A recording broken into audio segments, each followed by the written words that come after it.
expectation that they should provide clarity because that's part of the job. They have to presume innocence? Yeah, maybe. It would be naive to think they can't consider if he's guilty and what it means to have him in White Sox laundry representing the team. They haven't gotten in front of this. They needed to get in front of it, and today, hopefully, finally, we'll get some clarity. Can I make a prediction and ask for a prediction? I've got a feeling that tomorrow in the Pick Six, we'll be asking a question about why the White Sox weren't more forthright with what's going on with Mike Clevenger. I know Rick is talking, but I do not anticipate clarity on this situation. Because if there were clarity on this situation, he wouldn't be in camp. Okay, we'll get back to it. But tell me this: is it too much to ask? Is it unrealistic to have an expectation that they can thread the needle here? It's difficult to do, but don't they have an obligation to try? Yes, and I don't believe they will. It's a tough one, Bruce. It's a very fair question, and obviously a ripe one. Once again this year, Pacoda has projected the White Sox and the Cubs to have disappointing season. The Cubs winning 77 games and the White Sox winning 78. What's the right way to react to the analytics-based projection? Oh, what does Bill Pacoda know? I think the right way is just to take it with a grain of salt. You understand that this is a time of year these things come out, and everyone's going to have their ideas and the rationale for why the White Sox or the Cubs will or won't be above 500. This is a little bit more detailed. This is a little bit more analytical, and it's rooted in logic and numbers and all of those things, and you're taking emotion out of the equation. That said, I don't know if the Cubs – I think the Cubs are going to be better than a 77-win team, and I don't have any expectations for the White Sox that are positive because I think that's where I can't separate – I can't go into my computer program, my internal wiring, and remove emotion and cynicism and skepticism and history, because the White Sox, in recent times, you expect the worst. You don't have expectations. And so 78 victories sounds about right to me for a team that is going to disappoint us because they have disappointed us so often and so consistently in the last couple of years. Cubs, new day, new roster, new team, new hope. Yeah, I think they're going to be better than that. So that would be the way I would interpret Pacoda. Well, I like the fact that we have this list to use to help us debate and sort out and think ahead of what they may or may not be, both the Cubs and the White Sox. Let's start with the White Sox really quick. The other thing I love about this is, we rounded up when we gave in the question, but technically per 77.7 wins for the White Sox. It's like, how does that work? Is there all of a sudden like a new thing where if they get to 9 innings tied, like teams are getting like points for that? I mean, why do they give us these tenths of points on top of it? The White Sox across the board were statistically awful last year. Everybody's going to be bad again? I just believe that there's going to be an uptick. I don't think everybody is going to collectively have as bad of a year as they had. And I don't get on board with the Twins or the Guardians continuing to do what they do. I think they regress. And on the Cubs side of things, we spent a bunch of time on this yesterday with the Fly the W podcast. I mean, the Cubs have gotten significantly better at a couple of big positions. First base, they were horrifically bad last year. Rivas started all those games at first base. He's gone. They're better. Not necessarily hugely better, but they're better than they were. They're better in center field. They moved a potential all-star second base shortstop to second base and filled his position with an all-star shortstop. They're significantly better at those two spots. Third base, still lacking. Suzuki should be better this year, a full major league season under his belt. So I project that they are off by about 5 or 6 games for both of our local teams. Yeah, Pacoda, player empirical comparison and optimization test algorithm. So it is a projection. Bill doesn't have anything to do with it. You're thinking of another guy. It is a projection, computer-based projection. I'm just naming the computer. I think it's pretty funny. I was amused by it. But what does ROAD stand for? Because he just predicted 8 more victories for each team. That's right. Sorry. Okay, I'll come up with a ROAD acronym for you. But really, Don't ask the texters. yeah. Oh, there we go. Please go after him. No, let me tell you something. It is. I kind of feel like the things kind of steamrolled on the White Sox. You know what I mean? Like one thing went wrong, another. There was like a domino effect where the whole team was impacted. I get it. You know, you've lost a guy in Abreu who's done nothing but play well, but you feel like you have a guy that can go there to first base, and you've been waiting on that. In fact, you got a whole bunch of guys that can play that position. I think that, I'd like to know if Tim Anderson is going to have like a bounce back, and a bounce back for him would be an MVP caliber season. I'm talking about, the bases are bigger. The guy could steal 40 bases. The guy can hit. He's fast. He can do a lot of things, and he could be a catalyst. Luis Robert took a step back last year, and it's all health related. Is Eloy going to be willing to be the DH and produce the power that he's capable of producing? I think there's individual questions. Is Yohan Moncada a prospect? Is he? This is him. Is he going to get better at all? So I think that there are a lot of possibilities for the Sox. I kind of like the group the Cubs have put together. I don't know about the 1 year bounce back guys, but I think the shortstop's going to be awful good, and I think he's ready to step into kind of a leadership role. So I'm kind of looking forward to both things. And the computer, there's no problem. I got no problem with the projections, and they're often wrong, and they're just a baseline to start where you believe this team's going to go, and then you add in you mix in your positivity, and you end up losing money if you gamble on it. Well, if I start making your guys' money, I can answer these questions. There's David Ross, who told Marquee Tuesday the Cubs have a bunch of guys with something to prove. Like, these guys are hungry, man, and there's a lot of guys out to prove stuff. There's guys that are, just signed contracts or coming to new teams. There's guys that are really excited to put on the Cubs uniform and help this team win, help, bring a championship back to Wrigley Field. How much of a tone can that set for the season, or is that just your typical spring training rhetoric? I don't believe they're going to bring a World Series title back to Wrigley Field, not this year. And I think that some of these guys aren't going to be a part of it if they do. I'm still waiting on some of the younger guys, and, they got a whole outfield waiting to come up that looks like a group of really good players, good young players. But, I remind myself that, like, Christopher Morel was not a guy that I thought was going to be an impetus for that team last year, and he ended up having really a fun season, and it was fun to see that guy play. So I think it's going to be a different collection of guys, and I'm curious about it. And I think it comes down to how well their pitching does, right? They've got a lot of young pitchers and a lot of guys to move into different places.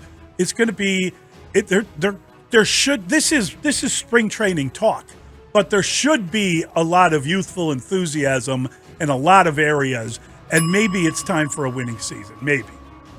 I mean, you answered it, Mully, in the last question a little bit. They brought in guys on these 1 year prove it deal. I mean, Cody Bellinger. I mean, right? He's got something to prove and a ton to gain. You've got Ian Happ. He's got a ton to gain out of having a really good season. Nick Madrigal moves from shortstop to second with an opportunity to put himself in the conversation of a top 5 second baseman in the National League. Seiya Suzuki, prove that you're worth the deal that you signed, and prove that you've, grown up, per se, caught up to Major League Baseball in America versus Major League Baseball in Japan. We've got Trey Mancini at first base. Prove it. He wanted multi-year, didn't get multi-year. So I don't think it's rhetoric. It does sound a little bit like coach speak in sports in general, like prove it, show me. But there are, based on these 1 year deals, the opportunity to do that. You met Nico Horner. You met Nico. You said Nick Madrigal. Madrigal. Nick Madrigal. Oh, geez. We'll get to him in a second. He's in your brain. Yeah. Okay, here it top is. Of your brain. Wow. There's PECOTA. We know what that stands for. Then there's the Rhodes take. Really hot opinions, assuming dramatic emotional stimulus. Rhodes. RHOADES. Well, thank you for putting the A in there. Most people forget. I don't forget. That is the way we're going to evaluate every projection now before every season. We'll repeat it later for the class. I love what the Cubs have done in terms of putting together a mix of guys who they're invested in long term. They're going to be here for a while. You know, Jameson Taillon's going to be here. You know, Dansby Swanson's going to be here. You know, Seiya Suzuki's going to be here. Let's hope Ian Happ is the next guy who signs a deal to stay, and Nico Horner as well. What they've done with the one-year guys is, like David Ross is right. There is that hunger because these are professionals who know that they have to have good years to maybe get better deals somewhere else or maybe with the Cubs, but they've got something to prove. The best part about it is, Kuma's talked about this as well. They're not names you have to Google. They're not guys who you have to wonder about. These are professionals. Mancini, Hosner. You've got guys who, Cody Bellinger, have done it before, and you're coming here to do it again with something to prove. It's a good combination. I think the Cubs are going to get off to a pretty good start. Yeah, it's actually a great question.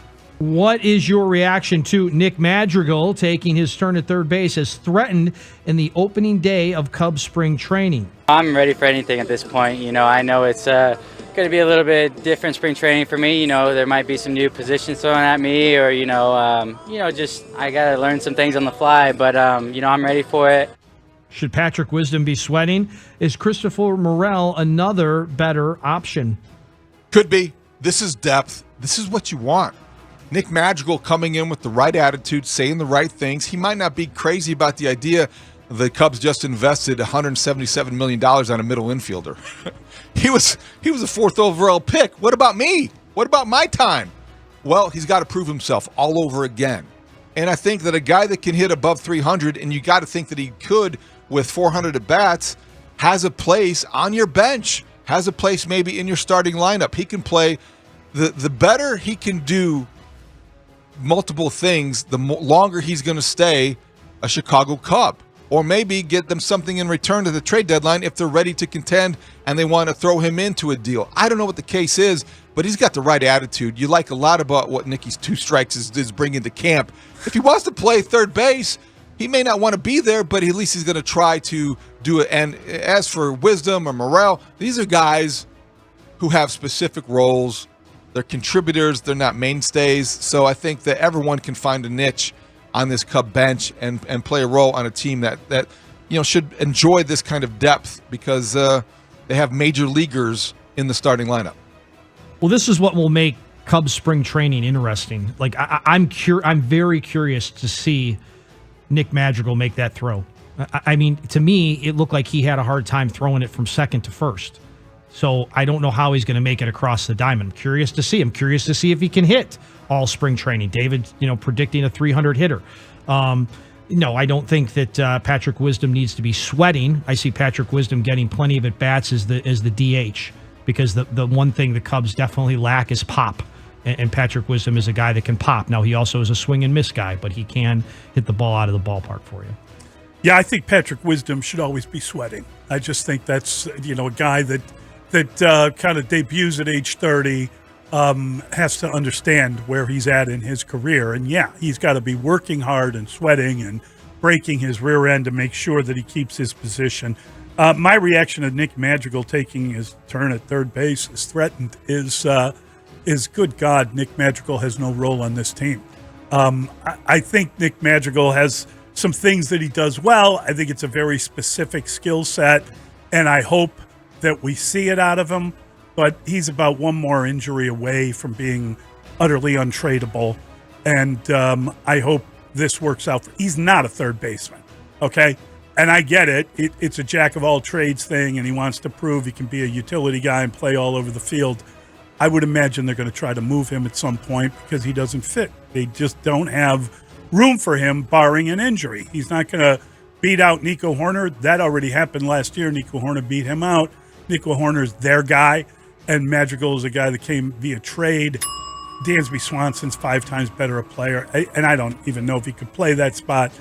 He just has no role on this team, so he needs to be a super sub, and maybe if he can get 400 at-bats, it would be as a DH, which is kind of absurd because he doesn't have that power Dustin talked about.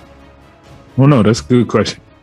What are your expectations for the Bulls tonight with DeMar DeRozan out with a right quad strain, Derek Jones Jr. down with a left abductor strain, and Alex Caruso questionable with foot soreness? Must win? Statement? Can we get to the buyout market already? Yeah, let's get to the buyout market. I don't even want to talk about a must-win statement, whatever, because guess what? They had must-wins. They have more must-wins that ended up as losses than they have games played this season, it feels like. So I think we're going to see much of the same. I would expect the same consistent. At some point, they're going to win a game, right? That's the NBA. Maybe it'll be against the Bucks because that's also the NBA. But this is a team on a 4-game slide since the non-trade deadline, the don't trade anyone deadline, and they need some sort of shot of something. Well, they've made some statements over the last 4 games, and it's not a good statement. They can't shoot straight. They can't hit a 3. All right, here, listen, DeMar is out. He's not even there. He's not even going to be sitting on the bench. So here you go, Zach. Be the $250 million man and score 36 tonight and lead the Bulls to a victory. That's what they need. They need 36 from Zach, and they need 20+ from Vooch, and they should win this game. But if you get 20 from Zach and 12 from Vooch, we'll be talking about another statement and 5 losses in a row. Well, maybe now Patrick Williams can step forward and say, hey, remember me, because now I don't have to defer, and now I don't have another star that I'm going to stand in the corner and watch do his thing. Patrick Williams has to be somebody that they get something more out of tonight. And if they don't get something out of everyone tonight and they don't win this game, news for you. The Bulls may be looking later in the month and almost have 3 weeks between victories, because I don't envision them beating the Bucks on tomorrow night. I just don't see that as a realistic possibility. If you don't win tonight, your next chance to probably get a victory would be when the Nets come to town on February 24th. This is a team that hasn't won since February 6th. That's a long time. That's a tough stretch. This is a team that is, whether it's Derek Jones Jr. down or who they're missing and who's out, DeMar is the guy. They need a group effort tonight. They need to win this game, and I do think it feels like a must-win for a team in 11th place. You can kiss him goodbye. Touchdown. Pick 6. The Eagles lost both their coordinators' head coaching jobs, with the Cardinals hiring defensive coordinator Jonathan Gannon after the Colts hired offensive coordinator Shane Steichen, whose departure will create a bigger vacuum. Can you believe it's the first time a Super Bowl team has lost both coordinators since back in '94 when the 49ers lost OC Mike Shanahan to the Broncos and DC Ray Rhodes to the Eagles? That's a remarkable bit of trivia. I did not realize that. You know what's more remarkable? The Eagles lost. That's right. The Eagles lost. They didn't beat the Chiefs, and they're still losing both coordinators.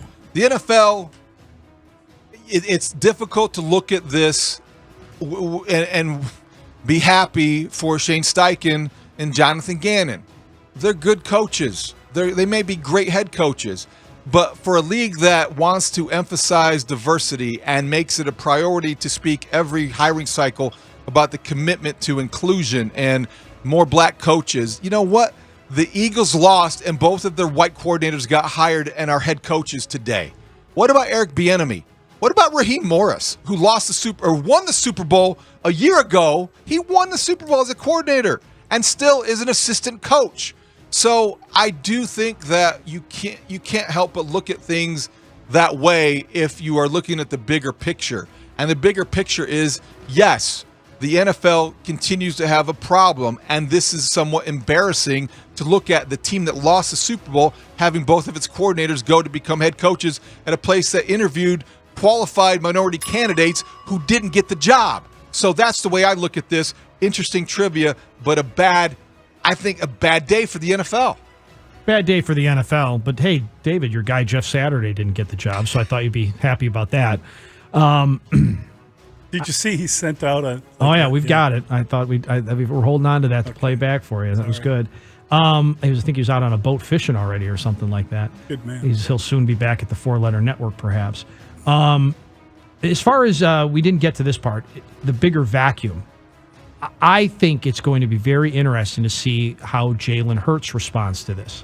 and how the Eagles' offense responds to this. They seem to have all the pieces, but we talked about yesterday how important it is to have great quarterbacks with great coaches, and it sounds like the Eagles coach has kind of been the CEO. It's his offense, but he's kind of had a hands-off. I let my coaches do their thing. I help game plan, but like day of game, I don't call plays.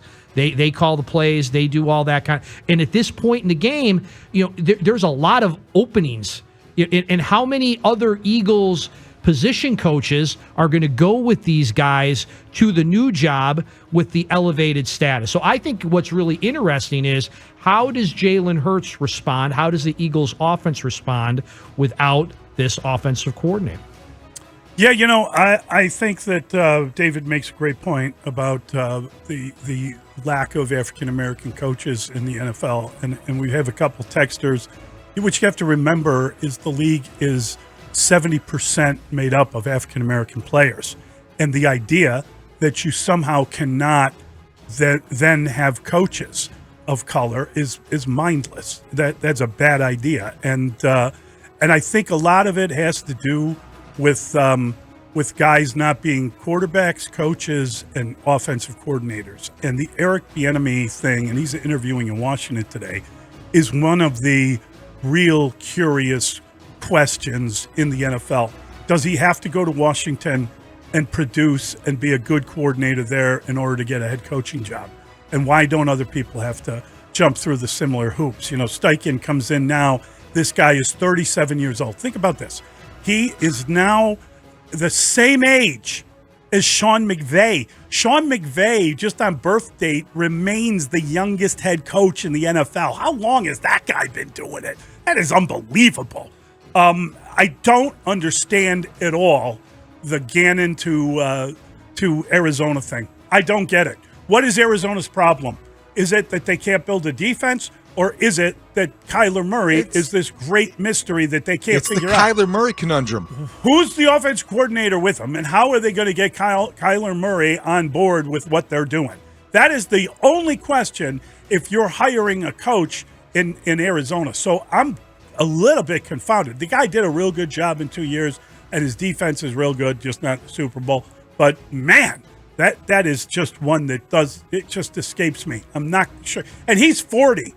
So he's a few years older than the other guy. They interviewed Brian Flores. Well, now there's a. I'm just saying.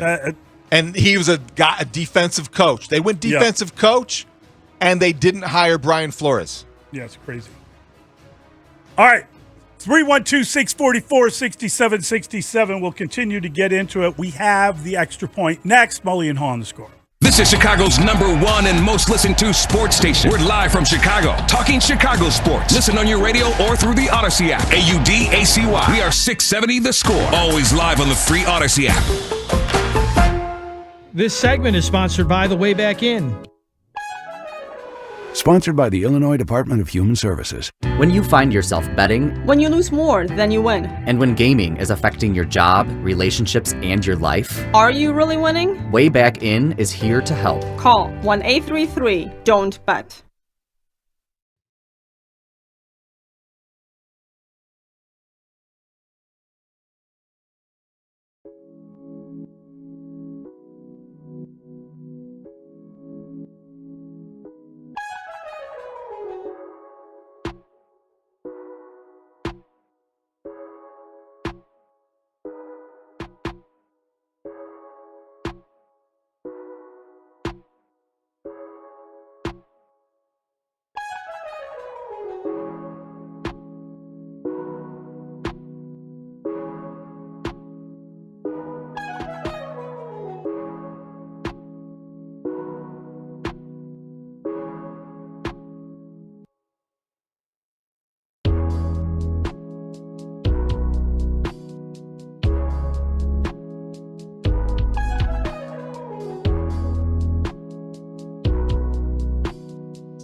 Extra Point with Mully and Haugh on 670 The Score.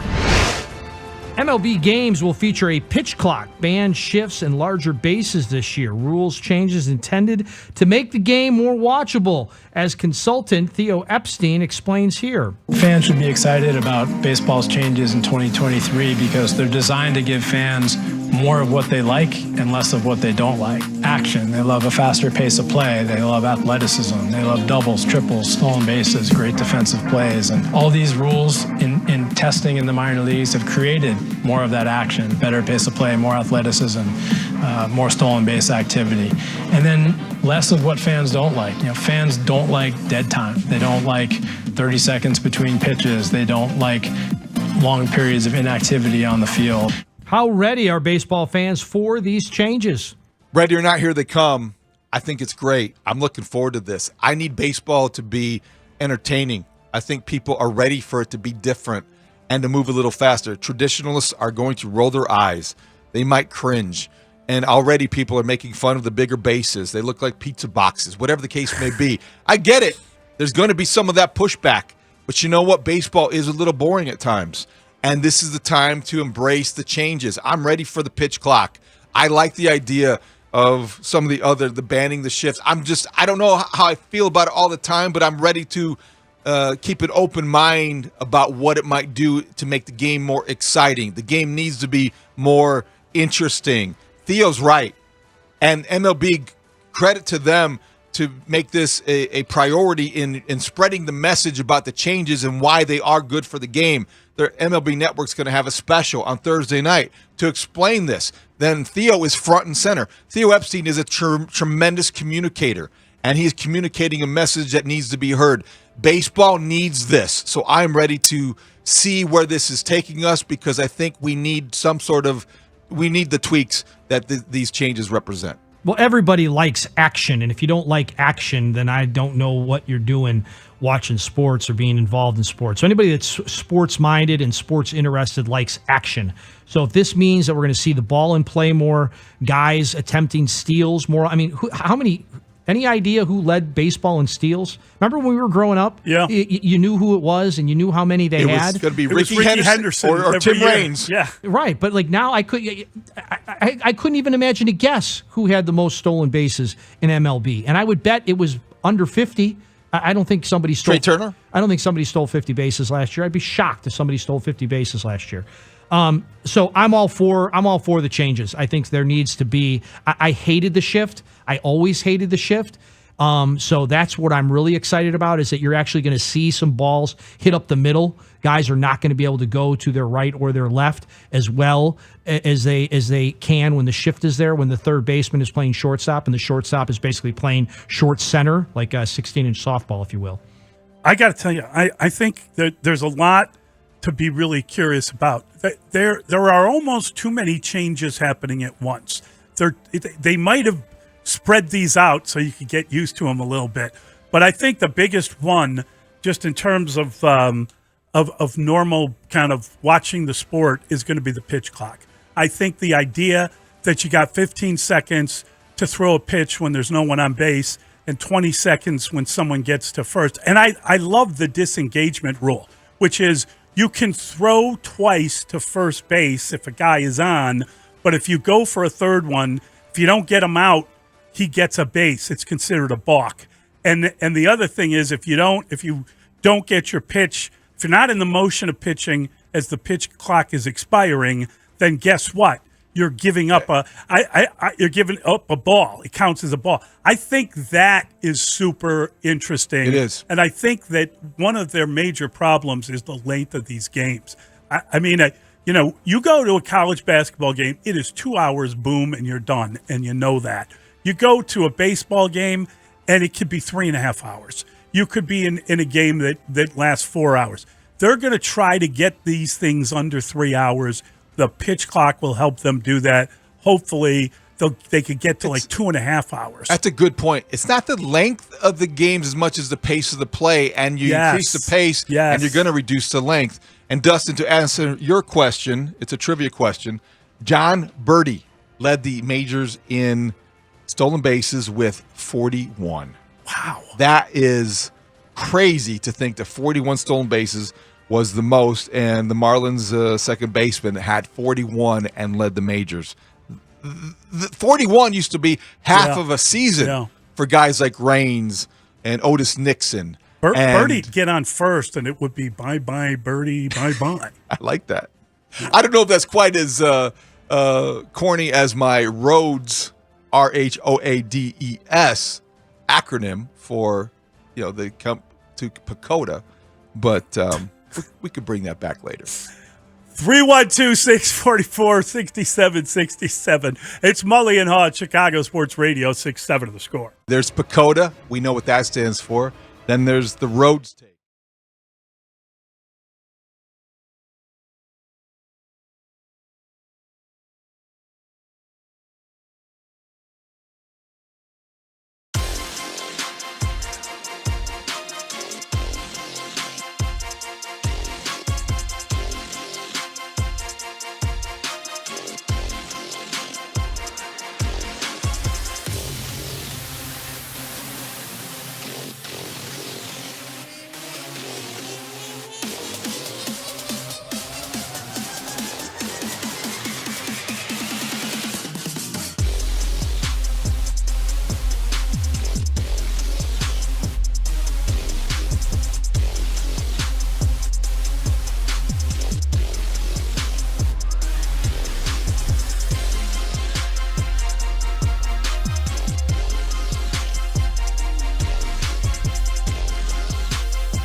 To these rule changes, and it's just going to be different, man. Well, it is going to be different, but don't you want it to be different? I do understand. Think you might need a second baseman, David. I'm just looking at it, and you might want a second baseman.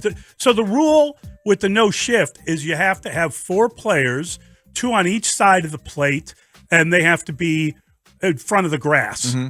So I guess the way you combat that is you'll have an outfielder come in to play like short center, and then you send your third baseman out. You'll run a version of the shift, or you just do what you've been doing for generations before this became all the rage. What? Just play positional baseball, rely on the athleticism, and I think put a premium on it like the Cubs did in moving Nico Horner to second base and Dansby Swanson.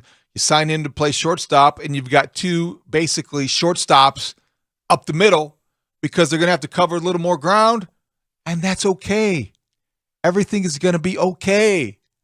And your left-handed hitters who can, go up the middle, they're going to hit for a higher average maybe. I don't mind going back to that. I don't mind these rules. Baseball has been, I don't want to say hard to watch, but harder to watch in recent years because of some of this stuff. I agree. It's been, again, the problem they have is the time of the game. It's as simple as that. The games take too long. Pitchers are too fidgety. Yeah. Pitchers are too, exact, and they have to have everything perfect. They take too much time between pitches. The greatest of all pitchers in the history of mankind. There was nothing like going to a Mark Burley start, getting out there, and the guy is he's throwing the ball. There's guys running behind him. He didn't care. He's throwing the ball. And it's him working at his pace. And, I mean, you know what? Johnny Cueto might be able to pitch longer because of the pitch clock. I think he can mix up the tempo as well as anybody. And I think that, hey, you don't have to convince me any longer about Mark Burley. Hall of Famer. Oh, come on. All right, 312-644-6767.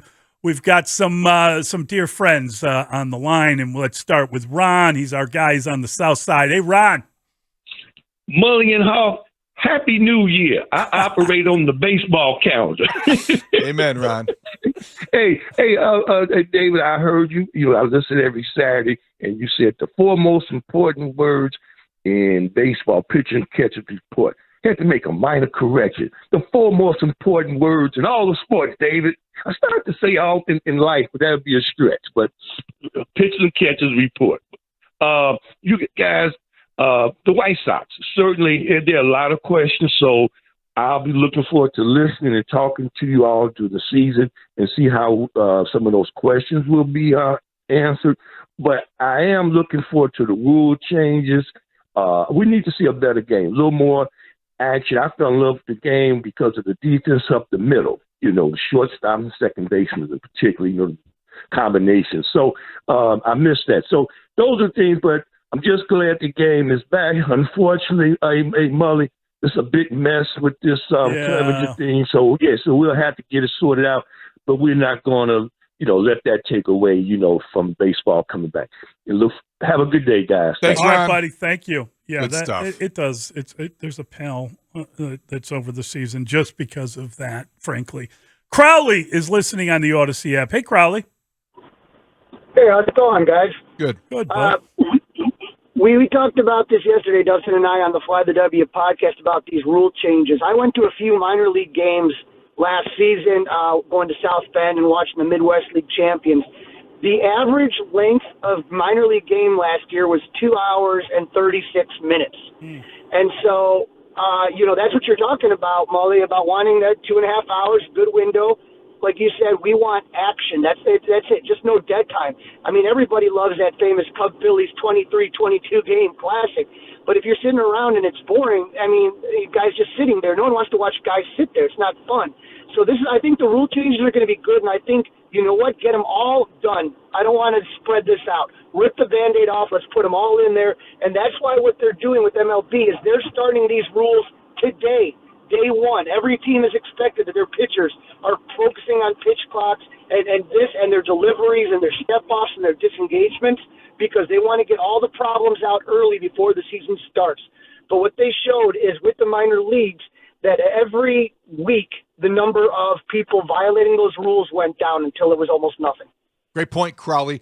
I also think this, Mully, interesting in the messaging approach. I do think the MLB is smart in not making Rob Manfred the front person here. Oh, yeah. No one wants to hear from Rob Manfred. But he is the commissioner. If he were to be the guy telling the rules, half of the people listening would think it was wrong. Is that wrong? I agree with that. Is that silly? Theo has a gravitas, having won World Series and being known as a deep thinking Ivy Leaguer. I'll admit to being guilty to that yesterday. When I'm hearing him explain all of this, I got a little bit more excited because, that's a great point, Theo. Yeah. Oh, yeah, another great point, Theo. Yeah. You're used to him making very valid points. He's not considered an owner front man. Exactly. He's considered a guy that loves the game. So that is why he's involved, because this is all going to be part of his legacy. Yeah, he's not going to think about it as a piece of metal.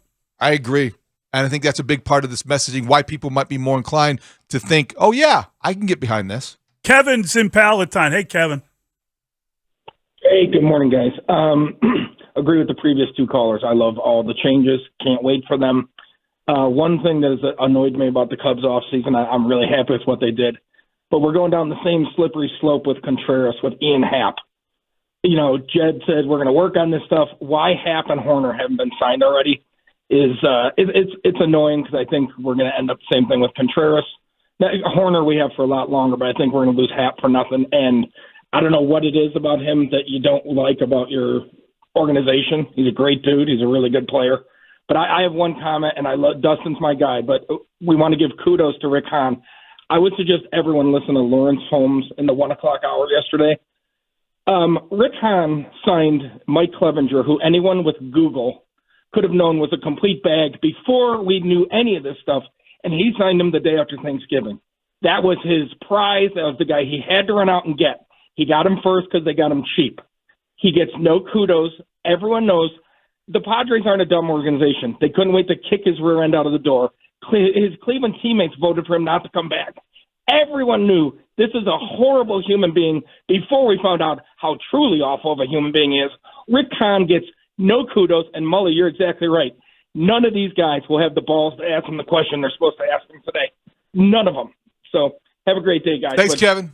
Appreciate the phone call. Well, yeah. I didn't say that. I don't know that he won't be asked the question. I don't expect him to answer. I don't expect him to. He'll say that I'm not. Well, I can't. What you said. Yeah. I'm not allowed to speak on that. I have appropriately low expectations as well. As for Ian Happ, we'll get into this at some point throughout the spring training. The Cubs have more behind Ian Happ than they did behind Wilson Contreras. Yeah. That may affect their thinking. 312-644-6767. That's the telephone number. It's Mully and Haugh on the Score. Dan Bernstein and Lawrence Holmes. Middays 10 a.m. till 2. Russell Westbrook.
Your local Hyundai dealers. This is where Chicago goes to talk Bears. Sports Radio 670 The Score. Chicago's home for Bears fans. WSCR and HD Chicago. WBMX HD2 Chicago.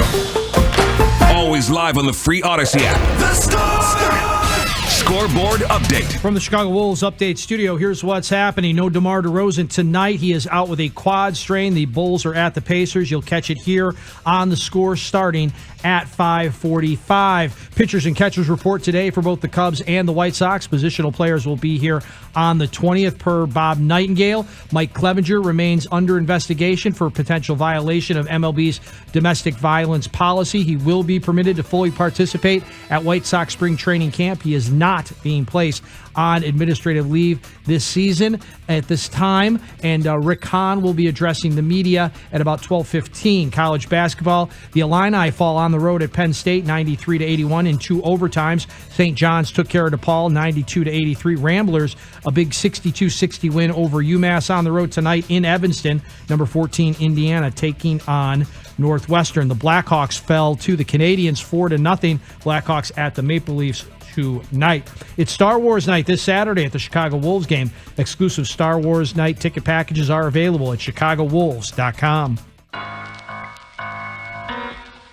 But don't you think you've already proven your worth as the quarterback of the Bears? You just rolled your eyes a little bit, but I figured I'm going to ask a question I know the answer to, but I want to hear it. Yeah, I think, I've shown a little bit, but I don't think I've shown the world what I can do in terms of, playing the full quarterback position and playing it consistently, I think there were, some times this year where, I was better than others, late, like my last game of the season against the Lions, that wasn't a good game. So just being more consistent, for my teammates, for my coaches, and, for the fan base. So, once I do that, once I, just keep progressing and keep getting better, then I'll be good. Mully and Haugh, Chicago Sports Radio 670 The Score. That is the voice of Justin Fields. He was on with Rich Eisen around the Super Bowl, wasn't it? On the last week. NFL Network last week. And he did another podcast.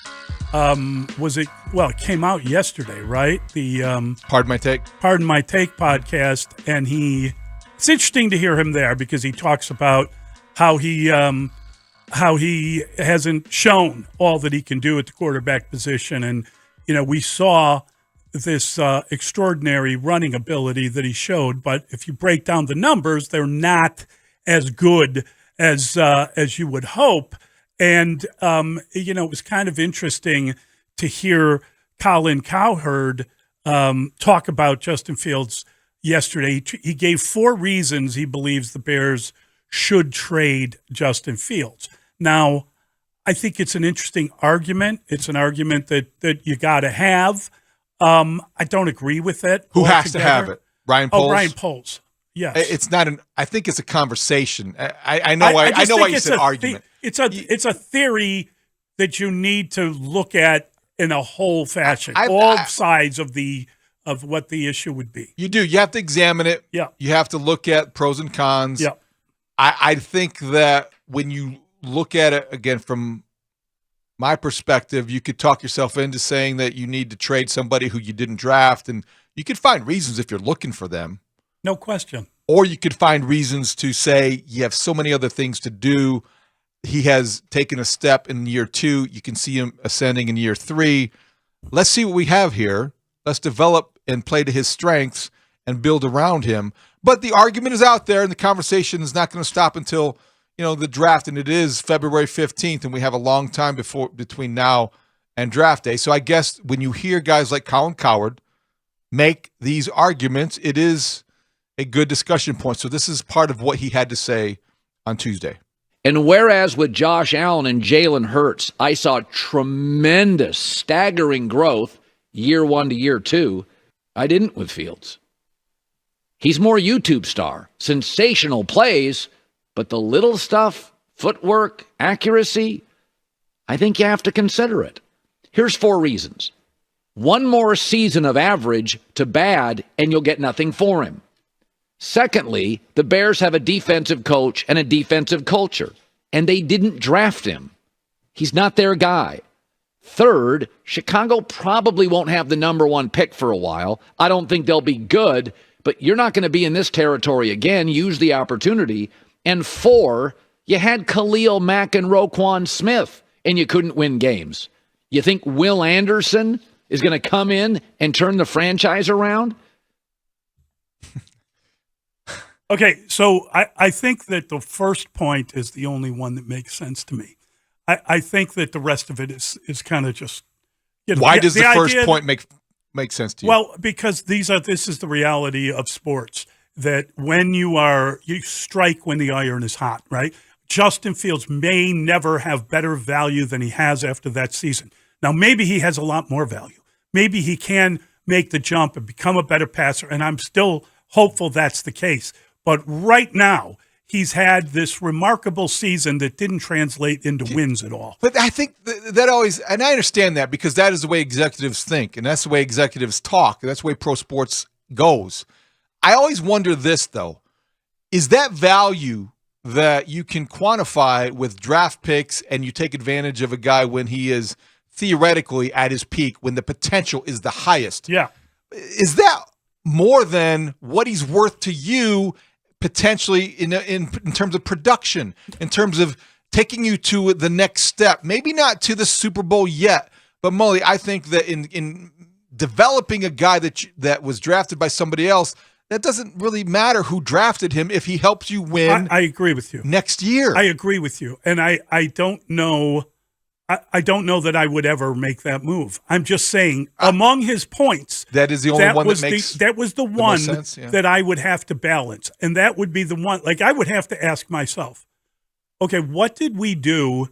Where did we succeed with him, and where did we fail with him, and where do we believe he's at? I mean, has his ability as a passer? What we saw from Jalen Hurts was a guy that improved as a passer when he went to Oklahoma and worked in that system, got into the NFL, and really the strengths of his game are the strengths that he had when he was at Alabama, and that being his leadership, his toughness, his strength. All of those things are kind of intangibles. And I think we've seen leadership and toughness and strength from Justin Fields, and it's why we want to make those comparisons. But what happened is with Hurts is he became a more accurate, better passer, and he's a very good down the field passer. We don't know that about Fields. We think he is. We think he is based on what he did in college, but can he just complete the kind of normal throws that you got to have? Can you win with him without running a gimmicky run offense? I think you can, and I think that there's enough to explore that I would not make that choice. I think he's earned that in this past season. He earned the chance to prove that he's just getting started. Totally agree. And I think it also, from a very practical standpoint, you have so many other issues to address that I'm not sure that you can afford your organization the luxury of trading a starting quarterback who you feel like is established because of the intangibles you described and hitting reset again. You don't want another 14-loss season. And if you frankly draft a rookie quarterback, number one, or if you trade Justin Fields and accumulate assets that allow you to, have this draft capital in this fortune of draft picks over the next several years, I don't know if that's better than the alternative right now when you have what you have in a young quarterback, and building around him makes more sense to me than getting rid of him. So I respect Colin Cowherd because I think he's a compelling analyst, and I think he frames things in a way that makes you think, and we're talking about it, certainly. But I also don't think he does the tenures of Khalil Mack and Roquan Smith in Chicago a service. He does it a disservice by reducing it to, they dismissing it out of hand. In 2018, when they traded for Khalil Mack and they had Roquan Smith, that was a Super Bowl caliber defense. It was with Vic Fangio and Khalil Mack and the impact he made with Akeem Hicks and the other guys around him. Eddie Jackson had a Pro Bowl year. In 2018, that was an impactful defense. That was a significant move. And it did prove to me, and to Chicago and the Bears, you get a guy like Will Anderson, and maybe not next year as a rookie, but a player on defense that can rush the passer and change game plans can change a season, can change a game, can wreck a game plan. So I don't buy that in terms of, well, he dismissed the impact a guy like that can have. The idea would be that you trade Justin Fields toward like the 9th pick in the draft, and then you draft a quarterback with the number 1 pick, who's your guy, who you develop, and then you take whoever the best defensive player. Or you take his receiver from Ohio State. But if you get C.J. Stroud, right. that would be, or if you get Bryce Young and another offensive tackle, whatever the case would be. Yeah, you get 2 in the top 10. But I don't like that idea. I don't like the idea. I like the idea that you've got the quarterback set and that you trade the first overall pick to a team that maybe you move down slightly, but you get something added. I mean, here's the thing. You gave away your team. You effectively traded anybody that you thought was halfway decent. You got rid of everybody. And you wound up with 1 pick in the top 50 of the draft. You need more. So you trade that 1 pick to get more, and if you can get something next year, that's awesome. That's ideal. That would be the ideal. ideal. You helped orchestrate a 14-loss season that put you in a position You didn't help. You orchestrated it. I mean, you really did. You did that on purpose. You did whatever you could, right? David, what if they whatever it takes? What if they had beaten the Patriots, and that wasn't a great Patriots team, but they went in and won that game, which was their best win of the year, by the way, because it wasn't a fluky thing. And it was the best moment of the season. It was. But if you then kept your team together, what could you have done? Could you have won 4 more games? And I understand this worked out. You got the number 1 pick. But I'm saying they orchestrated that by trading away first. Well, your Robert Defense Quinn, wasn't competitive after you got rid of Robert Quinn and Roquan Smith. Yeah, you did not have a front seven. You did not. That was good enough to play. That's kind of, Right. it goes without saying. Right. Here's the thing that brings us to the other news yesterday, which I think is interesting to consider when you're talking about what the Bears do with Justin Fields or what they do with that pick. Shane Steichen was introduced as the Colts head coach. Yes. He is a offensive coordinator of the Eagles. Yes. And we talked about the league. Considered a quarterback developer. Yes. Because of Jalen Hurts' That's the development. key. That's young quarterback in Indy now makes sense. Yes. Even Jim Irsay, to the point where Chris Ballard shot him a look and talking about what the Colts now are going to do in maybe getting that young quarterback for their new young head coach, 37 years old. You think he's going to get a veteran in his 30s? No. He's been there and done that. He's coached Phillip Rivers. They're buddies now. But they're going to go after a quarterback as high as they can. And, they can be they're in a position to trade with the Bears from number 4, jump to number 1. So I think increase the likelihood that the Colts will be willing to make a deal with the Bears after they hired a 37-year-old offensive-minded head coach. I mean, they did not hire that guy to develop Carr to make a move for another veteran quarterback and pay more money. Or to say, well, come here, Aaron Rodgers. They want a quarterback. Yeah. And you would think that just based on the type of quarterback that they've had there, right? Phillip Rivers or, and he worked with Phillip Rivers.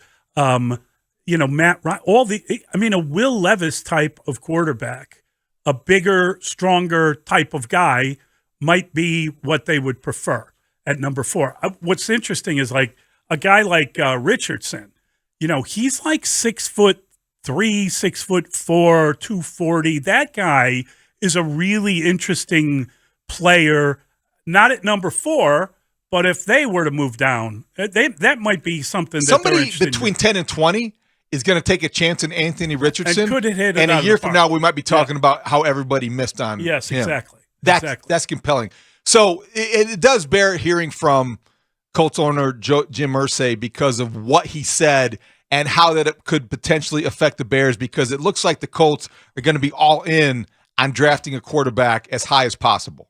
Shane clearly was the man, and it was very exciting because we had a lot of great candidates at that point. It was a close contest, but after talking to Shane, Chris and I both felt, wow, he's clearly our guy above the pack. So we just felt that Shane had a lot of that offensive magic, which is hard to find in this league. It's offense, in my mind, can be a little more complex and takes a longer time to develop. Knowing that we're going to have to find a young quarterback to develop, that's a key factor. Okay. Here are my cards. There you go. Let me lay them out in front of you. We'll play a hand of poker. God but bless. I'm so good at bluffing that you can see my cards. Jim Irsay. And at that point, I think Ballard did kind of look like, okay. Yeah. You know what you just did here. Exactly. You betrayed every He blurted out. principle Yes. that executives live by. He blurted it out. He blurted it out. And the plan is to draft a young quarterback. We may trade up to get him, and we're willing to give up as much as – I mean, it's crazy that he said that, but that's the reality of the situation they're in. Bryce Young would be appealing, you would think, to a guy like Shane Steichen, who has coached Jalen Hurts. You look at Bryce Young. Hurts a big, strong guy. Yeah, but I think in terms of the mobility and not big enough. I'm not going to sit here and make an argument for Bryce Young, but I just think that people are going to look at him as the number one quarterback that's going to come off the board. See, he's got to weigh 200 pounds. I'm just saying we agree on this. Yes. Okay, we agree on this. Yeah. But I also am encountering our opinion of what Bryce Young could be and might not be with a guy like Dan Orlovsky from ESPN. Did you see him yesterday? Compare Bryce Young to Steph Curry. And he thinks that he's got this special quality that he's going to change the game and be that kind of quarter. I don't know about that. He's a hot take artist, in my opinion. I'm not against Orlovsky or anything. It's just every time I hear him talk, and this is the problem with the draft, it's all these extreme comparisons. They are extremes. We never compare a guy to a rank and file player, which has got to be what you do when you're actually drafting him. He will be as good as this, but if we hit on him, he's going to be this good.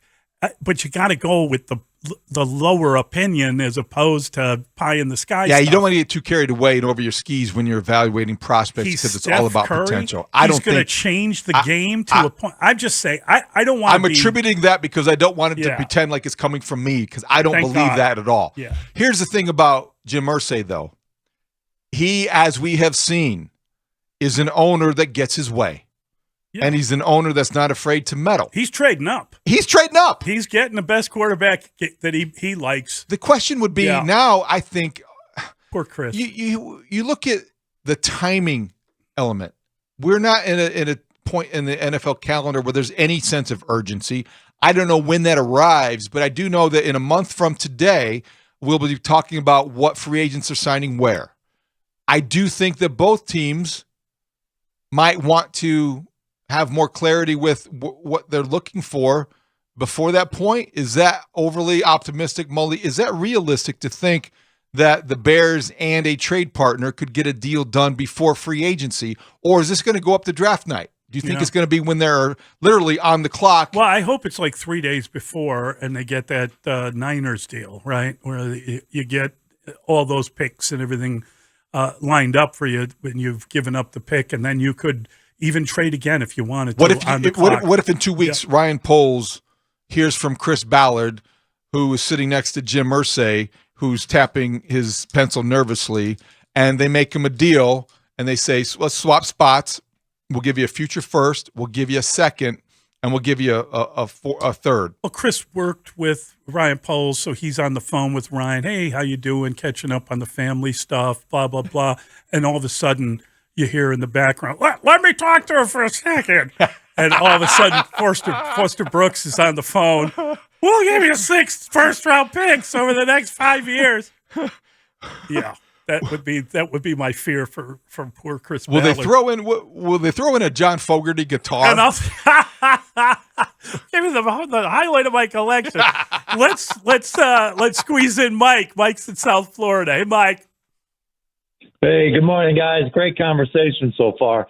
Real quick, 2 points. Number one, I think when it comes to the value the Bears are going to get for the trade, number one, I think we're going to see unprecedented value. Think about if it was the Vikings and the Bears in that 1 and 4 position, or 2-4, I should say, with Houston and Indy, and you're trying to get to the number one, right? You have somebody like Pace who would sell the farm to get up to number one. And number two, I think we have the answer on whether or not the Bears keep Justin Fields. And that man is Ian Cunningham, who's been living and breathing with Jalen Hurts for 2 years. So we will know. He possesses the answer on whether or not the Bears keep Fields. Have a good day, guys. Thanks, Mike. Thanks for the phone call. Interesting idea. That is an interesting idea because you wonder how that balances with Ryan Poles and where he came from because he's looking for the next Mahomes. We'll run all this by the great man himself, Mr. Dan Pompei joins us next. It's Mully and Haugh on The Score. Bulls fans, it's Chuck Swirsky.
670 The Score.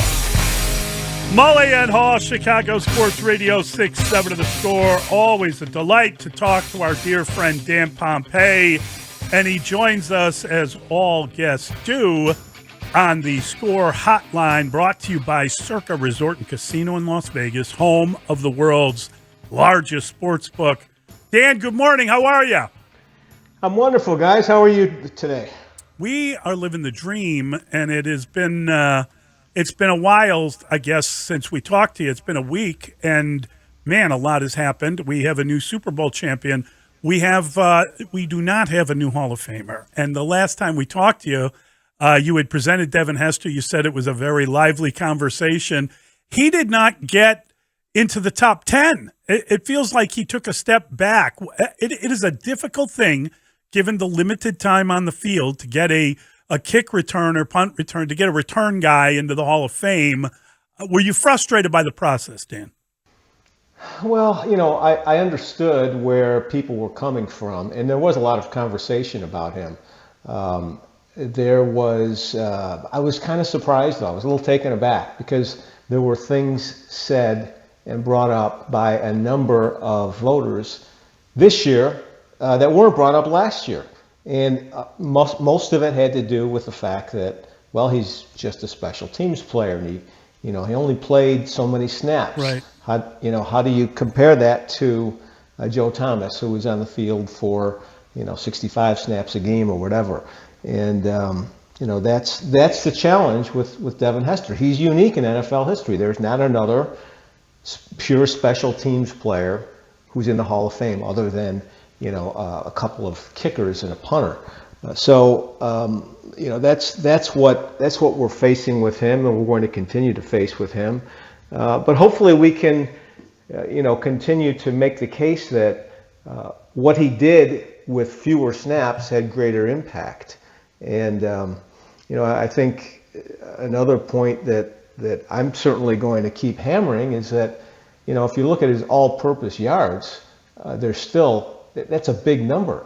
He's got more than all the three wide receivers who were finalists who we were talking about in all-purpose yards. Of course, some of that was from his receiving as well. But, you're talking about a guy who really is, the greatest returner in NFL history, and there will be a place in the Pro Football Hall of Fame for him. So I wondered a couple things after the news, Dan. Is that, number one, how this year will affect next year, or in your experience, is every year different depending on the pool of candidates? Because this was a surprise that he didn't make the final 10. So that is the carryover effect was the first question. And secondly, how he took the news, because he was so disappointed a year ago, right, because he thought he was a first ballot guy. Yeah, I'm not sure about the carryover. I can only hope that, we can kind of create a new narrative next year. I could tell you this. He has got a lot of really avid supporters in that room. I know that. They've spoken up on his behalf. They've told me so in conversations. But there are some who are not supporters or cannot warm up to the fact that he should be in ahead of some of these other players we're discussing. I think, it might have worked against him a little bit too, that we had these three wide receivers in the conversation that really split a lot of votes. And, I think that, because you had those guys, maybe that was a factor that worked against him. I don't know. But I hope that, like I said, we could start over next year. There's going to be a couple of strong first-time candidates again next year in Julius Peppers and Antonio Gates. But I think certainly there'll be room for him. I'm glad we had a good class this year. I'll say that too. And I'm glad especially that Rondé Barber got in and Zach Thomas got in, a couple guys who've been waiting for a long time and certainly were deserving. And, that's part of the process, just kind of keeping the queue moving. And I think next year there will be more guys, and maybe Devin Hester will be one of them, who have been in the queue. In terms of how he responded, I have not spoken with Devin yet. Yeah, Dan, I think that when we look at that Super Bowl, you come away with sort of marveling at how in 6 years of a career, 5 of which he played, Patrick Mahomes has put together a Hall of Fame legacy. I mean, he's already won 2, been to 3, been to 5 straight championship games. I all at home. I don't know, if some horrible event occurred, he'd be a Hall of Famer, which is hard to believe given the length of his career at this point. Yeah, it really is. I mean, we talk about, people throw that term around, future Hall of Famer, way too liberally and without really, I think, grasping all the details of what that could mean. But in his case, it probably does apply already. Because you've got those Super Bowl victories combined with MVPs, and it's pretty unusual and pretty special. And you wonder how many more of those Super Bowl wins are in his future, how many more MVPs, how many records are going to fall, how long he's going to play. Could you imagine if he plays into his 40s like Tom Brady or Drew Brees, what this guy can accomplish? And I mean, he's in a great situation, and he knows that. I love the fact that he's acknowledged it, that, maybe this wouldn't happen for him if he had gone somewhere else. But he's with a great coach. He's had great teammates, great organization, and that's helped enhance him and bring out his best. And of course, he's lifted everybody around him. So it really, I think it's going to be a pleasure to watch him. And, as we kind of say goodbye to Tom Brady and maybe say goodbye to Aaron Rodgers, or soon we'll say goodbye to Aaron Rodgers. It's good to have a pipeline of great young quarterbacks in the league led by this guy. Obviously, the quarterback carousel will spin. Derek Carr is available. Now he's an ex-Raider. Aaron Rodgers is in his darkness retreat, and we wonder where will these guys land and how it might affect the Bears because of teams who will be seeking quarterbacks in the draft. What's your best guess in terms of Carr, in terms of Rodgers, in terms of anybody else who is out there? Because the Lamar Jackson thing is also very interesting to see what happens with him in Baltimore. Could he be on the move? Who's going to be the first one to sign or be get traded somewhere, Dan, that makes an impact? Well, if teams might be waiting on Aaron Rodgers to find out what that situation is going to be like, which apparently we should know pretty soon, right? Maybe next week. And that's probably the first domino, although Derek Carr already is free to sign with anybody. If somebody really thinks strongly of him, they could go out and make a deal for him. Obviously, the Saints were interested in him already, but nothing happened there. So not to say something still might not happen with Carr. But, I think beyond that, there might be kind of a delay and some things, some dominoes falling. I still kind of think Aaron Rodgers is going to be in Green Bay next year. I might be in the minority in that, but if he stays there, then you've got fewer pieces in the market that are really going to demand a lot of attention. Maybe that helps create the market for the draft picks, the quarterbacks in the draft who will go high. And that would obviously behoove the Bears. It's going to be interesting, Dan, because obviously you think Houston wants a quarterback, and now we heard from the Colts owner yesterday saying he wants a quarterback. They want a young quarterback. That's why they hired their coach. I just wonder, have you heard anything about Will Levis passing Bryce Young, that somehow he's going to wind up being the guy that moves up the board? Is that just conjecture? Is that part of what happens during this process? Is that the kind of stuff we're looking for now? Well, I think it's all beauty in the eye of the beholder. There are going to be some teams that are not comfortable with Bryce Young because he is such a different quarterback. He's an outlier at 5'10" or whatever he is, 192 pounds. Whether or not, one of those teams is the Texans or the Colts or a team that could be in play for a quarterback very high in the draft, that we're not sure of yet. So it wouldn't shock me if Will Levis did jump him. But I think there's a lot of time between now and the draft, and some of that has yet to be crystallized. So we're just going to have to watch the process and see how things flow at the combine and in the private workouts, and what teams have to say and do between now and the end of April. Quickly, Dan, do you think Ryan Poles entertains trade offers, trade talks with teams about Justin Fields? I don't think so. I think, they have to develop Justin Fields, try to continue to develop him. They're this far down the road now. He's done enough that would make you think that, maybe he can take the next step. And it would be, maybe it'd be different if there were a quarterback there at the top of the draft that you said can't miss prospect, once in a generation. Then maybe you'd think about it differently, but that player's not there. Dan, you're the best. Thank you, buddy. Appreciate it. Thanks, Dan. Okay. Appreciate it, guys. That is the great man himself, Mr. Dan Pompei. Interesting in terms of just what he thinks the Bears should do. Also, just back to the Hester thing for a quick moment. Please. The difference in year to year, depending on who's available, who's in the mix, like the fact that Devin Hester wasn't a finalist this year but was last year, it's one of those things that doesn't make any sense to me, and yet I understand it. You know what I mean? It's not. It doesn't compute, but you look at who else got in, and you think, okay, well, this is why. But it shouldn't be that way. No, but I think the other thing is that you've got to be aware of what the Hall of Fame class is going to look like in a year or two. So I can remember talking to Goose, to Rich Goslin at the Super Bowl year after year, where he would be very concerned. Like, we got a lot of pass rushers coming up. We got to start moving the line and getting some of these guys in, because otherwise we're going to get bottled up. You have to have that mentality when you're looking at Hall of Fame classes.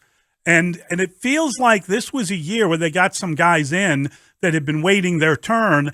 And the idea that Hester kind of got stuck in the logjam is a tough one, because it's a tough one. I think Dan's right. I think there is support. I think he will eventually get in, but it's not going to be as easy as we thought. Doesn't make it easier to take for him. No, he's taking it hard. And I also think about the cap at 5 people. Yeah, it's tough. I don't know about that. All right, 312-644-6767. We got some people who want to check in. We're going to take your calls. It's Mully and Haugh, Chicago Sports Radio, 6-7 The Score. Hey, it's Dan.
Mully and Haugh, Chicago Sports Radio 670 The Score.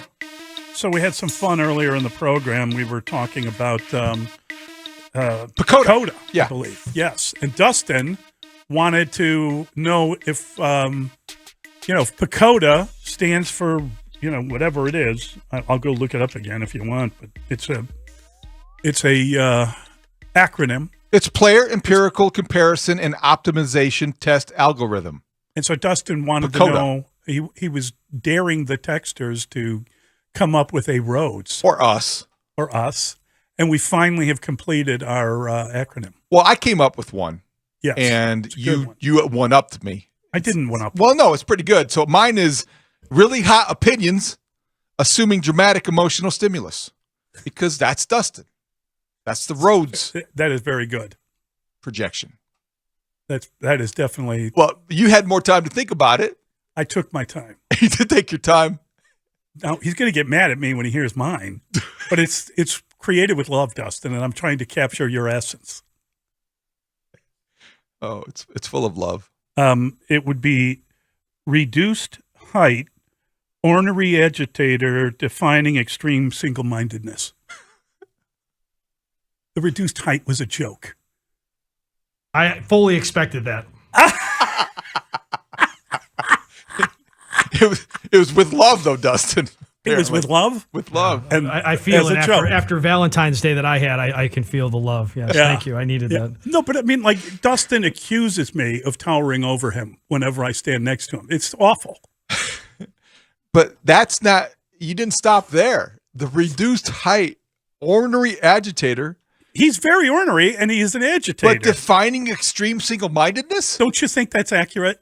When Dustin gets a dog, when the dog gets a bone, it chews on the bone, and it doesn't want to give it up, I think right? defining extreme single-mindedness is more insulting than me saying assuming dramatic emotional stimulus. But Dustin, if you ever get in an argument with Dustin, he has a tendency to repeat his opinion as if that was an argument. I'm saying that is an example of the dramatic emotional stimulus. He is emotional when he argues. I don't think that he's necessarily single-minded, as you imply. Dustin, which of our two acronyms would you find more appealing? The Rhodes projection. Which one would you want the Rhodes projection? Which one do you think in Wikipedia is more you versus which one you like more? I don't know. Well, I mean that's which one is more me? Probably yours, unfortunately. But I like David's better. Maybe the people at Obvious Shirts would like to, make a shirt, or maybe you could buy that shirt on 670thescore.com. I think Dustin also what he's trying to say is he's just glad we spelled his name correctly. Yes, most people leave out the A. Yeah. And Dustin, to be honest, and this is maybe a little bit of a shot, but some days I'm just glad you spelled your name correctly.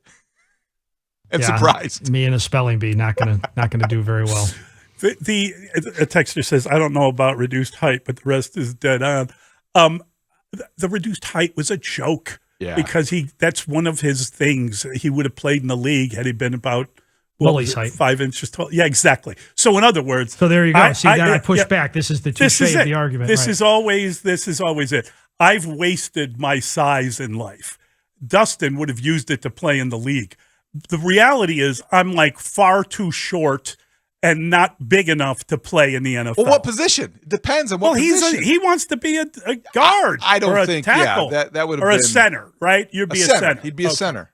If he said he wanted to be a center, if he had I can pull size, like Kelsey. Yeah, he can pull like Jason Kelsey. He thinks like that. You're basically I can go second level. When you tell me that I've wasted my height and I've never heard him strength. say that you've wasted your height. Well, he has. He said it to me many times. It means no. It means he thinks I'm soft. You say you're implying that I've never said that out loud. Oh, out loud!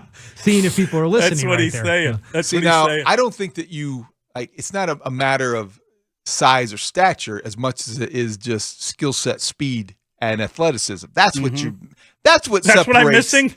Yeah, exactly. That's what you're missing. Specifically, you got the size. Yeah, you got the size. You depending. Not really. Well, we've been in locker rooms. It's not even close. Right. Well, it depends. Yeah, but if you take it back to the 90s, you could be a punter. You have a good yeah, leg. You could have been a punter. Could have been a field goal kicker. Could have been a field goal kicker. But you could have been the guy that goes out there and slips on the Super Bowl field. Did you ever attempt a field goal? Like, have you ever messed around like on a legitimate field? We did a thing before a game one time where we were all lined up and kicked a field goal, and like I lined up, and right before I kicked it, I just moved to my right and kicked it left-footed, just as a kind of joke. And Michael McCaskey was there, and he was like, "Oh, that was left-footed." And I said to him, "Yeah, I could kick with either foot, Michael. I played soccer my whole life." Which was your better foot, though? You have to have a stronger foot. So I took penalties in high school, and I used to take right-footed penalties for power and left-footed for. I worked on my left foot so much. Okay, if you had a 35-yard field goal to get your team advanced, I'd probably go right-footed. All right. But if I were just trying to place the ball, I'd probably go left-footed. What kind of range would you have? I've never tried. I wouldn't know. It's hard, man. I mean, we kicked it from like the 10-yard line, and I was surprised at how difficult it was. Kicking's rough. That was my weakest in punt, the punt, pass, and kick. Yeah. Always worried about the kick. Yeah. The punt, not so much. The passing, great, but not the kick. The kick's hard. One of the funniest things ever was after the doink, which was so hard, the double doink. Oh, yeah. Was that promotion that they ran. Oh, yeah. I don't remember who ran it. I think it was Mike North, wasn't it? No. Goose Island. Goose Island. It was free beer for But guys, it was like in the middle of winter, and guys were falling on their They were like in an alley, and bad people were footing, just going. Yeah, it was bad circumstances. Right. It was very funny social media, like belly laughing some of those attempts. Yeah, I don't. It's a lot harder than people think. It is hard. Yeah. Unless that's what you do for a living, and that's you perfect the routine and the rhythm, but it's very difficult. Well, if you think about Robbie Gould, right? I mean, he it's like a golf swing for him. But it was interesting. He came out of Penn State and that was like didn't go anywhere, and he was working at a construction firm when he did the tryout with the Bears, and he had been in camp with New England, and New England did pretty well with those guys. And they reduced he had taken like an extra yard or something, and they changed his footwork. So when he came to the Bears, he was dead on. I mean, he really was an accurate kicker. Do you think the footwork is what it's all about? I think the footwork is really important. I think the footwork's important.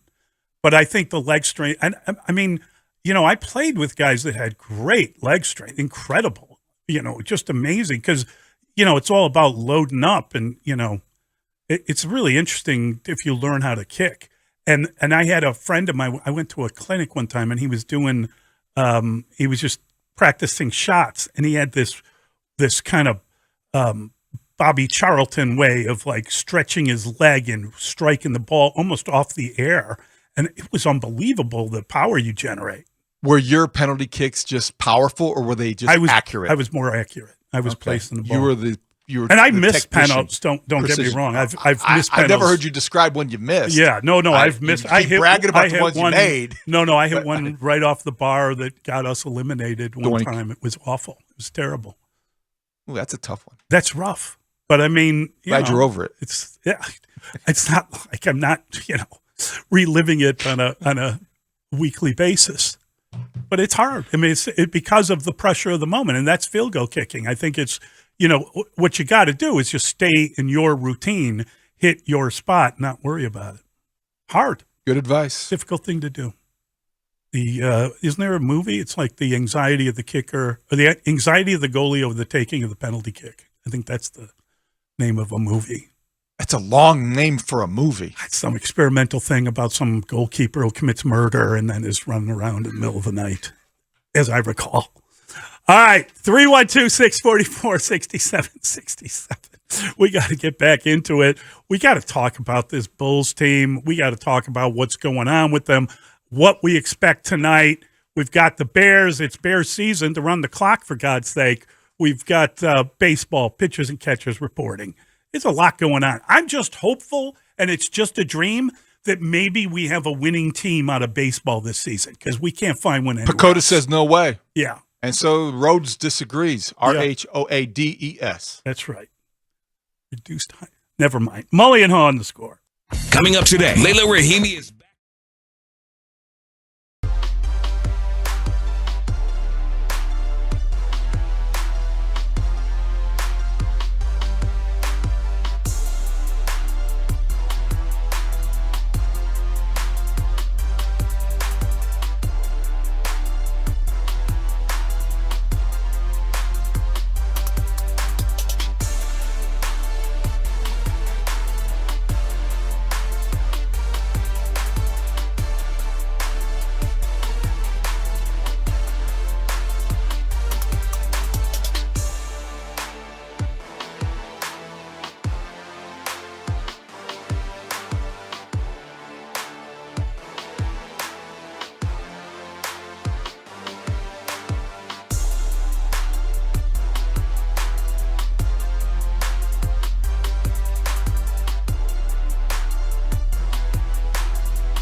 Presented to you by your local Hyundai dealers. This is where Chicago goes to talk Bears. Sports Radio 670 The Score. Chicago's home for Bears fans. WSCR and HD Chicago. WBMX HD2 Chicago. Always live on the free Odyssey app. The Score! Scoreboard update. Good morning from the Chicago Wolves Update Studio. Here's what's happening. Today's the day. It's the 15th of the month, and that means pitchers and catchers are reporting out in Arizona. Both the Cubs and White Sox will be there. Position players out there on the 20th, according to Bob Nightingale on Twitter. Pitcher Mike Clevenger remains under investigation for potential violation of MLB's domestic violence policy and will be permitted to fully participate at White Sox spring training camp. He is not being placed on administrative leave at this time. General Manager Rick Hahn scheduled to meet with the media around 12:15. Blackhawks fell to the Canadiens last night 4-0. They stay up north the border, take on the Maple Leafs in Toronto. And the Bulls, they're back at it tonight right here on The Score, 5:45. But DeMar DeRozan will not be there. He is out with a quad strain. Saturday, it's hockey night in Chicago, and the Wolves are going to play at the Allstate Arena this Saturday against the Monsters. They're from Cleveland. Get your tickets for Saturday's Star Wars night at ChicagoWolves.com. This hour is also brought to you by Team Hochberg. Visit their website, 56david.com. That's 56david.com. Archuris wanted consistency. I'm not sure this type of consistency. Yeah, this is maybe he should have clarified that. Yeah. Mully and Haugh, Chicago Sports Radio 670 The Score. That is funny stuff from Will Perdue. Great insight because they have been consistently poor, and now DeMar DeRozan is out. He had an MRI, and he's got a grade 1, I don't know, is it a quad injury? It's not good. It's not good. Not good without DeMar DeRozan. The offense, you wonder how much more it can sputter. Even with him, I wonder, does he not play in the All-Star game then with the right quad strain? I would hope not. Yeah, and he's missing this game. Derek Jones Jr. is still down. He's got a abductor strain, and Alex Caruso technically is questionable for this game, but he still has that sprained foot. Well, this is a problem because they have struggled scoring with DeRozan, and now you're taking him out, and now you might not have Caruso. In this 4-game losing streak, 3 times they haven't scored more than 91 points. Well, against the Magic, they missed their first 16 3-point shots. Yeah. They're last in the league in 3 points attempted and certainly last in the league in 3-pointers made.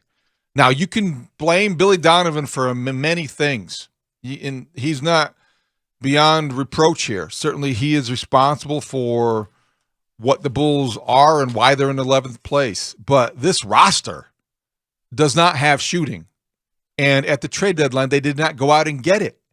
And it just keeps on getting worse. So what Will Purdue's saying is the truth. The truth hurts because they are consistently inconsistent and they consistently can't score or shoot. Right now, I think that when you talk about efficiency, they're 24th in offensive rating, 7th in defense. The game is at the Pacers, so it's a good game for the morning show. We get to watch the entire game and enjoy it. And the pregame will be on here on The Score. Starts at 5:45. So you want to be here. You want to listen to the game, and we can talk about it a little bit tomorrow. But obviously, as we talked about in the pick 6 this morning, can we please get to the buyout market already? Because we're waiting for the Bulls to get someone on the buyout market, and that someone could indeed be Russell Westbrook. And see, this is what we do. Yeah. This is what we always do. What do we do? Russell Westbrook might make an impact.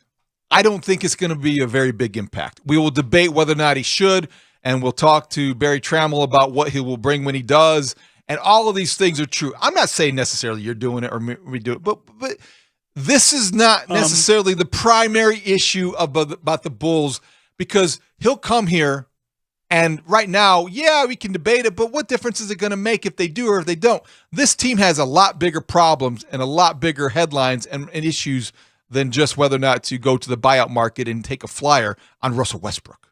Russell Westbrook is 34 years old, and he is averaging, I believe, 15.9 points a game, 6.2 rebounds a game, 7.5 assists per game, and is a candidate for the 6th Man of the Year award. 15, 6, and 7. Yep. That's pretty good. It's pretty good. And he may wind up with the Clippers. Right. Because he's got connections there, and he knows Paul George, and he could be a guy that could maybe get a ring with the Clippers, although they're not going to get a ring. The Heat as well. The Heat's another team that's been mentioned. But the Bulls, he played with Billy Donovan for 4 years, and when Billy was asked about it after the game, he said, well, he's under contract with another team, and you can't talk about it. And then it was like, well, generally speaking, when you were with him, what was he like? And Billy gave an answer that made you believe that the rumors about Billy reaching out to his camp and saying, come to Chicago, you should play here, is accurate, because Billy, he said some nice things about him. It was fun to hear the way he defined the guy. Reports tying Russ, obviously, to the Bulls. What do you like about how he could potentially fit here? Well, I really can't talk about him, just with him under contract with a different team, so I can't get into that. Just as a player, what do you appreciate about his game? Well, I will just say that, being with him for 4 years, I've always said this, it was a unbelievable respect on my part from the standpoint that, whenever there was a game, you knew he was always ready to play. And he's a great competitor, and he loves competing. And, he plays with great energy and great passion, and like I've said before, you go into a locker room before a game and you look at him, you're not worried about whether or not he's ready to play every game. Okay. Implicit in that answer is that the Bulls don't do that. Yeah, that was basically the purpose of what he said. Yes. Is not necessarily just to open the door for Russell Westbrook to the locker room, which I think that it accomplished that as well. But that was intentional or not, and I'm not convinced it's not intentional. Remind everybody about what's not happening here. This is not a team that's ready to play every night. This is not a team that has the energy, the passion, the fire, however you want to describe it, however he did. Because Billy Donovan is not going to say what he said without a purpose. I can't talk about this guy, because of tampering, but let me talk about this guy in a way that I can, because the message that I'm going to send isn't necessarily about Russell Westbrook. It's about the guys in his locker room who are not performing in the way that they should because they don't bring the intensity every night. Let's put the Billy comment into the translator, okay? So, and Billy, what he really said was, every game, I know we're not ready to play. We're not great competitors. We don't like to compete. We play without any energy or passion. Essentially, that's what he's saying. Basically, just turn that comment around, and it defines the rest of this team. Essentially, what he's saying is that he would help. I have coached a team this year that has underachieved because they haven't brought it every night. They don't bring it. And I would love to coach again somebody who I could count on, the thing that every coach should be able to count on as a minimum: effort, intensity, engagement. Yeah, Billy says, it's a pity you guys can't come into the locker room before the game and see these dead arse guys sitting there. Right. That's what basically was. Why can't my guys be like Russ? And that is what he would bring to the Bulls. Okay. He can't shoot. That is like the one thing they need is someone that can knock down a tray, not the guy. Okay? He's 34. They don't need any more older players. They're filled up in that category. But they need energy, they need passion, they need somebody that wants to compete. And that's what they've been lacking. And that, how you lose 4 straight games after the trade deadline? You kind of exhale and you're like, okay, well, we're all here. Everybody's the same. Yeah, okay, more of the same. And you said it. They're not scoring at all. They're 91. What did you say? 91 points in 4 of the. And in 3 of the 4 losses, they have not exceeded 91 points. This is the NBA. It's the NBA. It's the modern NBA that the Bulls have yet to adapt to, because this roster is not constructed in a way that reflects that. They don't have 3-point shooters to take 3-point shots. And so they Russ, trade 3s for 2s. They're the king of the mid-range. That's great. Congratulations. That'll get you in 11th place when you have a team that won't bring it every night in other ways. You give Russ an open 3, and he'll shank it for you. He's not afraid to shoot it. He's not exactly the answer there either. And I wonder about this, and I think it's all kind of distracting. That's why I don't think it's one of those things where you pound your fist to the table and you say, I either have to have him or I can't have him because of his history with other teams. I just don't know if it's worth all the fuss. There's going to be fuss with Russ. I didn't mean to rhyme there, but you know there's going to be a lot of attention, as there already has been, about the possibility. But I think it's all very distracting from the point that is the point that Bulls continue to reinforce, is that something's missing here. Something's wrong here. And we didn't expect this. And I dare anybody to go back and say, yeah, we saw this coming. I don't think we saw this coming. The Bulls are as much of an underachieving team as there is in the NBA right now. I agree with you. That's true. Did you see that coming? No. I thought this was a team that's going to help us get through winter. Let me ask something. Is it possible that they're not as good as we thought they were? It's as simple as that. That's not only possible, that is happening. That is the reality of this season. They are not as good as we thought, with or without Lonzo Ball. That is not an excuse. They'd be better with Lonzo Ball. Yes, they would be. But they should be better without him than they are. No, I agree. But they do, when you think about the way they won all those close games a year ago, all those clutch shots from DeMar DeRozan. If they hadn't done that, then we went. And guess what? This year, that hasn't been the case.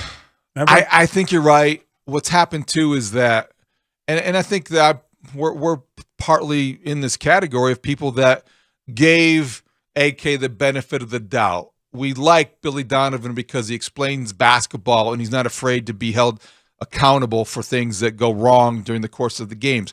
So there is a buy-in with the front office and the coaching staff that we made, that maybe we made too quickly, because it feels like we've been duped. It feels like we've been betrayed is too strong, but you believed in the fact that AK could put a roster together that would be better than this one is. And you thought that this team would be able to respond to coaching better than this one has. So I think that's where you feel like here we are in mid-February, late February, and you feel a little duped by the Bulls. Yeah, and they need something. If it's Russ, Dustin said this yesterday, and it's a good point. He said that it would be good for business. I don't know that it would work for the Bulls, but it would be good to see something different, something, some of the weird stuff that would come with him, a little bit of the chaos on the floor type by thing. business, he means talkability. Oh, that's all. There's tremendous talkability in Russell Westbrook coming to the Bulls. No question. There's no doubt about that. There already has been. He was, 2017, he was the MVP of the league. He's the king of triple doubles. Yeah. This is a Hall of Famer. Yes. He walks into the Bulls locker room as the most accomplished player immediately. Yeah, that's true. And he's walking in a locker room where DeMar DeRozan dresses. So that says a lot right there. Yeah. Russell Westbrook is definitely a polarizing figure in the NBA. That's why we've given him this much attention so far. But again, there's 57 games the Bulls have played. They've got 25 left. I don't know what impact he can have. When do they make the decision in Utah? Are they working on that? He's obviously not going to play for them. Is that over the All-Star break? When does that occur? According to stories written about this, there's an unofficial deadline of like March 1st. But again, Bulls you look can't at the wait schedule, that long. you can't wait that long. You would think that conventional wisdom would say over the All-Star break, you've got to do something, because the Bulls play the Nets coming out of the break. They play the Bucks tomorrow night. Who's left on the Nets? Spencer Dinwiddie. Does it matter? Did you see what they did to them last week? I know. After trading everybody, they got 5 guys together. It was like beat at the YMCA. I know. We'll beat you because we can shoot. Well, and the Bulls can't. Bulls can't. Is the way they beat them. Tomorrow night they play the Bucks. Tonight they play the Pacers. Yeah. So they've got to win tonight. Well, they're more likely to beat the Bucks than the Pacers, and I don't know why. That makes no sense. No, it's the damnedest thing. That makes no sense because they've got Dad Joe King, with the Bucks that are not going to let anybody down. I love that guy. I love the fact that you've referred to him as the most reliable superstar in the NBA. Why did the football coach went to the bank? You guys know why? Why did the football coach go to the bank? Yeah, go to the bank. To the bank. Okay. To get his quarterback. Giannis is the best. He's the best. He is the most reliable star in the NBA. Yeah, I like that label. He works his rear end off, and he plays all the time, and he's a great player. And you never, like, if you were to buy a ticket to a Bucks game, he's going to play. You're not going to get there and find out, oh, LeBron's sitting out tonight, as what happened to us. Remember that, Dustin? We went to a Cleveland game at the stadium, and no show. LeBron. No LeBron. And they're not as good without LeBron. It wasn't as good a night or as fun an event without LeBron. Am I lying or am I telling the truth? It was just one more reason on the checklist of things I don't like about LeBron James. Is that your phone? That's his phone. That's a fine. That is awesome. That's a fine. Yeah, the guy waited for his phone to ring and then jumped in. It was almost like he was holding it up to the... That's a no-no. Yeah. Hey, by the way, speaking of LeBron, did you see that cool moment the other night when he didn't play with the little girl? And the little girl, yeah. How do you explain that, though? Sorry. Well, what was so cute about it is the little girl went to the game to see LeBron, and he wasn't there, and then she ended up sitting next to him. How do I explain it? No. And you and I talked about this off the air. He has missed 3 games now since he passed Abdul-Jabbar. Yeah, he's had a couple of parties. He was seen in a suite at the Super Bowl, right? And he's skipping games, and they're and the Lakers are on the edge of trying to get into the postseason. And people are like, "Oh, Anthony Davis, how disrespectful!" Did you see the look on Anthony Davis's face the night? This is why. If I was a Laker teammate, I would not be on board with all of this. With what? He's injured. No, he's not injured. Again, if he's injured, David, then don't be at the Super Bowl. Watch it at home. Okay? There's a I'm sure you difference can get really between- great food delivered or a chef to come in and make unbelievable snacks for him and his crew. Don't get on a private jet, one of the 1,000 private jets that were at the airport That's out pretty in Arizona. Because the golf tournament. 1,000 jets at the Arizona LA airport. to Phoenix is not that long of a flight. So you have no problem with that? I have taken the LA to Phoenix to Vegas trip when the Bulls were in the finals. So have I. That was the first time I ever went to Vegas. No hotel room. Yeah. Went to Phoenix for spring break, and then we jumped on a $38 round trip flight on Southwest Airlines from Phoenix to Vegas. We were there for about 36 hours and had no hotel room. I finished writing all my stuff, went to the airport, flew to Vegas, stayed in Vegas basically all night, took the first flight out in the morning, put a DND on the phone, and by the time I woke up, and the game was that night, I had about 40 messages from work. And Chris D'Amico, who was a wonderful boss and a guy that was a huge Eagles fan, fly Eagles fly, and we've lost Chris. I love the guy. He told me if I ever did another maneuver like that, I wouldn't have a job. He told me he'd fire me because he was trying to organize the plan and talk to me all morning. Yeah, that's a pretty gutsy move. Yeah, I was making yourself unavailable to the boss. I didn't know they were calling me. Yeah. I was in Vegas you have all to night. always assume they're calling you. Yeah, well. You know how that works. But you know how that works too. Like we're having 6 conversations. Like I'll do what I do every night. Okay. Yeah, I know. You can overtalk things. Yes. But anyway, I got in huge trouble because I went to Vegas. But you're right, Dustin. It cost about $30 round trip. The other thing was I had like a Fred Flintstone moment in the airport where I was like, bat. I was just plotting out my trip to Vegas. It was awesome. What's a Fred Flintstone moment? Don't you remember that episode where Fred got into gambling and he kept saying bat? Maybe I'm wrong. I don't remember that episode. I don't remember, but also when I did watch the Flintstones, I wasn't even thinking about betting yet. I watched a lot of Flintstones. Yeah. But I don't remember that one, no. Now we're going to have to... Maybe I'm wrong. Now we're going to have to Maybe go I made find that it. up. Maybe that's just stuck in my head and it's another series. I don't know. Who's your Barney Rubble? Flintstones. Who's my Barney Rubble? He's right over there. And no, I don't have a big problem with you know LeBron what? James. And here's the Barney. thing. It just, Dustin, just so you know, when he said that, he threw the softball into the wheelhouse. I had no choice but to say he's right over there. That was all on Mr. David. No. Don't get mad at me. I'm just an innocent bystander. Oh, boy. Talk about an agitator. All right, we're going to bring in Barry Trammell. We're going to talk to him about the OKC connection and how tight was Billy Donovan with one Russell Westbrook. Also, think about all the guys that went through OKC. How did they not win more? My God. Mully and Haugh, Chicago Sports Radio, 6-7 The Score. The Parkins and Spiegel Show on your ride home. Afternoons 2 to 6 on The Score. If you get down double digits, you lose.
Mully and Haugh, Chicago Sports Radio 670 The Score.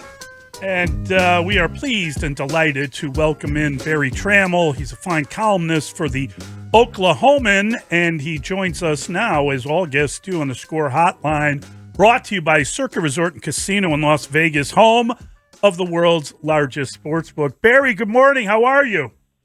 I'm great. How's things in Chicago? Well, not going too well, to be honest with you. We don't have any winning teams right now, and the Bulls are quickly and kind of completely falling out of contention. I believe they're 11th right now. They're out of the play-in. We had higher expectations for this group, and no one seems to have an idea as to where to go. And they didn't do anything at the trade deadline, and now the rumors are that Billy Donovan has reached out to Russell Westbrook and wants to bring him to Chicago, once the buyout is complete with the Jazz, wants him to come to Chicago and hopefully kind of help this thing. Good idea, bad idea? What did you make of the two of them together in Oklahoma City? Well, they worked fairly well together in Oklahoma City. They didn't reach the highest heights. With the year Durant was here, you know, they had a chance to make the NBA Finals, maybe should have made the NBA Finals. So that was a completely successful year. After that, for 3 more years, it was solid. Didn't get a playoff advancement, made the playoffs. But Westbrook and Durant worked very well together. I think Billy sort of took a hands-off approach to anything except, let's say, fairly strong suggestions on what ought to happen on the court. Not any demands, but they worked pretty good. And Billy didn't really mess with Russell's status as emperor of Oklahoma City. That was different, but I think that's a different situation than what I think you have in Chicago. I don't claim to be an expert on the Bulls, but that was a team that could win at a pretty high level. This Chicago iteration appears to not be that kind of roster. So, and the biggest thing is this: from 23 to Russell Westbrook, say 2017, 2018. That's a different Westbrook. He's not, turns out that time, with the possible exception of Tom Brady and LeBron James, time is undefeated. And it has robbed Westbrook of some of the things that made him special and made him great. He's not as explosive as he used to be. He's not as physically imposing as he used to be. And that was a big part of his game. Barry, you have a very well-documented past with Russell Westbrook because the way he treated you specifically, and I think that he could be polarizing. And you're right, time is undefeated, and maybe it has humbled him a little bit. But based on your experience or based on what you know of him as a person, what kind of impact do you think he would have, even in a short period of time, the remainder of this season, in that locker room, in this market, on that team? Well, I think he would be an instigator. That might not be a bad thing with Chicago. I think he would create some chaos. I wouldn't bring him into the Bucks or the Celtics or the Grizzlies. Somebody that things are going Denver. I don't think I'd add him to one of those rosters, but somebody that's that should have a pulse and doesn't. He's going to change things around. There's not any question about that. Russell is a very imposing personality, and some of that is without saying a word. He just, he likes things a certain way, and he generally has gotten his way. I don't know if he still does or not. If he doesn't, he won't like it. So he would instigate things. He would be throwing some spice into the soup, so to speak. So if Chicago is just trying to find a flair to try to get something changing. They could do worse than Russell Westbrook, but if they're expecting any kind of high-level basketball improvement or basketball fix, that's unlikely. Russell is now 34. Yeah. He'll turn 35 in November, and he's just not the player he once was. Every year that goes by in the NBA, starting with his rookie year, shooting has become more and more important, and his shooting has never really changed.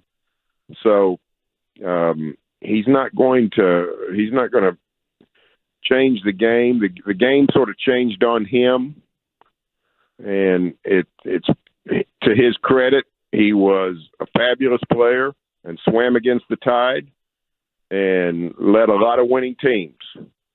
But it's probably past his time to be able to be a difference maker on an NBA court. Yeah, I think it's interesting because a couple of the names that have come up, obviously, Russ is the number one name of a guy that from the buyout market, but Patrick Beverley is from Chicago, and this is another guy who you would have to describe as kind of an instigator, a guy that is a defensive player. A lot of people think a cheap shot artist. It's you're talking about competitors, right? And Russ, say whatever you want about him. He probably winds up in the Hall of Fame. I think he's already achieved that. But man, he had a fall from grace.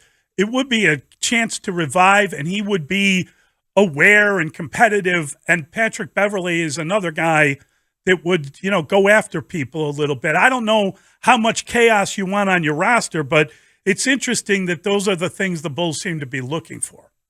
Well, if Chicago, and from my vantage point, Chicago looks like an interesting roster that just hasn't gelled for whatever reason. I mean, the pieces of a good team are there. I don't think there's any doubt about that. Not necessarily a great team, but the pieces of a good team are there. And for whatever reason, they're just sort of mired in mediocrity. I frankly don't see what it could hurt to take a flyer on a Westbrook or a Patrick Beverley. Not a lot to lose, it doesn't seem like, but you've got to be willing to understand there will be some residuals, some collateral damage. Russell Westbrook does not leave a place the same as he found it, and he can turn teammates against. No, he doesn't really. He's not a revolutionary. He's not trying to turn everything upside down, but he just wears on people. And everybody focuses on the media, but he wears on the staff. He wears on teammates. Now, Chicago's not going to sign him to a 4-year contract. Right. Sign him here, March 1st, and they might have him for 6 weeks. So it doesn't have to be long term, but he is going to wear on people, and he's not. I give Russell credit because it seems that in Houston and L.A. particularly, maybe Washington too, I don't know. I think it was 1979 the last time anybody paid attention to the Bullets. But that's when they were the Bullets. I didn't know what he did in Washington, but in Houston and L.A., he at least tried to change, particularly his game. Right. He's had the ball in his hands 80% of his offensive minutes in his career. And he went to Houston and didn't do that. And he went to L.A. and didn't do some of that. So I give him credit for trying, but it's difficult to change at 34.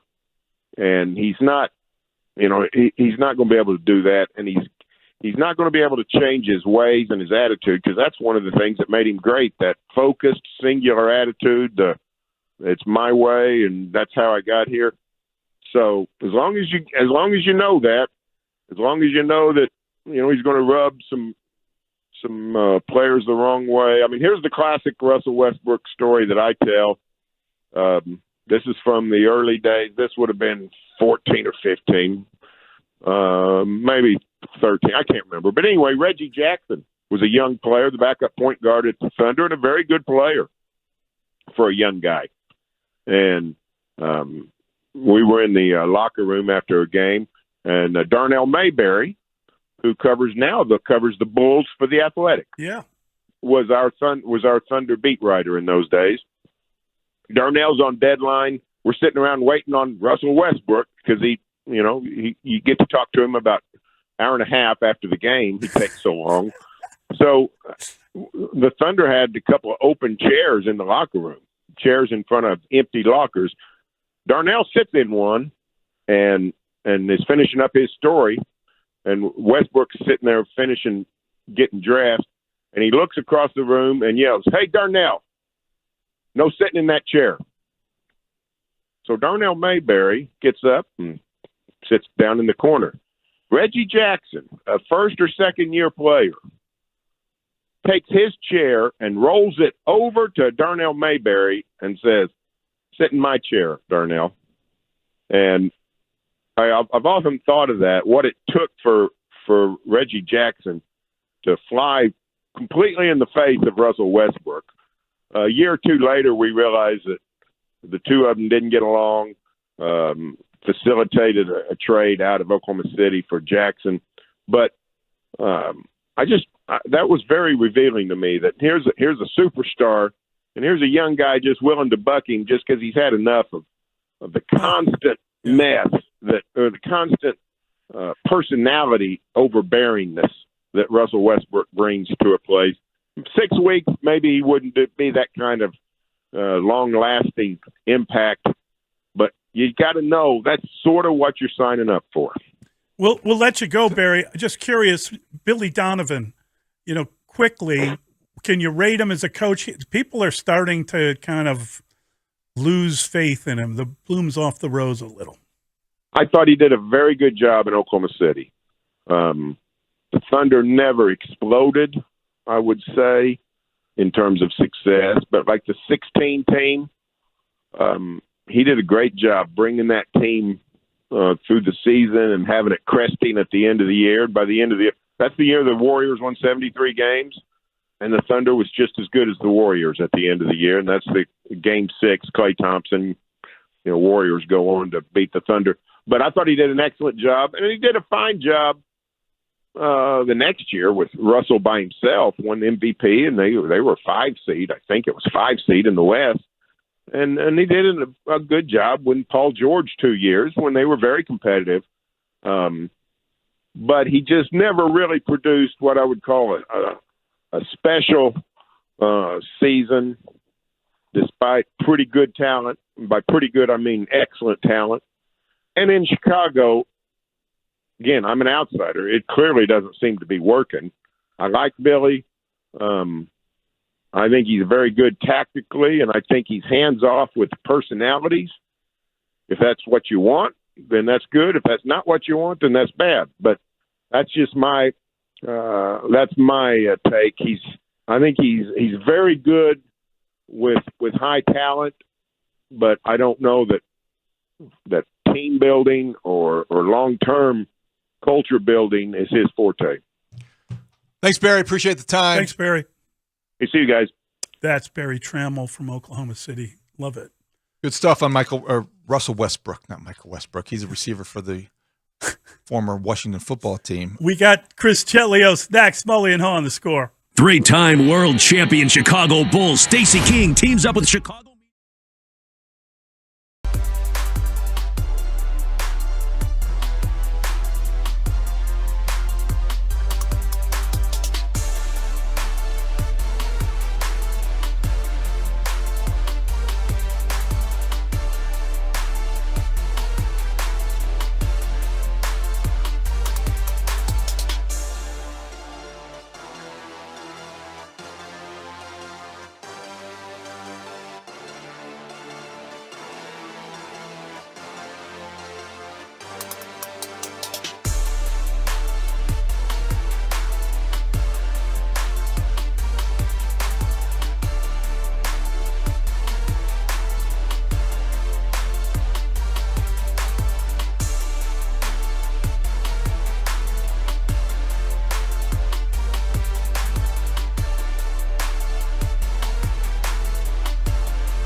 Chris Chelios. Up the boards to Chelios with room. He shoots. Score! BetMGM ambassador. Nice play by Chris Chelios. Hockey Hall of Famer. Chris Chelios is not human. I'm convinced of it. Not only will he go in the Hall of Fame, I think he should go in the Smithsonian. Blackhawks legend. Chelios will add defense, but he'll also add offense to the Hawks. Steve Smith ahead to Murphy. Nichols at the line. Chelios moving in. Chelios scores! Chris Chelios has won it for Chicago. Three-time Stanley Cup champion. What a competitor Chris Chelios has been over the years, and he's been a winner every place he's ever been. Chris Chelios with Mully and Haugh on 670 The Score. Mully and Haugh, Chicago Sports Radio 670 The Score. Always a joy to talk to Chris Chelios. He joins us now on the Score Hotline, brought to you by Circa Resort and Casino in Las Vegas, home of the world's largest sports book. Chris, good morning. How you doing? I'm good. How are you guys? Good. You know, I just got back from Montreal. I spent the weekend in Montreal, and I had a fantastic time. It's a great town. And I was thinking about you because the Canadians played on Saturday and Sunday, and I was in this Marriott hotel near the Bell Center. It was overrun with people. I mean, it was an unbelievable atmosphere just being there when they were playing, let alone going to the game. I couldn't get tickets for the game, which was a drag. But I got to tell you, the coverage, the whole, everything about it, it made me wonder, how is that the best NHL city? I mean, is Toronto a better NHL city? Is Chicago a better NHL city? And I know it's home to you, but I'm curious. It's such a different vibe in Canada. Yeah, one thing about, Montreal, especially because the French are so passionate. And by the way, if you needed tickets, you know somebody that played for Montreal. But anyway, yeah, good to know about the French. Yeah, there's something about the French and obviously the history and the tradition of the French Canadians in Montreal. But those major cities, you got Vancouver, Toronto, Montreal, even Quebec City, because it's such a beautiful place. They're all great places to watch hockey games. And, nobody wants to play in Edmonton or Calgary, regardless of, it's quite honestly. But, both of those cities, you've got Banff and Whistler, pretty close by too. So that's the other thing you have going. But I was lucky to be able to break into that. And with the States, it kind of goes like when the team's hot, fans will support it. But as far as Chicago, New York, the major cities, they do a good job. But there's nothing like Canada. All right, Chelly. So Patrick Kane rumors this week, Maple Leafs. Possibly. Dallas Stars, possibly. We know he's upset about not getting traded to the Rangers. He voiced that displeasure, which was a surprise. Here's what I want to know. Will he be which team will he be representing Sunday when the Hawks play the Leafs at the United Center? Toronto or Chicago? Oh boy. Well, like you said, that his comments after Panarin, after the kid from St. Louis went to the Rangers. Tarasenko, I'm sorry. Yeah, obviously he's disappointed. He really wanted to, team up with Panarin again. And it sounded like he thought that deal was done, but whatever the hip rumors, I don't know what it boiled down to. You're right. Matthews was trying to talk him into maybe coming there earlier in the year. Dallas might be a fit still. That if Kaner's going to go somewhere, it's going to be somewhere where he's going to win, right? He has an opportunity to win, and with that cap hit, it narrows it down a lot with some of those teams because they just don't have the room. But if they do that 3-way deal, someone's willing to eat some money. But the fact that he even was, he was vocal in saying that he was disappointed about the Ranger thing. He's looking for options for sure. As I said, I was in Montreal and I'm watching Kirby Doc, right? And it's, you're talking to people about what he's done. And I said to David this morning, like, the guy's 22 years old. If you're in a rebuild, how is he not part of it? And I know they got a first and a third or something for him, but it just seems crazy to have given him up. I don't know. Yeah, but when the coach, Jeremy Colt, was a coach, you really had, you could tell he wasn't happy with him. And now he's in a situation with a coach that likes him. He's getting all the opportunity on that top line, and it makes a big difference, especially like you said. He's a 22-year-old kid and on a struggling Blackhawks team. And I don't think it was fair that, to give up on him that early, but, he's doing well now. And I felt the same about DeBrincat and, Hagel, but, if you're going to rebuild, and you're all in, that's the plan, obviously. So they're going to try and get all those picks that they can and go from there. How much fun was it watching the Super Bowl, Chelly? What'd you do? You know what? I was actually in Quebec City for the Quebec Pee Wee Major tournament. And it was great because the carnival, that big festival was going on, the Winter Festival, and watched it with, a few Americans because their teams up there were a lot of American teams. So it's not the same as watching it in the U.S. or actually going to the game, but it was a great game. Mahomes, obviously, mistake-free game, ended up, winning it just because of a couple errors by Eagles. But, that's who I wanted. I don't know if I picked it with you guys, but that was the team I picked. That's great. Thanks, Chris. Really appreciate the time as always. Thanks, Chelly.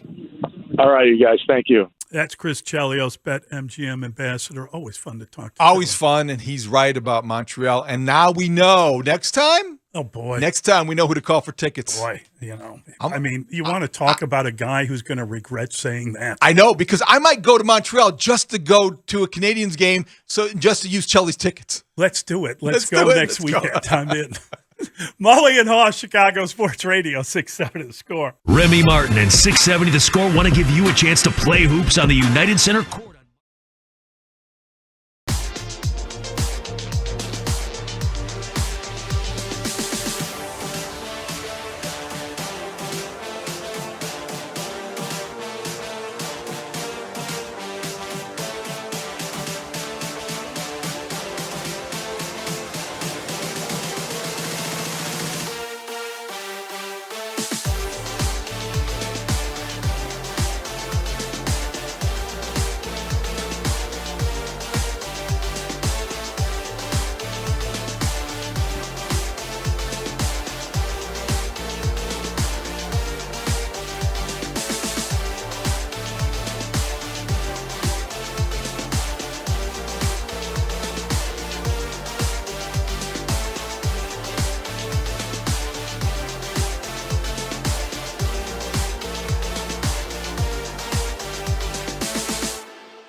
Broadcasting live from the Hyundai Studio. Presented to you by your local Hyundai dealers. This is where Chicago goes to talk Bears. Sports Radio 670 The Score. Chicago's home for Bears fans. WSCR and HD Chicago. WBMX HD2 Chicago. Always live on the free Odyssey app. The Score! Scoreboard update. From the Chicago Wolves Update Studio, here's what's happening. DeMar DeRozan out with a quad strain tonight. The Bulls are at the Pacers. You'll hear it right here on The Score. Chuck Swirsky's pregame, 5:45. Last night up in Montreal, the Blackhawks fell to the Canadiens 4-0. They'll look to turn the page and face off with the Maple Leafs tonight. Based on some information, TSN 1050 in Toronto is saying that Patrick Kane would accept a trade somewhere. The two teams that he's been told on his list, the Rangers and the Toronto Maple Leafs. This afternoon, the pitchers and catchers are reporting for spring training for both the Cubs and the White Sox. Position players due out in Arizona on the 20th. White Sox GM Rick Hahn addressing the media at 12:15. College basketball, Penn State took care of the Illini 93-81 in 2 overtimes. St. John's got the best of DePaul 92-83. The Ramblers, a 62-60 road win over UMass tonight. Over in Evanston, number 14 Indiana takes on Northwestern. It's Star Wars night on Saturday at the Chicago Wolves game. They're taking on the Monsters. They're from Cleveland. Exclusive Star Wars ticket night packages are available for you at ChicagoWolves.com.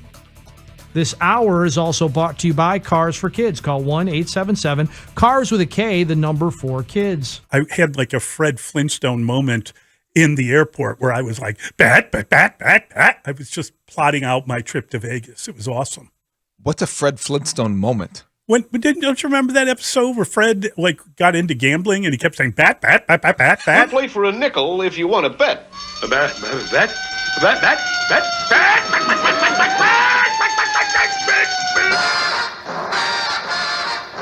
Mully and Haugh, Chicago Sports Radio 670 The Score. Told you. Wow. We had a lot of texters who, I know. who also jumped aboard. I almost feel bad now being pelted by texters that I didn't remember that episode of the Flintstones. Yeah, pretty awesome. Very awesome that you have that memory that is indelibly etched into your brain. How could I, as a little kid, I don't know, got addicted to that idea? Did I even know what gambling was? I don't know. Obviously you did. It left a mark. It was Dustin's influence. We should have asked, it may be next week, we should have asked Chelly about Jaromir Jagr. He's 51 today, and he is still playing. He plays in Czechoslovakia. I believe he owns the team. Yep. But 51, and he's still playing. And not only is he still playing, he's scoring goals. Wow. And he scored his 1,099th career goal, overtaking Wayne Gretzky. I guess there's a worldwide chart of goal scoring in leagues that are compiled, and he turns 51 today. Yeah. And he scored for the Kladno Knights in a Czech league. Yeah. So, yeah, good for Jaromir Jagr, who played as recently as 2018 in the NHL. And did well. Yeah. Yeah. So we will ask Chelly about that next week, because I think that Jaromir Jagr will still be 51 next week and still be old and successful and still on the ice. So that'll be a lot of fun. A lot of stuff going on I want to get to. Mully, we had Barry Trammell on. Yes. To talk about Russell Westbrook. Mm-hmm. We ran out of time before asking him about Porter Moser, your guy, our guy, former Loyola coach, now at Oklahoma. Big win for the Sooners last night. Yeah. Over Kansas State. The problem with the Sooners is that's their schedule. They play these top 10 teams every bloody game. It's the Big 12. It's the Big 12. Welcome to the toughest league in America this year. And Porter, God bless them. That's a good win. They're 13-13 now. They're 500. They're flirting with respectability. I think earlier in the week, it was Monday, he had to address the rumors that were out there about him pursuing the Notre Dame job. And when he did that, he left no doubt, as only Porter can. I mean, Porter Moser is emphatic as a rule, and he was emphatic in denying his interest in the Notre Dame job. He's called it unequivocal that he did not pursue it. That's a false report saying I pursued it. Wow. Nor do I want to. I am home. And he continued. He said, I'm a Catholic kid from Chicago. I have a lot of respect for that university. That said, I have no interest. Oklahoma is my home. The Sooners are my home. Well, I mean, he did move there. He left the Ramblers, and you had to. He had a great offer, and it's a good job. And it disappoints me because I like him, and it'd be great if he was at Notre Dame. Me too. We should talk to him. We should talk to him in the next couple weeks. It'd see be how worth, he's doing, especially with March around the corner. Yes. What a tough conference, man. It's tough to make the tournament in that league now because of how tough your regular season schedule is. So it would be nice to talk to Porter Moser, who is got a big challenge at Oklahoma. Football school, tough conference, Kansas, and still Baylor, Kansas State. I mean, think about it. It's relentless. It is relentless, no question about it. So Notre Dame may have to go back to, I don't know how much they were considering Porter Moser. It would have been a great shot for them. I know what I would do if I were Jack Swarbrick at Notre Dame. Oh, this is interesting. Well, I've expressed this theory before. Well, Mike Bray is retiring. Yes. He has taken that job to heights it's never experienced before in terms of consistency. Digger Phelps, with due respect, it's just it's tougher now. But I think that if you're looking for a big name hire, if you're looking for, somebody who could come into that program and take it to the next level in the ACC, I would at least explore, if I'm Jack Swarbrick, how interested Billy Donovan might be in returning to college coaching. Because I don't know what his future holds in Chicago. We just talked to Barry Trammell. We're asking him about Billy Donovan because of what hasn't gone right with the Bulls. The Bulls are one of the more disappointing teams in the NBA. He just signed a new extension, though, right? We don't know the terms of that. Okay. They kept it in a drawer for months. Right. And it's the NBA. How secure do you think Billy Donovan's job is if the Bulls fall out of the playoffs? How secure is AK's? How secure is anybody's job as an NBA head coach? I know. And that's my point, is that if you are Jack Swarbrick and you're looking for a legitimate, credible head coach at the college level to lead your program to the next step, and if you're Billy Donovan and you might be frustrated by your most recent experience in the NBA, not that he would, and I'm sure that he probably is thinking that he can win in Chicago. And you know what I think of him. I hope he stays here for a long time. I would explore the possibility, though, if I'm a decision maker at Notre Dame, how interested would he be? What would it take to get him? Is there any sort of soft landing in South Bend if that were the case? I would be surprised if he were interested in it, frankly. I mean, I would just be surprised. Me too. Because, there's Wouldn't you one ask, thing though? being in Florida. I think it's a great idea. Would you ask him? Well, it would give him, if he feels like things are going awry, it would give him an exit without, it would be a wonderful exit to have. But I just don't know. I think I would be more conventional and look for a coach on the rise, like a younger coach on the rise kind of guy. I don't know. I could be wrong. Very funny text here from Scott in Oak Park. Apparently, I said Czechoslovakia. It's now the Czech Republic, and Slovakia is a different country. So he says, Czechoslovakia? Are you sure Yager isn't playing in the USSR or the Ottoman Empire or the Holy Roman Empire? I stand corrected, Scott. Very funny. What was it called when Fred Flintstone was around? Yeah, I don't know. The prehistoric I believe era. it was called Czech. There we go. Yeah. Things nicely played. Yeah, that's pretty funny. That's very funny stuff there. We've had people suggest that they fire Billy Donovan. So I don't believe that's the answer, but I think that Billy searching for Russell Westbrook and all that he brings, which is discomfort to those around him, right? I mean, Russ is a very proud, hardworking guy, but he's not the entity he once was. There's 25 games left. Right. How quickly is he going to make an adjustment to new teammates? He's a force of nature when he walks into any locker room. He may get along with everybody famously, and it might be a great experiment, but it is an experiment. And I don't know that anybody can look to that to save the season.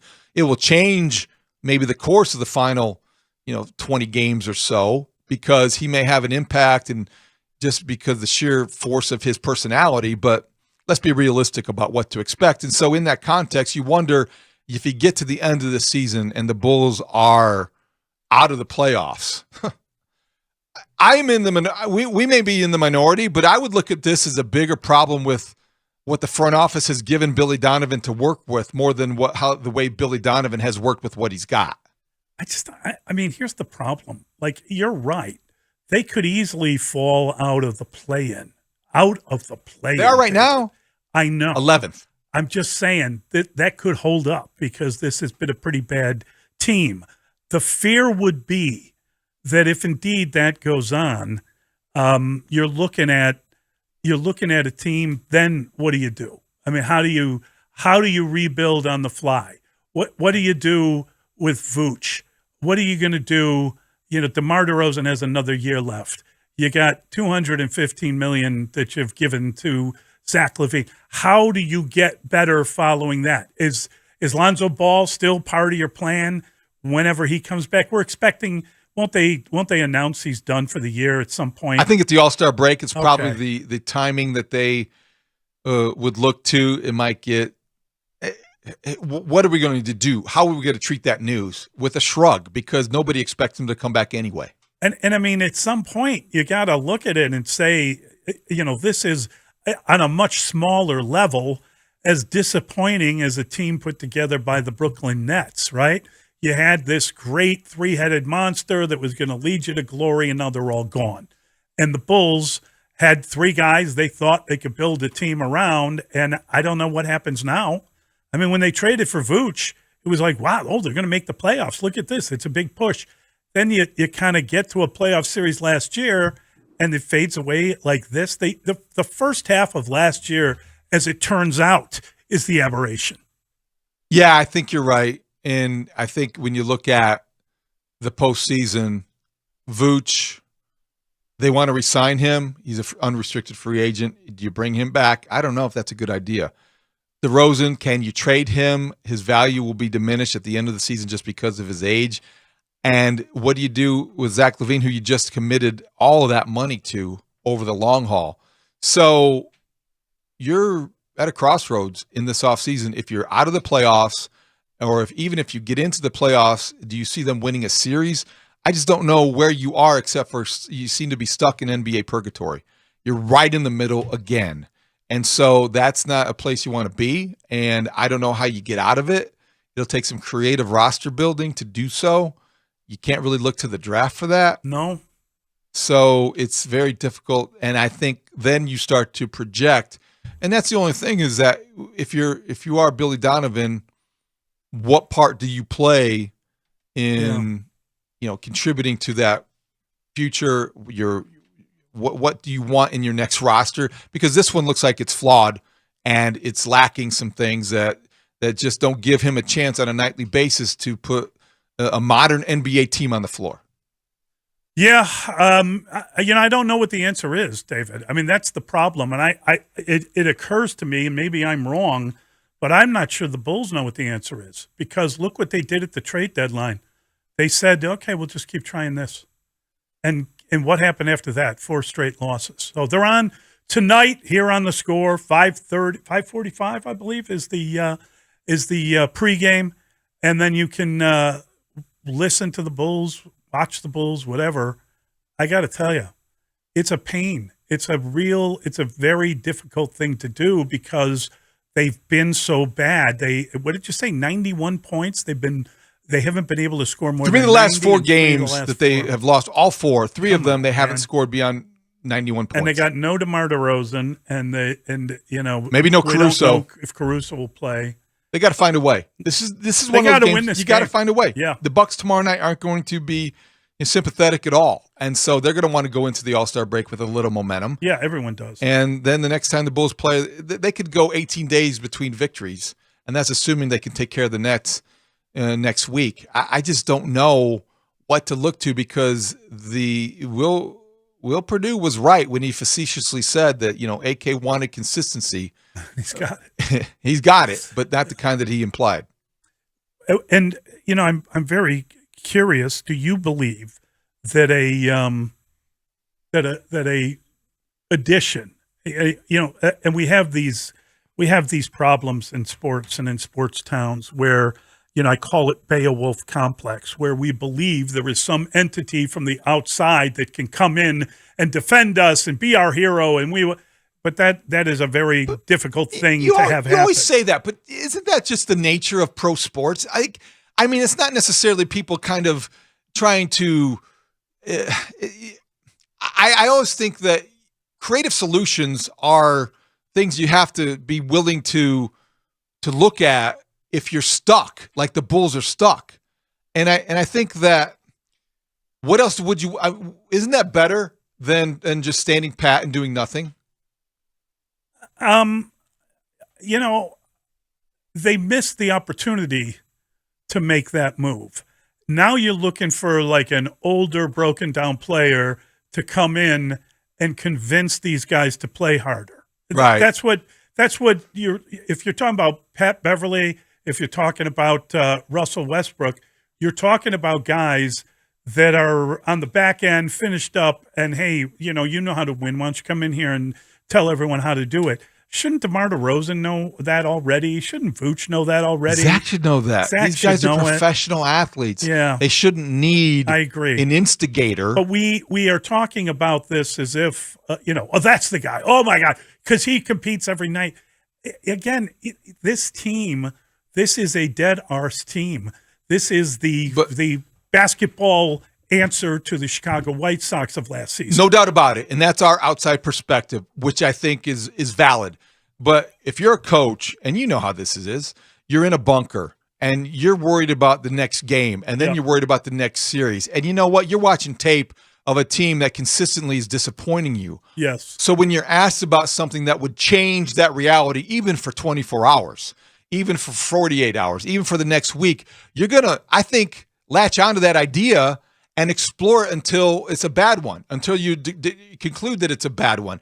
And I think with Billy Donovan, given his history with Russell Westbrook, he probably thinks, gosh, anything now. Yeah. Throw me a lifeline. Give me a guy that wants to play. Give me somebody that's going to respond to coaching, because this group clearly isn't. No, they're not. So I think that's part of the context when you talk about why they would be willing to even entertain this possibility, and why Billy Donovan would be willing to talk about somebody that he probably shouldn't be talking about.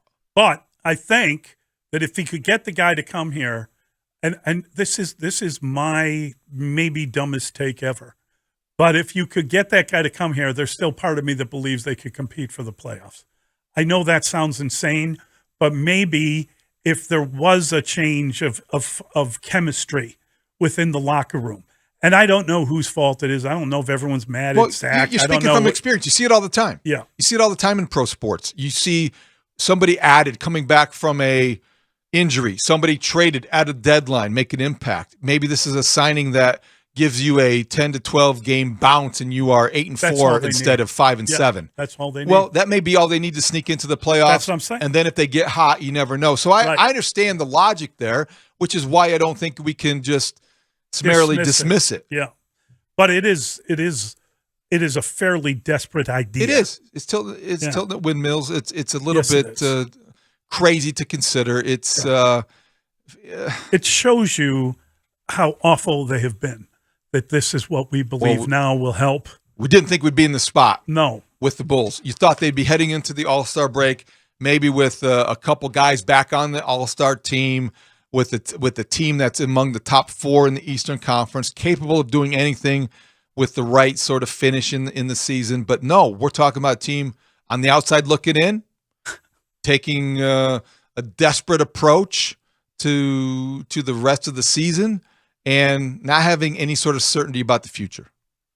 312-644-6767. I just fear that we're going to come in here tomorrow and be talking about the same thing that happened the last time out, the time before that, the time before that, and the time before that. It's possible. We also will be talking about the White Sox. Let's talk next about what you'll hear from Rick Hahn today. All right. We'll do that next. Mully and Haugh on The Score. Join me, Lawrence Holmes, and Remy Martin at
Mully and Haugh, Chicago Sports Radio, 670 The Score. So it all begins today for the White Sox. It is pitchers and catchers reporting, and we're expecting to hear from Rick Hahn at about 12:45 this afternoon in Chicago. And so that's, 10:45 out there. And the big news is that Mike Clevenger, who is under investigation by MLB in their, over their domestic violence, sexual assault, and child abuse policy, is going to be in camp and with the White Sox. The White Sox say that they were not aware of the allegations when they signed Clevenger. Apparently, the allegations were around MLB long enough that he played the second half of the 2022 season and into the playoffs before becoming a free agent and signing with the White Sox. And then about a week after that is when they actually found out that he was under this investigation. He knew. He knew. He had to have known. Well, of course he knew. But how would he not know? He's under investigation. How does that not come up? Well, apparently he didn't spill it, so they had to figure it out on their own, and they didn't. And I'll be very curious if to find out if Rick Hahn is asked today, why did you sign a guy that was under this policy? Now, according to MLB, according to the Players Association, they are not allowed to talk about who's under investigation for what. So the Sox went and signed a guy without knowledge that he was under. They've said that they didn't know this was going on. Now it is going on, and you want to know, well, why didn't they get rid of the guy? Well, apparently, if they were to release him now, that would be grounds for a grievance from Mike Clevenger, and they would lose the 1-year, $12 million deal, which, again, I mean, maybe MLB maintains sole authority to discipline in this case right now. Yes. What we don't know is that what the Sox knew when they signed him. They're saying they didn't know the extent to which he was being investigated. We can debate on whether they should have or shouldn't have, but what is not debatable today is a very bad look for the White Sox. You've got a new manager who represents a new start, optimism, energy, intensity, all the things that are required and all the things you want to hear from your new manager. That's representing change.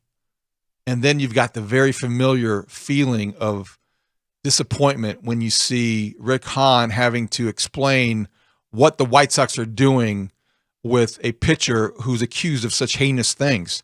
And yeah, you have to have the presumption of innocence, but also let's not be naive here. They've got to protect themselves from, what having him represent them implies or says about what they are as an organization. So it's very difficult to thread that needle, but you've got to try. We haven't heard from the White Sox yet. That's what I think bothers a lot of people. I think it's understandable. We have not heard them try to explain this, and so today is the first opportunity. Try to keep an open mind into what we're going to hear from Rick Hahn, but it's very disappointing that they are in this spot to begin with. And I mean, listen, it's disappointing from a Sox standpoint. It's disappointing from a Major League Baseball standpoint. I mean, I understand, we're not allowed to say anything. We can't reveal any of this information. They've got to come up with some change of policy so they can let a team know you might not want to sign that guy right now. Who are they protecting? They're protecting their relationship with the MLBPA. I know that, yeah. But I'm saying that these rules exist, and I get it. But in a case like this, shouldn't there be some sort of mechanism, some sort of system in place to where if you're going to invest $12 million into somebody, at some point in time, you would think that the people investigating these players for especially given the nature of these allegations. The accusations are for domestic and child abuse. Yes. They're disgusting details that require an investigation. Shouldn't somebody be able to share that information before a team invests and finds himself in this predicament? Well, James Spiegel wrote in The Athletic that the the vehicle that is used is administrative leave, right? So you put players on administrative leave when these sort of issues pop up. And this certainly happened with Trevor Bauer and Marcell Ozuna and Starlin Castro. But James says that that the difference here is that all that was done because new information and allegations came to light.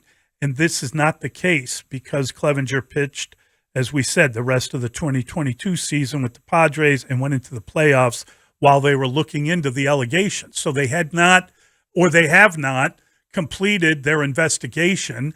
And so the White Sox then go into free, and that's a long time. This is taking a long time. It's taking a long time. And they go into this, and they sign him, and then apparently are made aware of these allegations. And it wasn't until The Athletic wrote a story that the rest of us kind of learned about it, right? The woman in question talked to two Athletic reporters, and she, revealed her identity and what had happened in her, from her viewpoint, and included, apparently him throwing chew at their child. Mm-hmm. It's just awful. I mean, it's just an awful.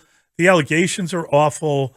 The fact that the Sox signed this guy without knowing about it is awful. And I don't. I mean, again, I would like to know. I mean, you're supposed to do your due diligence. You're supposed to figure out what the issues are with someone before you put that stamp of approval. This is a guy that we want on our team. And I mean, there was all sorts of dodgy stuff out there. Well, I'm saying Mike Clevenger, not exactly a Boy Scout. Not exactly. Even without this investigation, you would have to, I would think, do more due diligence to find out exactly what kind of person are you bringing into your organization. And again, it is $12 million, and they probably don't want to lose the money. So instead, we're going to see this guy preparing for the season in a White Sox uniform starting today. You're going to see him. And like finally, there will be questions asked of Rick Hahn. And we began the conversation asking what we expected to hear from Rick Hahn.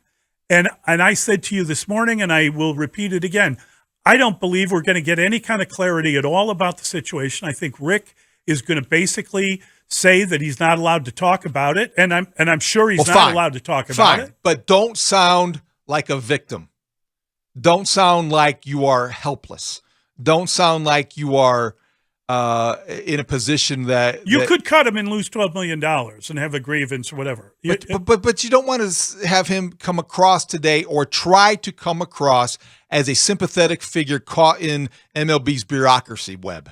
I don't want that because they are. Isn't he though, in a certain sense? I mean, again, I blame MLB as much as the White Sox. Should they have done more due diligence? Yes, but shouldn't there be some mechanism where MLB lets their teams know you might want to hold off on this? Yes, but if your first answer to your question is yes, then I don't think you can feel sorry for them. Yeah, there should be better ways to figure out what you're doing before you commit $12 million to this guy who's accused of these things. But if you think they should have known more by just doing more of a exhaustive research or background check into this guy's character, then I don't want him to come off as some sort of victim today. But David, I think that the MLB policy is they can't release that information, and they've cautioned people not to release it. So even if you are calling up people in San Diego and, hey, what's the real story here? Why is this guy willing to take this contract? You could hear nothing. You could get, maybe they made the call is my point. And I'll be curious to see what I can't tell you officially.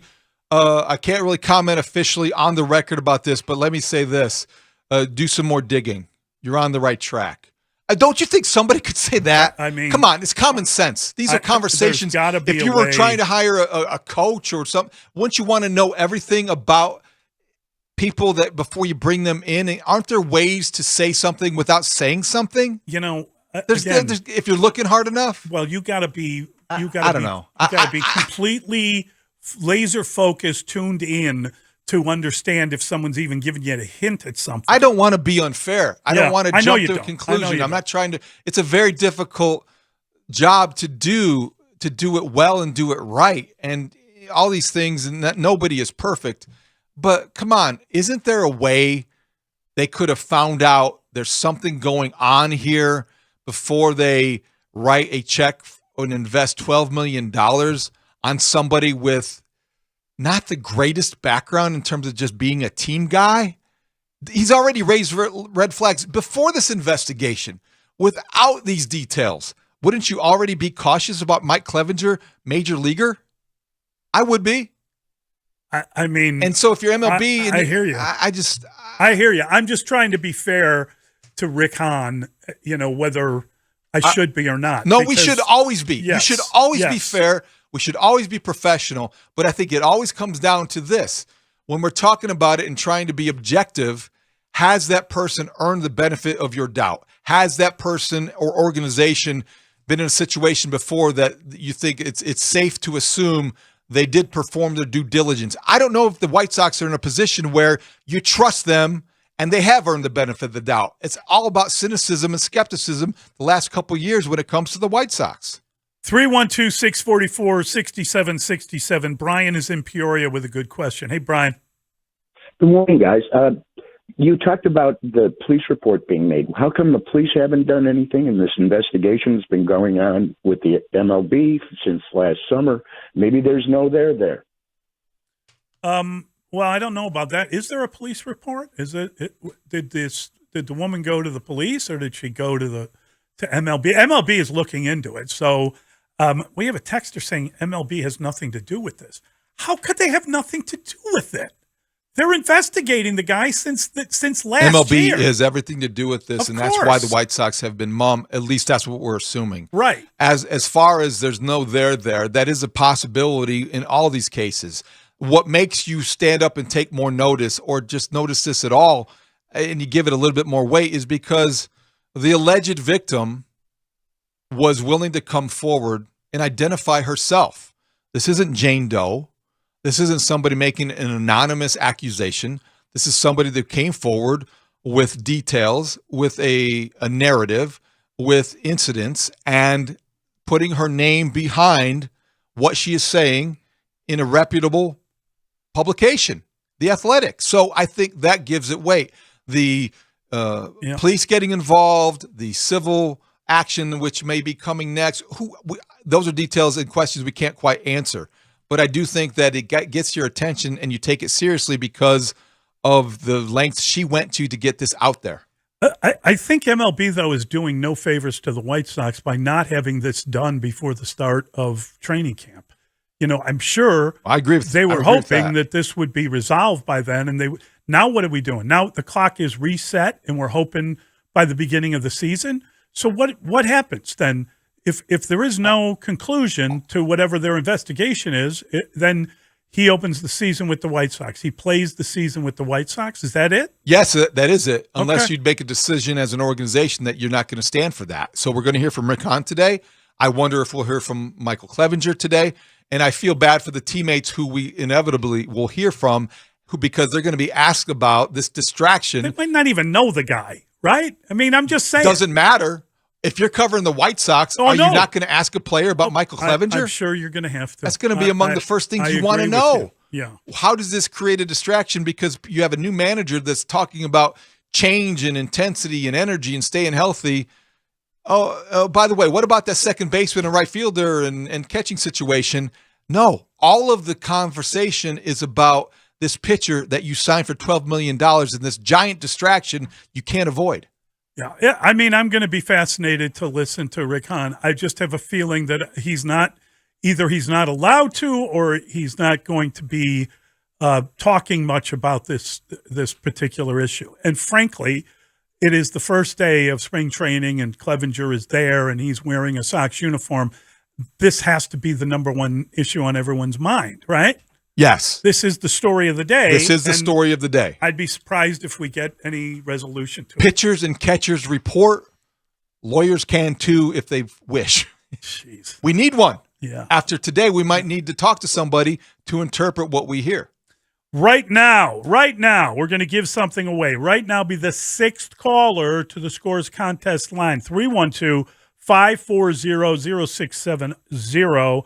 and you will win a pair of tickets to the Clark Kellogg Tip-Off, the Madness event at Rivers Casino on March 9th. You got to be 21 years old to attend. Tickets are on sale at riverscasino.com. We have talked to Clark many times. He's a great guy.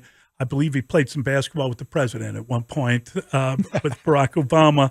And you can go there to Rivers Casino on March 9th and see him as he does his tip-off to the Madness event. It should be a lot of fun. Looking forward to it. And right now, 6th caller to the contest line 312-540-0670 will win a pair of tickets. All right, we've got, I believe, Dan and Layla today. It's a Layla Wednesday. Woohoo! We'll talk to them next. It's Mully and Haugh on The Score. With football season officially over, it's time to talk baseball. Both the Cubs and Sox are reporting to Arizona for spring training. Are the Cubs a sleeper team in the NL Central? Will the Sox exceed expectations after another disappointing season? Keep it right here for all the latest spring training news on Sports Radio 670 The Score, Chicago sports station. Always live on the free.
670 The Score. We, of course, broadcast live from the Score Hyundai Studios, brought to you by your local Hyundai dealers. Want to thank them.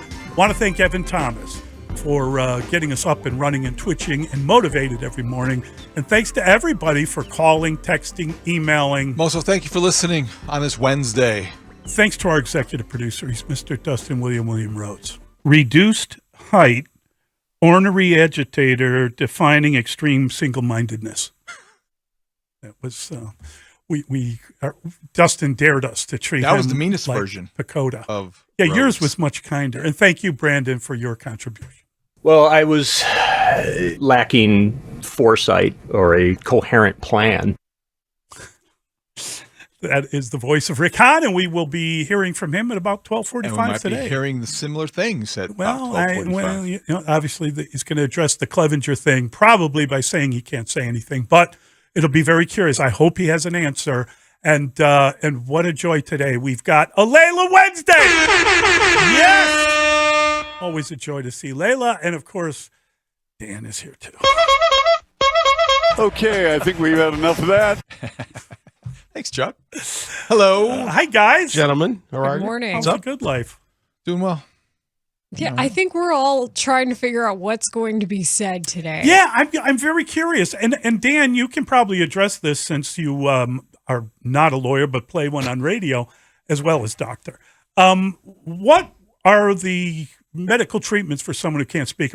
No, what would the legal ramifications be if Rick Hahn were to say something? He's not allowed to really say much, right? It's not. It's collectively bargained too. I mean, I don't know what I don't know. That's what's making this so difficult, and frankly, it's making it difficult to discuss because when I saw that he was going to be there in uniform, in good standing, I tweeted, I want to know what they know about this that we don't. We all don't. We all want that. And what they're being told by MLB. Why they can't invoke the Bauer clause and why they can't just say, "Hey, let's cool it for at least a week." You're right, but the thing is that you're right. They're limited in scope of what they can and can't say. I respect that. I think everybody should. But Dan, this is pro sports, whatever. The job involves managing perception. Okay, managing perception, and this is part of the job. Communicating in a way that, there are certain things that you're limited by, but you can't control tone. You can't control context. And you can make it clear, one way or another, what you think about what's going on here. Are you as bothered by this as maybe the rest of us? It gets back, though, to the fundamental White Sox problem, though. All roads lead back to this anytime we're dealing with a big White Sox issue. We don't know who's running the team. When this was a situation with Addison Russell and Theo Epstein could step forward and say, this is how, the stance of the organization. Yeah. This is how we feel. This is what we can say. This is what we can't say. You knew who was in charge. Well, that's what I want them to do today. But even I want them to thread that needle. Well, Rick can say stuff. Well, but we don't know what it means when Jerry Reinsdorf is talking about Nightingale. Here's what you should do. You should tell everybody what the CBA and what the stipulations are as far as what you can do as a baseball team during this time. That would let you know where they stand. But the bigger question to me is not just what do they know now. They maintain they didn't know anything about this when it happened. That investigation started in the summer, and the Padres said they knew. So you can say that. I go back. If that's true, you can say that today. It's in Katie Strang's story. And here's the other thing is, did you really not know? Because all the information is playing out like you might have. But they say they didn't. So, okay, what can you do? Because if they were to do something right now, there could be a union grievance filed based on the CBA. Which would be what would MLB that be? is the one who has to say that means they lose the administratively. $12 million?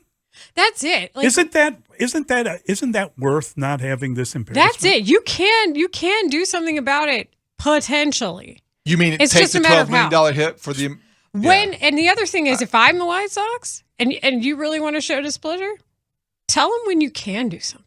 Tell us when you can. That's all I'm looking when for. you can. Or they have no intention. Tell us what your recourse is under the CBA, because that is public information. Remind us of that. Yes. And then that would be a way of saying that we don't approve of this. Well, I'd also, we have to look at every possibility here. It's also possible they have gotten a preliminary indication from MLB that there isn't going to be any discipline. Right. That's possible too. That's very possible. That is. And if that's the case, I'd like to know what they know about that. If this has been invested months, this investigation's gone on for months. Why has it taken this long? I thought, honestly, when I first heard of this and the Sox saying they knew nothing of it, I thought, well, this will be resolved before the guy reports. Everybody thought that. Everybody thought that. Because you Conventional can't wisdom. have that embarrassment of the guy putting the hat on, right? The uniform on.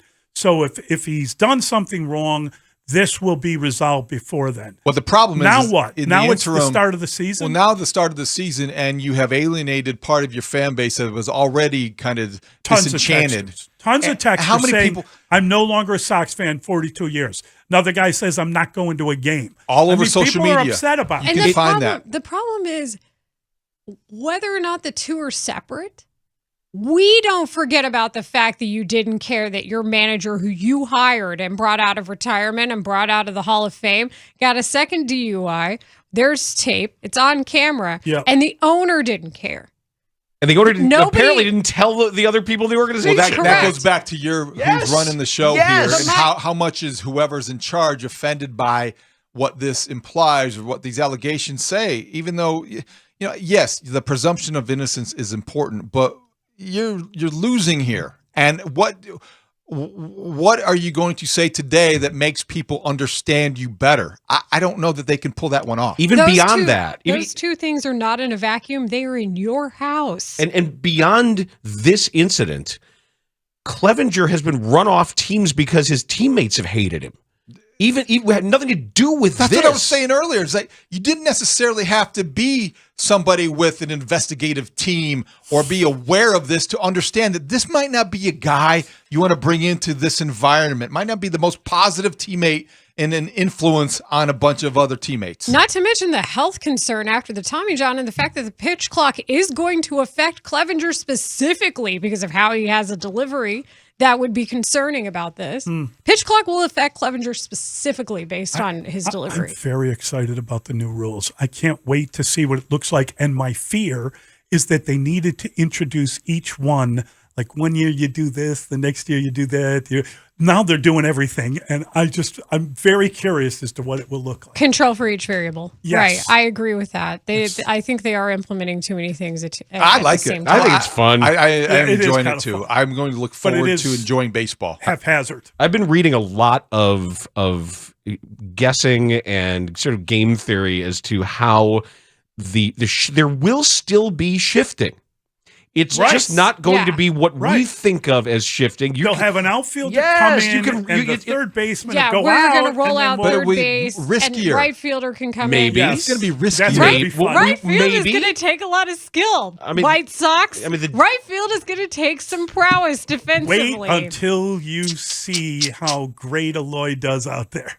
But really, it's the ground the center fielder is going to have to cover. If you bring the left fielder over, now it's there's going to be like some football defense stuff in this. The way you're positioning people, Wouldn't it be great if today the biggest controversy or the curiosity would be how the White Sox are going to handle Eloy in right field? I know, or a second baseman. Second base, or how many games can Grandal really catch? Speaking of that, did you guys see the video of Juan Uribe just like mashing in skinny jeans in the Dominican? In his distressed jeans. Yeah. Yes. And I'm like, hey man, you want to play second base?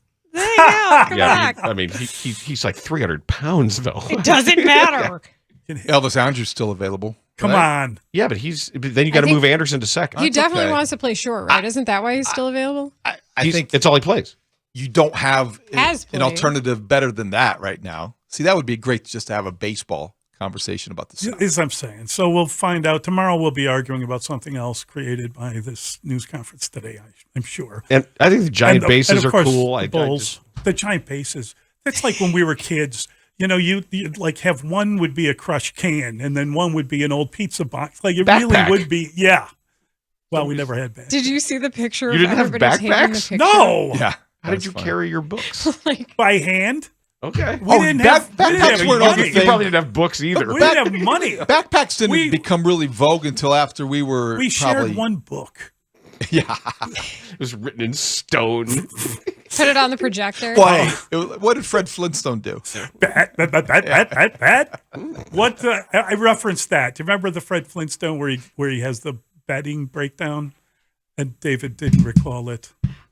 I do remember like the bird flying over to type stuff or like chisel stuff in the stone. Yeah, chisel. Yeah. Yeah, That there was a cutaway to the like animal technology, and then whatever animal was doing that menial task would break the fourth wall and look at the camera and complain about it. That was sort of the bit. Like they'd say, engraving the stone, and it would be a bird pecking away, and it's like, you don't want my job, and then he'd get back to doing it. Weren't they also the first couple on TV to sleep in the same bed? Is that right? I think so. Fred Wilma? Yeah. Oh, really? No, Fred and Barney. Wow. That's it. Betty Rubble That fans would be slide in revolutionary. real Right? quick. They're way ahead of their And then the time. show was canceled. In Florida. What have ye? Florida. We've got Mike Florio. Mike Florio at 11. Megan Montemurro from the Tribune is writing about Nick Madrigal's move to third base. Please. What about Nick Madrigal, guys? That is so insane. 2023's new slogan. Why do people care so much about Nick Madrigal? It amazes me. We have High Noon today. We're going to have some fun with Jim Irsay, and we'll kind of be, I think He's Jed flirting Hoyer. with us. Jed Hoyer speaking now, and Rick Hahn will be speaking. So we're going to be flexible, bringing all of that stuff back. Also, thanks for having Barry Trammell on. He's just the best, hilarious. isn't he? Yeah. Isn't he great? He's hilarious. I love that And guy. that stuff about Westbrook, it means something. Barry is an important dude there and a really significant presence in that city. For him to say that stuff about Westbrook, I think carries a lot of weight. We ran out of time with them because we wanted to talk about Porter, and they had a big win over K-State.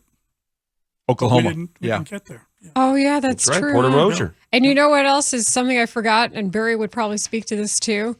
He is truly like a gem. The field was constructed by Oklahoma State at the Super Bowl. Oh, is that Where right? did Jalen Hurts go to school? Wow. Oh, there you go. Conspiracy theory. Love it. Have a great that's show. Good. Thanks. I love it. Broadcasting live from the Hyundai Studio, presented by your local Hyundai dealers. This is Chicago's #1 and most listened to sports station. 670 The Score is Chicago Sports. Chicago Sports.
Magic for Mo Bamba. Oh! Steph West, stay with the effing pole. You F around and get pulled. Because I got hoes. So many effing hoes. Where's Layla when you need her? Layla Rahimi. The NBA modern offensive efficiency is driven by the three-point efficiency. Correct. Look at the top. Look at the top. Yes, Let's do this. Like what? We've been doing this. Like I've been in that space for 10 years. I learned the process. So Denver is your number one at 39.7%. Then it's Phoenix, Philly. Do any of these teams sound like good teams to you? Does this correlate to Golden anything? State. Number 6 is the Clippers. Then you've got the Trailblazers, Celtics, Kings, who I think are probably the sleeper team in the NBA playoffs. Bernstein and Holmes, your midday destination for Chicago sports talk. The reason why we were in a lot of games last year, we were not shooting a lot of threes, but we were making them, right? We still making them. No. On Chicago Sports Radio, 670 The Score.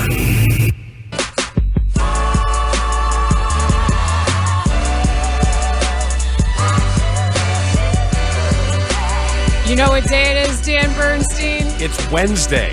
It is February 15th. You know what this job is? It's not my main job, but it is my side job. Happy February 15th, everybody! If you get the joke, I hope you laughed. Nice to see you. Hello. Pitchers and catchers are reporting, so if that warms one's baseball soul, good for you. And if the White Sox decide to make it more difficult by having an ass bag in their uniform, that sucks for all of us. So they'll try to explain themselves today, or maybe not. And I want to know what they know. I want to know why. I want to know what they've been told and why this is kind of okay. There seems to be people saying, well, the Padres knew, and he was under investigation since the middle of the season last year. So if he could pitch then, he can pitch now. And now it's just a different fan base, a different team that has to explain why they want him as a part of their organization. So I guess we'll ask that question. With a pitch clock that affects his delivery and a guy who his health is questionable. Yeah, it's going to affect everybody. And the good teams are doing their homework on who are the long recharge guys. Who are the guys that Michael Kopech that need their power bar? Yeah, that need that. Was that too fast? That video game power bar to recharge every time because it's going to wear on you. Where Michael Kopech was only going 5 innings anyway, even with huffing and puffing and twitching and sweating through in between every pitch for a minute and a half. And I like Michael Kopech, but there are just some obvious things that concern me about how much time it takes in between pitches, especially if there's a runner on. Especially now with the new pizza box bases. I like him. I was for safety base at first. You were. I always thought there's no reason not to have a good old softball orange and white safety base. Go ahead, do that, and then figure out how you're going to legislate it after the fact. But we'll see. Why not? Give it a shot. We are broadcasting live from the Hyundai Studios, brought to you by your local Hyundai dealers. We're looking forward to talking to Mike Florio at 11 o'clock, Megan Montemurro on the Cubs at 11:25, Robert Mays at 1. We got high noon as well. I've got an animal update for you. And, yeah, because you missed Beavergate. You missed the big muskrat beaver controversy, and I'm still salty about it. I'm still. Well, I saw the picture. Well, the picture wasn't great, and people are blaming me for having a picture that didn't show properly the size and the tail, and saying that's why there was muskrat speculation. But it's the fact that people didn't trust me to properly identify that animal is what irks me. Welcome to being a woman on the internet. I'm not a woman, though. You were supposed to get in the Lincoln Park Lagoon, Dan. You were supposed to jump in there That's right. and introduce myself to the 35-pound beaver. The beaver could have come up to your camera and said, "Hi, I'm a beaver. This is what I do for a living." And people would still question. Hand me its resume? Yes. And they'd be like, "Well, are you sure? I mean, you haven't been a beaver. How do you know?" That's what I was getting. If that's your life all the time, that sucks. Yeah, welcome to it. That's a nightmare. Yes, yeah. Welcome to it. Look, you're seriously? You're saying I don't know the difference between a beaver and a muskrat? Really? Somehow I'm not going to know that? Come on. I don't know, Bernstein. I think I might have been a muskrat. I think you're wrong. I think I got an email from my dad sends an email. He's like, there's muskrat. Are you sure it wasn't a muskrat? Because there's muskrats around here. I see them in the North Branch of the river around here all the time. Like, well, I'm sure you do. This wasn't a muskrat. I'm not arguing. I see muskrats too all the time. I'm around a lot of lakes. I do a lot of fishing. I've seen beavers in the big beaver dams that they build, the lodges, the big things. So, I don't know, Bernstein. Are you sure? I don't think you know the difference. Come on, man. He's describing every minute of my life right now. Oh, that's got to be awful. What torture that's got to be. Well, actually, I think I know better than you do. Yes, that is 100% my life all of the time. Oh, God. And the dumbest people are the ones who speak the loudest. I'm carrying a blowgun with me, just like, there, go to sleep for a while. And people wonder why I have an attitude. Plays off. Here, stick a dart in your neck, lie down for a while. Oh my gosh, if I could put darts in people's necks, I'd be a much happier person. Just a little blowgun. Just and then down they go. Just to take a time out. Like, obviously I'm referring to like social media, but yes, like somebody tried to tell me that they tried to like flip the contract of AJ Pollock and say the Sox paid him to leave. And I'm like, that's literally not what happened at all. You just want to tell me that because you think I'm wrong. Like, no, he took money to leave the team. Like he left it on the table, millions of dollars to not play for this team. Your press conference is coming at 12:15. Is it 15 or 45? Because I heard what David Haugh was saying. According to our show's correspondent, James Fegan, it's 12:15. Okay, good. Our time. I don't know. And Fegan, if we can find a window for James, we'll put him on with some react there. But this is, we're getting close to baseball time. You know who I'm happy for, though, this season? James Fegan. Because he doesn't have to ask Tony La Russa the questions that we all want to know in press conferences. Maybe we should. He took one for the team last year. And maybe we're under-celebrating that. Maybe it's really... We are 100% under-celebrating. No, seriously. Maybe it's really important to recognize Tony La Russa is not here.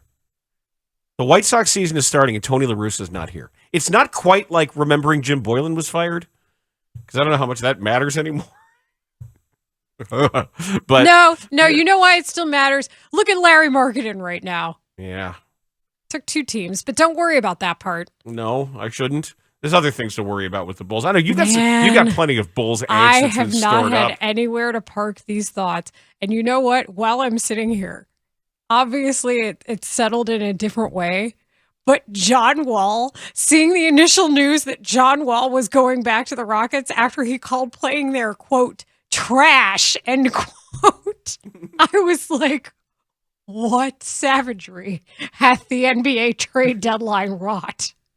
My God. It was just his contract. It wasn't really him. You got traded to the Rockets. Talk about the Rockets experience. Trash. I mean, when I read that, I was like, wait a second. John Wall's going back. What? In the department of point guards, if you had to go John Wall versus Russ, what do you do? Because John Wall's still out there, right? Like, that's a possibility? I don't know.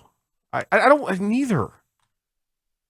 Neither one does anything right now for this, for where the Bulls are and what they're doing. They make it interesting. They do give us some Maybe you go drama. from the 11th seed to the 9th seed. They give us something to talk about here, but these last 3 games have really been a statement. They wanted a statement, they got one.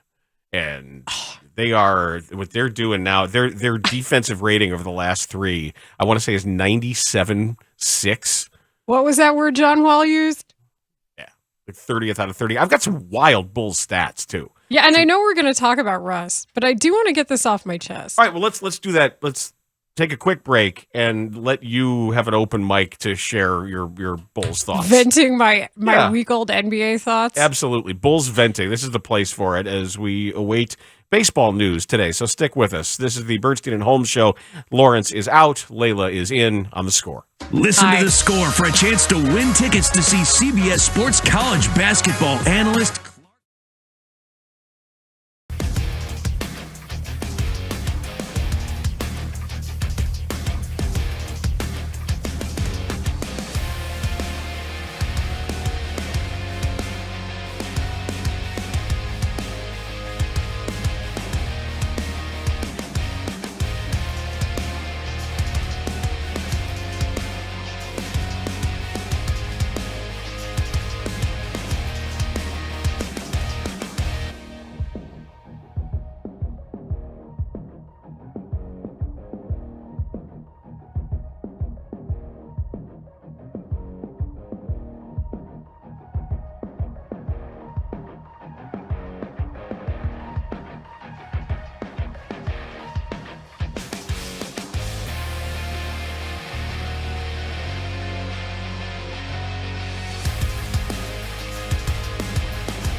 turnovers, isolation basketball, only 17 assists. Yeah.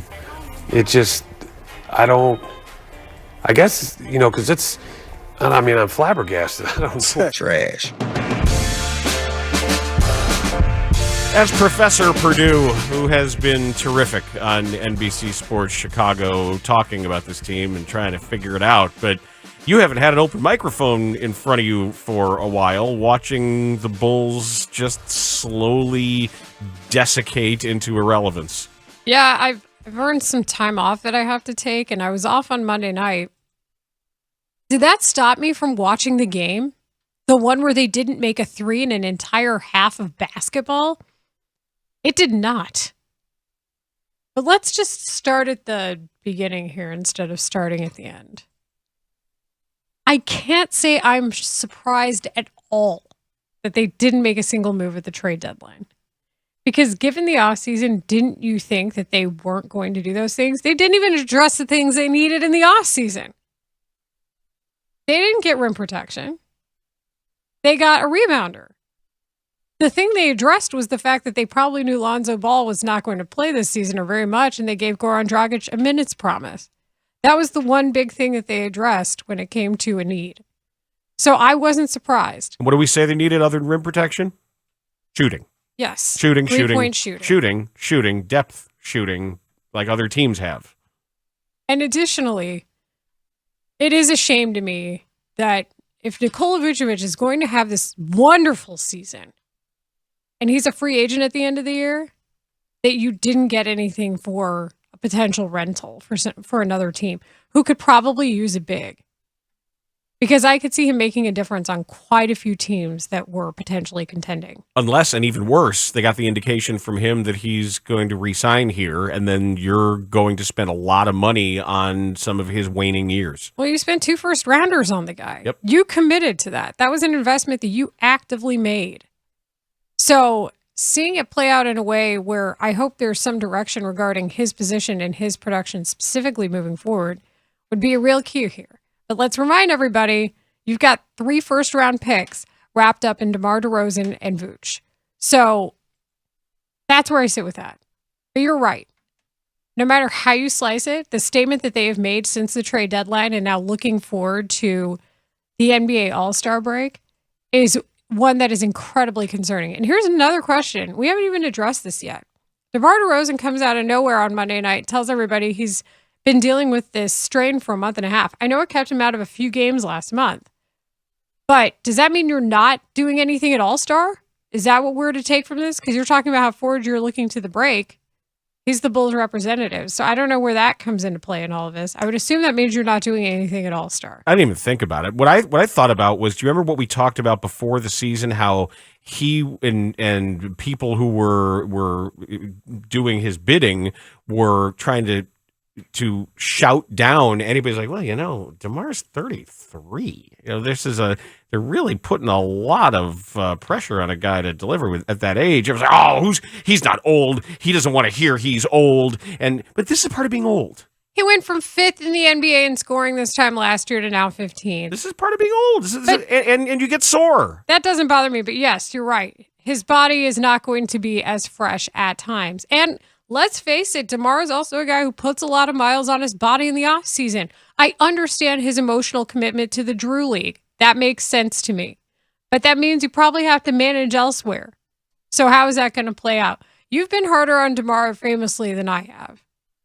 But the thing that incredibly bothered me last night, or 2 nights ago, watching that game, was simple design, too.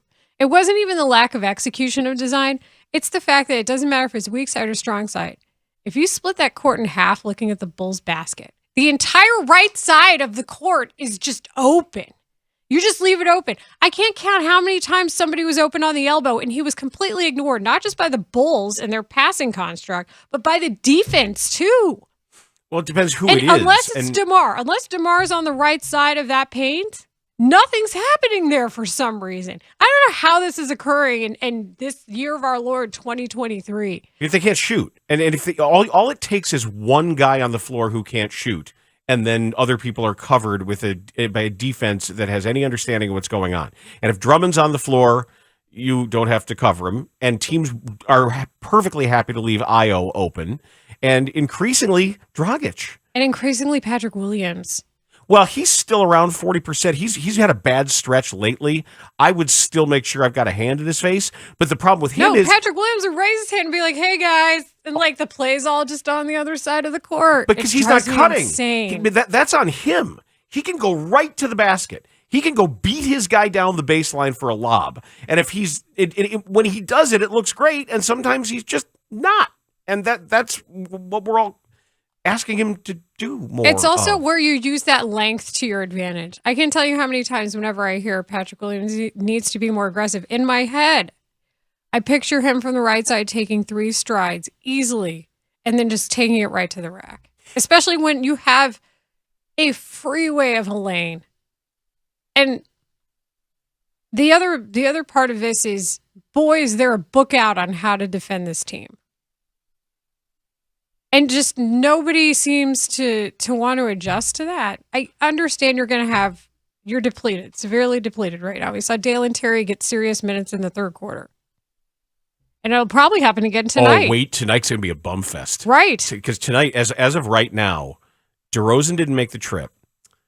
Derek Jones Jr., I don't think, made the trip. Caruso's questionable. And Dragic is probable.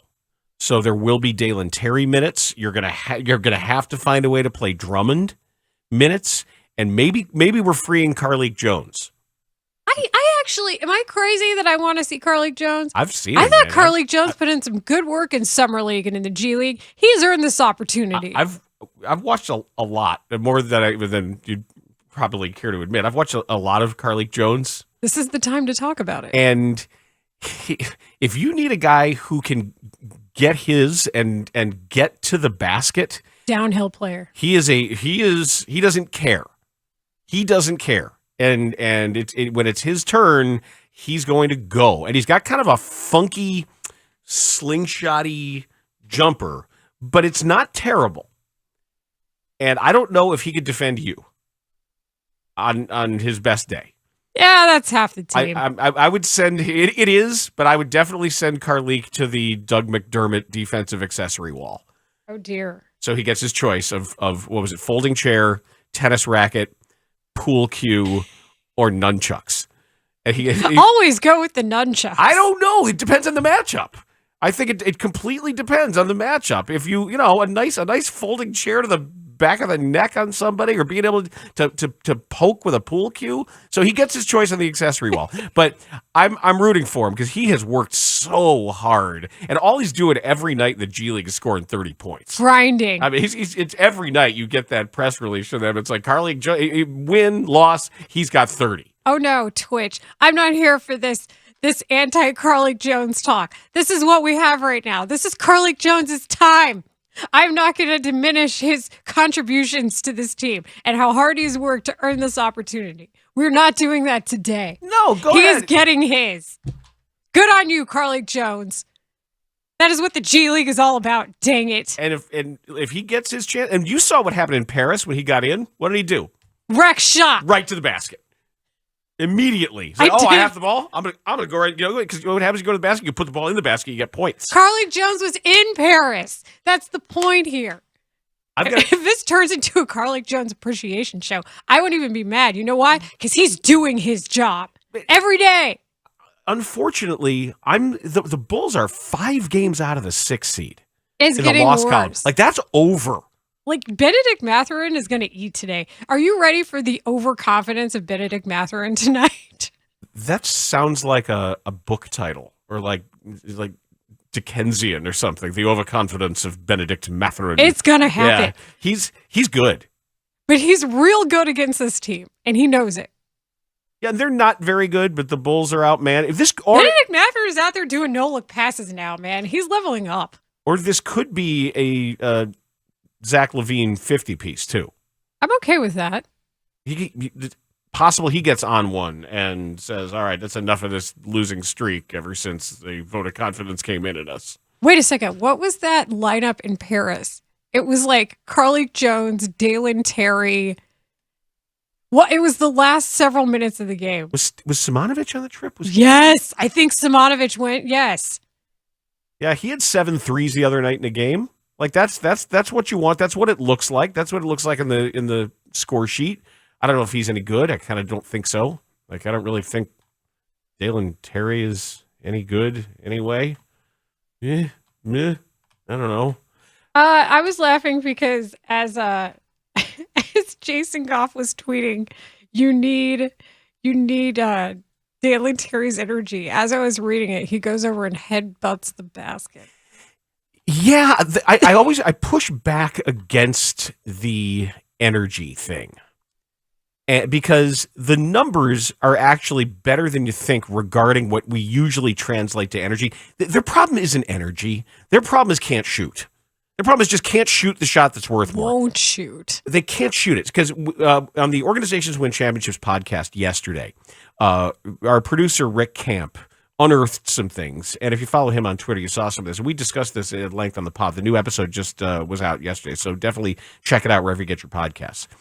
Since the Paris game, and including the Paris game, since that time, where do you think the Bulls rank in the NBA in defensive rating per cleaning the glass? Where do you think they rank in the entire NBA in defense? God. Just team defense. Team defense, defensive rating. 20th. Number 1. What? They have the top defense in the NBA.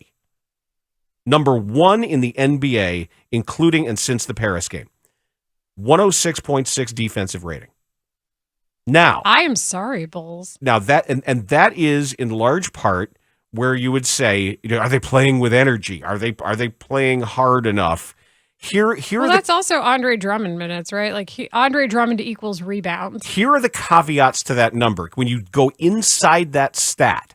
Because that stat is like a rub your eyes, what are you telling me kind of stat. Well, here's what's fascinating. First of all, the teams they've played in that stretch have been mostly bad. Yeah. I mean, if you look at who they've played and when they've played them and the rosters that they played, it's been mostly bad. Now, what's amazing is in that stretch, they're allowing the 10th most attempts from 3. So they're in the top third in 3-point attempts allowed. And opponents are shooting 29.3%. That's the number I wanted to know. The second lowest is 33.2. And as Rick Camp points out here, that's like BABIP. When you're talking about an absolute certainty of regression, that is unsustainable. With their offense being this bad, their defense has been good, and it's been the somehow through the Jedi mind trick, they're getting the opposing teams to miss threes at an unsustainable rate. Well, but the Bulls aren't taking any. But that was a point of emphasis. That was something Billy Donovan had talked about at length the first half of the season. Really, I'd say, especially pre-Paris, they talked about how they had to stop. And that was paramount, the 3-point shooting of other teams. Teams like the Knicks, who were like one of the worst shooting teams in the NBA from 3, had career season team shooting 3 nights against them. Like everybody was getting theirs. That was something they know they wanted to stop.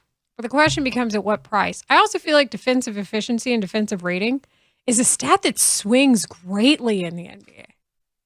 It's not like offensive efficiency and offensive rating where it's fairly consistent, don't you think? Yeah. Defensive efficiency will flip wildly, especially over spans of time. And that's why when you watch games, you can come away with a better understanding rather than just scouting the score sheet. Because when the Bulls missed all those threes against Orlando, truth be told, a lot of those were good shots. Right. A lot of those missed threes weren't forced. They weren't contested. They weren't at the end of the shot clock. Their offense worked enough to get them. They just missed them too often. They just have to go in more, but it doesn't mean they were bad shots. And sometimes you get an opponent who's making crazy shots, like the one that. Did you watch any of the Celtics and the Bucks last night? I wanted to. Oh, it was so much fun. It was because it was good. If you like a bum fest, those Celtics reserves, they were missing like their top 6 guys or something like that, and they had guys you've never heard of out there playing really hard. And y'all are coming at me about Carly Jones. No, they really did. No, that guy had Hauser hit this crazy shot at the end.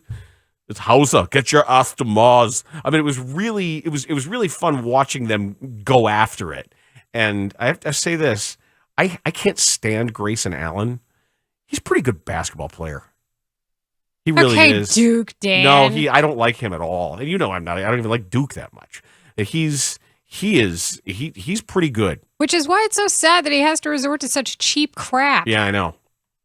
And then Giannis does something like, oh, yeah. They have a guy who's 8 feet tall and could do that. And wonderful and likable. Yep.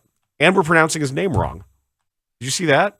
No. Yeah, we've got it. There's a video of him describing about how when he got his Greek passport, that there's a certain way that they transliterate his Nigerian derived last name into Greek, and then for the NBA, they had to write it out in English, and there was lost in translation. It was almost like one of the Ellis Island stories, like Jason Marquis. Oh, those have been happening. Like, my dad's last name isn't his real last name in Farsi. It's his middle name. And it just got written Even down. in Japanese, that happens. I know. And your Darvish is technically Darvishafat because that's like the translation from Farsi to Japanese, son of. But I didn't know that. Yeah, that's cool. But the point is, it happens more often than you think, even now. The difference is we're just hip to it now. We can talk about it. We got Mike Florio coming up at 11. Why don't we turn around some of what Jed Hoyer has already had to say this morning? I think he's been talking about this year and about their approach to the pitching staff. The president of baseball operations of the Cubs met the media just a little bit ago. So let's listen into what he had to say when we come back. We are Chicago's #1 and most listened to sports station. We're live from Chicago, talking Chicago sports. Listen on your radio, your laptop, your mobile device through the Odyssey app, AUDACY, or tell your smart speaker to play 670 The Score. We're live and we're local. 670 The Score. Always live on the free Odyssey app.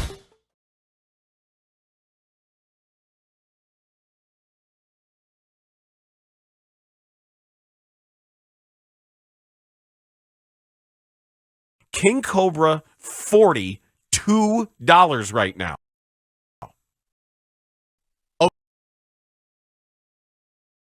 Okay, so because what? Wait a damn minute. How do you have King Cobra with you? Okay, so this is a studio prop now, although it is real beer in here in this King Cobra 40 ounce. That's malt liquor. You put some respect on that liquid. That's malt liquor. That's right. And I got this for Jay Zawoski on his 40th birthday, 40 ounce for his 40th. And it still resides here in the studio. So we're talking King Cobra. We got the prop now. This is the truth. Oh, God. New While look, same taste. Don't threaten me with a good time. While he's looking at the King Cobra bottle. You ever do Edward 40 hands? No. You don't know that? You want to talk about dumb white guy? Sorry. See, double. See? How did you drink that 40 ounce already, Dan? You put the King Cobra in his hands, and he already went there. I can't believe it. Sorry. I can totally believe it. Edward 40 hands. All the people on the stream got a treat. So what you do is, this is total stupid white person stuff. 40 of your choice. You get one in either hand. Roll a duct tape. And then the other one. And someone duct tapes the two 40s, and you are that, and the duct tape does not come off until the 40 is empty. So you can free one hand, and then you go to work on the other. It's a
I think, we have a lot of guys I think are going to get really quality at bats. Certainly we talked so much last year about power.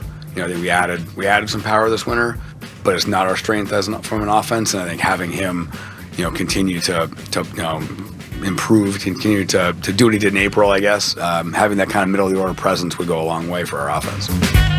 Well, he put on a lot of muscle weight. I'm not sure if Mike Rankin is making a snarky editorial, or asking an editorial question with the choice of music here. But I would say I have no reason to believe it. I offer two things to the court. Number one, Seiya Suzuki discovered Chick-fil-A when he moved here. He said that was like something he enjoyed. Okay. So maybe he enjoyed some Chick-fil-A. No, that's not what it looks like. Now he's decided to, hashtag gains it and stopped eating the Chick-fil-A so much. I don't know. Whatever he's doing looks like a lot of lean protein. It's like the Nico Horner workout. Yeah. Like, remember when Nico Horner showed up last year and you're like, dude, like, hashtag gains. I heard that from a spy over at Bradley Sports. What's that? About Nico, that he was there hitting over the winter last year. And someone said, "Hey." Well, the Compound podcast told us too. Yeah, but one of my buddies saw him and just said, he texted me and he's like, "Hey, Nico Horner's here." And he looks like it looks like a giant dude who happens to look like Nico Horner. So he looks like a linebacker. Yeah. There was some trapezius happening. Yeah, like the big football muscles. Like Some Jack traps. Sanborn, even. Oh, Dan. Like that big. I'm not going to betray Dan, but man, what? Your point in the pre-show meeting. Well, we'll get to part of it with Megan. We'll get to part of it. That opinion could napalm this entire city. Don't overrate it. Like, people were against you before, but I'm not wrong, though. I'm not wrong. two things that we're not going to tell you if Dan and I are doing a show together. Number one, the Dark Holiday story. It's never happening. And then number two, what Dan said in the pre-show meeting today.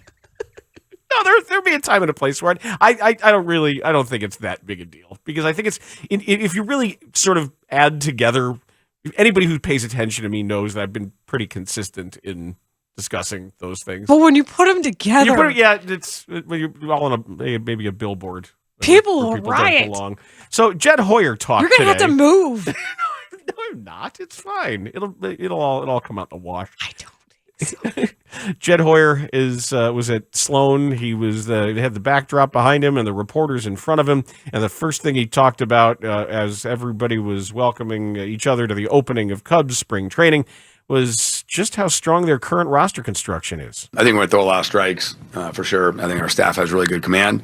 I think we're going to really catch the ball, and that's certainly the hope, is that our run prevention in general exceeds expectations. But like I said before, I'm never going to sit here and say why we're going to outperform a certain projection system. Just that I do think that we should have pretty good run prevention this year with the improved defense, and I do think we're going to throw a lot of strikes. And we don't have a strikeout pitching staff, but certainly we should limit our walks, and hopefully the balls in play we can convert to outs. Are there 5 projected starters who have at least one Gold Glove? I think that's right. Let's start thinking about it. I think it's Happ, Nico, right? No. Bellinger for sure. Tucker Barnhart, Swanson. Yes. And I think does maybe it's Hosmer who has one. Hosmer has one. I think he does. Yeah. Right? So if that's going to be your first baseman. Do you really think he's going to play the majority of I don't know. I think A, time at first base, B, his time at first base? I don't know. But if in fact if they're going to throw a lot of strikes, and if in fact there's going to be contact, if they're going to turn batted balls into outs, that is a recipe for winning modern MLB baseball games. Layla, to your question, Jed Hoyer actually addressed this regarding Eric Hosmer against right-handed pitchers. Yeah, I mean, he's going to play a lot of first base against right-hand pitching. I don't want to sit here and make out David's lineups, but I expect that he'll play a lot of first base against righties, and I expect Trey will DH a lot against right-hand pitching as well. Okay, good. I mean, that's going to maybe squeeze Patrick Wisdom, depending on how you want to arrange things defensively. I'm still trying to figure out who's at third. Well, Nick Madrigal. Stop. I know that's what Megan Montemurro, our 1125 guest, wrote about, was the conversion of Nick Madrigal to third base. But Christopher Morel is going to be their new version of Ben Zobrist. He's going to play everywhere. They do have a really robust bench if you consider that it's made up of pretty much who started last year. That's what's supposed to happen. You know, look at what the Bears are trying to do. Take all these guys they started and make them the bottom third of their roster. Eventually. Bodie, Morel, To me- Wisdom. Yes. Yeah, I forgot about Bodie. He's yeah, still that's, around. That's what I'm saying. Like when Bodie's you start to still think, there. we'll talk about it with Megan at 11:25. I'm really looking forward to that conversation because their infield is a puzzle, even though the middle infield is figured out. And Jed Hoyer went on to address this new approach to pitching. Like you talk about flexibility.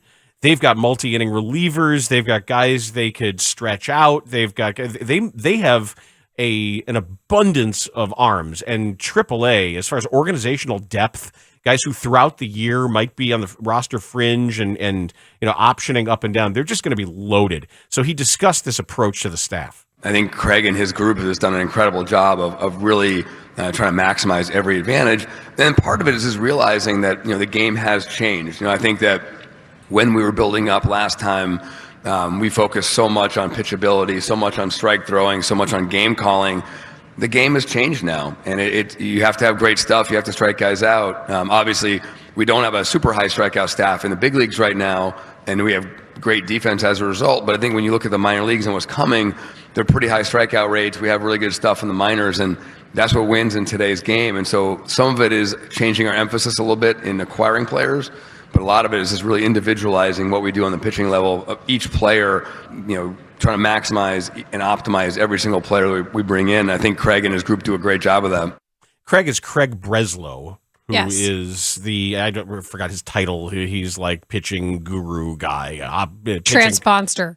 Something. Yeah, he's like their czar of pitching, whatever they're calling it. Pitch lab overlord. Yeah, director of pitching. Director of pitching. Well, that's no fun. That's just a normal Yeah, title. that's too easy. Way to buzzkill it, Rankin. Well, he's the assistant general manager, too. Oh. Assistant to the regional manager. He's assistant general manager and director of pitching. I like how transparent he's being, by the way. Mm-hmm. Just like, yeah, here's what we're going to do. Here are the dudes that are going to make that happen. Here's where we're going to put them. Except, did he talk about third base? Did he? Did he talk about that? Do we know?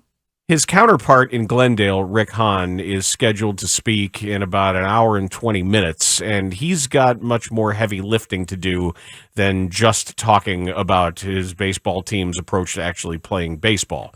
Because if you're just joining us, Mike Clevenger, despite being under investigation for domestic abuse and child abuse by MLB, is a White Sox active in good standing and will not be placed on a commissioner's exempt list. According to Bob Nightingale.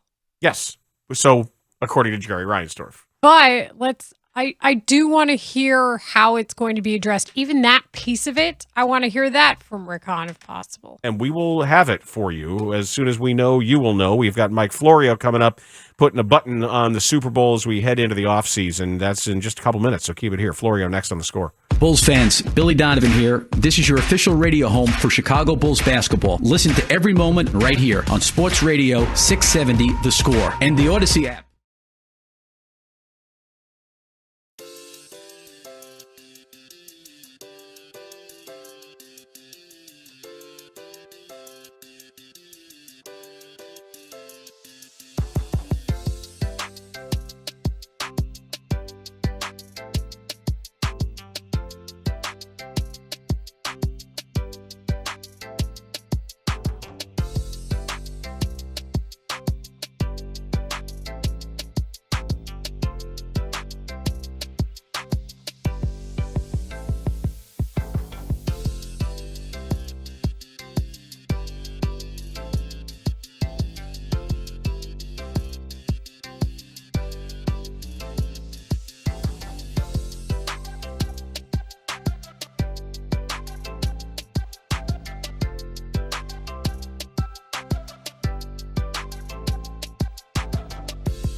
gentlemen, joining us now is a man who's got a massive brain. Mike Florio. He used to be a lawyer, then he decided to take his talents to the internet. NBC Sports. I'm sorry I'm late. I was talking to Robert Kraft. Pro Football Talk. I wouldn't listen to some of those people out there, especially guys like Mike Florio. Mike Florio with Bernstein, Holmes, and Rahimi on Chicago Sports Radio, 670 The Score. This hour is brought to you by Vasectomy Clinics of Chicago, and it's time to talk to Mike Florio, who is on Twitter at Pro Football Talk, and with us on the Score Hotline, presented by Circa Resort and Casino in Las Vegas, home of the world's largest sports book. So, the post-Super Bowl refractory period is upon us, Mike, and I think we are fortunately left with a celebration of somebody who, in a mere 5 years, is on track to be an all-time sporting great in Patrick Mahomes. Yeah, we had the conversation last week on PFT Live about Deion Sanders' suggestion that there should be an upper room at the Hall of Fame. It was something that I really focused on after Tom Brady retired because it feels like certain players should have a higher level of recognition in Canton. And even with 5 years, I would think Patrick Mahomes would have a strong case to be included in that upper room if there ever was one. 2 Super Bowls, 5 AFC championship games, all at Kansas City, 3 Super Bowl appearances, and plays the sport in a way that I don't think it's ever been played before and will influence a generation of kids to try to play football differently with the bad body positioning, the funny arm angles, playing quarterback like a shortstop, transforming the game the way Michael Jordan did. And I think that's the dotted line from Jordan to Mahomes, a guy who changes the way the game is played, and we will see the fruits of it in the coming years as more and more young kids get older and older, and the ones who have the God-given ability pushing the limits of it, developing those skills, and getting to a point where they're playing quarterback at a high level, looking more like Mahomes than like the quarterbacks we're used to seeing. I do think that we don't make enough of the 5 straight AFC title games. It's easy to say when you're talking about the current Super Bowl champion, but that's something that we almost all got used to. It was commonplace, and it was quite obviously not that. It was a record, and it just speaks again to the consistency that this team has held and how we just got used to it in a way. And if Dee Ford doesn't jump offside in the 2018 AFC Championship, maybe it's another Super Bowl appearance. And frankly, I think back to 2017, before we knew what Patrick Mahomes was going to be. Travis Kelce was on our morning show, PFT Live, back then, and he was talking about the incredible things Mahomes was doing in practice. He had a play in the preseason against the Titans that made me sit forward in my chair and say, holy cow. If they had benched Alex Smith when the offense was struggling that year and put Mahomes in, who knows what would have happened if he was truly ready. And to Andy Reid's credit, man of his word, gave Alex Smith the full season, didn't push him to the side until the season ended. But we could be looking at 6 straight AFC championship games. We could be looking at more than 3 Super Bowl appearances, and it just makes me wonder about the future, especially as Mahomes inches toward the portion of his career where his physical abilities will be married up with an intellect based upon all the things he's seen, all the reps, all the defenses, all the times walking up to the line of scrimmage. You get to a point where you're basically an offensive coordinator on the field, usually in your 30s. He's still 27. He's going to hit that at some point, and he's going to be even better than the guy we've seen. I think there's also some truths exposed to about their offense and how good the marriage is with the coaching staff and with Mahomes and Kelce, frankly, when you can stand to lose Tyreek Hill the way they did and still come away with the Super Bowl title.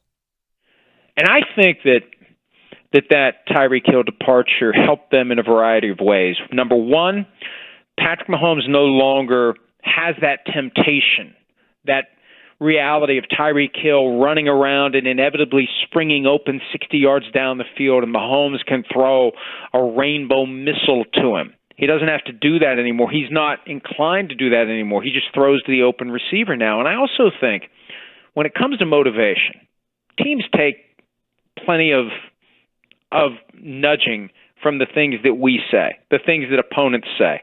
But Tyreek Hill wanting out, Tyreek Hill unhappy with his targets and catches, even though he had career-high targets and receptions in 2021. I think he wanted to be Cooper Kupp. I think he saw what Kupp was doing, and he thought, I could be that if they would just throw me the ball more. You take that out of the mix, and then you have Tyreek Hill going on his own podcast and throwing darts back at Mahomes, saying Tua Tagovailoa is more accurate than Mahomes. That's stuff that gets filed away. They take the high road. They don't say anything about it. I suspect if we could get Patrick Mahomes in a candid moment, he would have plenty to say about Tyreek Hill wanting out and about the things that Tyreek Hill said after he was out as part of this motivation to keep going and to find a way to climb that mountain again. It's always hard to do. Once you climb the mountain, you got to come up with another motivation to climb the mountain again and climb the mountain again and climb the mountain again. Now his motivation, I think, is trying to get to 7.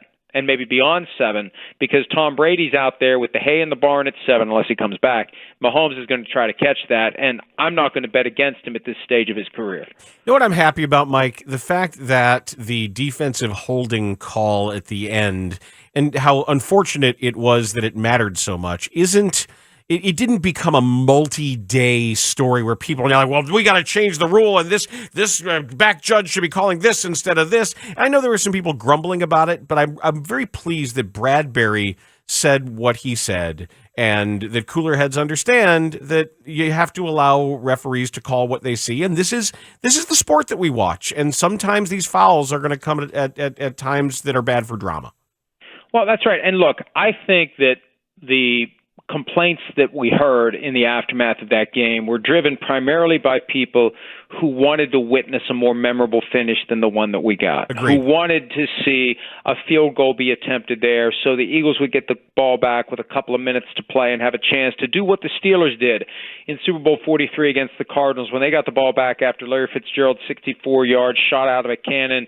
The Cardinals take the lead 23-20. The Steelers have a chance to go down, tie with a field goal, or win it with a touchdown. That's what we collectively would have wanted.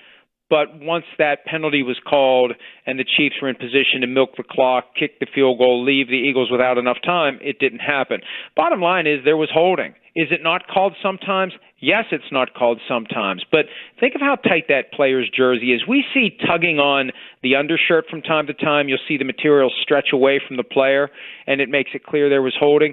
When you are able to actually pull the jersey at the torso level, that really tight jersey away from someone's body, you're applying real force. You're restricting the player. Those jerseys are basically sewn on to the player. That's how tight they are. So it was holding. He admitted it. The league should be very happy that Bradbury admitted it. He thought he would get away with it, and he didn't.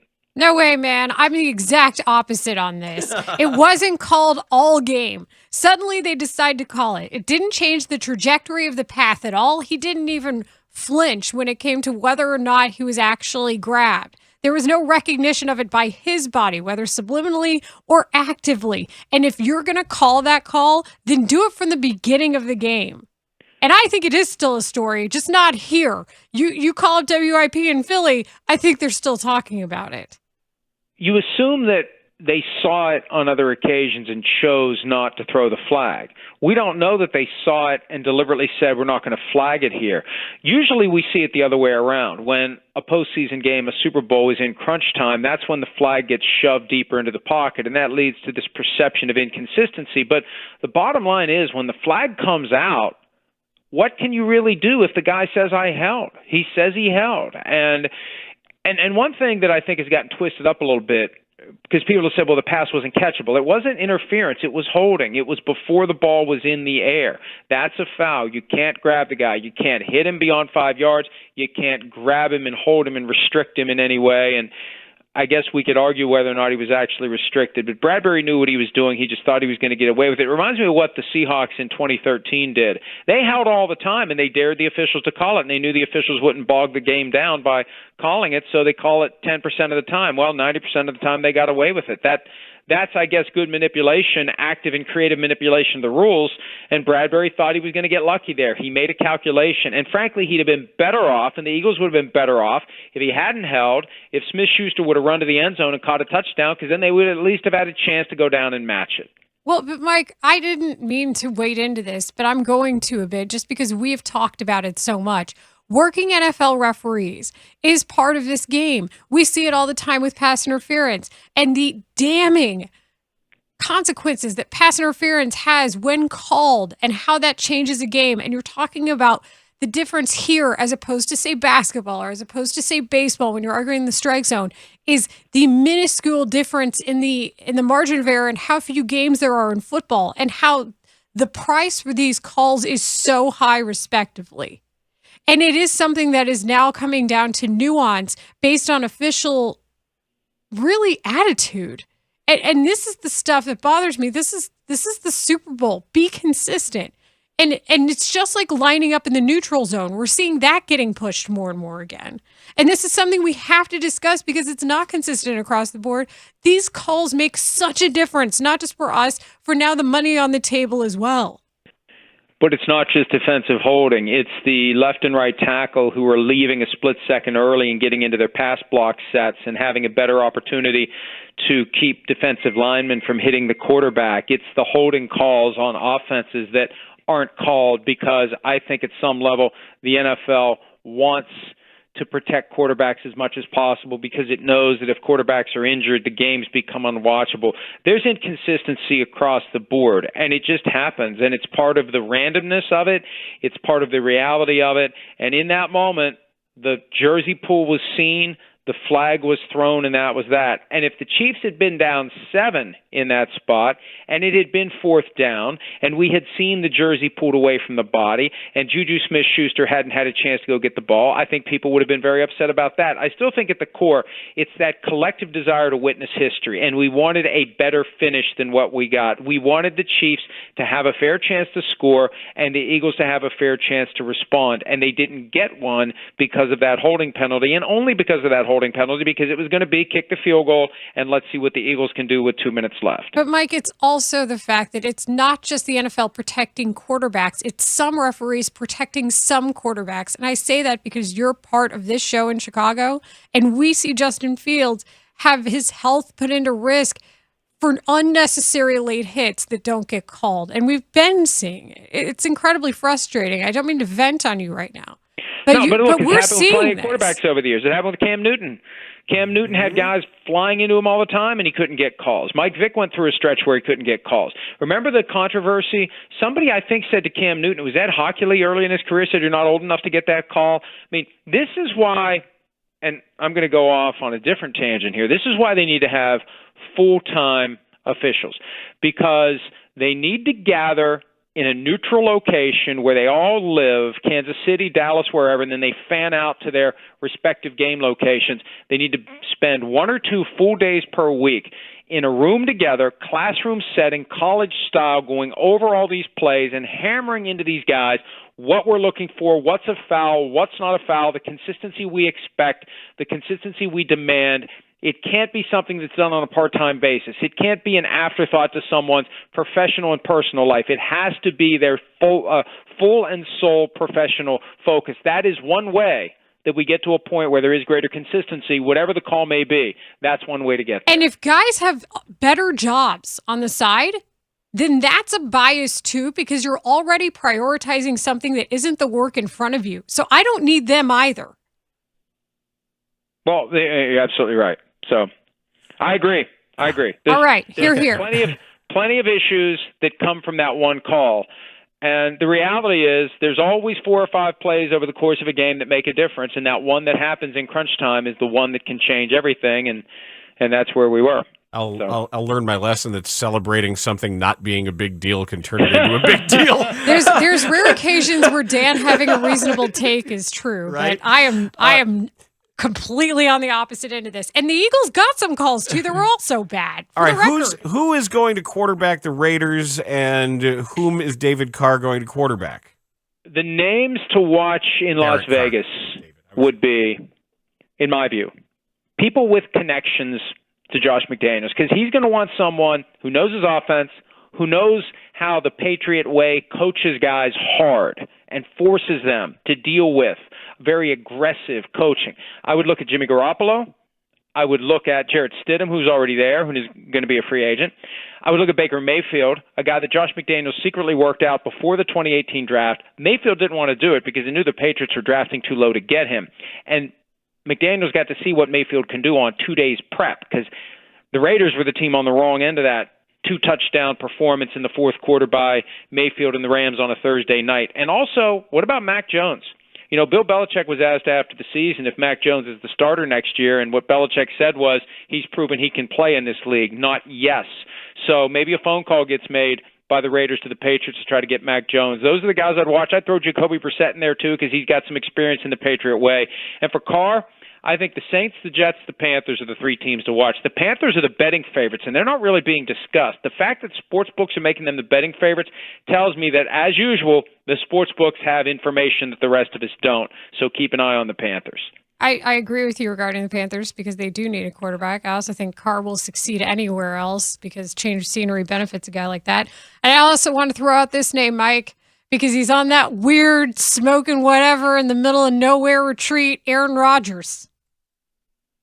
Well, I tell you what, I think it would be great for our business if he ends up with the Raiders because I just don't see Aaron Rodgers and Josh McDaniels coexisting. I think it will be bad if it happens. I don't think Rodgers will take to the aggressive coaching. I don't think McDaniels will know how to modify his approach, and I think it will be a mess if it occurs. I think the Jets are more likely for Rodgers. I think the most likely is if he comes out of that 4 days of voluntary solitary confinement, I think he stays in Green Bay if he plays at all. And I don't know why he wouldn't play, because he's due to make nearly $60 million this year. I don't know. I would not need to be locked in a closet if someone was saying to me, we want you to do for one more year what you've been doing every year since 2005, and we're going to pay you $60 million. I don't even need to turn the light off in my office to come to the decision there. So I don't know what this all is. What a shock, though. A guy who's used to getting a lot of attention looking for a little more attention. Mike Florio, thanks as always. Appreciate it. All right, see you. It's Mike Florio of Pro Football Talk. I want to mention that Daryl Van Schouwen of the Sun-Times just tweeted, Mike Clevenger is also expected to talk today. Oh. So it is going to be Rick Hahn in like an hour and a half. I think it was originally 12:15. It looks like it's going to be 12:45 our time that Rick Hahn is expected to speak. But it's going to be Rick Hahn and Mike Clevenger is expected to talk. So which raises the question, I wonder, maybe some sort of resolution or news of a resolution of investigation might not come from MLB. Is that possible? I think they have to be the ones deciding. Once they put it in their hands, they're the ones I think who have to make a decision. Would MLB let him talk if they weren't able to say today or something like they? Well, the Padres let him talk the whole time he was under investigation. True. I guess that's true. We just didn't know that he was under investigation at the time. I guess you're right. It just seems very strange. Maybe they figure they get it all out of the way today. White Sox, never a dull moment. We're going to talk Cubs next. Megan Montemurro covers the Cubs for the Chicago Tribune, and she's writing about a new possibility at third base. What about Nick Madrigal? I don't know why everyone's always so interested in him and why people are. I don't get it. He's always trending on Twitter for some reason. I'm not upset about people caring about someone. I just don't get it. Maybe they just care. Maybe they have big hearts. That's what it is. We're inching closer to the. I'll probably end up saying the nuclear option opinion. She's going to join us next on The Score. Mully and Haugh, Chicago's #1 most listened to sports morning show, 5:30 till 10 a.m. Arturas Karnisovas on our show and have his answers be as unsatisfying as they were. And you start to wonder about what he's seeing and if we're watching the same game. Russell Westbrook does not fill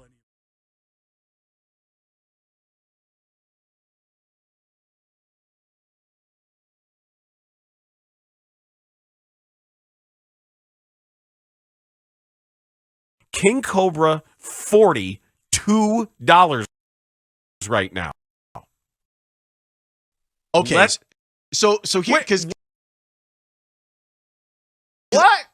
Wait a damn minute. How do you have King Cobra with you? Okay, so this is a studio prop now, although it is real beer in here in this King Cobra.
Just signed contracts are coming to new teams. There's guys that are really excited to put on the Cubs uniform and help this team win, help bring a championship back to Wrigley Field. Rossi is excited, and Jed Hoyer was as well today. The Cubs are projecting a newfound confidence in what they're doing, having added to their roster and engineered some arms. And covering the Cubs all year for the Tribune, and here to talk about them now is Megan Montemurro, who is on Twitter at @M_Montemurro. She's with us on the Score Hotline, presented by Circa Resort and Casino in Las Vegas, home of the world's largest sports book. Megan, how are you? I'm good. How are you guys? Good. What are your takeaways from what you heard from Jed? Yeah, I mean, I think one thing that's kind of a common theme so far today, first official day of camp is, there's a lot of optimism. I think there is upside when you look at the roster. There's some potential when you look at the lineup, and obviously that means you're having to get the best out of some guys in bounce-back seasons from a Cody Bellinger, and Eric Hosmer, that kind of group. But you have more talent on this roster than last year. You have more starting pitching depth, which was tested early last season and really didn't hold up because of injuries. And so I think the main takeaway is this roster is in a better spot coming into spring than they were a year ago. I also think it's interesting, Megan, that Jed Hoyer didn't have the same sort of approach as far as extension talks. This time last year, we're wondering what's going to happen to Wilson Contreras. Ian Happ is who I'm thinking of right now. And it sounds like he had a different take there as well as far as doing business. Yeah, he's kind of made clear over the offseason that he does not want contract extension talks to ideally carry into spring, but certainly as the season draws closer and opening day gets here, that he does not want it leading into the season. And so while he didn't offer any, hard stopping point of any potential conversations for, a guy like Ian Happ or Nico Horner would make sense to extend. There is some openness on the Cubs side to let the lines of communication on contract extensions talks continue for the next couple weeks, but he did make clear that at some point, that window will close. He does not want that to become a distraction, citing seeing that happen in previous years. So it'll be interesting to see what happens in the next 2 to 3 weeks. No more infield shifting, bases half again or bigger than they were before, and a clock on the pitchers. As you have been talking with baseball people with the implementation of these rules together, what are you hearing about what were the unintended consequences the teams may be preparing for? Well, I think that's one thing where, people aren't necessarily 100% sure what the ripple effect will be until you see all these things in action. Granted, it'll be spring training games to start. But I think one of the more interesting elements will be the pitch clock and the rules about, the pickoffs and how many times the pitcher can step off the mound in an inning, because that really impacts gameplay and strategy, knowing that you can only throw over there a number of times. You can only step off and get the signs resent to you from the catcher a limited number of times. And so I think it's going to be really interesting how that tests the mental side of pitchers and the way they're able to adjust. And then when it comes to the pitch clock, having talked to, people at the Cubs over the last couple of months is testing short-term stamina now for pitchers, because you can't have that extra time to collect yourself between pitches. You have to be prepared to, throw another pitch quickly. So it's going to be really interesting to see how that affects pitchers, starting pitchers in particular, in those middle innings. And if you start to see more signs of fatigue and stamina issues, especially early in the season as guys are still getting built up. We've talked a lot, Megan, about the infield. I know there's an update on Nico Horner. We're also desperately trying to figure out what is going to happen at third base. What can you tell us about both? Yeah, it's going to be a really interesting spot. So Nick Madrigal has been taking ground balls there.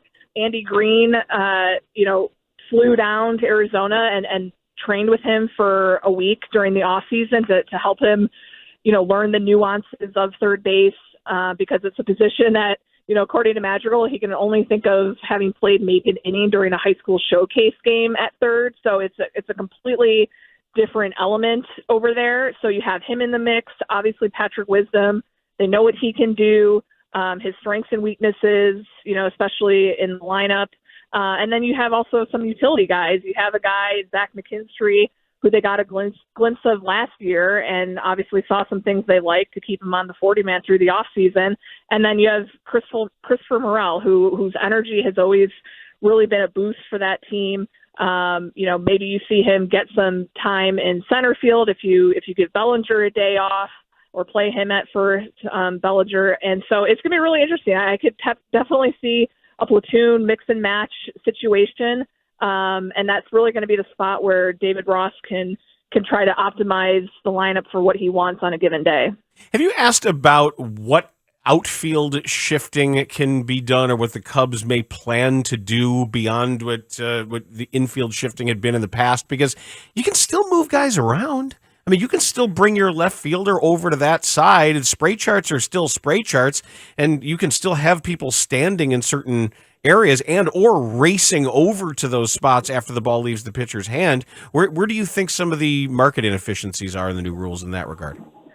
Yeah, we haven't had a chance to talk to David Ross yet. He'll talk to us after today's workout. But I think one thing, when you look at that outfield, Ian Happ really came into his own in left field, getting to play there every day. Cody Bellinger, Gold Glove center fielder who has a ton of range, can cover the gaps. And then you have Suzuki, who, won Gold Gloves in Japan, should be better acclimated out there this year. So you have guys that can potentially cover a lot of ground out there. So it will be interesting to see if they do for certain hitters, for left-handed hitters maybe in particular, if they use a Bellinger and shade him in certain ways because of maybe how much ground he can cover with his range. So it's going to be interesting to see how aggressively they do that versus maybe, playing the outfield as they normally would. And I think it especially helps when you look at their infield and the way that they've been able to improve infield defense up the middle, obviously by bringing in Swanson. I mean, it just is going to make that whole unit, infield and outfield together, just so much stronger. There's only one video that I saw, but Seiya Suzuki looks absolutely yoked. Does he look that way to you? Yes, well, we were watching batting practice yesterday, and it was like windy, cold, a little rainy, and there were a couple where like it looked like he didn't get much of it, kind of golfed it, and it went flying out of the ballpark to left field. I mean, he definitely has bulked up. It was certainly an emphasis after the season, talking to him at the end of the season and what Hoyer has said today, focusing on his diet and taking lessons from just the grind of a major league season and getting used to a travel schedule and how you could be playing, 9 or 10 consecutive days in a row, potentially on a 3-city road trip, and just what that does to your body. And so clearly that was a focal point for him in the off season. And it's going to be really interesting to see how he starts out of the season. And because, he can really be a huge part of that lineup. We understand Jed Hoyer also gave some updates on pitching health. Cody Hoyer, Kyle Hendricks, what was said there? Yeah, so Cody Hoyer is still building back up, coming back from Tommy John surgery. They're going to decide whether or not to put him on the 60-day IL, which gives them 2 months more to prepare and build up. They've been taking a more conservative plan of a return to schedule for a guy like Cody Hoyer and Ethan Roberts, who's also coming back from Tommy John. They really want to make sure that they're fully healthy. And then Kyle Hendricks, it's basically planning that he will not be ready for the start of the season as he continues to build up and continue his rehab process from his capsular tear in his right shoulder that he sustained last summer. But, as I mentioned before, they have the depth where, you can survive maybe a few weeks without somebody of Hendricks' caliber in the rotation. But obviously, if you're the Cubs, you want all your guys healthy. Megan, thanks so much. Appreciate it. Yeah, thanks for having me on. Enjoy some sunshine. I heard it rained last night, but I think you'll get some soon, right? Yes, hopefully. Thanks, Megan. We appreciate it.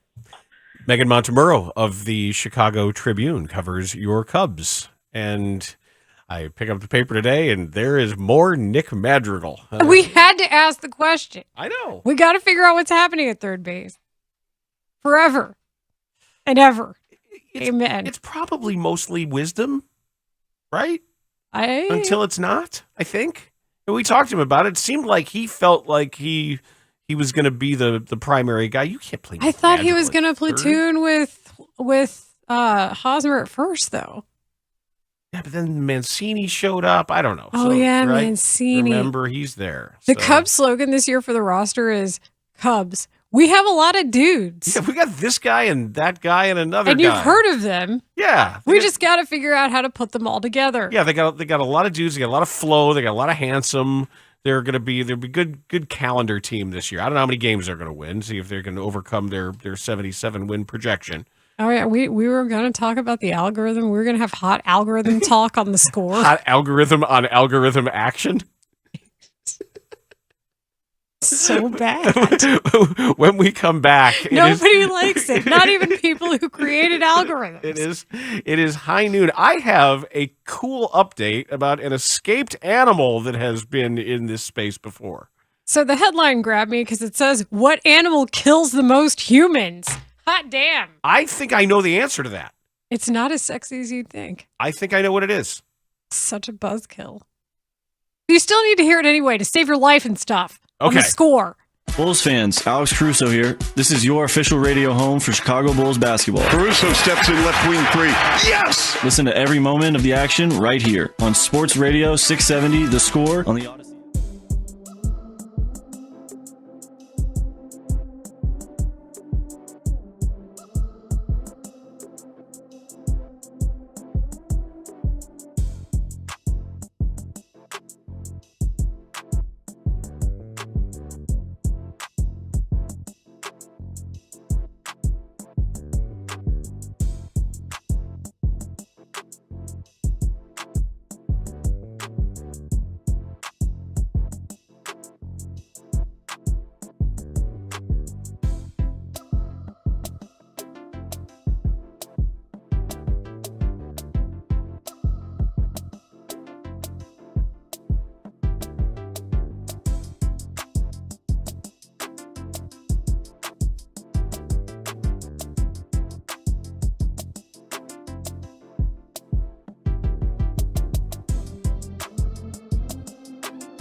the rest of the work week, and you say, Your well, life. It's a Layla Rahimi Wednesday. Where's Lawrence? Well, Lawrence is off today, but it's fine. It's still the Bernstein and Holmes show, and we started by talking about pitchers and catchers reporting, and we heard from Jed Hoyer. We are awaiting to hear what Rick Hahn has to say, and apparently Mike Clevenger is going to talk. We don't know the facts of this case. It is immensely frustrating to not know what they know about why he is on the White Sox in good standing. Maybe within an hour and a half, we will know more. Mike Florio talked football. We had an airing of grievances regarding the Bulls, and Megan Montemurro had Cubs insights. I can't wait for you to hear about Nick Madrigal all season because people care. It's fantastic. It makes me happy. And frankly, is one of those just like quintessential sports questions where you just want to know where people end up. Why do you like him? Why do you care about him and think he's good? Because you care about people on the team. But he's so, I don't know. We'll get into the arguing about this. The question is, what animal kills the most humans? Cow. No. Hippo. Hippo's on the list. 500 deaths per year. Do not underestimate the hippo. They're very cute, but they're also very fast, but they're teeny ears. Tsetse fly. You're on to this. You're on to something there. Mosquito. Bingo. Mosquitoes, I for sure thought would be the pandemic starter. I was completely wrong. It was bat. But you know what? Bats eat mosquitoes. So was I wrong? We'll never really know the answer to that question. I hate mosquitoes with a burning passion. I also have O blood type and Aedes aegypti, which carry all the diseases. Love me. Y'all know how I'm dying. Mosquitoes carry many threatening diseases like chikungunya, dengue, lymphatic filariasis? I haven't even heard of that. That's one I haven't even heard of. Rift Valley fever, yellow fever, Zika, malaria, Japanese encephalitis, West Nile fever. Other insects like fleas, lice, and ticks also transmit similar diseases. Don't forget exploding penis syndrome, which is the worst one. You get that one bite and that you don't want that. That's really nasty. I can make so many jokes here. I'm not going to make any of the jokes, but I have the jokes in my head. Syndrome isn't what I would call that. Something about the Rihanna performance. Yes. Freshwater snails kill 200,000 people a year. What? Yeah, man. We've been underestimating things this whole time. Freshwater snails? 200,000. That snail, they're not so silly looking now, are they? They look like death. Are these like super fast ones that chase you down and eat? Like, is this some sort of toxin? If there's one lesson we've learned this week, it's that nobody suspects the slow, like, subtle thing. Mm-hmm. You know? Mm-hmm. It's like those balloons just hanging out there. If you're hearing me right now, balloons, I'm really sorry. Welcome to America. This is my broadcast. Saw-scaled viper, 138,000 deaths per year. Specifically the saw-scaled viper. Something called assassin bugs. They kill 10,000 people a year. 10,000 really assassin bugs? I feel like you're not living up to your name. There is no way snails kill 200,000 people a year. This is in a reputable paper. Absolutely not. not. The same one that employs Bob Nightingale. There's no way that's true. Scorpions, 2,600. You're not so scary now, are you, Scorpion? And members of the Scorpions, they're dangerous too. That's an actual band. German hair metal, yep. Something, I can't pronounce it. Acerus? Roundworms? Roundworms, 2,500. That's only 100 less than scorpions. We're really underestimating roundworm. These numbers seem way too high. Saltwater crocodiles, you know how they look all scary? They're only killing 1,000 people a year. Well, I mean, violently. Yeah, it's probably pretty bad. Like, elephants, 500 deaths per year. Yep. But you have to ask yourself what you did to upset the elephant. Like that one that came to the wedding and they went to the woman's funeral and beat her up again and trampled other people. And then I was like, why is this elephant so mad? And then I was like, because they never forget. So that's on you. Hippopotamus, 500. We're really underestimating the snails. Who's favorite of the Hippopotamus 500 this year? Aren't you the one who cheated at Hungry Hippos? Yes, I did. The floor kind of sloped. That is really messed up. Dad, you're really good at Hungry Hippos. It's the green hippo must be better. No. Let's turn it. I'll play a different hippo. Can somebody tell me what assassin bugs are, please? I would just like to know. How many does the saw-scaled viper kill a year? 138,000. There's no way that's true. Why is that not true? Because it would be a much bigger story. Maybe I'll tell you what nobody's talking about. Saw-scaled vipers and freshwater snails. It's the McCaskies that kill 1,000 people a year. They don't know that. The McCaskey family is responsible for hundreds of thousands of deaths of people each year. I'm 100% convinced nobody told Kevin Warren about that, and that's why he took the job. Right. Wait a if second. they had told Kevin Warren about those people, he'd have been like, nah. Why did I get this memo? Wow, that's going to be a tough job. Like, somebody sent him a piece of mail, like actual mailed mail, and it was like, do you know who you're working for? Like professional Kevin Warren, mover of media markets. Snails. Snails. Remember Flacco the owl? Flacco the owl was he a skinny owl? He was at the Central Park Zoo. No, this was the Eurasian eagle owl. But Flacco is skinny. Well, Flacco is he's a Eurasian eagle owl, and his exhibit was vandalized February 2nd, and he flew off. And he's been spotted in and around Central Park. He's been easy to find. He hasn't gone very far. He's been in Central Park. But everybody in charge of the zoo was worried because they said Flacco is not going to survive in the wild. Oh. Flacco doesn't have the flying skill. Flacco has never hunted. The scouting report on Flacco is bleak.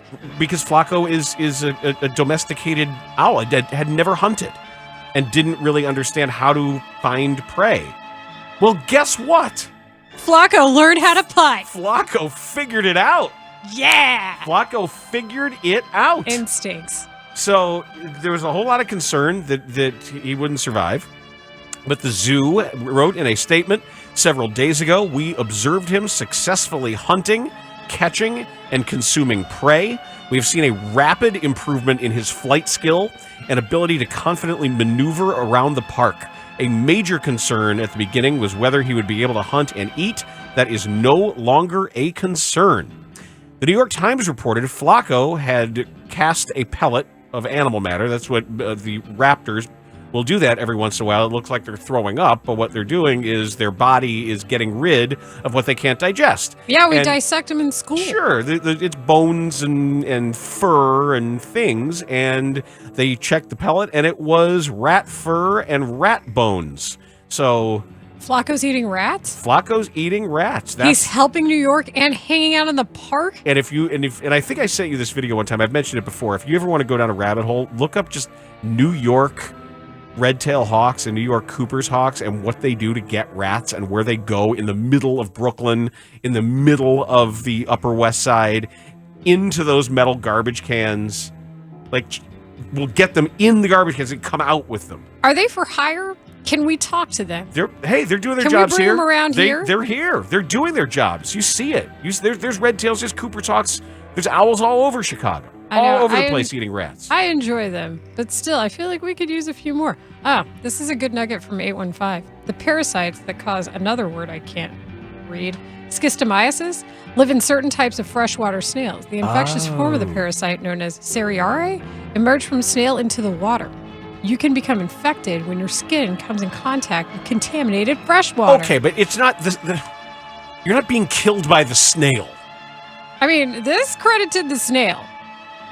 The snail lobby is making sure they're credited for all of these deaths in contaminated water? If you were a snail, wouldn't you want people to know that you can kill people? Apparently assassin bugs carry Chaga disease. Oh, that's bad. Is it? Yeah, that's Sounds real like bad, yeah. Dengue viruses, man. I for sure thought that was going to be the thing that killed the most of us. 708 says, it isn't just one saw-scaled viper doing all this damage. I bet it's at least 3. Man. Those are some bad hombres. And then, right underneath the informative text about parasites is this. Doesn't Flacco play the accordion for the Texas Tornadoes? Fair question. The accordion guy's always the coolest looking guy in the video, let's be honest. Think about that. Yeah, he's just chilling with the accordion. No, I like the mariachi guitarra guy, like the big guitar, the boom. Oh yeah, boom, the heavy, boom. bottomed, I like that guy. That guy's always the cool guy. If you want to hang out with a guy in the mariachi band, it's that guy. No. Well, mariachi, yes. But Tejano, give me the accordion. That's high noon. We got to figure out why Jim Irsay is flirting with us. Are you going to do the voice? You want me to? Yeah. Okay, I probably will because it's getting a little creepy. This next Bears talk on the Score. Remy Martin and 670 The Score want to give you a chance to play hoops on the United Center court on March.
This hour is brought to you by Menards. Save big money at Menards.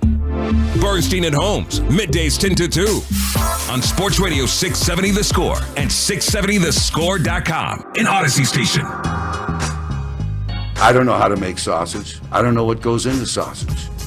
But I do know how to build a football team. Expectations are high here. Look, we're the fourth winningest franchise in the league since 2000. All right, that means in the upper quartile of winners, we're in the top quartile of that upper quartile. Man, when you put it all together like that, I totally forgot about the fourth winningest franchise since 2007 thing. Steiner math? Yeah. Jim Irsay is an interesting cat. And he's out there apparently causing his handpicked general manager to shoot him a look with the stuff that he says at press conferences, because you can hear him saying this, and then Chris Ballard, when this comes out of his mouth, Chris Ballard like spins his head around like, what do you say? We're not hiding, no one can shy away from the fact what quarterback means in this league and how we have to look going forward, where Shane and Chris really, dig into this draft and really see where you're at. Do you stay put? Do you trade up? There's many things you can do. They took Jalen in the second round. So, trade back. Yeah, trade back. So, he likes picks. That'll be a Twitter freaking quote. He likes picks. Although the Alabama guy doesn't look bad, I tell you. What the hell, man? God bless Chris Ballard, because he is a guy who also says what's on his mind. So to me, getting the two in one room, somebody's going to say something that is absolutely indicative of what's going to happen later. And then 3 hours ago, Jim Irsay sends out a tweet, and it's a picture of a young Jim Irsay on a taxidermed black bear, and it says Lincoln Park Zoo, Chicago. And Irsay writes, "My relationship with the Chicago Bears goes back more than 60 years." To which I say, are you flirting with the Bears? How would that go? Hey, you up? Are you fired up? Hey, you fired up? You want to come up? You up? You want to come over? What's up, man? Sounds like Krusty the Clown.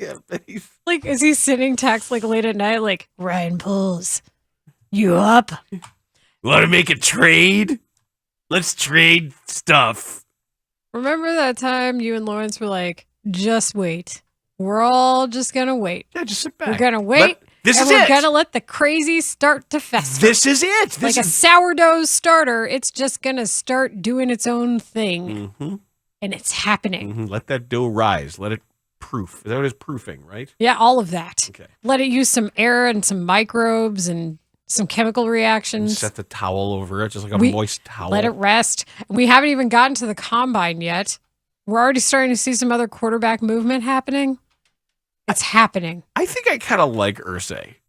He's a major loon, but he's as owners go, he's not one of the horrible megalomaniacal plutocrats, it seems. There is an element of self-awareness to him, just not enough of one. But what we did determine in our pre-show meeting was that Jim Irsay might take questionable routes to build a football team. One thing he does take very seriously, and you've got to give him some credit for, is how he builds a band. Yeah, it's not like Dolan's band. Jim Irsay has like real people in his band. Yeah, he respected the music game, that's for sure. His drummer is Kenny Aronoff. And if you say, well, who's Kenny Aronoff? You know John Cougar Mellencamp's drummer. The guy he looks like Schmutzy. He's got he's kind of rocks the horseshoe. And I mean, a well-known, well-regarded session drummer, very successful. He had REM bassist Mike Mills, blues guitarist Kenny Wayne Shepherd, blue on black. Mike Mills is like, I could be with one of the greatest bands of the 90s, or I could play for Jim Irsay. Well, they're broken up now. REM's over. They're done. So he needs something to do. And they had Ann Wilson singing with them. Ann Wilson from Heart, one of the iconic rock voices of her era. I love Barracuda. Yeah, the story behind that's pretty amazing too. Is it? Yeah, there was a podcast that I heard her on talking about it, and just she found her boyfriend or her husband was cheating on her, and she went immediately into the studio, and they had that riff, and then she's like, all right, she like wrote it quickly and ran in and did that, and then she when she starts talking about that band's descent into just a complete haze of cocaine and how it completely ruined them creatively. And she was very matter of fact about it. Get up off of the cocaine. Yep. It's a killer riff. Oh, that's so good. Didn't they do Alone too? I always liked Alone. Yeah, I like some heart stuff. And I like the hair. But all of that said, Jim Irsay, excellent at putting a band together. Yeah, I don't know how they sound together. It'd be interesting to hear, but he's certainly got pros involved. Talks very casually, as if he already knows the plan that they have in place. And you know what happens when you let everybody know what you're doing? The price becomes higher. Looking at some of the text where people are trying to synthesize Jim Irsay texts to write. So this to Ryan Poles. Hey, Rye guy. It just says WYD ? Heart emoji. We get 2 emojis on the score text line now. A baseball and a heart. Hey, Rye guy. You fired up, man? You fired up? Hey, hey, Quentin.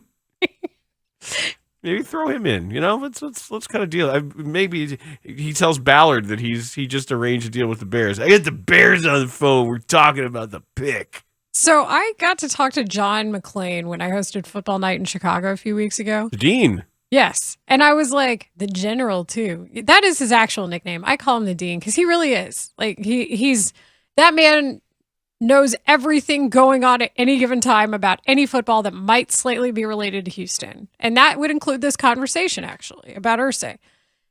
And I came away from that interview going, man, 7 people are going to think this is really riveting. Well, it's gotten a lot of views on YouTube, but he talks about Chris Ballard and knowing him from Ballard's time in Texas and how he is one of those guys who speaks freely and shoots from the hip, and he'll tell you what's on his mind. But when you combine it with Irsay, I just don't know that any secrets are going to be kept at all when you consider the both of them. Right. I really liked, for the record, how Jeff Saturday handled that coaching decision. That was the right thing to do. The fact that he still got a resume builder out of it, I take great issue with, but he handled it well. Yeah, it actually will lend some depth to his broadcasting, certainly, where he can say, I coached in the NFL. You know, you can't take that away from him. If you think he was bad at it and out of his element, out of his depth. Did you see that? Okay, don't start sending us the text messages that 309. I did not need to see that this morning. 1208, whatever. Oh, yeah, that's a little more graphic, I think. I think that we need. But he's gonna, if it's out there, and that's gonna ignite some of the. And the comments about Bryce Young too, right? Like for an owner, that guy in Alabama looks pretty good, man. You know, all right. You can't tell if Irsay's like a stoner in your interpretation. Well, he is. Well, probably. Isn't he rehabilitated from very, very serious drug and alcohol problems? I don't know. That's also interesting. Yes. You know, we should just try to get him on. Yeah, no, Jim Irsay was. Should we just shoot our shot and just try to get him on while we're here in this weird space? Didn't he listen to Who You Crappin'? Yes. He used the term. I know he used the term, but does that mean he... That's what it's from. It was Ditka who said it to Terry. It was a proprietary thing. So what if you guys are like, hey, we're the ones who created that term. Do you remember us? And you're like, you up? Do you want to come on our radio show? I actually think I have a back channel contact. Do we even need one? We promoted his concert on the air. I know we've done that too. Yeah, they bought commercial time. Yeah, we have. We should. I should really not say these things in public. Like here I am doing like the producing out loud, like on the radio. That's what we do. Whoops. We on-air production meetings all the time. I know, but I'm doing what Jim Irsay is doing. I'm giving away the secrets. You're not supposed to do that. Well, at least I'm not drafting anybody. Whatever. I do think that this is good, though, for all parties involved except them. I just love it. It's like that quarterback from Alabama. He's awesome. We're not hiding, no one can shy away from the fact what quarterback means in this league and how we have to look going forward where Shane and Chris really, dig into this draft and really see where you're at. Do you stay put? Do you trade up? There's many things you can do. They took Jalen in the second round. So, trade back. Yeah, trade back. So, he likes picks. That'll be a Twitter freaking quote. He likes picks. Although the Alabama guy doesn't look bad, I tell you. Doesn't look bad. He just looks short. I mean, even Jerry Jones is a little more secretive in how he says stuff. Wait, is this true? Because if it's not, it's pretty genius. 847. Because I work in the afternoon. I don't get to listen.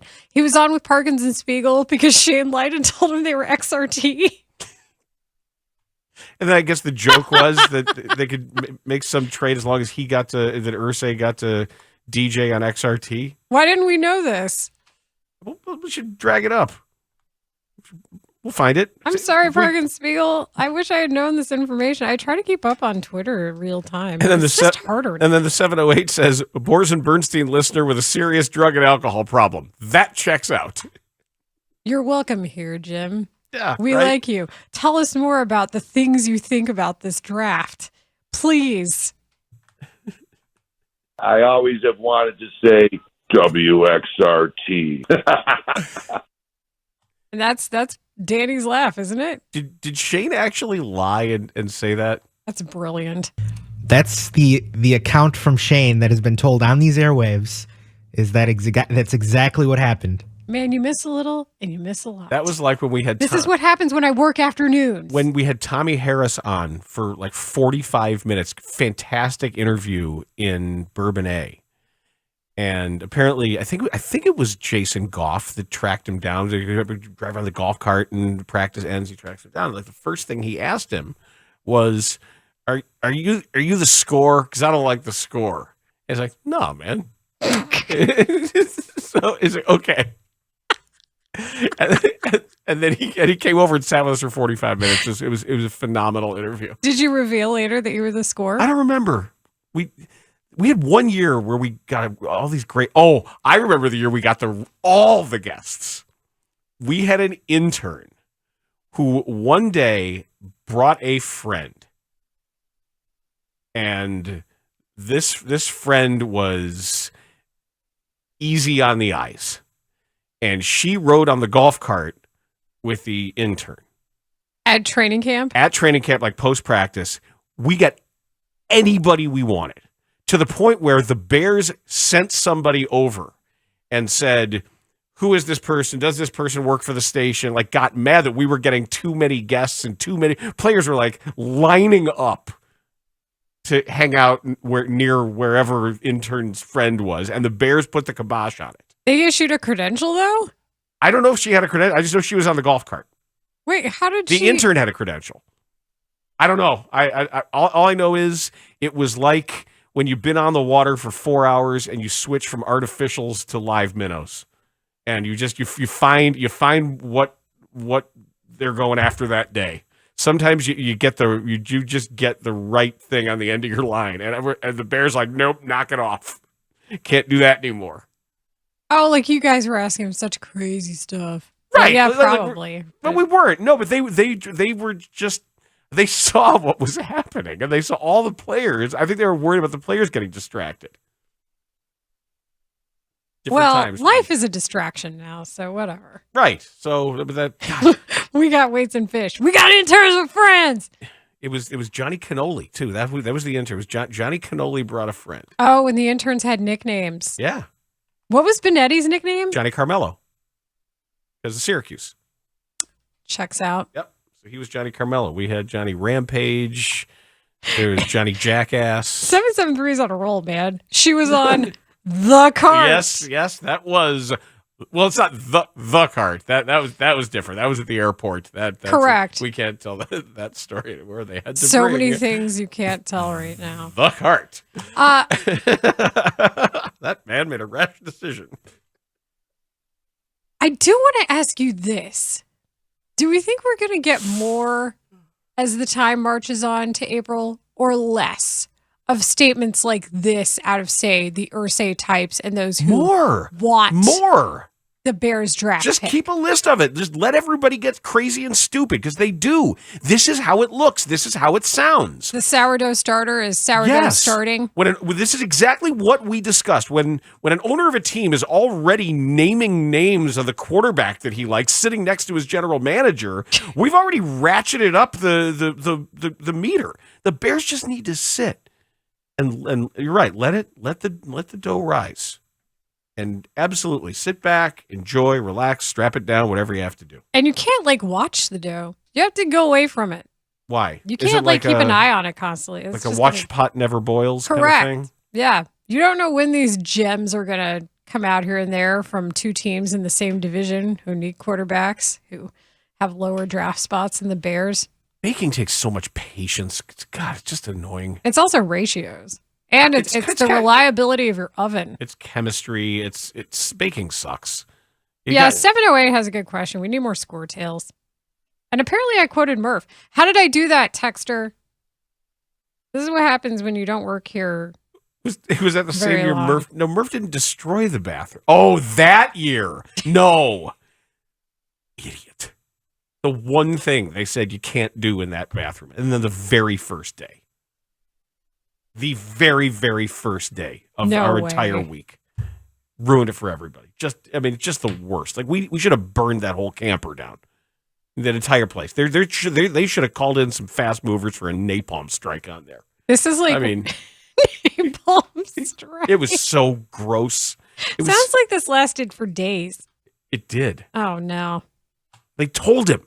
They specifically said none of that in there. Got to do that out there. And he just wasn't listening? It just wasn't listening or didn't care. And it was like being in the absolute last row of a 737 on a 4-hour flight the entire time.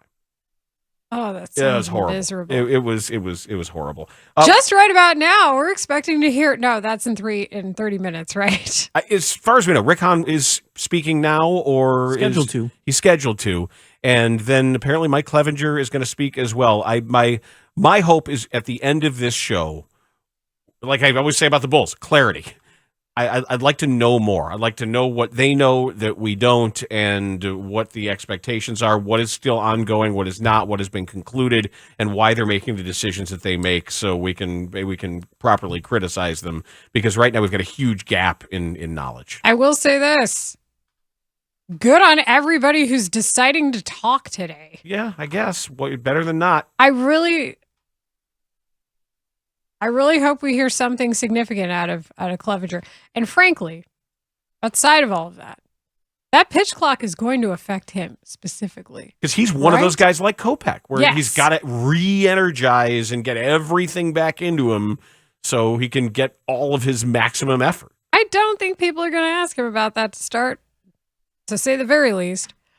But there's questions for him, not just about the obvious, which is, to me, number one, it's not even close. It's like 1 through 1,000. But then from a baseball standpoint, if he's playing, I'm very curious about all that too. We're still waiting on a decision from Russell Westbrook if he wants to play, if he just wants to sit at a beach, if he wants to play for the Bulls. We know the Bulls are interested. Well, earlier today, the Mully and Haugh show talked to our guy Barry Trammell from the Daily Oklahoman, and he had some strong opinions about Westbrook and what potential fit might be there. So let's bring that back so you can hear the very interesting things that he said on The Score. Big news, Chicago. Parkins and Spiegel are headed to Vegas. I got so excited. Join the guys at Circa Resort and Casino March 23rd and 24th as they broadcast live from Stadium Swim. Vegas is hosting the tournament. Hang out at Circa for their tournament watch parties, an experience like no other. Going to Circa to hang out with my best friend.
Barry Trammell mixing it up with Russell Westbrook at a press conference.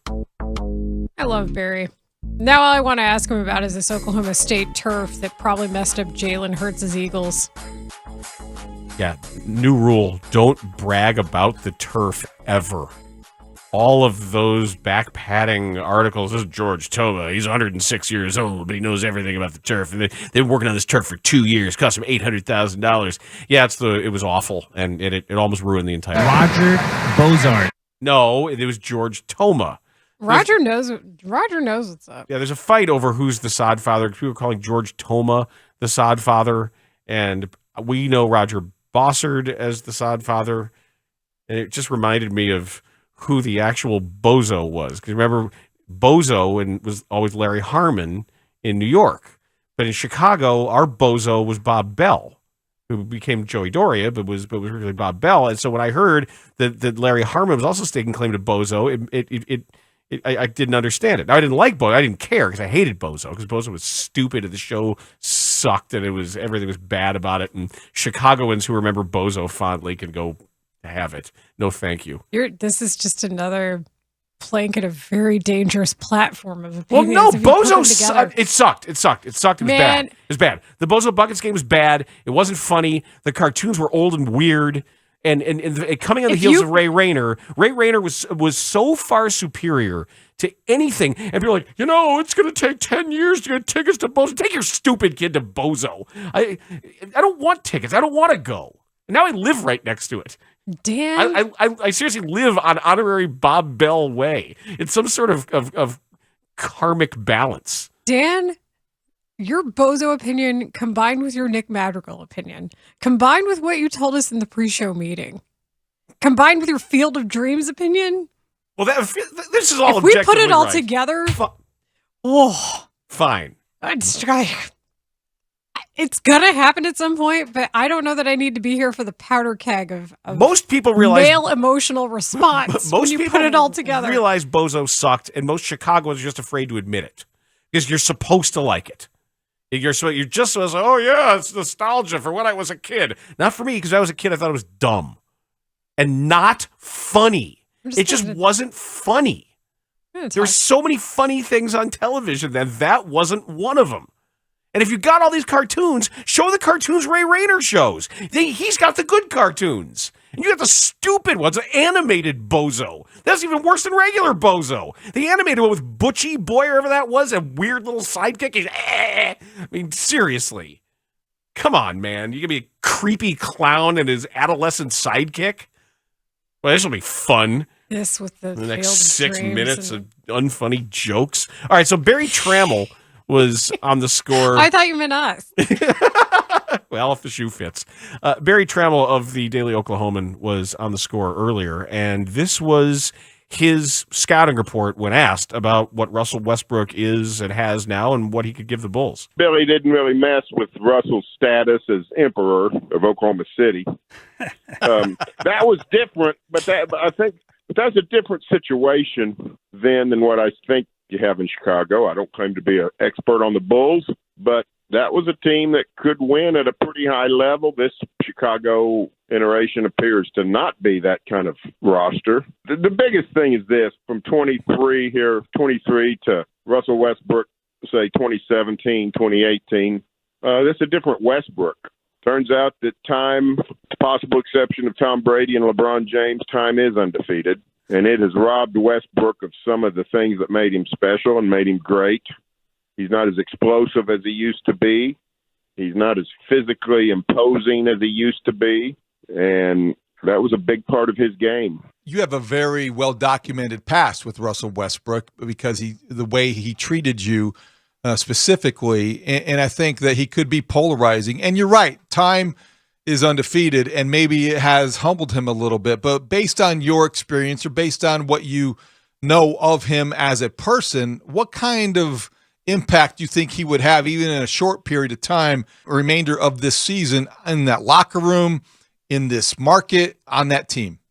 Well, I think he would be an instigator.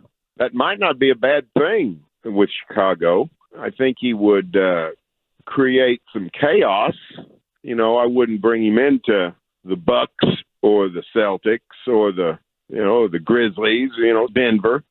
I don't think I'd add him to one of those rosters, but somebody that should have a pulse and doesn't, he's going to change things around. There's not any question about that. Russell is a very imposing personality, and some of that is without saying a word. He just, he likes things a certain way, and he generally has gotten his way. I don't know if he still does or not. If he doesn't, he won't like it. So he would instigate things. He would be, throwing some spice into the soup, so to speak. So if Chicago is just trying to find a flair to try to get something changing, they could do worse than Russell Westbrook. But if they're expecting any kind of high-level basketball improvement or basketball fix, that's unlikely. Spice in the soup. God, I love Barry. That man is nonplussed. He also had a story that it was illustrative of Westbrook's personality. The characters involved are Russell Westbrook, Reggie Jackson, and our friend Darnell Mayberry, who was his colleague then and writes here for The Athletic now. Classic Russell Westbrook story that I tell. This is from the early days. This would have been 14 or 15, maybe 13. I can't remember. But anyway, Reggie Jackson was a young player, the backup point guard at the Thunder, and a very good player for a young guy. And we were in the locker room after a game, and Darnell Mayberry, who covers the Bulls for The Athletic, was our Thunder beat writer in those days. Darnell's on deadline. We're sitting around waiting on Russell Westbrook because you get to talk to him about an hour and a half after the game. He takes so long. So the Thunder had a couple of open chairs in the locker room, chairs in front of empty lockers. Darnell sits in one and is finishing up his story, and Westbrook's sitting there getting dressed, and he looks across the room and yells, "Hey, Darnell, no sitting in that chair." So Darnell Mayberry gets up and sits down in the corner. Reggie Jackson, a first or second year player, takes his chair and rolls it over to Darnell Mayberry and says, "Sit in my chair, Darnell." And I've often thought of that, what it took for Reggie Jackson to fly completely in the face of Russell Westbrook. A year or two later, we realized that the two of them didn't get along, facilitated a trade out of Oklahoma City for Jackson. But that was very revealing to me that here's a superstar, and here's a young guy just willing to buck him just because he's had enough of the constant mess or the constant personality overbearingness that Russell Westbrook brings to a place.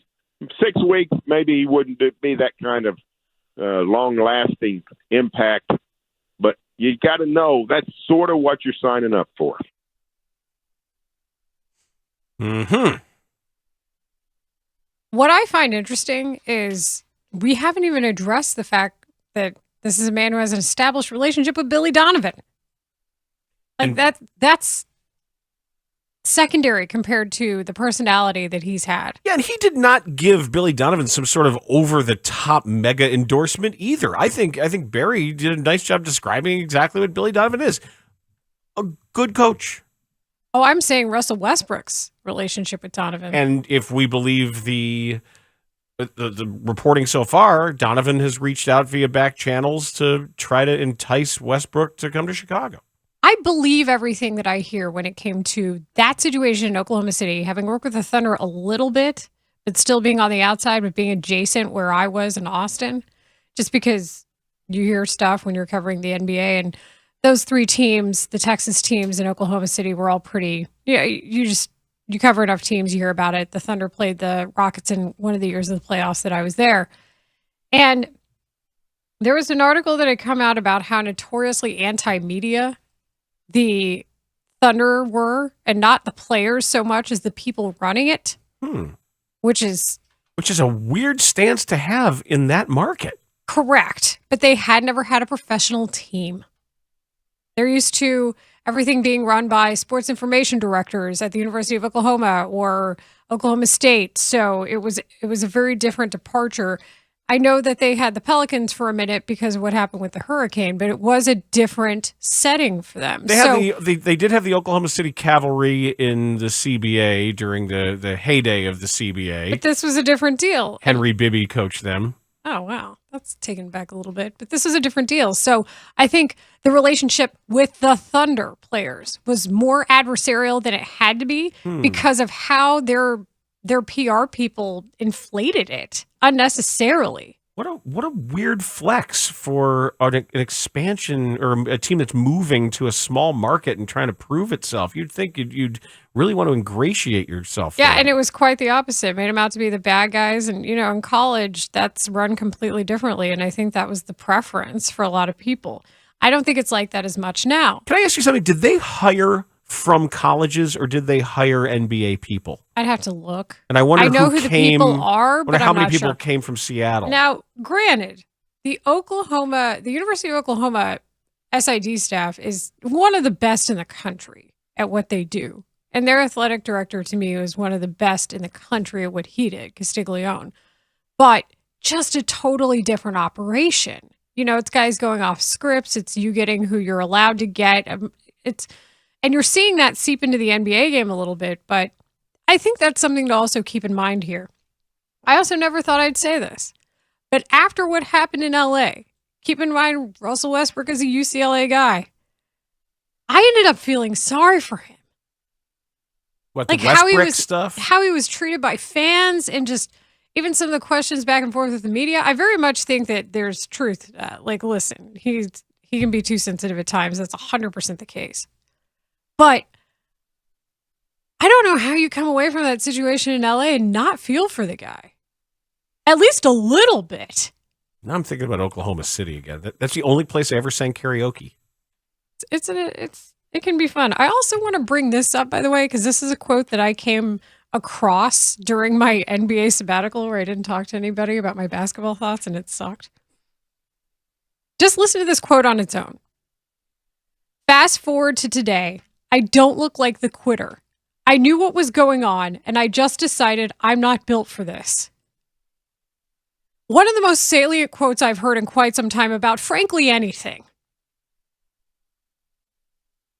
That's James Harden talking about why he requested a trade out of Brooklyn. Read it again. Fast forward to today.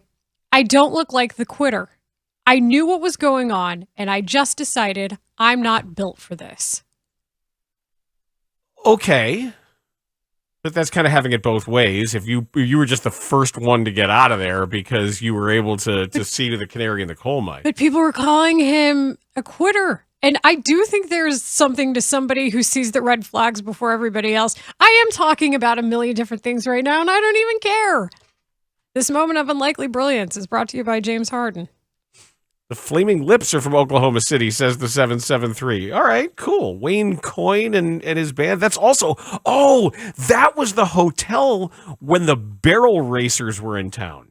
The Barrel Racers will be in town in Oklahoma City. That is a guarantee. And they like to party.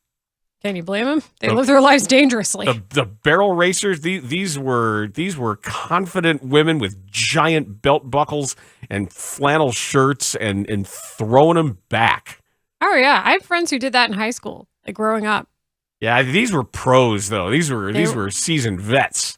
With all due respect, some of my friends were too. Oh, really? Yeah. In high school? You start that stuff young. Yeah, they were competing for money. That would be a professional, correct? Yeah, I didn't know. Oh, heck yeah. It was quite a scene in that bar. Like, that was like, it felt like it was like in Blues Brothers or something. But yeah, that was cool. Oh, the 309 listener is also from Oklahoma City. Rock on. Sweet. All right. I mean, awesome. I'm from Denton. It's pretty close.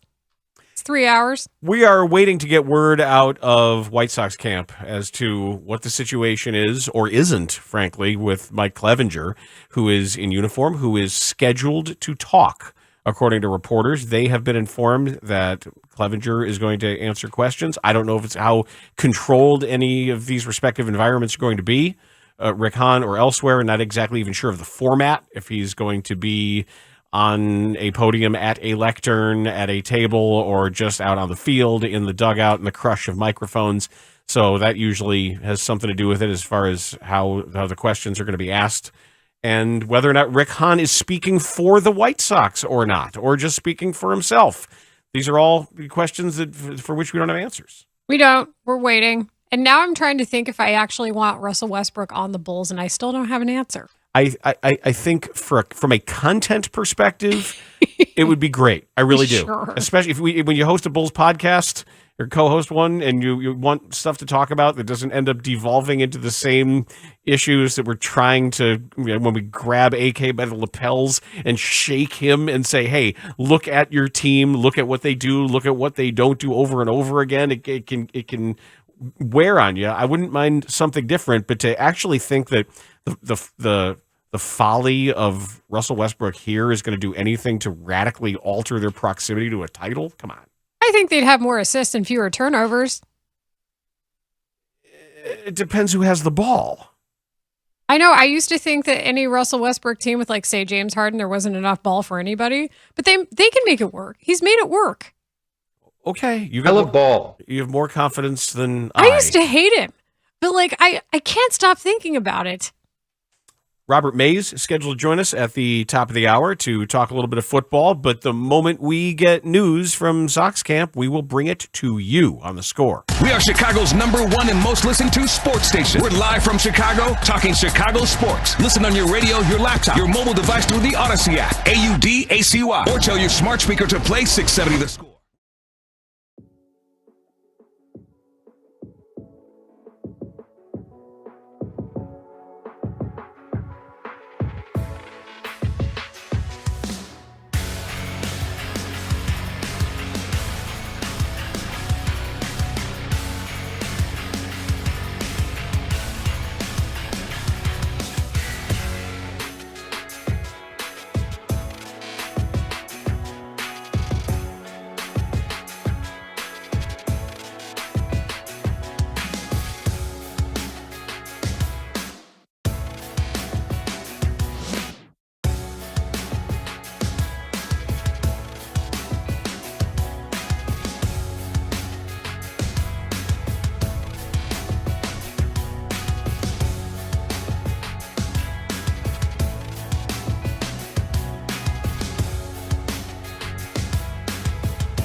back tomorrow.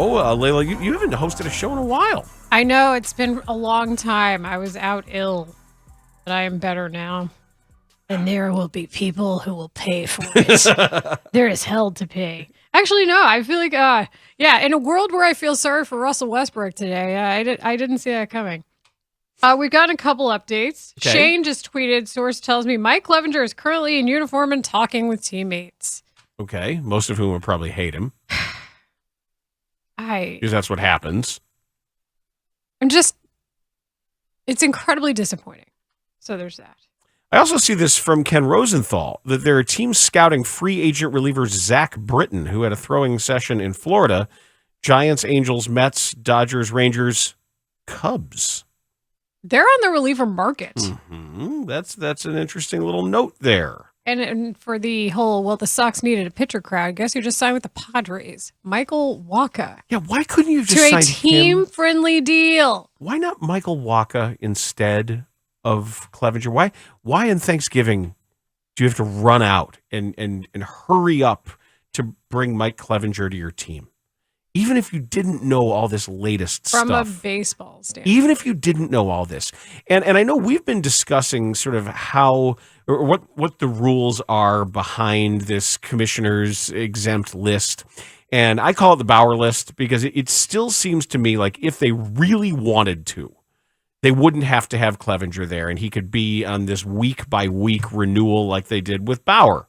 And he was commissioner exempt, and then they would go over it, and every Friday they would announce they are continuing the placement on the exemption, and they went through every proper channel. That was a Major League Baseball decision, right? Correct. MLB was the one making, and I think that's the difference here. So I'm wondering, MLB's holding all the cards here. It's not a law enforcement investigation. It's MLB's investigation. The fact that they are letting this play out, it means that they're telling the White Sox something that we still don't know. They know something that we still don't know about the course of their investigation. And I think that's what we're trying to figure out here. We will obviously know more, ideally, within the hour. But trying to figure out, because we know this investigation began over the summer, and we know that the Padres knew. That's been reported by the Athletics' Katie Strang. So trying to figure out how the space in between from when he became a free agent to now happened and when the Sox found out. That's the interesting part to me. And obviously everything changed with social media posts. Yes, and his ex partner has definitely been posting even today. So this is from James Fegan and Ken Rosenthal on February 15th. And here's something to note regarding administrative leave. So, news of the accusations against Clevenger first became public that month when the MLB investigation into his alleged conduct was reported by Britt Garoli, also of The Athletic, and Katie Strang. The accusations in the league's investigation date to last summer. In other instances, such as allegations against Trevor Bauer, Marcelo Zuna, and Starlin Castro, for example, MLB placed players on administrative leave to hold them away from participating in games while investigations were completed. But a Major League source indicated to The Athletic that administrative leave is typically deployed in response to new information and allegations coming to light. Well, wouldn't new information be the fact that his former partner did post things on her Facebook or Instagram, wherever it was? I'm not sure. That's new. I mean, that's time-stamped. Or is it new? That's new information related to a current investigation that they know about or a current incident? But perhaps that's not new. Rick Hahn says it's the team, he used the words only option to let the investigation play out and wait for a decision from the commissioner's office. Here's another important piece of this. Per the MLB, MLBPA Joint Domestic Violence, Sexual Assault, and Child Abuse Policy, the MLB Commissioner's Office holds sole authority to discipline players for violating the policy unless it transfers the authority over to the team. Unless, which we assume has not been done yet, correct? We presume that. If that jibes with what Hahn is saying. For the White Sox, that likely means waiting until the conclusion of the investigation for word from the commissioner's office on what it is to follow. In the meantime, Clevenger will prepare for the new season with his new team. Okay, I just think that if if MLB, in the course of this months-long investigation, if they were aware that more stuff was going to get out, like maybe some of the extra Bauer accusers caught them off guard, that they thought they were dealing with one, and then when they were dealing with more, who said, wait a second, and all the hands coming up in the air, that perhaps if there isn't anyone else involved, that's not new information that would trigger their action. There's so much missing here. Well, there's so much we don't know. And let's run the algorithm, so to speak, right? Let's run through the outcomes. Say he's found to have not violated MLB's policy. Okay. I don't feel any better about this. We should mention we were curious about the setup. Rick Hahn, according to a picture that Paul Sullivan just shared, Rick Hahn is sitting on an aluminum picnic table. He's sitting on top of the table with his feet on the bench of the picnic table, and there are TV microphones that are put together, elevated in front of him, with everybody else's recorder sort of set next to him and around him, it appears. He's got a lightweight dark White Sox jacket, khakis, and I think those are Allbirds, because I don't think you can be a Major League Baseball executive and not wear Allbird shoes. So that's what we got. He now has said there was no way for us to be aware of this incident due to the confidentiality issue of the investigation. That's just not true. We have audio from Katie Strang saying otherwise. That is just not true. There is a way for you to be aware of the incident. There is. Talk to people. Ask around. People knew. We know it from reporting here. We know it from what Danny Parkins has said that people have told him. What Matt Spiegel has said that people have told him. You can say you weren't aware, but don't say there was no way for you to be aware. That I don't buy. We'll have more. He is talking to the media. Clevenger expected to speak as well. Robert Mays is slated to join us with some Bears stuff. I got a lot of questions for him. Good. Bulls fans, Billy Donovan here. This is your official radio home for Chicago Bulls basketball. Listen to every moment right here on Sports Radio 670 The Score and the Odyssey app. As a designer, Studio 40.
Bernstein and Holmes. Middays 10 to 2 on 670 The Score and 670thescore.com. An Odyssey station.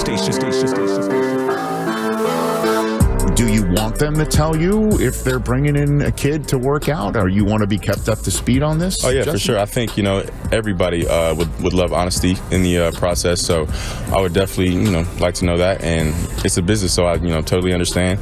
No hard feelings, but, like I said, I control what I can control and control my work ethic, control how I, carry myself each and every day. There's quarterback Justin Fields on the Rich Eisen Show, here to talk about that and more. Robert Mays, host of the Athletic Football Show, NFL writer for The Athletic, who's on Twitter at Robert Mays, and on the Score Hotline, brought to you by Circa Resort and Casino in Las Vegas, home of the world's largest sports book. Hey, Robert, how are you? Dan, it's going to be the longest 2.5 months of any of our lives. I hope you know that. Well, yes and no. Because always bringing the vibe, Robert. But all I said was the moment the season's over and the Bears are in charge of the offseason, the best thing that they can do now, and Ryan Poles and anybody else and Kevin Warren, Ian Cunningham, just sit back. Just sit back and let the crazy start to happen in the quarterback market. And it hasn't taken long.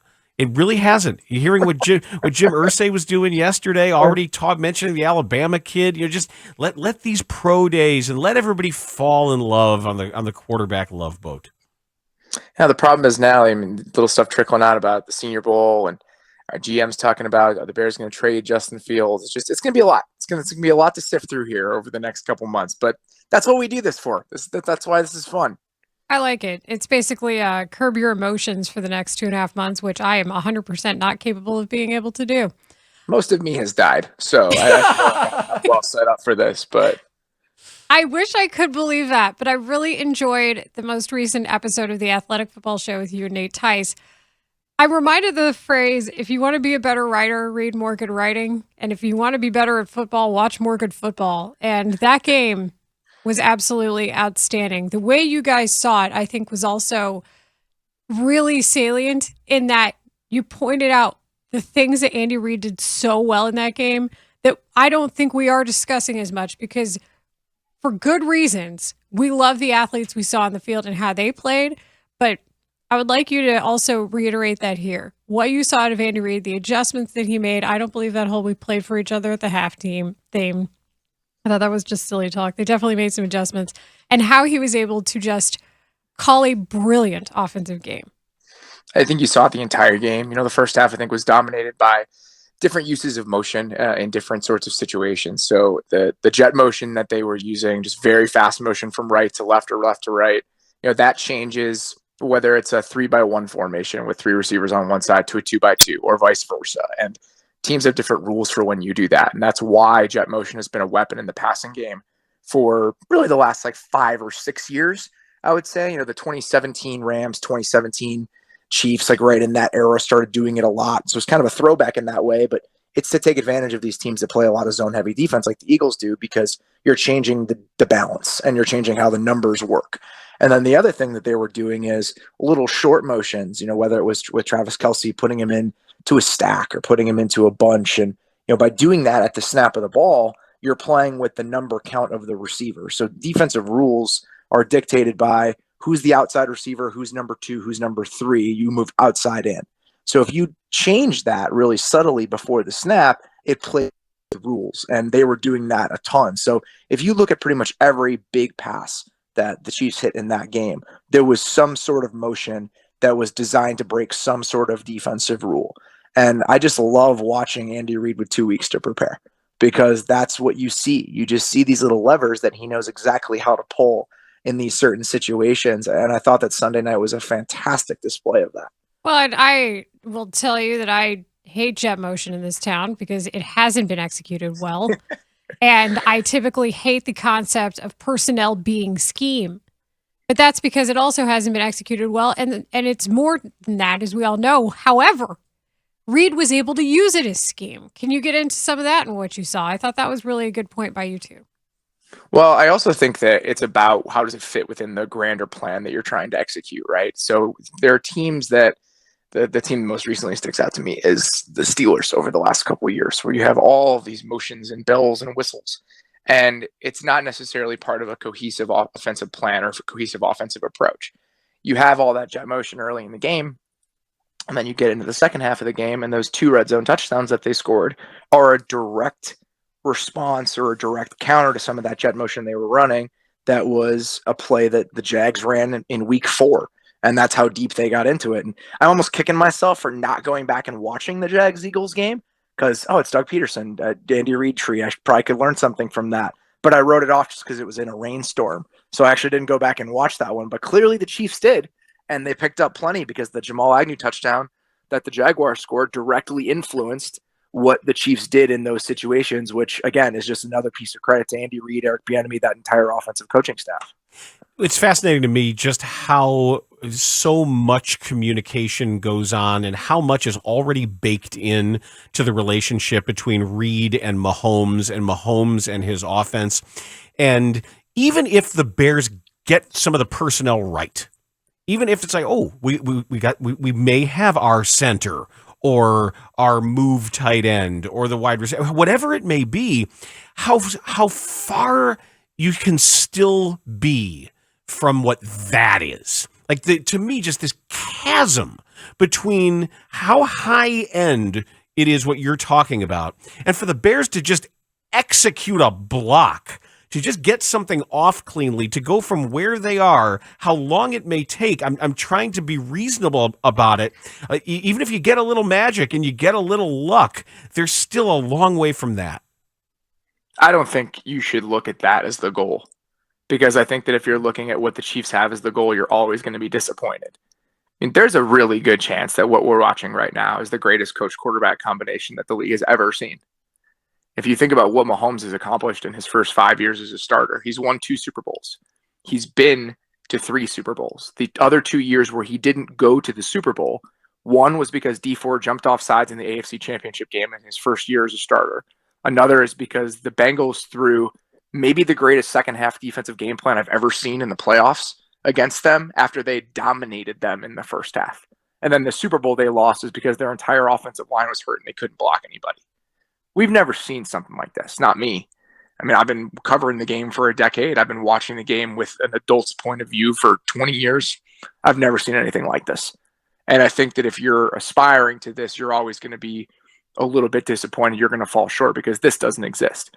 I think it's about building the best version of what you can build. I think the Eagles are a really, really good example of that. You know, they had a quarterback that wasn't a surefire guy. He was a second-round pick. You do everything you can to accumulate as many assets as you can. You kick the can down the road by giving yourself flexibility later on. They had 3 first-round picks last season. They traded 1 to have an extra first-round pick this season because if Jalen Hurts doesn't work out, then we can go get a quarterback. There are ways to do it where you can give this Chiefs team a run, but I think that trying to emulate what the Chiefs have done, you're never going to be able to do that. That is high praise when you consider the other 2 that people talk about with quarterback-coach combo are Tom Brady and Bill Belichick. I think it's the partnership on that side of the ball is what I mean. I mean, obviously, Bill Belichick is a defensive-minded head coach. What he built for Tom Brady on defense and that combination of having Brady on one side and Belichick's creation on the other, that's what makes the Patriots a juggernaut for 20 years. But kind of the mind meld partnership between an offensive-minded play-calling head coach and Andy Reid and a quarterback like Patrick Mahomes, I mean, go back and look. I mean, they've, again, been to 3 Super Bowls in their 5 seasons together with him as a starter. They've won 2. You know, Brady won 2 early in his career, but Brady was a cog in the machine for the 2001 Patriots. He was a really, really good player by 03 and 04 when they started winning, but the first one, he wasn't the guy that he eventually became. Ben Roethlisberger won as a rookie. He was 9 of 21, or excuse me, his second year. He was 9 of 21 in the Super Bowl that season. I mean, it's not driven by quarterback success. Mahomes winning these 2 as quickly as he has as really the driver of what that team is. It hasn't happened in my lifetime. You know, maybe you go back and you look at what Joe Montana and Bill Walsh were early on, you know, examples like that, but it's a different era. You know, you have a salary cap now, so many other different constraints, and that's why I try to limit it to what I have seen. I have never seen anything like this since I've been alive or I've been looking at it. I'm sure you saw the same chart that I did that was making the rounds shortly after the Super Bowl of showing how much the Super Bowl leading or champion running back, how much money or how little money that guy makes, and what it says about how you allocate your salary cap. And I know it's not news to say running backs are fungible. it's not news to say you really shouldn't spend too much because you can always find a decent running back. You can always essentially find a running back with whom you can win a Super Bowl. And here we got Saquon Barkley, who is about to hit the market and saying, well, what is he going to get? And I know he's great. And maybe say, well, you don't usually pay running backs, but I'm wondering, is there anything we're going to learn? Are we finally going to wise up and have somebody decide that even what you're going to get for this guy at this level of what he does still probably isn't worth a massive chunk of your salary cap? I would never sign a high money free agent running back from another team.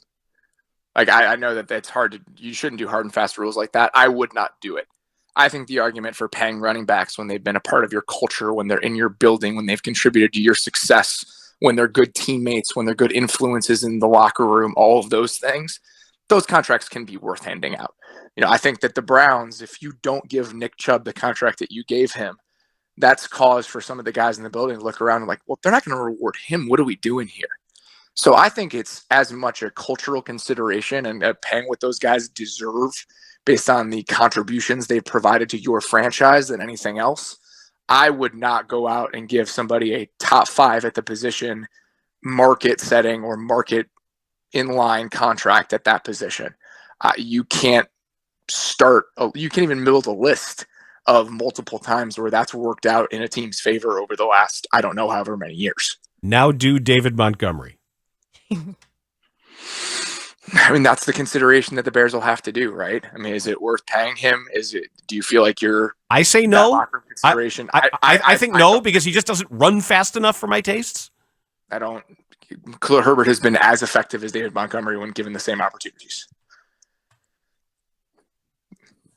Is that wrong? No, I feel like we're in somewhat of agreement. I love him in the pass blocking game, but hopefully you get better pass blockers on your line, and then you don't have to depend on it as much. But yeah, it's a conundrum, and the Bears aren't the only ones facing it. This is a similar problem in Dallas in a way. We are in a place now. The Super Bowl is the perfect example, and it's an unfortunate place where running backs have just lost that real cachet within an offense as one singular player. The Chiefs drafted a running back in the first round the year after they won the Super Bowl. He was their first round pick. He was a healthy scratch in the Super Bowl because you can piece that position together. You can go get Jerick McKinnon for next to nothing. You can draft Isaiah Pacheco in the 7th round. And the combination of those two guys is as good or better than what Clyde Edwards-Helaire can give you.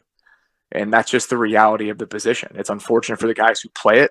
And I think that guys who do a great job should be rewarded within their offense. But if you can have reasonable alternatives, which the Bears absolutely do, then I think there are plenty of arguments for not spending a lot of money to retain someone at that spot. How do you find a center that is even 75% as good as Jason Kelce? And I look at what the Bears want to do and what you can do with Fields, and so much of it is going to depend on what that guy snapping the ball can do at how many levels of the defense, the angles that he can take. Do you develop one? Is that someone you can take from another team? I don't know what the history says. The history says that it's actually a really good position to seek out answers in free agency. Among every single position, if you're paying a top of market center contract in free agency, I think it has the best hit rate and the best history of any single position. So you can go back a couple recent examples. Mitch Morse signed with the Bills. He's given them a lot at that spot. Corey Linsley going to the Chargers has been really, really good. Ryan Jensen with Tampa Bay. So these guys are top of market centers. So then Lucas Patrick is the one the Bears get. Right. Well, that's the concern is he was hurt, but also that's not a top of market guy. If the Bears went and got Corey Linsley last year, it's a different story, but the Bears didn't have any money last year. Right. So I think if there is a guy, and as I'm thinking about it, I don't know if there is necessarily like a top 7 to 8 center that's a veteran who might be available in free agency this year. But if there is, it has been a historically decent place to look at the position. But the other nice part of it is you can find those guys with the 70th pick, with the 85th pick. And, you're hoping with the Bears and owning the number 1 pick, are you going to get a haul for it? Are you going to have a bunch of extra picks? Are you going to have some dice rolls to potentially spend at some of those positions? How are you reading the Jim Irsay quotes that he spoke so freely next to Chris Ballard about. I was saying earlier today, and I feel like those two are pretty free speakers. They're going to let you know what's on their minds. But Irsay doing that, I think, takes it to another level as far as letting people know how much you want something, especially when your division rival is on your heels in the draft. I would be shocked if they did not come away from the top 5 of this draft with a quarterback. I'd be shocked.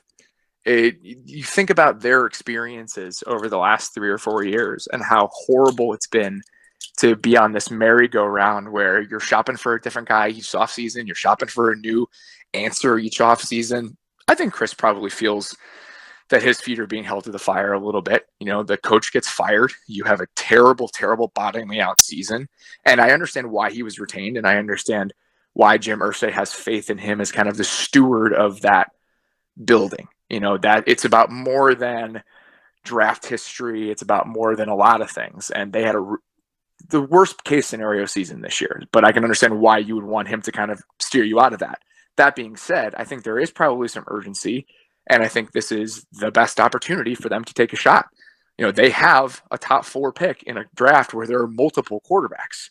So I would be absolutely shocked if they did not come away from the top 5 here with one of those guys.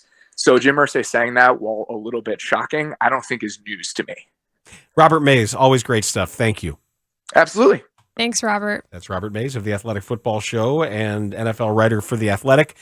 Let's get back to the White Sox when we return, as we turn around some of this information. Rick Hahn is explaining what the White Sox didn't know and what they couldn't have known, and this is really sketchy stuff. At the very least, it is a massive indictment of their pro scouting department about what they say they didn't know and had no way of knowing, and that things weren't offered up front to them. I'm a little surprised that it basically, in a nutshell, the White Sox are saying we're not evil, we're just stupid. That's how it's coming across. So we'll have some of that, and lesser of two evils approach, I guess. But that's basically what it is. Saying, you know, we're not horrible, we're just ignorant. That's the tone of it, and it is at least leading us to ask questions about who's employed there competently to do some of what we could easily do, to find the 2019 stuff about Clevenger, to find anything that teammates have said about him, and that you need the guy's agent to offer negatives about his client to you. I mean, it's really, really odd. We'll continue to discuss next on The Score. Mully and Haugh, Chicago's #1 most listened to sports morning show, 5:30 till 10 a.m. Arturas Karnisovas on our show and have his answers be as unsatisfying as they were. And you start to wonder about what he's seeing.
Okay.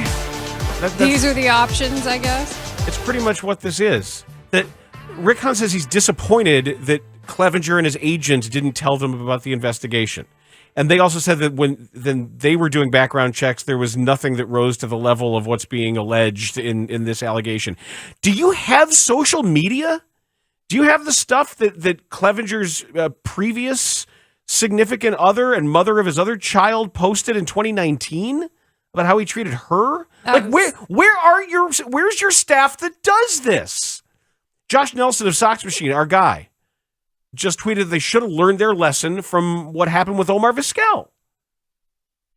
How could this happen again? And that's the issue to me. What are we doing here? You have one job of a group of people to do an actual background check, to actually ask these questions, find these things out. You say, well, our only option, there's nothing really we can do. We were disappointed when we found out. Or this indicator from James Fegan, where you knew there were some flags. Hahn said they originally viewed the Clevenger signing a calculated risk due to maturity issues they found in their background process on him, in addition to citing the publicly known incident of Clevenger breaking protocol in 2020. You don't have to in addition to the baseball issues? Well, forget the baseball issues even. If you're talking about, this isn't just maturity issues. The way he has treated his life partners and children is well known. And talk to these women. Talk to the women. Don't talk to his agent. His agent could have said something. His agent never said anything. Really find out where's your staff? Why are you doing this? His agent gets paid based on Clevenger getting a paycheck. Right. You think he's just going to offer, we'd love to sign this $12 million contract, but he's under investigation for probable, come on. What do you think? That's the agent's job? We haven't talked a lot about the previous post from his previous partner. Bad. Disturbing to read and look at. And I just retweeted them. If you want to look at them yourself, this was different partner. Yes. Different kid. Different person involved. It's not. Apparently, Clevenger's mom was also ripping up pictures of the. She was involved too. Yes, it's just there's a lot there that makes you feel, at the very least, uneasy. And once again, say MLB doesn't think he violated anything, which I'm not sure how that would happen. I still don't feel good about this at all. Yeah, the 2019 tweets from his girlfriend, Monica Cerolo. Mike Clevenger, stop talking to me on fake Twitter. Answer your phone. I left my job designing swimwear and still supported us, making more money than you for years. Bipolar, like when you asked for a booty pic last month, said you wanted me, and then kicked us out 12 hours later. Said Mike Clevenger straight blindsided me and our daughters, especially when he threatened us and kicked us out of the home we just moved into together. There's a series of pictures here. And then there's a Twitter story from Baseball Bros, and then she said, I can't even watch this without puking, like when I found out you cheated 4 weeks after I birthed your daughter. And then she posts a picture and says the special kind of psycho Mike Clevenger's mom is to write monsters, clothes, and Goodwill on my belongings and rip up pictures of my daughters. That was the part that was... What the hell, man? Calculated risk. This is your calculated risk? Do they know about this stuff? James Fegan also tweeted 14 minutes ago. Haugh, the confidentiality of the MLB investigation kept the Sox... I assume it says... Haugh said the confidentiality of the MLB investigation kept the Sox from knowing the allegations against Clevenger, and that he understands why Clevenger himself did not disclose them, but he said that the Sox will have to review how they can improve their background check process. You think?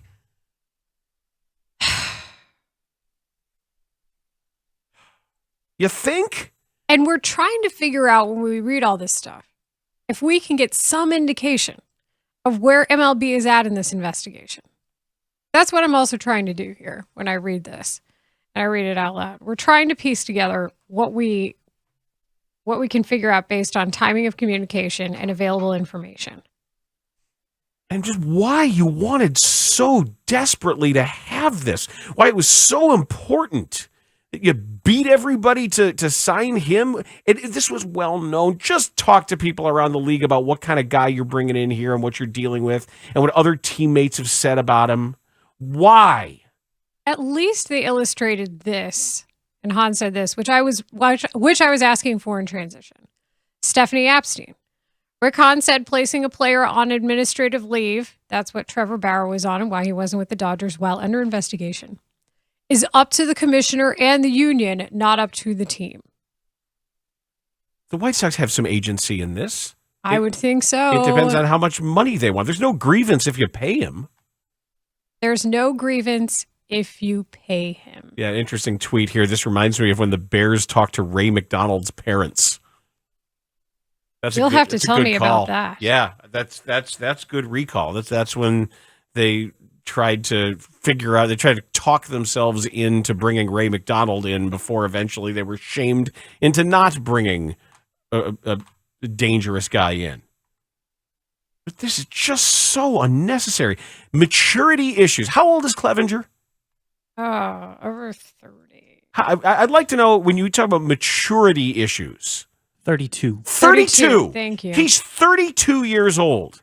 If you have a kid at high A who does something stupid, that could be attributed to maturity issues. Eloy Jimenez running into the outfield wall a time or 200 too many. Maybe that's maturity issues. I worked in the minors long enough to be a part of a lot of maturity issues.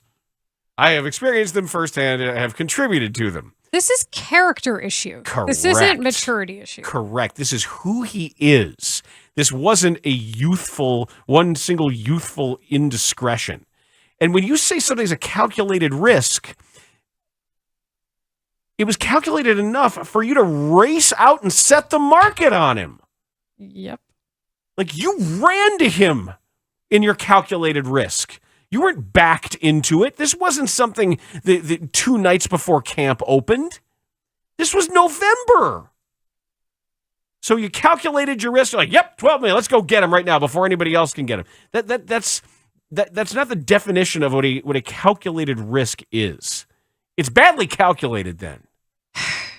It's just also the body of work and the record. Yeah, it's the phrase, you are what your record says you are. And whether or not you like it, there have been some bad things happen recently to this organization.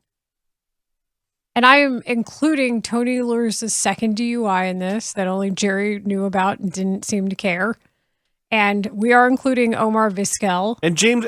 multiple allegations against Omar Dave Vizquel. Wilder. How about all the Dave Wilder stuff? Don't forget that. What he was doing with money on the side and skimming off the scouting budgets, the bonus budgets, and paying Buscones under the table and all that, and taking some of that money. And all the lying that went on there. We didn't know. How often can this happen? How many stories are like this with other teams? How many of them? Like where you have that many incidents happen in that short of an amount of time. And that's only part of it. And I'm saying with your minor league teams too. I'm not saying like just at the major league level. That's not fair. That would not be comparing it correctly. But even if today, even if we grant that, okay, you should have done a better background check. You didn't do a good enough background check. And you kind of half admitted to that. And it's completely out of your hands to do anything because, Emil, you have to wait until there had to have been a way to prevent him from being in your uniform today. They didn't want to prevent. They want him on the Sox. They want him on the field. No matter his maturity issues or their inability to vet their players or whatever they know or don't know about the latest incident, he's there because they want him there. Why? Why do you still want him here? Why? As far as what would be in their power, Katie Strang of The Athletic, who broke the story about the recent allegations, she joined us on January 25th, and this is her explanation of what the Sox could have done. I think if they had been doing, the appropriate amount of due diligence, I think there would have been some things that were flagged that they were made aware of. And that's not to say that would have precluded them from signing him. They might have done, more digging into the situation and felt like that was something that they, were willing to take on. But, I think, when I'm reporting these situations, I don't just, it's not like I'm calling the GM or the, manager to find out how a player is. I'm generally, reaching out to people who are in a position to observe, who, might not have a vested interest in that player, as, a teammate or as an agent. But what do the interns say? What do the people working for the team ops, like the field ops, say? Like, what do people around that person that have nothing to gain or to lose, really, by sharing an unvarnished opinion? What do those people say about the situation? And I mean, I would imagine most teams are sophisticated enough to be scouring social media and, looking for any sort of internet footprints of players that they're considering signing. And, that would certainly be the bare minimum of what I would do if I was working for a team. It's the bare minimum of what we do as reporters. Then hire a reporter. And I remember the last time when we had Katie Strang on and we all talked about it and there was some reaction where it was like, really? Grounds crew? Yes! You talk to the grounds crew people. Even if you're somebody like me who's out there for batting practice. Mm-hmm. You just talk to people. It's what you do. You see them every day. These are people who are in your sight lines and, they're around you every day. Yeah, you talk to people. It's what we do. So that's not that outrageous to think that would be a possibility as well. A lot of people see things you just don't necessarily know. And you don't use people necessarily.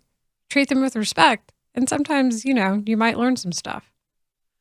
There is and I need you to check this for me to make sure that this is real, but there is Patrick Nolan of Sox Machine has posted what appears to be, do me a favor and check it out and tell me, from Olivia Feinstead, who is the most recent accuser, and I don't see a timestamp on it. It looks like an Instagram story. It was from this morning. It was from this morning? Okay, so this is her Instagram and this story. This is her. So should I read this before we play some of the Rick Hahn? This is what she posted. It's a very long statement. It's 2 pages. And I think, that is her account, isn't it? The same account where she posted the pictures of what she discussed happened with Mike Clevenger. Wow. Okay, so we've got this and we've got the Rick Hahn sound, and we'll bring it to you after a brief timeout on the score. Bulls fans, Alex Caruso here. This is your official radio home for Chicago Bulls basketball. Caruso steps in left wing three.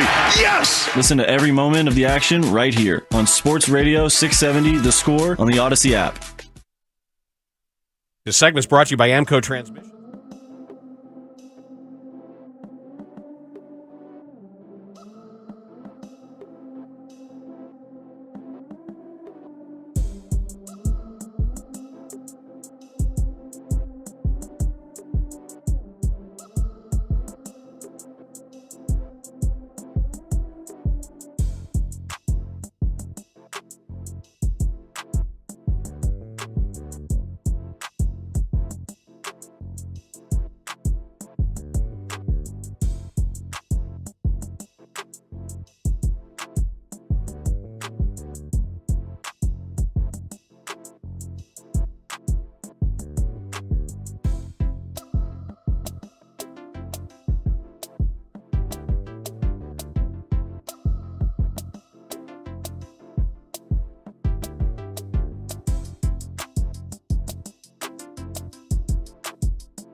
in a player under investigation after the conclusion of an investigation.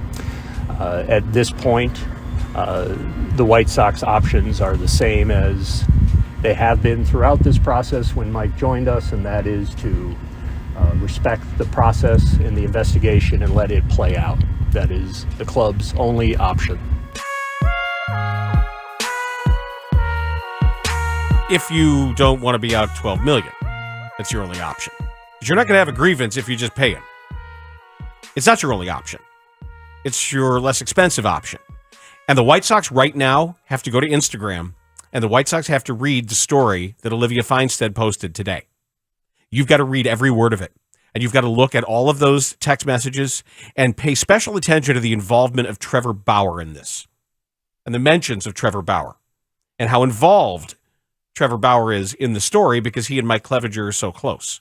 And then you can also go back and look at the Trevor Bauer investigation and find out Clevenger was mentioned, which doesn't seem like anything until something like this comes along. His name came up in the Bauer investigation. So you're going to hear more from Rick Hahn. We've sort of made a programming decision here. I know that Parkins and Spiegel are planning on running the full 7 minutes of Hahn on Clevenger in its entirety. Wanted to give you some, but stick around here. They're going to be breaking it down in full as we're kind of up against it time-wise, because I thought it was as important or more important, rather to hear from the bumbling Sox. Olivia Feinstein posted this in story mode in her Instagram story. Everyone, and I'm going to edit this for length and clarity. Yes. Everyone at spring training asked Mike, besides all the physical harm he's done to May and I, that's the daughter, why he's refusing to add her back on his health insurance. He took her off after I left. His excuse is needing her documents, but what's funny is all of her documents are being withheld from me and him and his mom. If they weren't being withheld from me, why can't they ship them like 1,000 times I've asked them to? I've paid out of pocket just this month around $500 for chiropractor and pediatrics. That's also a form of child abuse, and it's financial abuse. She writes, Mike Clevenger is one of the worst dads I have ever met. He has been this way for years to his others' kids, too. Other kids. I don't tolerate what their kid's mother, excessive drug use, excessive cheating, excessive emotional abuse, driving the kids while on acid. Physical harm against me, physical harm against my child, but she does. She's saying she won't tolerate what the other partner will tolerate. So she's accusing him of driving the kids while on acid. Says he's now trying to pretend to be this great dad suddenly when his other kid's mother has years of posting on his abuse. He's an abuser in all forms. The investigation is still very much going on. The White Sox can allow him at spring training. That doesn't mean Mike is off the hook with MLB or that he didn't do what I've said he has. What am I supposed to do? Predict when he's going to physically harm me and have my camera ready? His biggest insecurity isn't being an abusive partner or parent, but his fragile body that breaks on the mound repeatedly. Take that and run with it if you see him today. And then she includes a video, and she says, watch the video on how Mike got reported to the MLB because it wasn't by me. His excessive drug abuse, shrooms, acid, etc., and him choking me got reported by other people. She said, I wasn't saying anything at all, even with Mike breaking MLB investigation policy and threatening my mom and me. I didn't want to say anything for the sake of moving on. It took me about 4 months and several custody threats later before I started turning in evidence and speaking to MLB investigators. That was posted today by Olivia Feinstein. This is just starting. Our information, yes. Yep. These are maturity issues? He's 32 years old. This is what your background check uncovered what you call maturity issues. Really. Really. Or that they need to improve their background process, their background check process. At least they cop to that. Yeah, maybe we got to be better at figuring all this. But here he is, your White Sox fifth starter. Be proud, White Sox Nation. It's a hell of a thing, man. We'll do transition with Parkins and Spiegel when we return on The Score. Remy Martin and 670 The Score want to give you a chance to play hoops on the United Center court on March 15th. Look for the Remy display at your local retailer to enter for a chance to win a spot for you and a friend. Get details.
Going to be a can't miss afternoon show, I can tell you that. There's you got the fun stuff now.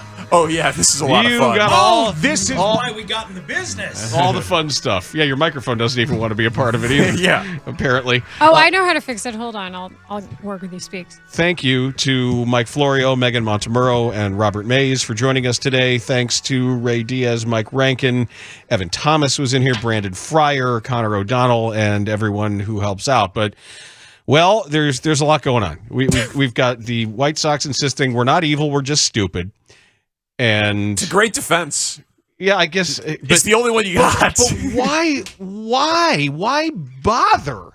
Why do this? Why bother with speaking, or why bother with having him here? Why bother with racing out to set the market and hand him $12 million? And all you had to do was search social media for 2 seconds, make a phone call, ask around, and you might have said, maybe we can spend the money differently. Maybe we re-sign Cueto instead. Maybe we sign Michael Wacha instead. Just something other than this. Yeah, well, and I'll reiterate what I was told was that within certain circles in baseball, this was known. The allegation portion of it was known. It was just a question of whether or not she was going to come forward and it was going to ever reach the level of a public accusation. And so that doesn't mean that he's guilty, but it means that the White Sox could have known that. If my guy could know it, then he's not an investigator. You know what I mean? So, yeah. And he's just, like I said yesterday, man, he's clearly just a dirtbag. But dirtbags get signed for a lot of money. This is what you sometimes... You can't have a no dirtbag rule in baseball. No. But that would eliminate 50% of the league. Yeah, you would have a team. So Johnny Cueto would still be here. Yeah, but you can't have a no dirtbag rule. God, that Instagram post, Bernstein, it's not good. It's just so messy. It's so deeply personal, and it's so none of our business, most of it. It's just like it's their messy relationship and him being one of his those accounts are true, multiple messy relationships. But she's wading into his other relationships and accusing him of stuff in those relationships. And accusing the mom? And of like, oh, if they can handle it and they take it's just so gross and so full of gross behavior. It's not why any of us got in the business, frankly, to wade through this.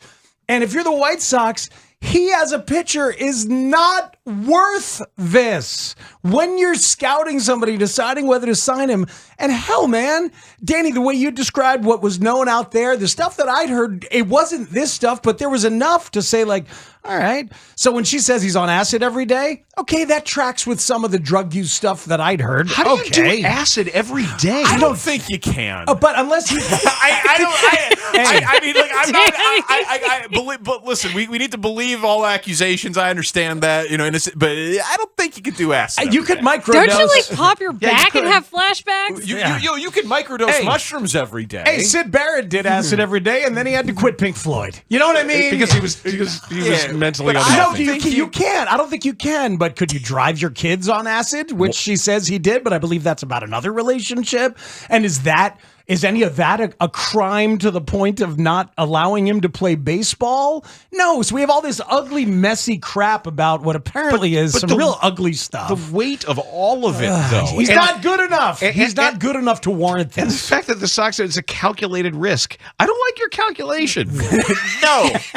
And it's a calculated, again, for a number 5 starter. Like, those are the guys that are supposed to cause no problem. I don't like your calculation. Yeah. Supposed to be an innings eater, not a scandal eater. Right. Mushroom eater. An acid eater. Yeah. That's right. Could you imagine doing acid every day? No. Your brain would just be mush. It took me 3 days to recover. That just sounds so horrible. But there are people there are bright lights in stadiums. That would be terrible. People who microdose mushrooms every day and say it's transformed their lives. People who microdose mushrooms every day are some of the most pleasant people I've ever met. Should be. No excuse. To let me purge whatever was inside of me needed to come out. But he's 100% microdosing mushrooms, right? We've determined that. Rogers, it probably is. Absolutely. Dosing. Like, what's a micro? God. But it's also merging with this weird pitchers on off days world, which we know about if you follow the Los Angeles Angels story, where Matt Harvey and all those guys were asking the trainer, what do you have? Oh, what do you have? What can we get? And when they weren't pitching, they were hanging around for a long baseball game on the influence of whatever the hell they could get their hands on. Bump life, baby. Yeah, and that is a common occurrence in MLB. And you know what? Maybe the pitch clock will help. You know what I mean? Games will be shorter. Can't wait. They can't do different drugs. Can the season be shorter? Coming back? Yeah, the whole season will be shorter. Yeah, they will succeed in bringing Coke back. They'll somehow shorten the 24-hour days. Coke never left, Dan. Well, I mean, it's not like it was, though. No, it's not like it was. Yeah. But I mean, what was the guy on the Marlins, the pitcher who died? Manny Fernandez. Jose Fernandez. Yeah. Manny Fernandez. Coke in his system. You know, it's on an off day. It's young people are still partying, man. It's these guys think they're invincible. They think they'll never be caught, and they think they can do anything they want. And by the way, it doesn't look like he's wrong. Right. You know what I mean? He's going to get to pitch and make his $12 million. Yeah. He's going to get to pitch and he's going to make his $12 million. I was saying, at this rate, it's like he's invited to camp. He's speaking on the first day of camp. He's wearing a White Sox hat. This guy might start the home opener before we're done with it. On acid. On acid. Doc Ellis, watch out. So we're going to play the Rick Hahn stuff on Mike Clevenger as we get rolling, because now we've got it all in and we're going to hear it. But, I'm really interested in a couple things in there. What kind of due diligence they admit they did and did not do, and if they're going to change anything for the future. Because really, this is what it is. They clearly failed in asking around and scouring social media.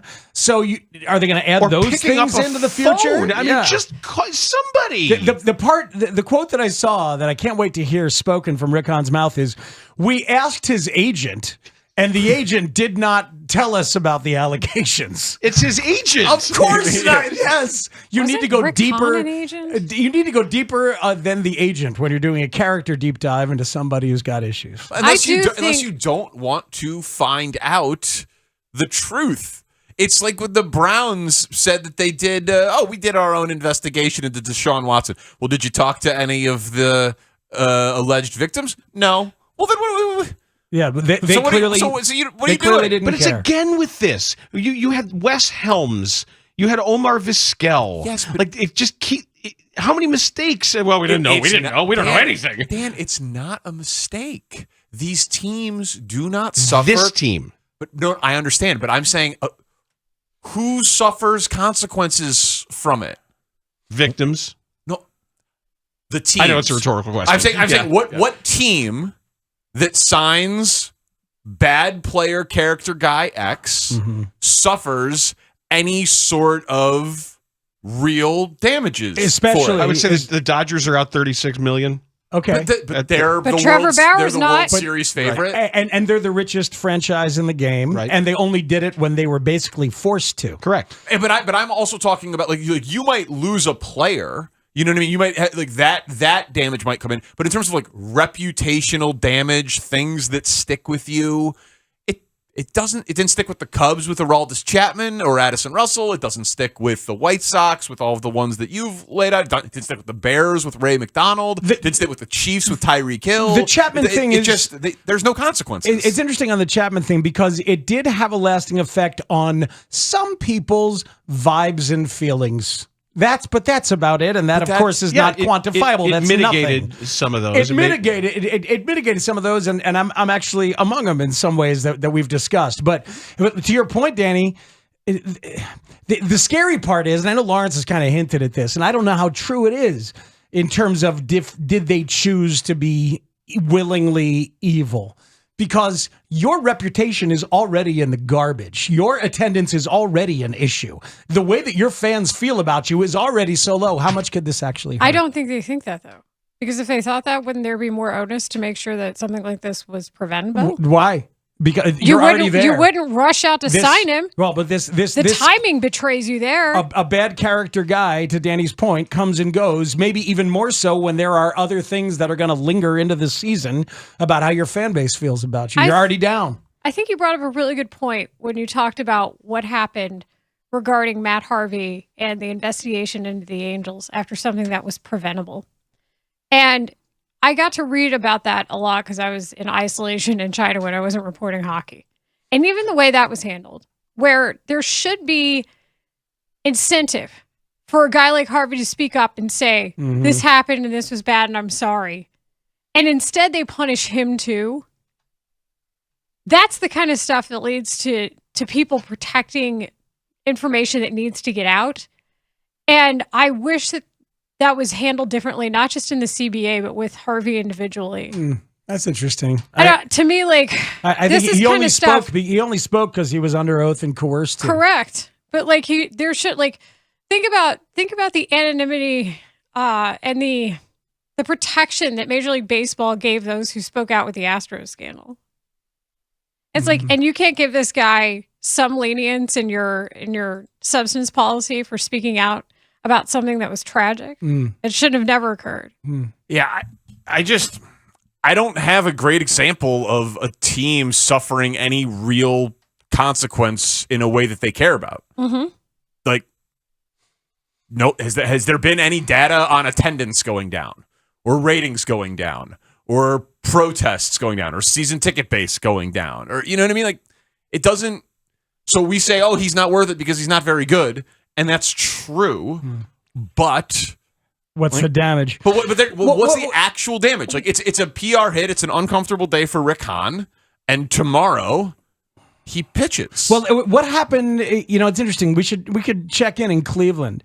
I'm interested in what the effect was monetarily, from a business perspective, and certainly from the fan feeling perspective on their year when Deshaun Watson comes back. And after the owners said that, you know, they pretended that they had cared, and they clearly didn't care at all. Are you kidding? There were like fans celebrating it with like recreated scenes at tailgates and like signs telling people to deal with it in the stands. Yeah, and to your point though, but like, and it mattered to some fans, like Chapman mattered to some Cubs fans. And by the way, all of these examples are not the same. So just like get that qualifier out there. Some there are criminal charges, some there are civil charges, some there are just allegations. But you're looking for tangible damage. My point is, people are like, why would the White Sox do this? Because there are no consequences. That's why. There are no consequences. You think but they've got to go through all this stuff today. They got to deal with and maybe ultimately there aren't, but it was just avoidable. Yes. But they plugged some number into some computer somewhere and thought that for $12 million he was the best baseball pitcher they could get.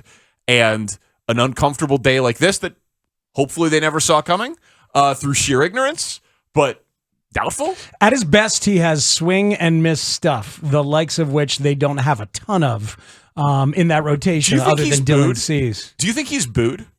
I think it'll get probably the Deshaun Watson kind of reaction where you'll get a bunch of chuds who are just I'm gonna cheer him because screw the people, woke people that don't like child abuse, right? And then you'll also get. And then you'll get grumbling underneath. I think knowing the White Sox crowd, you'll hear both. I don't know, but it's interesting because this is now. I mean, there's a texter saying that my sister and my wife will not go. Shane yesterday was talking a big game about if he pitches for them, he's going to cancel his season tickets. I wonder how some people will respond with realness in that way. We'll see. So we're going to hear from Hahn. We're going to hear from Clevenger. If he speaks, has he spoke yet? I haven't seen a quote come across. I haven't either. That's what I was just looking for. Chuck Garfien had something come across saying that he apologized for being a distraction. I saw that to his teammates. Yeah, I think that was from Rick Hahn saying about it. But so yeah, and then we've got Matt Hamilton who's going to do some football stuff with us at 3:30. Our daily check-in on Bears off-season nonsense at 3 o'clock. The Chiefs championship parade is going on, so there's always great audio there. Jed Hoyer, tons of stuff to get, and some new Justin Fields audio just crossed. So we got a lot to do today. So cool. Gonna be a busy show. Tanny's Open kicks us off. Parkins, Spiegel on the score. This is Jim Rome with an Odyssey Sports Minute sponsored by TaxSlayer. Start filing for free today at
Great to talk to you guys. Great to talk to Chicago. Derek Stevens, Stadium Swim, Circa Sports, The D. Check it out, circalasvegas.com. We'll be doing shows from there March 23rd and 24th. See you soon, Derek. Thank you. Hey, great to talk to you guys. Look forward to it. All right, there he is. That's Derek Stevens from Circa. So your options, you could be at Stadium Swim with the rest of us, Danny, or you could stand next to Derek at the sports book while he smokes 2.5 packs of Marlboro Lights. And he comes out the room, and I look at him, and I seen like an orange, his aura or whatever. I seen it. His orange. Like that NFL Sunday. Yeah. Yeah, I mean, wherever Derek is where I'm going. That's my mantra. I just want to be a part of your life. You won't answer my calls. You change your number. I mean, I'm not going to be ignored. You don't get it. You don't get it. Usually your ass kissing is much more subtle. You know what I mean? It's like you dance around it. Nah, he knows. Yeah, it was love at first sight. Yes, okay, but let's keep the exercises in the form of should and shouldn't, okay? Next. I should want to cook him a simple meal, but I shouldn't want to cut into him, to tear the flesh, to wear the flesh, to be born unto new worlds where his flesh becomes my key. Good. Anyways, I hope you get this, man. Hit me back, just a chat. Truly yours, your biggest fan. This is Stan. He knows. Yeah, it was love at first sight. 1, 2, 3. Here we go. Here we go. Here we go, Jack. Here we go, Tony. The Parkins and Spiegel Show, afternoons from 2 to 6 on 670 The Score in Odyssey Station. Yeah, I gotta wear that one. Yeah, that's earned. Has Derek Stevens seen the shrine that you have for him in a corner of the unfinished basement? No, but I'm taking a memento. I'm taking something of Derek's from this upcoming trip to Circa. I hope it's a suit jacket. That's what I'm going to ask for. I'm going to ask for a suit jacket that he wore but is out of the rotation. I want a sport coat. We're not the same size, and I'll just hang it in the basement. Then you could put it over the mannequin in the shrine that you have in the corner of the unfinished basement. I think that makes perfect sense. I don't think that's too big of an ask. I don't think it's too creepy. And then I'm going to ask him to subsidize my unfinished basement. Too far? Too far? Hey, you revolutionized Fremont Street. Have you thought about a Circa North Shore? Yeah. What's 1,200 square feet of underground living? Yeah, it's nothing. Yeah. There is a Circa North Shore coming. Oh, yeah, there is. Waukegan. Yeah, I know. Honestly. But halfway there. You need something that's halfway there. Yeah. You know what I mean? I'm available, Derek. So it's just one little basement project. One little basement project. So he's going to need to have somebody in between. Maybe it'll be Bubby. Maybe it'll be my Bubby between you and Derek. I'm just excited to be back out there. All right, that'll put a cap on the fun part of this hour, right? Well, I mean, listen, there is some absurdity to the entire charade of taking on this PR hit for this quality of pitcher. And Clevenger still hasn't talked to the media out there. Apparently the whole media corps is just sitting around waiting for over an hour. He's late talking to them. This guy, I'm going to go out on a limb, doesn't really care about other people. Doesn't care about their time or their opinions of him so much. Again, might not be an abuser. Might not be guilty. Might not be suspended. Definitely a bad guy. Definitely a bad guy. Definitely a bad guy. Definitely an interesting choice as somebody to get into bed with in pro sports. So, they signed him. And to be clear, you can DFA someone at any time for any reason as long as you pay him your $12 million. Now, you can say, I don't want to pay an abuser $12 million. I want to let this situation run its course. But you can pay someone to go away. You can do it. Contractually, the union will not jump up and get in your face about that? You can DFA. I was just told you can DFA someone. I just wanted to confirm it. You could DFA someone for any time, for any reason, as long as you pay them their money. So I'll just let that stand on its own merit. You can make the decision on whether or not they should or they should not. But that is an option that I've been reassured was available. Let's hear from Rick Hahn. First and foremost, as was evidently revealed on Twitter last night, Mike Clevenger is here in camp. He is currently, as you know, the subject to an open investigation. under the Major League Baseball and Players Association joint policy. I appreciate the fact that several of you have put in the time and effort to reach out, whether it be to us or to Major League Baseball or the Players Association, to get yourself educated on the policy and the rights of players and clubs underneath that policy. A couple of points that I think need to be reiterated or at least made clear for those of you that may have missed them, or for stories that may not have included them. It is up to, under the terms of the collectively bargained policy, it is solely the discretion of the commissioner to discipline a player under investigation after the conclusion of an investigation. At this point, the White Sox options are the same as they have been throughout this process when Mike joined us, and that is to respect the process and the investigation and let it play out. That is the club's only option. Obviously, the confidentiality element of the investigation is essential to the success and strength of the policy, and one that we're going to continue to respect. And with that, take a quick drink and throw it open to questions. It's a very fair question. The question about the level of due diligence that we do. I will say that the confidentiality element to this policy is essential in order to protect not just players, but also those who feel aggrieved, to give them the ability to come forward and express that there's an issue and to allow for an investigation to take place. Part of that confidentiality is that other clubs don't know about it. And there was no way for us to be aware of this incident without someone being in violation of that policy. And no one was, which, again, is part of the strength of the policy, and it's how it operates effectively. From a due diligence standpoint, we have had some success in past years. I've been here now. This started my 23rd season, so I've been involved in a lot of background checks, a lot of evaluations of players' makeup from outside the organization. We have had success at times in the past taking calculated risks on players that had, let's say, immaturity issues with other organizations, bringing them in here and making them part of our environment and giving them a new opportunity to fulfill their potential. Probably don't have that ring in 05 without taking chances like that. That said, you try to do everything in your power to uncover everything you can and make a decision based upon the risk of what you're bringing in. And look, that's a big part of my job. Big part of the front office's job is managing risk, whether it's from performance, health, clubhouse fit, off-field issues. It's a matter of putting that all in a box and making the best decision you can based on the information available to you at that time. There's been instances in the recent past where we've passed on people because of what we've uncovered in background. And there's always means for improving it. But in terms of finding out about this specific incident or anything, there was no indication of anything close to anything that has been alleged in this guy's background. So you felt it was a calculated risk. What was your reaction then when you heard the news?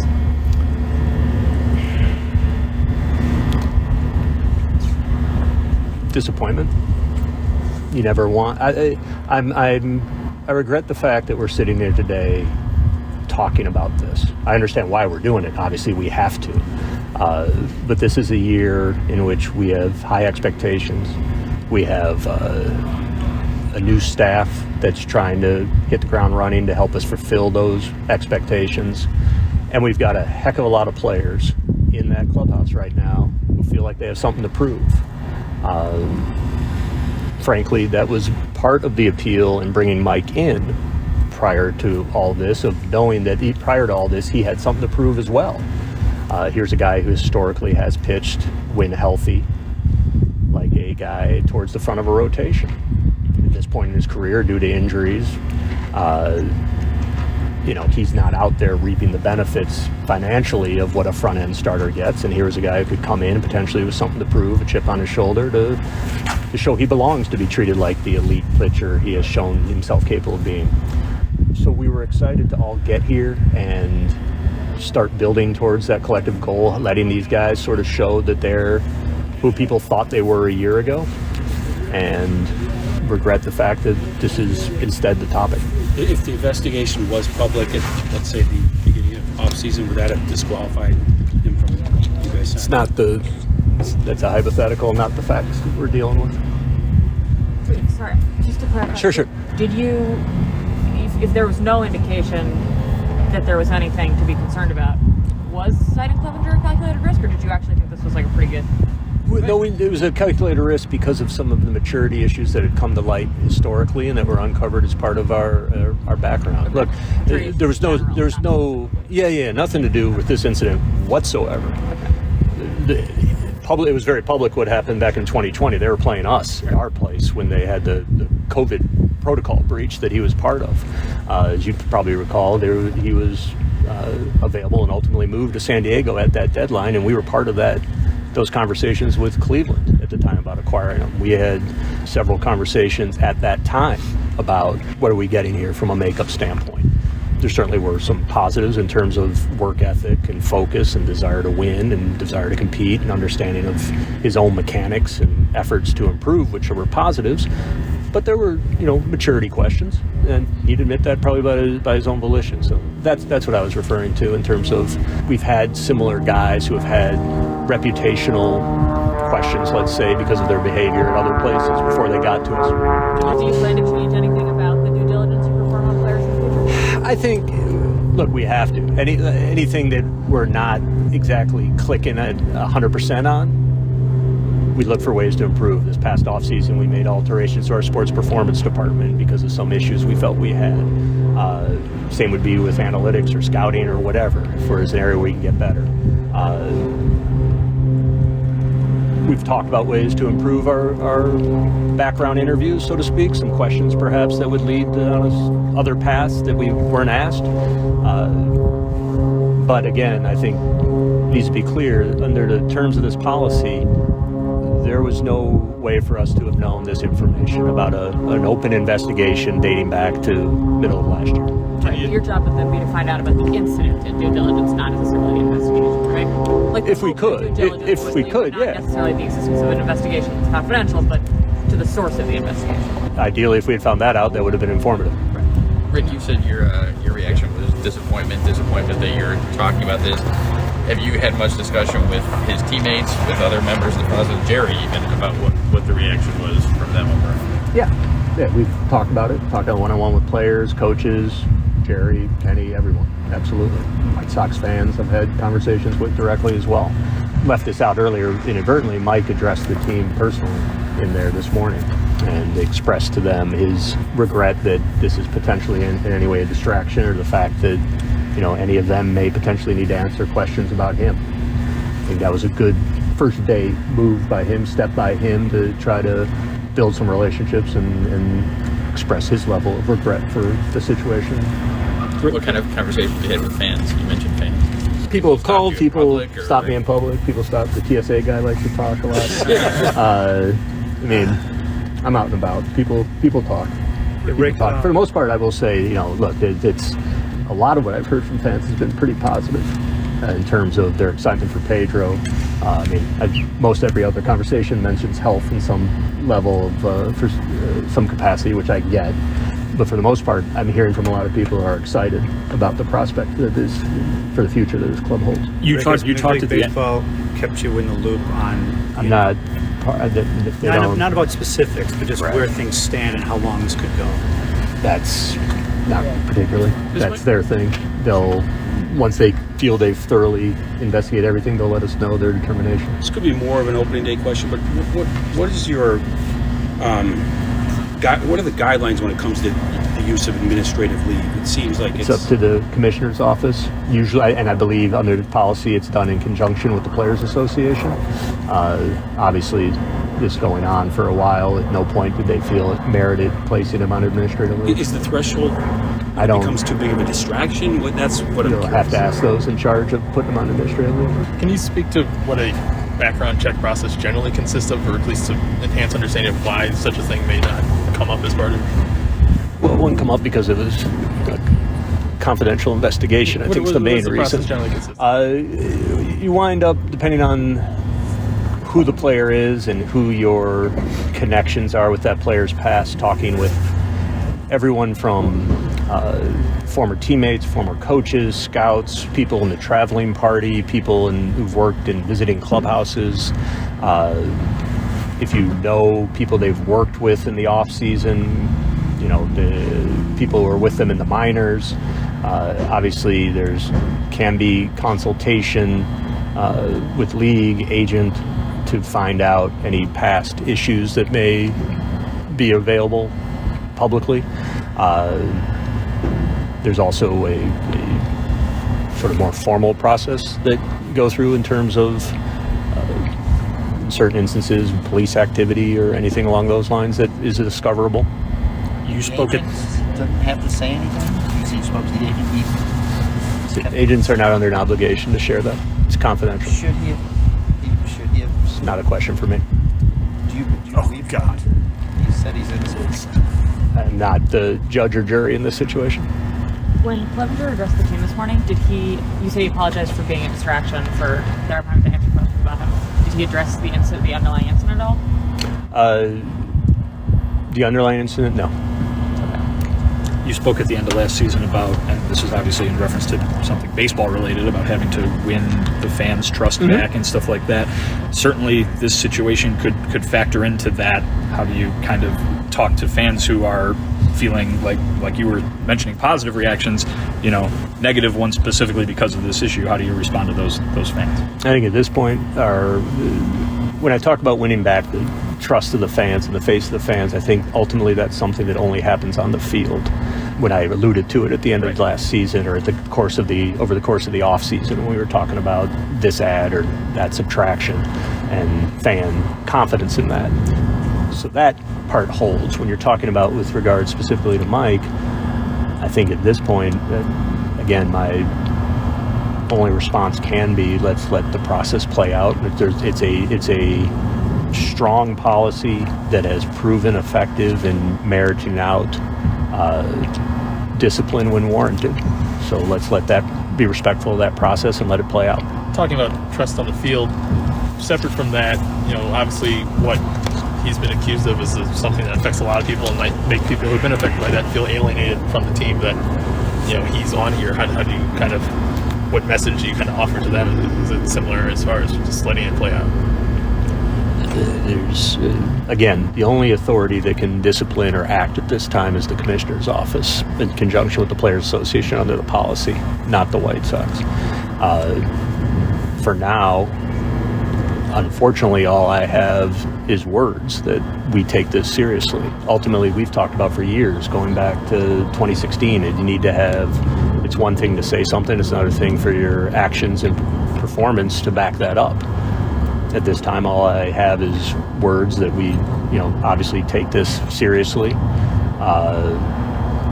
and support a very strong policy in the efforts of the investigation under that policy. I understand that may not be satisfying right now. Right now, it's our only choice. But again, the putting aside Mike, this team knows that they have something to prove about themselves and prove about the collective group to win back the confidence of the fans. The confidence that, as we sat here, well, not exactly 12 months ago because of the work stoppage, but 11 months ago, there was a great deal of optimism and positivity and people projecting this team to, potentially run away with the division and do damage deep into October. That group in there still feels like they're capable of doing that, but they know there's understandable skepticism about that based on last season, and they look forward to being out there and proving what they're capable of doing. Are you frustrated with Mike for putting you in this position? Like, the agent could have told you, but the player could have told you too. Independent of whether the allegations are true, the player could have told you he was under investigation, and you could have made a decision that way. It's a distraction now, it's because you didn't know. The question is... Are you frustrated with him for putting you in this position? I understand why he didn't. Do you feel like this experience would make you more hesitant on calculated risk type of situations or something? Yeah, I understand why too. I don't want to. Let's pause for a second. Deserves to be judged. Yeah, that was something, wasn't it? That moment there, the question was good. Are you frustrated with the player for putting you in this position? Clarify, then ask it again, then a long pause. I understand why he wouldn't. Yeah. It's a they're doing some creative tap dancing here. It is true that the policy is designed for anonymity, right? He was with the Padres. The investigation was opened. That's not supposed to become public. It's not supposed to be known to anybody until there is enough evidence for there to be guilt, because they tried to frame their policy with a presumption of innocence. Sure. And then it becomes public if there's enough evidence to punish you. So, like, that part's true. But when he talks about, like, there's nothing we can do. Yeah, that's wrong. That's wrong. That's a spin. You could absolutely. He's like, the only people who could do something is the commissioner's office. No, the only people who can do something through the domestic violence policy is the commissioner's office. You can cut your own player if you wanted to. There will not be a you can lawsuit. do that. If they cut their own player, if they DFA'd their own player and paid him his $12 million and sent him away, then there's no repercussion for the union, nor repercussion for Mike Clevenger personally in terms of a lawsuit. They're allowed to do that as long as they pay you your money. So everything else becomes window dressing and tap dancing as they admit that they want to try and get what they can out of their $12 million investment in this guy. Right. And again, I get the argument. Hey, we don't want to give $12 million to a potential abuser to have him only not pitch for us, for them to him also maybe be found not guilty and then just sign with another team, make more than $12 million and us not get the innings out of him. I get that argument, but that's not what he's saying. That's not what he's saying. You could say, hey, wait a minute. We didn't know about this. Yeah. I'm disgusted by the allegations. I'm disappointed by it.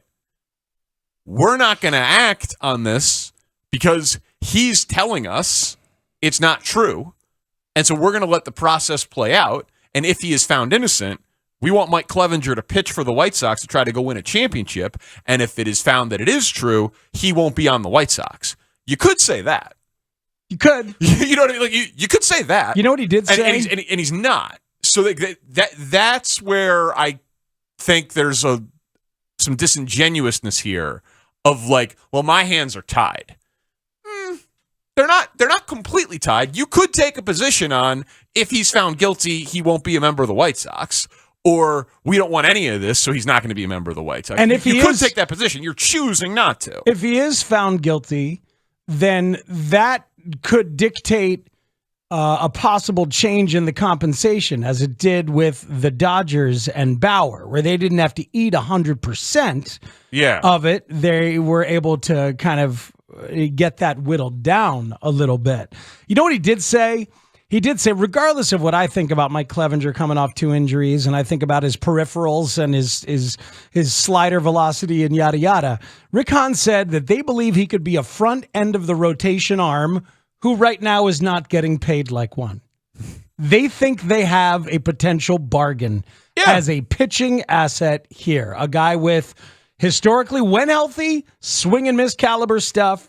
A guy who right now is motivated and they thought was worthy of a $12 million flyer. As a baseball strategy, okay. I happen to disagree. A lot of other people disagree, whatever. But that's why he's there, because he was not found guilty and perhaps will not be by MLB. We'll see. But they believe they have a freaking bargain. Yes. That's why he's there. We'll listen to more Rick Hahn on the other side before our daily Bears check-in coming up. And Mike Clevenger still hasn't talked? That's impressive. Rick Hahn referenced we wouldn't have a ring in 2005 without a calculated risk. I know exactly what he's talking about, and I want to share that with you. Yeah, but also not the point. But I want to hear what you're talking about. I think organizationally, that's why they feel emboldened, is my point. All right, well, we'll get that coming up as well. Parkins and Spiegel on the Score. Dan Bernstein and Lawrence Holmes, middays 10 a.m. till 2. Russell Westbrook would add an infusion of energy. He comes in here.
had issues dating back to his high school time, drinking, a weight problem, academically ineligible. There'd been a report that he was part of the Aryan Nation, both he and his dad.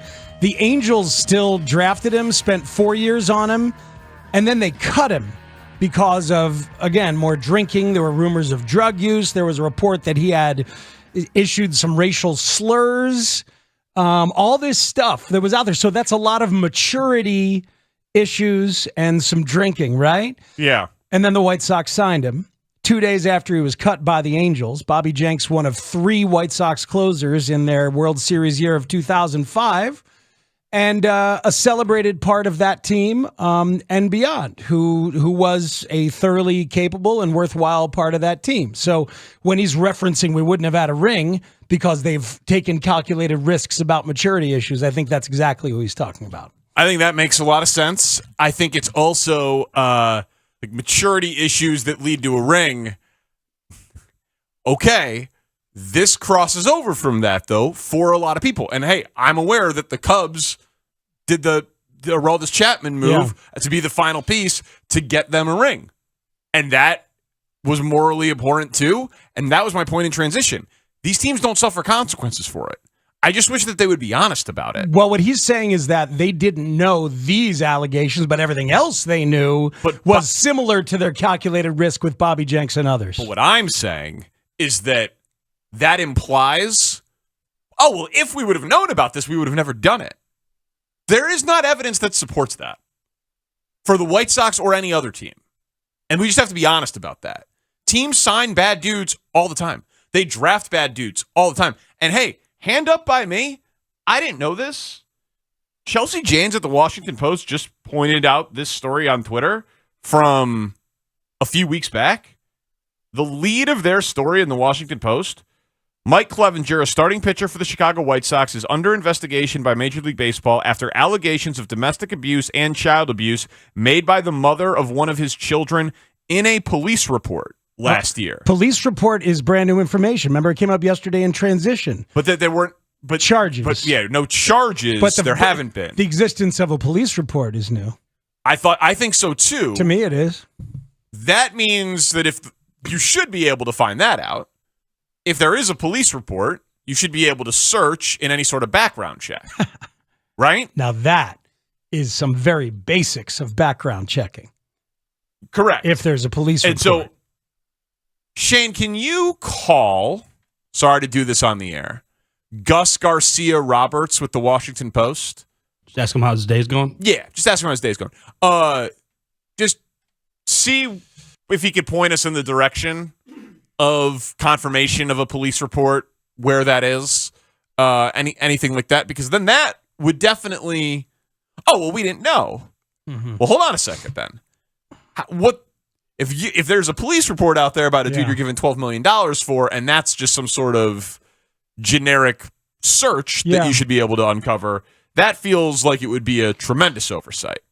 Know this, listeners, know that they are choosing to move forward with him. It is not true that their hands are tied, though they may want you to think that in terms of a possible lawsuit.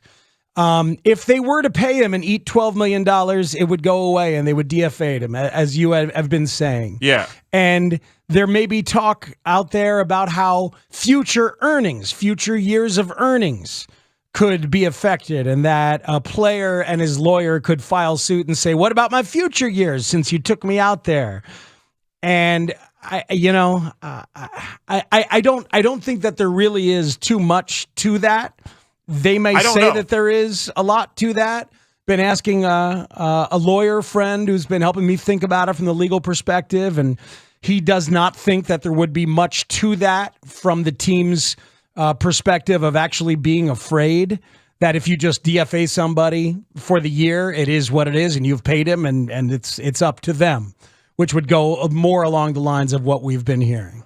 Let's go back to Rick Hahn and get some more of this out here as we still wait to hear from Mike Clevenger. Do you feel like this experience will make you more hesitant on calculated risk type of situations or signings? I don't want to. Every individual deserves to be judged based on themselves.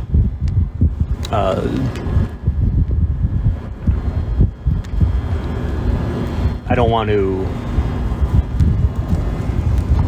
Look, there's lessons to be learned from this. They're going to impact future decision-making, sure. But I'm not... Player X doesn't deserve to be held accountable for what Player Y did or did not do. If Rick Hahn's reputation or the confidence in me or the front office is adversely affected by this,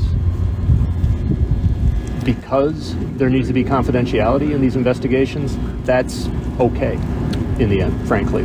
The overall good and need and effectiveness of the policy is more important than me necessarily making fully informed decisions. That's reality. And look, I'm certainly going to take whatever slings and arrows come our way, understandably. But that doesn't mean because of my own well-being that a very effective agreement should change. No, that's more important. Okay, so that's Rick Hahn, and we said it yesterday, right? Yeah. There was no way to win this one, and he didn't. he certainly didn't, and I think that they are trying to peddle some technicalities here. And we'll see where it goes. But Mike Clevenger, my guess is where it goes is Mike Clevenger eventually speaks, and then he pitches. That's where I think this is going. Rick Hahn spoke for about, 35 minutes or so? And I think 20 to 25 minutes of them that Tanny edited down for us was about Mike Clevenger on the day that pitchers and catchers report. They deserve this. They deserve this through really poor pro scouting, in my opinion. The Bears own the offseason, so we will talk about it every day from now till the draft at 3 o'clock. Yesterday, the most likely trade back partner. Today, the caveat and the thing that we will not be able to remove from the conversation until they make a selection. And it's only going to get louder. Next on The Score. This is Chicago's #1 and most listened to sports station. We're live from Chicago, talking Chicago sports. Listen on your radio or through the Odyssey app. AUDACY.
Bears have the number 1 pick in the 2023 NFL Draft. QB1 and 1. The Chicago Bears are on the clock. We're going to evaluate the draft class, and I would say this, I'd have to be absolutely blown away. We understand the magnitude of where we're at in the draft. I do whatever it takes. How about the number 1 pick with the Bears? Are you ready for people to start questioning whether you're the quarterback of the Chicago Bears next year? I am. I would trade Justin Fields, and I'm going to draft Bryce Young, who I think is going to be a better quarterback. I'm Justin Fields all the way. I love the kid. What I'm hearing out of Chicago is they're finna package him up, trade him for some other pieces, and then go with the Bryce kid from Alabama. What will Justin Fields do with another year in the NFL and another offseason? It's like, you're just going to give up on that? The Bears would be absolutely insane to trade you. I know there's some really interesting things in the draft, but you have your quarterback built around him. With the first pick, the Chicago Bears select Shane and Chris really dig into this draft. Afternoons on The Score. Oh, thank you so much, Jim Irsay. It is Parkins and Spiegel on The Score. We're balancing a lot of things here. We're still waiting for Mike Clevenger to speak out in Arizona. We're chasing down that Washington Post report that there was a police report. Many texters are saying that just the presence of a police report would not come up in like a standard run-of-the-mill background check. There would actually need to be charges filed. Especially in a domestic dispute, because to protect the accuser, yes, these things are not public until a charge is filed. Which makes sense. Yep. Dan Wiederer has just reported some news. He says, breaking. The closing is complete. The Bears are officially the proud new owners of 326 acres of land at Arlington Park. Wow. It's a significant step in the direction of building a new stadium, but now the real work starts and an intricate obstacle course awaits. Congratulations. How about it? I wonder what they'll do with that space out there. Yeah, it's a real mystery that they're talking about openly and on the record. By the way, I look forward to these 3 o'clock segments when Shane and Chris dig into the draft. Yeah, it's good. And I look forward to not including tax stories. Last week we had the first of what will be so many stories about the tax laws and the tax loopholes the Bears will have to try and exploit. I saw those and skipped past them so fast in the Chicago Tribune. So I just wanted to share how fast I skipped past them by using some valuable airtime. Good for you. Thanks, man. Good for you. Well, the Bears have actually just sent out an open letter regarding closing on Arlington Park. Hey, guys, you want to play our favorite game? Reading on the radio? Oh, where's Bernstein? He's the best. Is there a Greg Doyle column that he can read, or maybe a Joe Sheehan newsletter? Bernstein is standing on the Columbus Street Bridge right now reading the most recent Joe Sheehan column with his buddy, the Bubble Boy. Yeah. Out loud into a megaphone. All right. Well, Megahorn. Megaphone? Yeah. Are you good? I'm all right. All right. Thanks for checking. No problem. All right. This is a long one. It's a long open letter from the Bears. Okay. Here we go. All right, we are looking for a big finish on Who You Crappin'. He's done reading. It is up to... He's done reading. As Bernstein cycles through emails, Stonecutter's only 2,000 words this week. Oh, man. Is that good. This from Stonecutter. All right, we are looking for a big finish on Who You Crappin'. He's done reading. Last fall. Seriously, the Joe Sheehan one yesterday lasted about 8 minutes. Missed it. He's a big reader on the radio. Thrilled to have missed it. Yep. Last fall, we released an open letter confirming the team had reached an agreement for the purpose of acquiring 326 acres of property in Arlington Heights to secure the potential of beginning a new and exciting chapter for the Bears, our fans, the Chicagoland community, and the state of Illinois. This week, we took another step toward realizing that vision by closing on the Arlington Park property. Finalizing the purchase does not guarantee the land will be developed, but it is an important next step in our ongoing evaluation of the opportunity.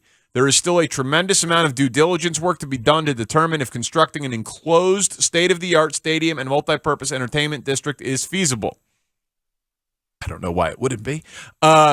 Should we proceed, the development of the Arlington Heights property would be one of the largest mega projects in Midwest history. Possible construction of a stadium-anchored development is projected by analysts to create more than 48,000 jobs, generate $9.4 billion in economic revenue or economic impact to the Chicagoland economy, and provide $3.9 billion in new labor income to workers across the region. The completed mega project would create more than 9,700 100 long-term jobs, generate $1.4 billion in annual economic impact for Chicagoland, and provide $601 million in annual labor income to workers across Chicagoland. The Village of Arlington Heights has hired its own expert consultant to review the economic projections, and we look forward to discussing the substantial benefits this project will provide. God, there's a lot more. Oh, is it really? There's a lot more. You don't have to. Should I stop? Probably stop. Yeah, I think you're good. Okay, I'll stop. I think they're moving forward. They're going to try and build a stadium. Because, I mean, look. And I guess the only way it doesn't get done is if they can't fund it. They can't find the money. Yeah. So this is they're gonna have to find like what, $2 billion? You're gonna have to find a couple of $1 billion. You just gotta find a few billion to work on this, and they're gonna have to like do whatever they have to do to make the tax laws work in their favor. Yeah. Over the next few years, as that happens, and the rest of it will be posturing and sweet talk, the likes of which I want someone else to cover. Yeah, for the most part. For me, anyway. Yeah, I get it. I don't know, but I feel like we've done it so many times. I did it as Tom Ricketts was wrestling with the mayor about redoing Wrigley Field. I learned so much more than I ever wanted to about that whole process. Yeah, of course. And the idea But of I'll learn it again. Well, the feasibility, like there'll be hoops to jump through. There'll be political shenanigans. We'll learn. There'll be aldermans and people who will speak up and like to talk about your Wrigley experience. Like it's gonna. Yes. It'll suck. You're right. Who is going to be the Tom Tunney of Arlington Heights? It's going to be the Arlington Heights mayor. What's his name? We've seen him already, but he seems to love it. Kevin something, right? He loves it. Yeah. He loves it. There's got to be somebody else. There's somebody right now who's going to be an annoyance through the whole thing. On the city council of Arlington Heights who's going to fight through. And there's probably a couple people down in Springfield. I'm going to be up the butt every day. Oh, my God. Right? Yeah. And Mark Grody will have to do an impression of whoever that person is. That character will emerge in this story. And and listen, we still got this mayoral race. There will be more questions asked about the Bears, and then the new mayor we'll have to grandstand and pontificate. Well, my predecessor lost the Bears. I want to know what Paul Vallis, famously of Bridgeport, not Palos Heights, for the record. Yeah. I want to know what he thinks about the Bears stadium process. All right, so they now own 326 acres of land, and they're going to now see if it's feasible. Breaking news, it is. It's feasible if you have the money. You might not have the money. Good talk. But it's feasible. Yeah. You can build a lot on 326 acres of land. I've checked. There's NFL stadiums on far less. You know which one I'm thinking of? Yours.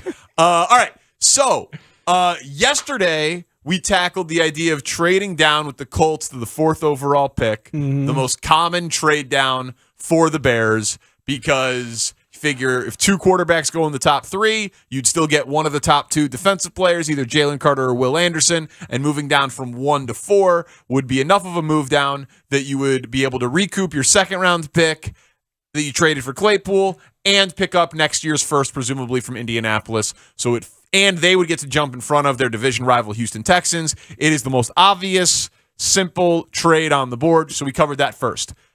Today, the story that it's like we're going to have to put a caveat on all of these conversations. Well, they could trade Justin Fields and draft their own quarterback, which Jason La Canfora today reported. He said more than one NFL general manager came away from the Senior Bowl fairly convinced that Justin Fields will be dealt. Now, Jason La Canfora does not have the greatest reputation anymore. Well, first I'm going to say one thing. When La Canfora says something, I take it with a grain of salt. Usually it's wrong. It's Greg Gabriel talking about Jason La Canfora. A quick Google search pulls up, here's a list of everything Jason La Canfora has been wrong about. So, I mean, he used to be on the desk at CBS on their pregame show. He works for us. And now, right. So, think about how far he's fallen. Yeah, Mitch sent me his cell phone number today. Hey, if you want to have La Canfora on, I just didn't respond. Isn't he on in the afternoons like we are? I don't know. He does something in Baltimore.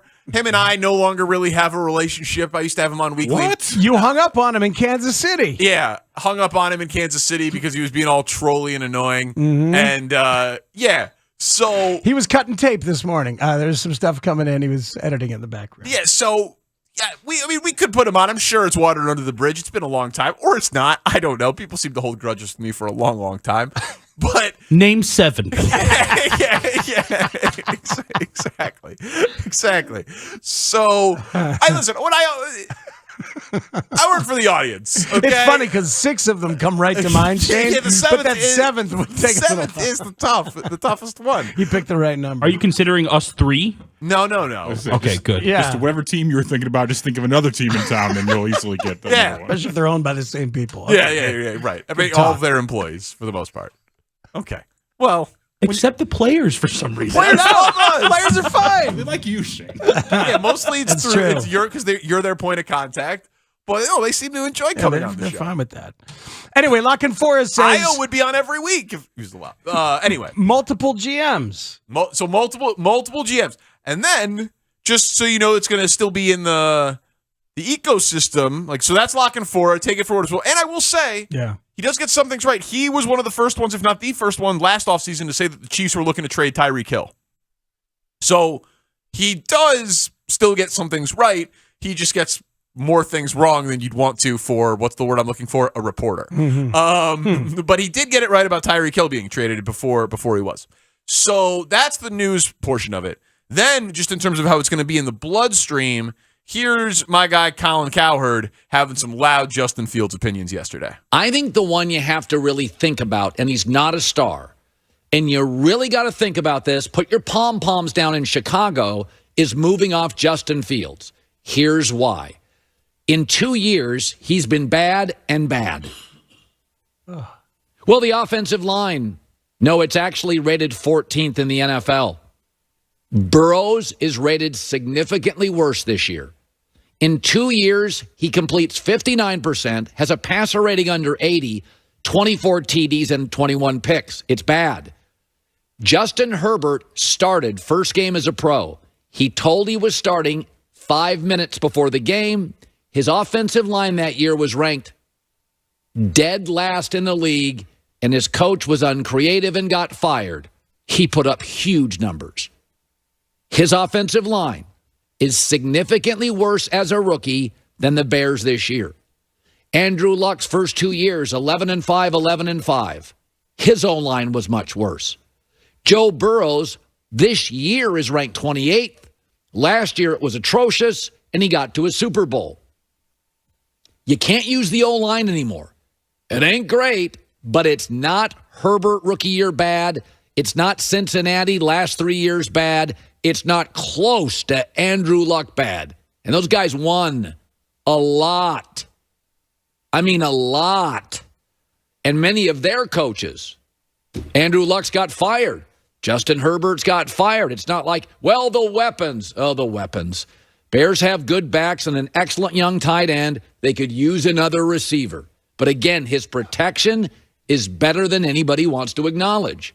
And whereas with Josh Allen and Jalen Hurts, I saw tremendous, staggering growth year 1 to year 2, I didn't with Fields. He's more YouTube star. Sensational plays, but the little stuff, footwork, accuracy, I think you have to consider it. It's interesting. There's a lot to quibble with in there. Obviously, could use one more wide receiver, things like that. No mention of the system, really, and doesn't seem like a lot of experience necessarily watching the pocket not exist from a game-to-game perspective. Yeah, I mean, the offensive line metrics, we talked about it over the course of the year. They didn't really make any sense with what we were actually watching on the field, and their run block numbers were much better, and their pass block win rate numbers in obvious passing downs, like the 3rd and long pass block numbers, were abhorrent. So, you know what I mean? Like they were pretty good run blockers. They were awful pass blockers. And in known passing down situations, they were the worst in football. And the sack numbers that factor in there, they're so much lower because he has the ability to evade pressure.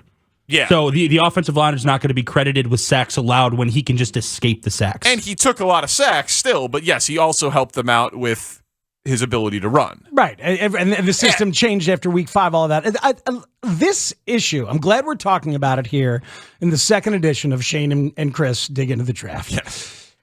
It's not going to go away between now and the draft for a couple of reasons. Number one, there's no reason to believe what we think they feel, which is that they're going to build around Justin Fields, because GMs lie, because front offices lie, and they want miscommunication and misinformation out there.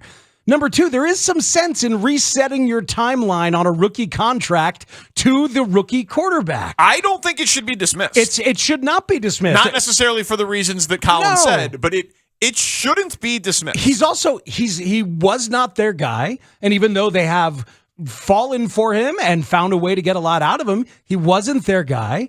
And there is tremendous value to be had for being at the top of the draft with a chance to take the quarterback. You could get something wonderful for Justin Fields in trade and get yourself Bryce Young if you love Bryce Young. Yeah, exactly. And for anyone who says it's completely ridiculous to even consider it, you want Ryan Poles to consider it because you want him to consider everything, because Ryan Pace didn't consider everything, and we crushed him for that. So it is not an insult to Justin Fields to consider Will Levis, to consider Bryce Young. I think it's overwhelmingly likely that he won't do it because you could get more for the number one pick, because the number one pick could bust, because there isn't a clear-cut, for sure thing. But also, man, just think about, what if Trevor Lawrence was in this draft?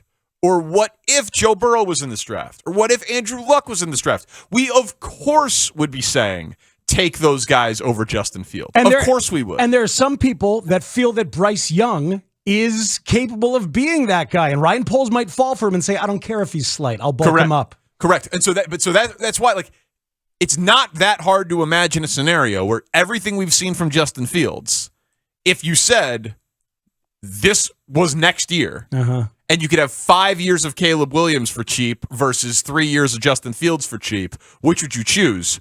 Every general manager in football would choose 5 years of Caleb Williams. Because that guy is considered to be the truth. Yeah, and so, so it's not an insult to Justin Fields to consider those other guys. Yeah, no, I agree, totally.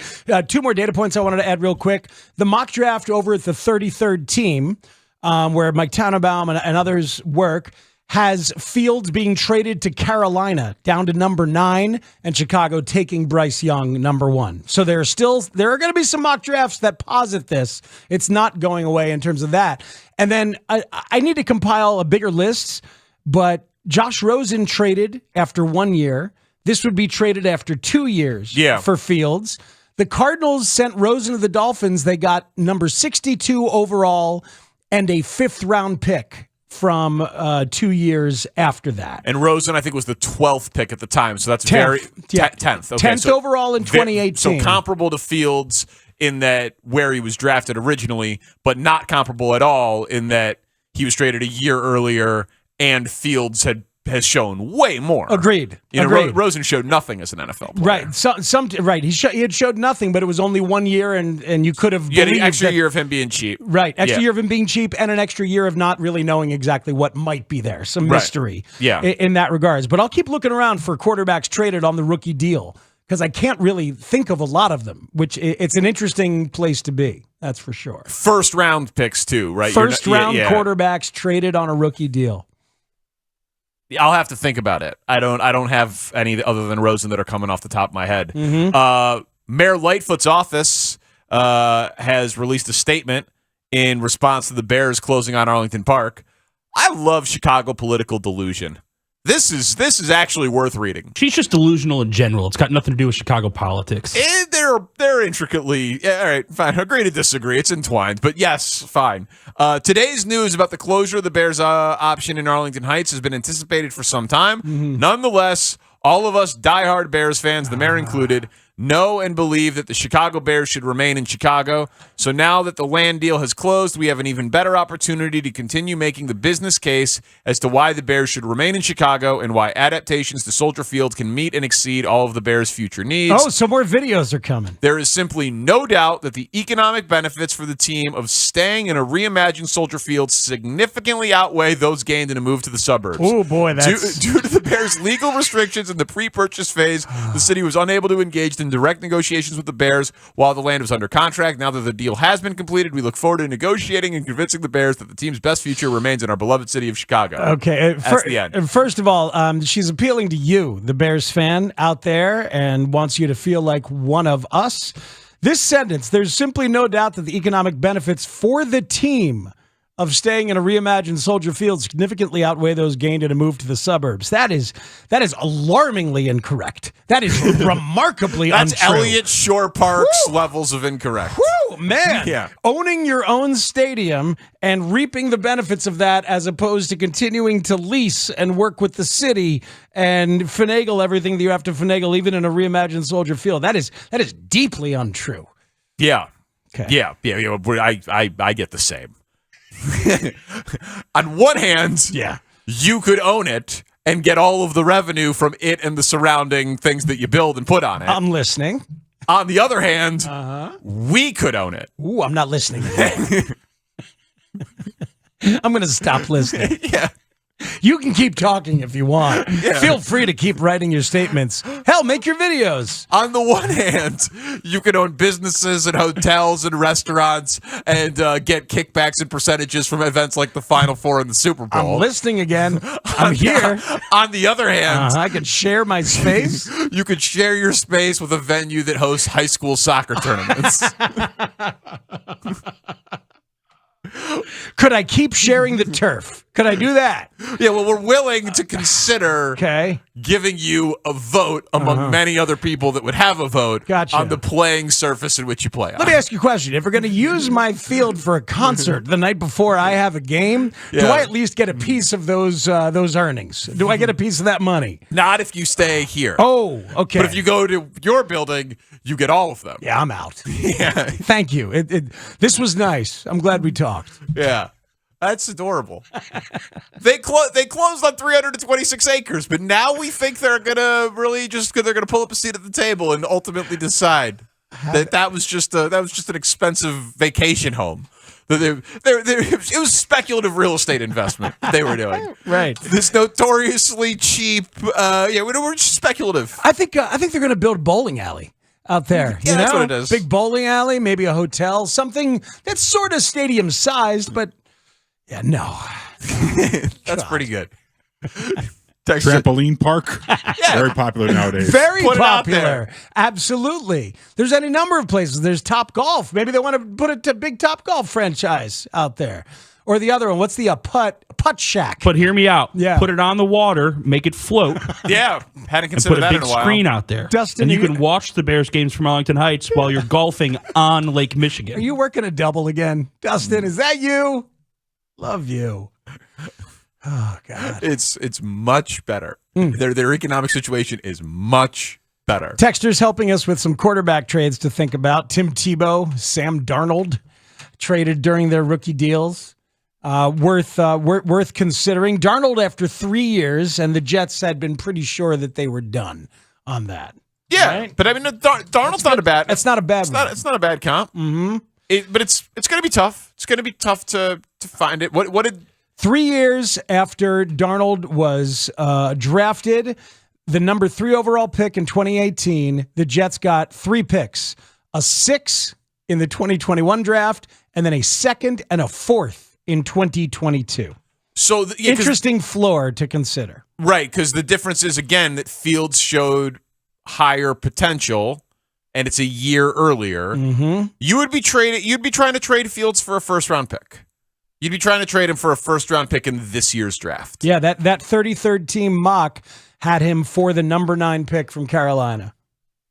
Is that enough? Yeah, I think that's what you would try to do. Wow. You would try to trade him for the 9, something like that. Then he got 2 in the top 10, and they had you get your new quarterback on the rookie deal. Yeah, you get your new quarterback on the rookie deal, and then they had the Bears taking Paris Johnson, the tackle from Ohio State. There you go. Yeah, he's a mountain of a man, right? So yeah, that feels about right. What the top 10 pick for Fields? Mm-hmm. I think that feels like it would be compensation that they would at least be considering if they absolutely were blown away, to use Ryan Poles' words, on a top quarterback. Our next guest, former NFL scout, currently a film analyst, used to be on Good Morning Football, now he's part of FanDuel TV. Matt Hamilton, he's great. We'll talk Super Bowl, we'll talk Bears, we'll talk draft. Do you want one more quick comp that a texter pointed out real fast? Because it's Jay Cutler. Jay Cutler dealt to the Bears after 4 years. Well, right, but he was up to get paid. Right, he was up so for to get paid. The Bears paid him as soon as they traded for him. So Right. that's pretty different. That is different. And he was a Pro Bowler. So yeah, that's not a great. Other than those things. Yeah, Darnold's a better comp. Okay. We'll talk to Matt Hamilton next on The Score. Remy Martin and 670 The Score want to give you a chance to play hoops on the United Center court on March 15th. Look for the Remy display at your local retailer.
Good Morning Football. Used to be with the Detroit Lions for scouting, former player, host of The Breakdown. Matt Hamilton with us on the Circa Resort and Casino Hotline. Circa Resort and Casino in Las Vegas, home of the world's largest sports book. What's up, Matt?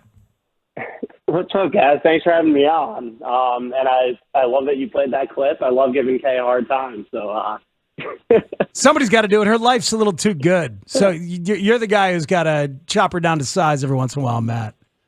Exactly. It really did seem, just from the clips on the internet, that you guys spent the week of the Super Bowl just drinking tequila on set in the morning with football players. Is that a pretty accurate summation of what happened there? That's pretty accurate. Yeah, a lot of Excedrin, a lot of tequila, a lot of running around. It was complete chaos, but it was an absolute blast. And for our first Super Bowl show, our first week of Super Bowl shows, honestly, I don't think it could have gone any better. We had so much fun.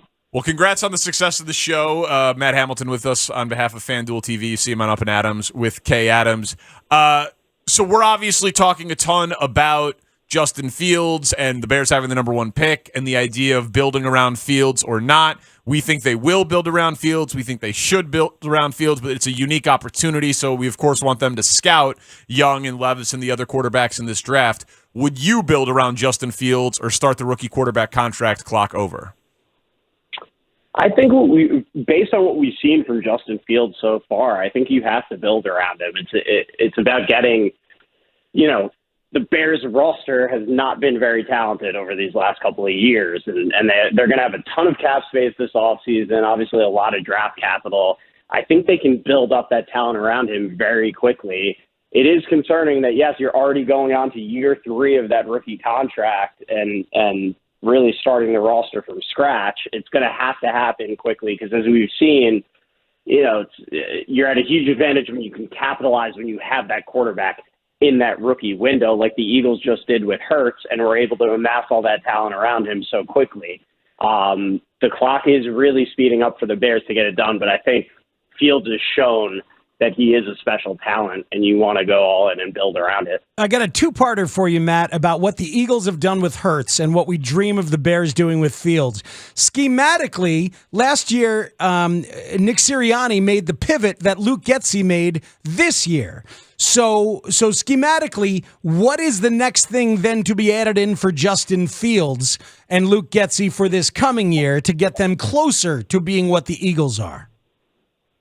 Honestly, I think schematically they're pretty much there. I love how they incorporated in the RPOs, allowed Justin Fields to have more freedom with his legs, to use his legs more. It really is, to me, when I look at this team, it's just a talent issue. He doesn't have an A.J. Brown or Devontae Smith or anything really even close to that yet. The offensive line needs some serious upgrades as well. So I think that's really what it comes down to, is just getting the personnel in place now. So I guess that would mean that the second parter is a yes. Would you trade both draft capital and then pay the money to get T. Higgins, if you're the Bears, and give him to Justin Fields the way the Eagles gave A.J. Brown to Jalen Hurts? Yeah, I think he'd be a tremendous addition. And I know there's a lot of speculation because the Bengals aren't going to have the space to pay everybody. I'm still not sold on the idea that they're going to trade T. Higgins right now, because they are in right smack in the middle of that window. And I think you risk losing him in free agency to try to go all in on a Super Bowl right now, and you take your comp pick and move on. So I know that's been a big thing everybody's been throwing out there, but I don't know that we'll necessarily see him on the move like a lot of people think. I agree with you. Matt Hamilton of FanDuel TV is our guest. You said that he's a special talent. What do you think is special about him specifically?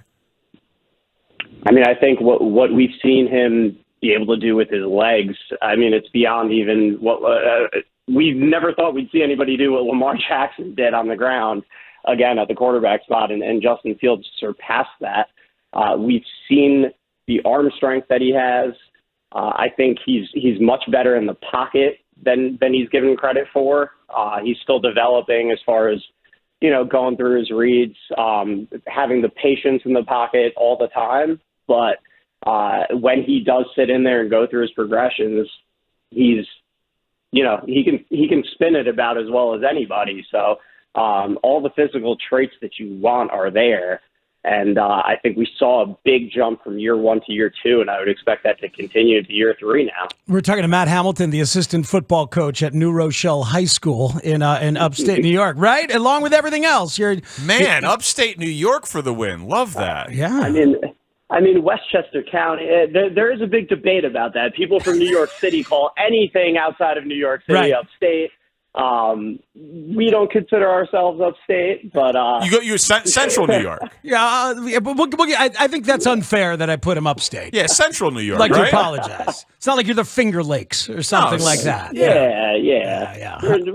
Southern New York, but yeah. Okay. All right. Well, whatever. So look, he's worked for teams. I know he's worked for teams. You know where you're from. He's still coaches, and he breaks down tape. And he was at the Super Bowl. What's something that you feel like you learned by being at the game that we might have not seen on TV? Something that you feel like you learned by being at the game, Matt? I mean, the one thing, I joked about being up in the nosebleeds. First of all, I was grateful to just be there. But second of all, I like being up high because you really get that kind of all-22 look. And I'm a tape nerd. And being able to look at the secondary and how these defenses were lining up, the little chess match that was going on, you really saw all of the breakdowns in communication in that Eagles secondary that the Chiefs offense was able to create. And I mean, we know Andy Reid is an offensive genius and Eric Bieniemy's done a great job. But this Eagles defense has been so fundamentally sound all year, and what they were able to do with all of their motioning and misdirection to just completely boggle the minds of these Eagles defensive backs. It was just, you gained such an appreciation for that, being able to get that view, that up top view all game long.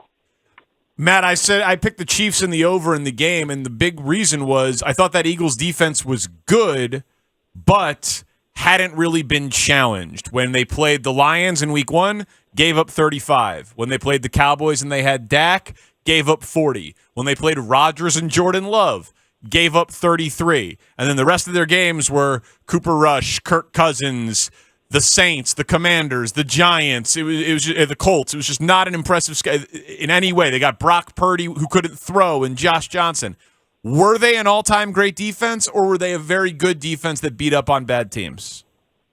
No, that's a great point. That's a fair point. I think they were a good defense that benefited a little bit from facing some subpar offenses. I think the thing that surprised me the most, was we've seen Hassan Reddick have such a special year.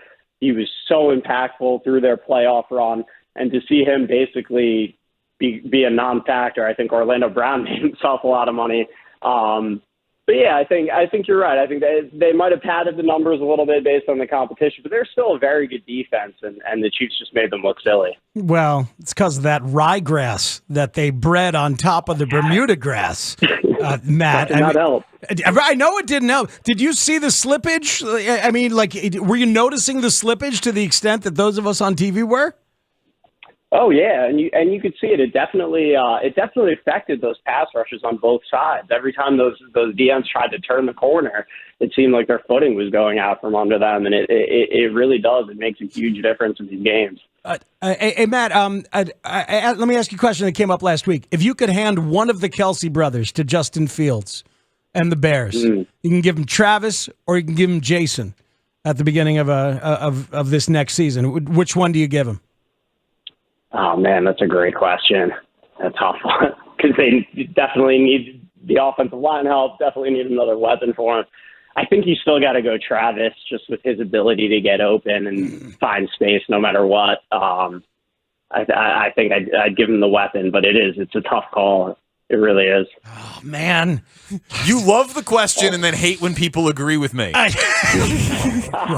You figured me out. Yeah. But I believe in Jason so much, and I believe in the power of a center controlling the offensive line, and Justin needs that so bad, needs a partner up there. Tevin Jenkins is the closest he has to a young, viable partner on that line. Yeah, and having a guy like that can help calling out the protections and all of that, and has seen it all. It is so valuable. That's what makes it such a good question and such a tough question. Yeah, and makes Danny wrong. Makes Danny wrong the way he is. I also want to say, I don't know if you guys know this, but in college, I was a student coach at Missouri with the quarterbacks there with Chase Daniel, and our defensive coordinator was Matt Eberflus. Wow, did not know a little that. bit of a connection there. How about that? Do you what do we need to know about the Flus? You must love the hits principle. You must hate loafing. Of course, love hydration. He was big on that. Good. He was. You could tell he was just on another level. Even that, like everybody loved him. Everybody loved playing for him. All our defensive guys. He was the cool coach on the staff that everybody kind of gravitated towards, and you can tell he had a special mind for it. I mean, I remember 2007, Michael Crabtree was having his monster year and going for 200 yards and 3 touchdowns a game. He just schemed up a way to completely erase him from the game. We beat him like 38-10. And he's kind of done that throughout his NFL career. When you look at what he did as the Colts defensive coordinator too, he finds a way to take your fastball out of the equation. He's really good at scheming up, taking away what you do best and making you have to win with your changeup. And that's what always stood out to me about him most. We're hoping we're eventually going to see that, but the Bears had 0 good players in their front 7 this year, so we didn't really get that experience. Yeah, it's really hard when you just don't have the players. Love you bringing that up, though. That's interesting perspective about your time at Missouri. How much do you hate that Todd Reesing KU team that went to the Orange Bowl over you guys?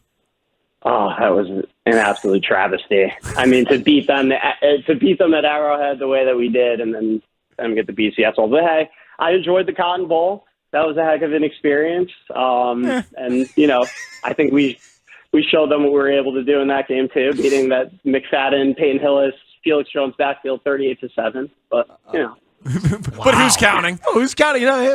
Danny's looking down on you. Danny's looking down on you for the Cotton Bowl trip. He said, they should have been in the Orange Bowl. No, I understand. They beat KU. What bowl game did you go to, Danny? I forget. I didn't go to any. But you would have liked to go to the Orange Bowl over the Cotton Bowl. Just saying. Close, so good. Chase Daniel, one of our colleagues likes to call him a Hall of Famer at the bank.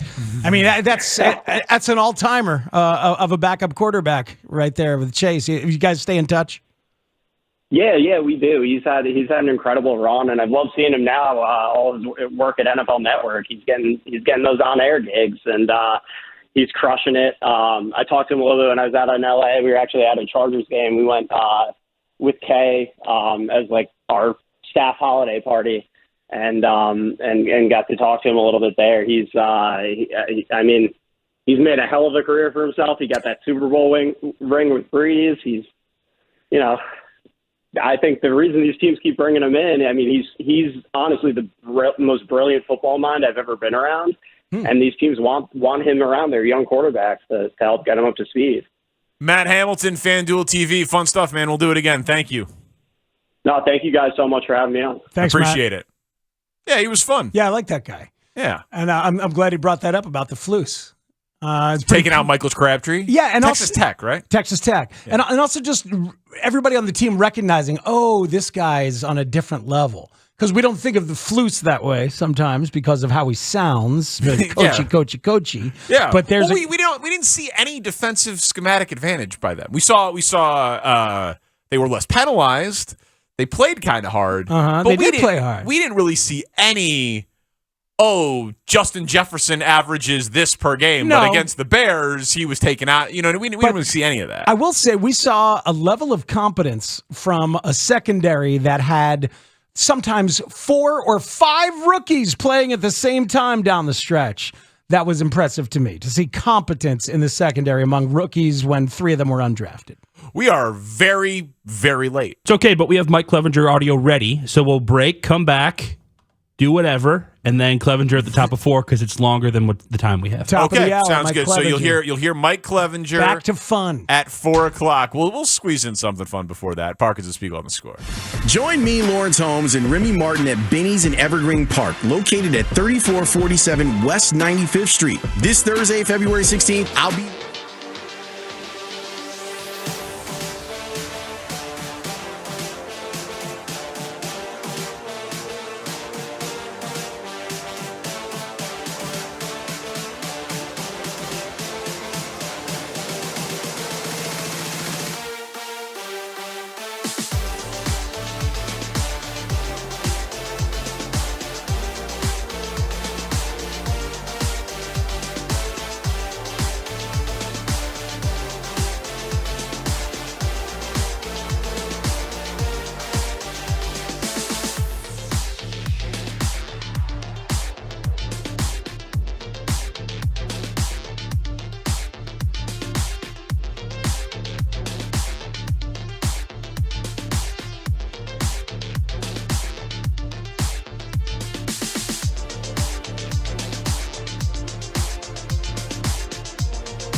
I got it right. 82 years old.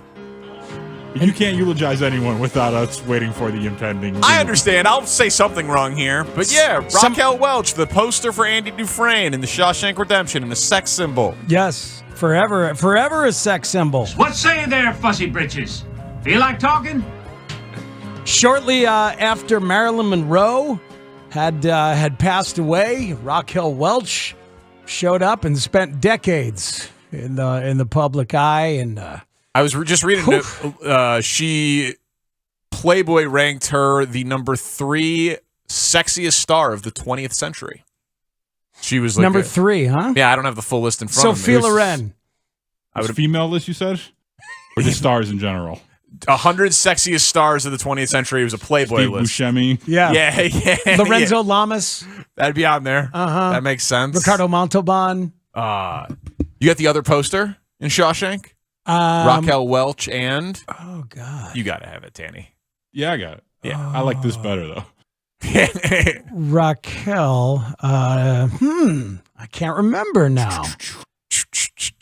Greta Garbo? No, close. Jane Mansfield. Rita Hayworth. Rita Hayworth. Oh, God, I'm an idiot.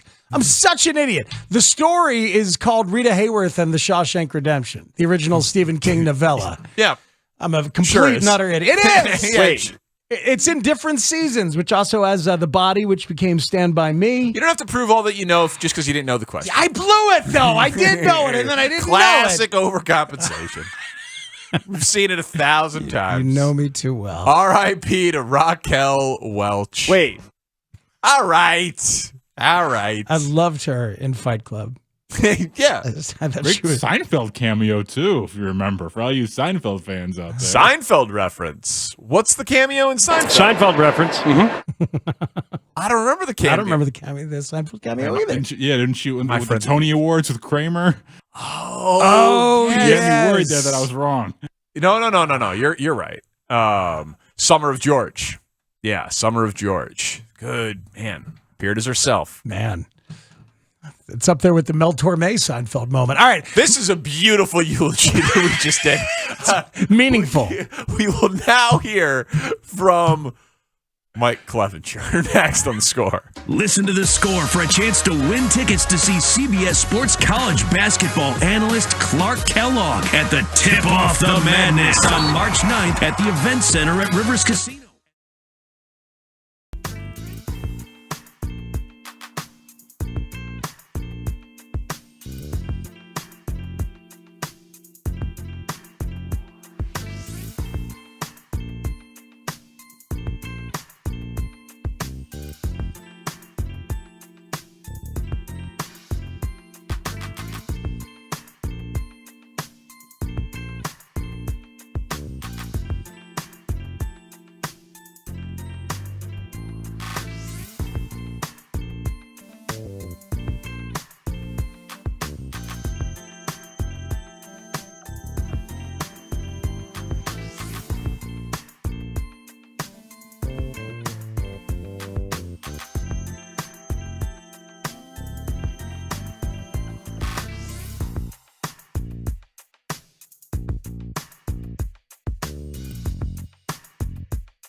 To the collectively bargained policy, it is solely the discretion of the commissioner to discipline a player under investigation after the conclusion of an investigation. At this point, the White Sox options are the same as they have been throughout this process when Mike joined us, and that is to respect the process and the investigation and let it play out. That is the club's only option.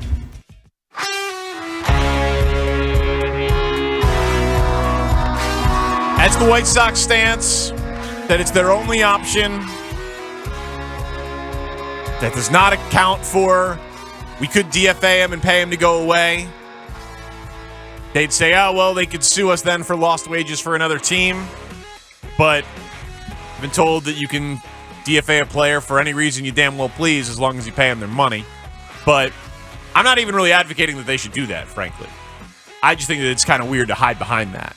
I think this is the day for hiding behind it. Yeah, I just think it's because they don't want to do it. Because they want Mike Clevenger to pitch for the White Sox this year, and he's going to pitch for the White Sox this year at this point. A telling moment from Rick Hahn earlier in the day where he said, I think we have a front end of the rotation arm who, because of some injuries and some concerns, is not being paid like one right now.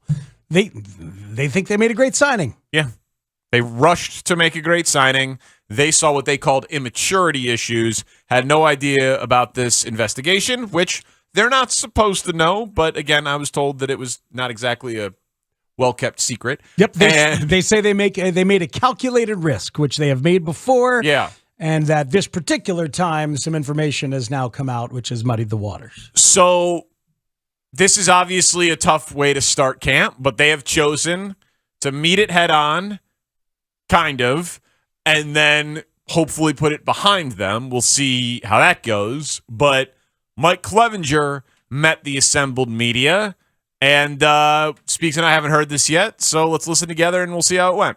I want to start off by saying I'm excited to be here, excited for the opportunity to be with the White Sox. This was a place that I, chose, wanted to be at, and pretty disappointed we have to start off this way. I mean, this is pretty devastating to me and my family, and I feel terrible for my teammates having to answer questions, for you having to ask them a bunch of questions about this. I trust the process in MLB, I really do, and I think there's a reason I'm sitting here in front of you today, and I'm just asking everyone to wait before they rush to judgment. So wait till the actual facts are out there, wait till there's actual evidence, and then make your decision on who you think I am. But I would just really appreciate just a little bit of, just wait for there to be actual evidence before you start making judgments and stuff. This is about my children that I care more about than even this game. Considering Dan Miller from ABC7, how have you managed your emotions through all of this, knowing that you'd be here and having to do all of this as you prepare for a season? Yeah, I mean, it's difficult, but I mean, it's again, it's my job. It's I'm sure you have bad days and you still have to come sit here in front of me and ask me questions, so it's the same thing. Mike Bolt from the Chicago Tribune. Rick Hahn mentioned that you addressed the team this morning. Can you share what you said? I just kind of, I'm going to keep it in the clubhouse, talking in the clubhouse, but I just want to share my sentiment to them that how bad I felt that this was how I was starting out. This is how they were meeting me for a lot of these guys that don't know me, and I didn't want their first day at camp to be answering questions about this nonsense. You're confident you'll be fully exonerated? I'm confident. I am. Any idea on a timeline from I have no idea. Yep. Were you offered an opportunity to either stay home or go on administrative leave? And if so, did you consider that at all? That wasn't even a thing. It was never a thing. That didn't even come up? No. Did you, when you were talking to the White Sox, did you consider at all disclosing to them that you were under investigation? This was going on for 7 months. I didn't even know it was still going on, to be honest. I know, obviously, you have a history with, your teammates with Trevor Bauer. Have you spoken to him at all? This is about me and the White Sox. I'm gonna leave. I'm not touching on any of the Bauer stuff. I'm not associated with that. One of the, in one of the Instagram posts, one of your accuser posted that something saying that you had told her beforehand that you knew of a woman that Bauer was beating and raping. Can you say if that's true or not? I'm not going to talk about any of the Bauer stuff, and I've never said that. Yeah. You thought the investigation was over, did you say? I'm gonna leave it. If you have more questions about baseball, I gotta leave. I mean, I'm advised by MLB and my lawyers to wait till the investigation's over before I keep going on about the details. But when you said that you thought it was over, why did you think it was over if there was no? Because there was no. I'm gonna wait. I'll wait. I'll be able to talk about this sooner in the future date. I just can't. I can't talk about it right now. I'm not allowed to. How do you go about your business without this being a distraction? Clearly, it's an ongoing investigation. Mm-hmm. You're here to play baseball. Yeah, that's just mentality. It's just, I gotta do it for my family. I gotta do it for me. I gotta do it for this team. I mean, I made a promise to them. They made a promise to me to, they're supporting me. So I'm gonna be here for this team, be here for these guys, and the fan base, and do this for my family. What was kind of your reaction initially when you first heard of the allegations? Was it surprising? Was it kind of shocking? How did you kind of respond to it? Yeah, I'm gonna wait for these till later. I mean, we got baseball questions. I'm more than happy to talk about my mechanical changes I made in the offseason to get back to where I'm at. Good luck, buddy. These questions, I gotta wait for these anything else about this investigation. Steve Greenberg from the Sun-Times. It's not a baseball question. Do you feel like you have things that you have to work on in regard to your behavior? I would say all of it. It's all a growing game. I would say if anyone looks at themselves and don't think they can do better tomorrow, then they're not being honest with themselves. Your lawyer, among other comments, said the words that you did nothing wrong. Is that your position, that you did nothing wrong? That is. I think he might have mentioned the incident in Chicago with the pizza party. Yeah, I mean, there's been mistakes. Yeah, there's been mistakes in my past. Correct. You said you'd want to keep what you said to your teammates in the clubhouse. Mm-hmm. What have your teammates said to you? What has kind of your interactions with them been showing up here on the first day, King? Some of them came up and thanked me for talking to them, and it's been pretty copacetic everywhere. I mean, I know a few guys around here, and the guys that know me, I think they know the truth. What you're going through right now, being in this position, I mean, I'm sure it's uncomfortable. Yeah, I mean, uncomfortable would be a good adjective for it. No, it's embarrassing. It's really embarrassing. It's not who I am, and now I got to sit here my first day and answer questions about it like I am one of those people. So it is devastating, but I'm here to answer to the bell, and I'm excited to see when the facts come out. Okay. Wow. All right, so that was Mike Clevenger wearing a White Sox hat and uniform. He's there, he's throwing, he's talking to the media. He called it nonsense. He said he was waiting for the actual facts to come out. He believes he'll be fully exonerated. Says he didn't know this was still going on. That is ridiculous, right?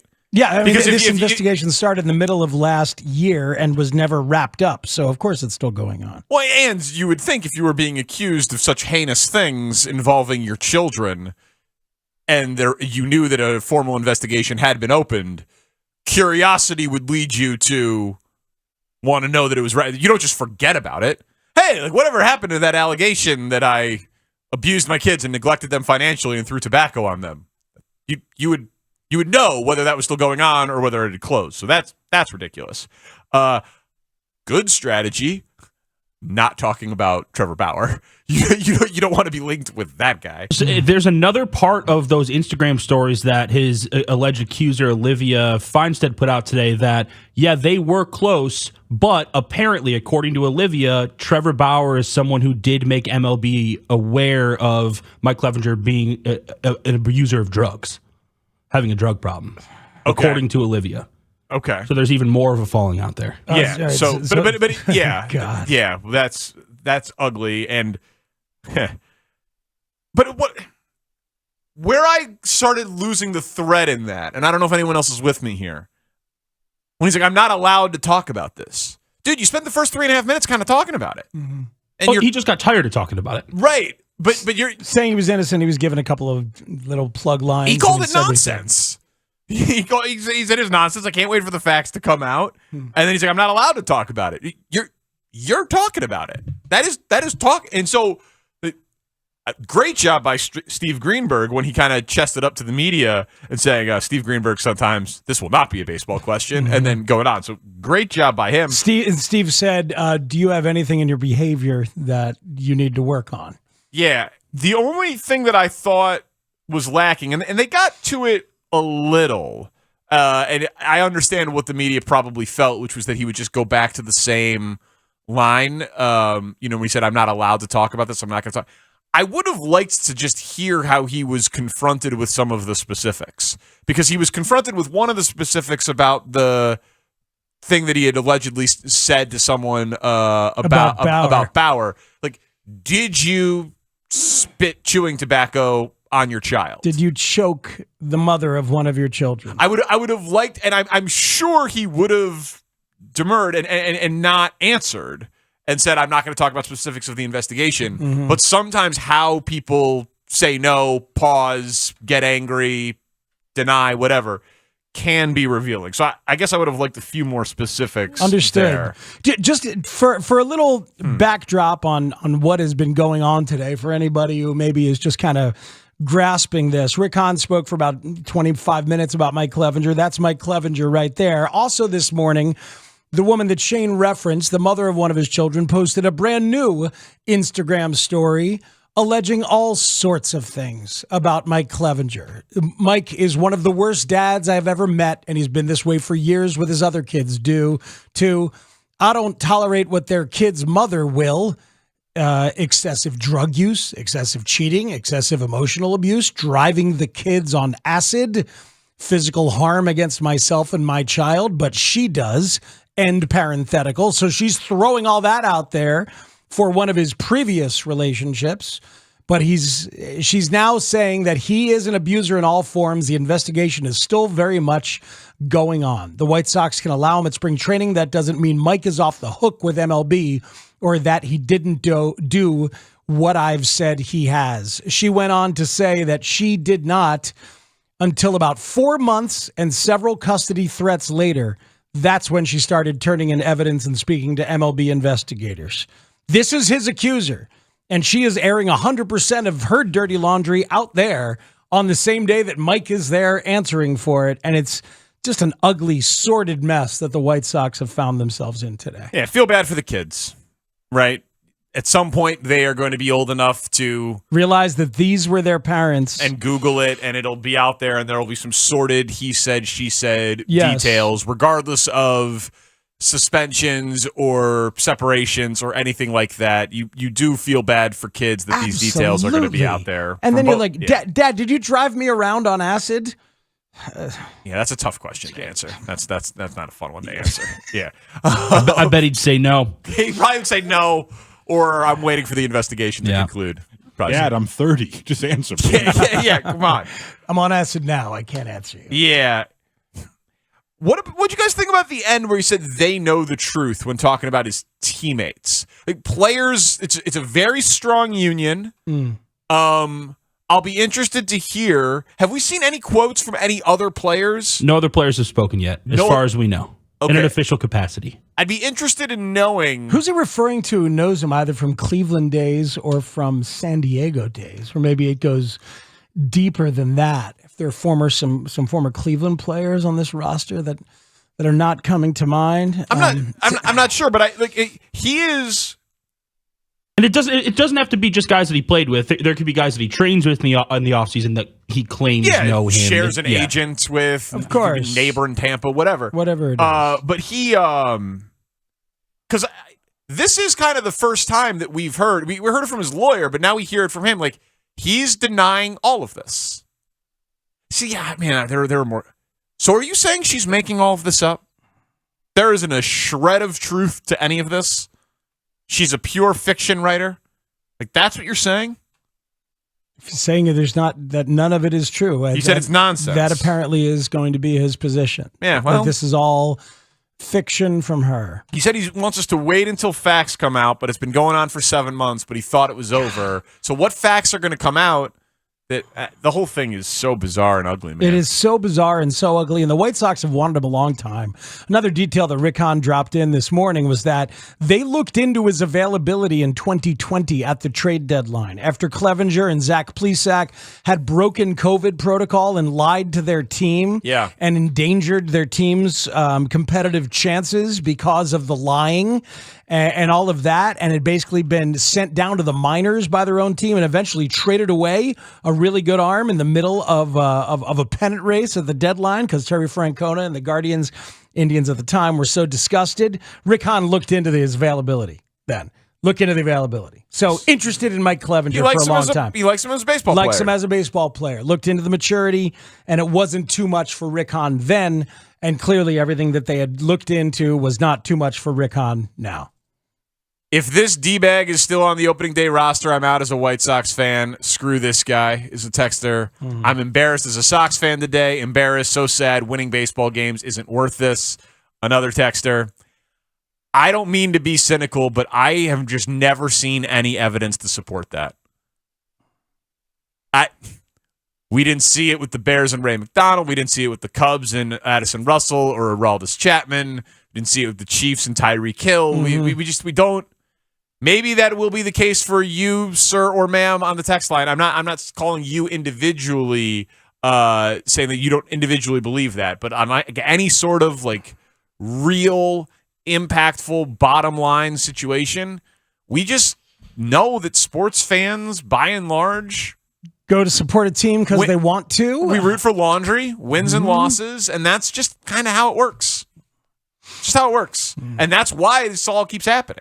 Right. By the way, it may not be true for you particularly anecdotally, Dexter, but overall they bank on the bottom line not being affected by these things. By the way, Cleveland, when they were forced to trade Mike Clevenger and everybody knew it, still got Josh Naylor, Cal Quantrill, Gabriel Arias, who's a top 2 prospect for them, catcher Austin Hedges, and Owen Miller. All of those in the same trade for Mike Clevenger. That's just outrageous. It's a good organization. Is that Carter Hawkins there at the time? Yes. As a matter of fact, yes. Good job. That's an unbelievable trade. That's a slugger. Now I see why the White Sox didn't acquire him in 2020. Because they didn't have those pieces. It would cost too much. That's good. At least get closure on that. They did want to get better in 2020 because we were suspecting them maybe not so much. But they just couldn't afford They to. looked into it. They wanted the immature guy who just lied to his team and broke the COVID protocols. They wanted that guy, but they didn't have Cal Quantrill and Josh Naylor to give away. You want to hear how Pedro Grifol handled it? Poor Pedro Grifol, man. He gets a scandal his first day on the job. Hey, welcome to work. Here you go, buddy. Let's hear the new White Sox manager deal with the crisis on his first day on the gig. We talked to Rick and we just talked to Mike about his situation. I know there's not a lot you can say about it, but how does this situation affect you and your planning and your staff and that kind of thing? Oh, not at all. I mean, we gotta prepare for a Major League Baseball season. So, for us is making sure that we execute what we had planned for today, and I thought we did that. How do you make sure that it doesn't become a distraction for both him and your team? I don't think it's going to be a distraction. Obviously he spoke to the club, and we'll leave that in there in the clubhouse. But we got some veteran players here that I think will do a good job handling any distraction that can come our way. You said you leave it in the clubhouse. What he said, what was the reaction? What sort of vibe did you get from the guys after Mike spoke? I don't know the reaction that they had. All I know is that they came out on the field and with high energy, and like I said, I'm kind of repeating myself, but they executed the plan for today, which was, the guys that were throwing did a nice job with their bullpens, and the PFPs, which is a big deal for me. They went out there with high energy. Did you view it as important for Mike to address the team on the first day? Absolutely, it was important for him. It was important for the team, the organization. Of course. Yeah.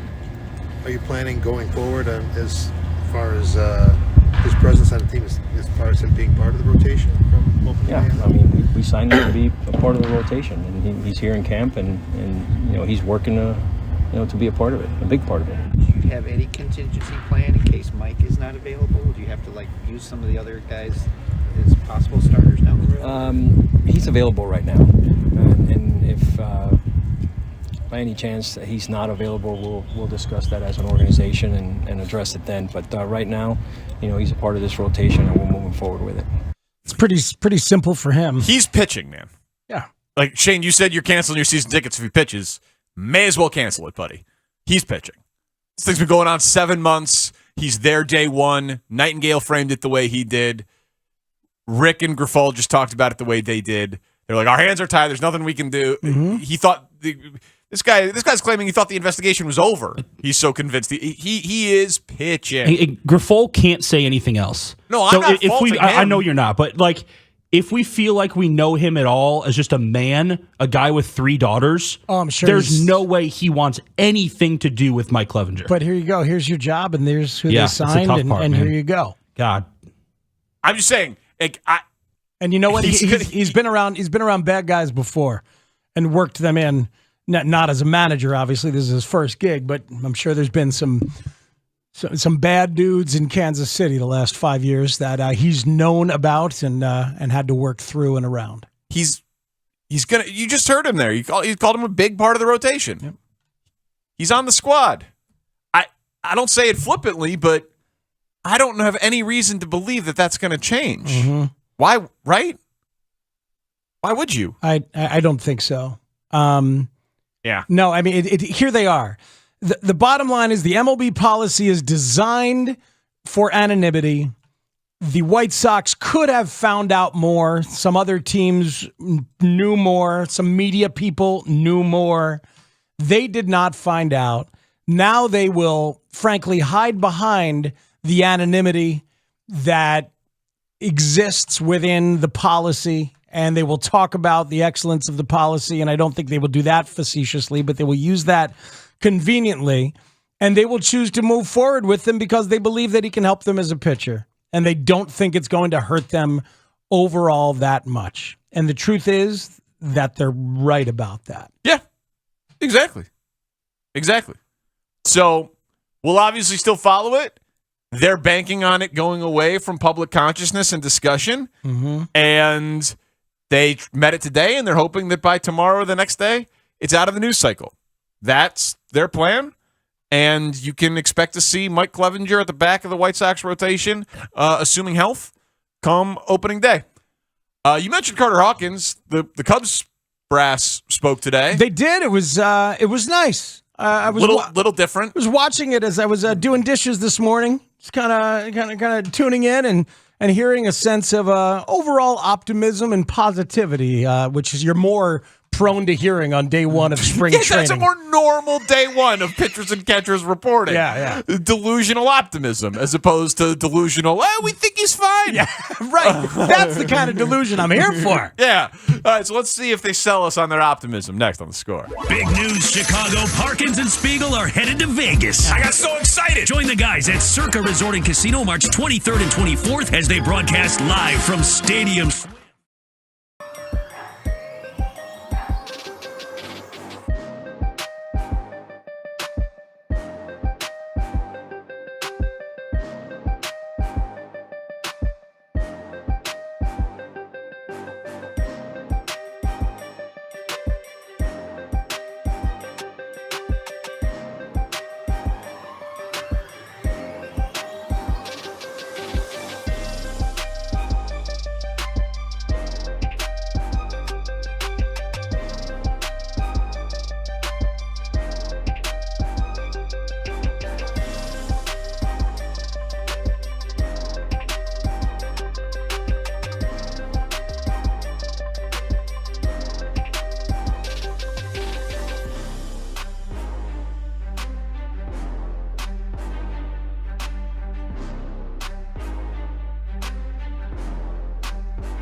Yeah, no, I know who was speaking, and I heard what he said. I didn't know. If I could do it over again, would I probably have ended that sentence earlier? I think I would have. I mean, that's like the tagline of the show.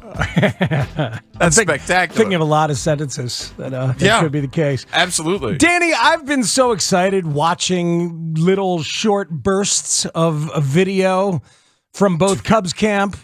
Well, now it can be Sox camp, but it's mostly been Cubs camp where the position players have been there because they've been there a lot. Been there like the last 3 weeks, 4 weeks, all just kind of hanging out, making use of the facility as you can. Yeah. And today was pitchers and catchers and Jed and Carter, but baseball is in the air. It is happening in the Arizona sun. It is, and it's best shape of their life season. Yes. We're so proud of the off season. We're very optimistic. Nobody's lost the game yet. No one's gotten hurt yet. One team has a controversy, but most are still controversy free. Yes. Sun shines and and balloons today. Yeah. So here's Jed Hoyer selling optimism. Let's see if we're buying. I think part of why I was so excited to get here and to sort of get going this spring is I do love the group of guys we brought in. They've won. They're super hardworking guys. They are very supportive of each other.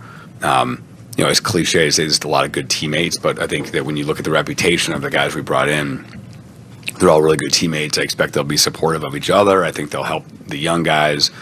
And, I do think that we have a chance to have a group that really comes together exceptionally well. So I'm excited to watch us start that process. Noted analytic Jed Hoyer, who has talked about how he has grown to appreciate the humanity and the chemistry, is excited about this group of people.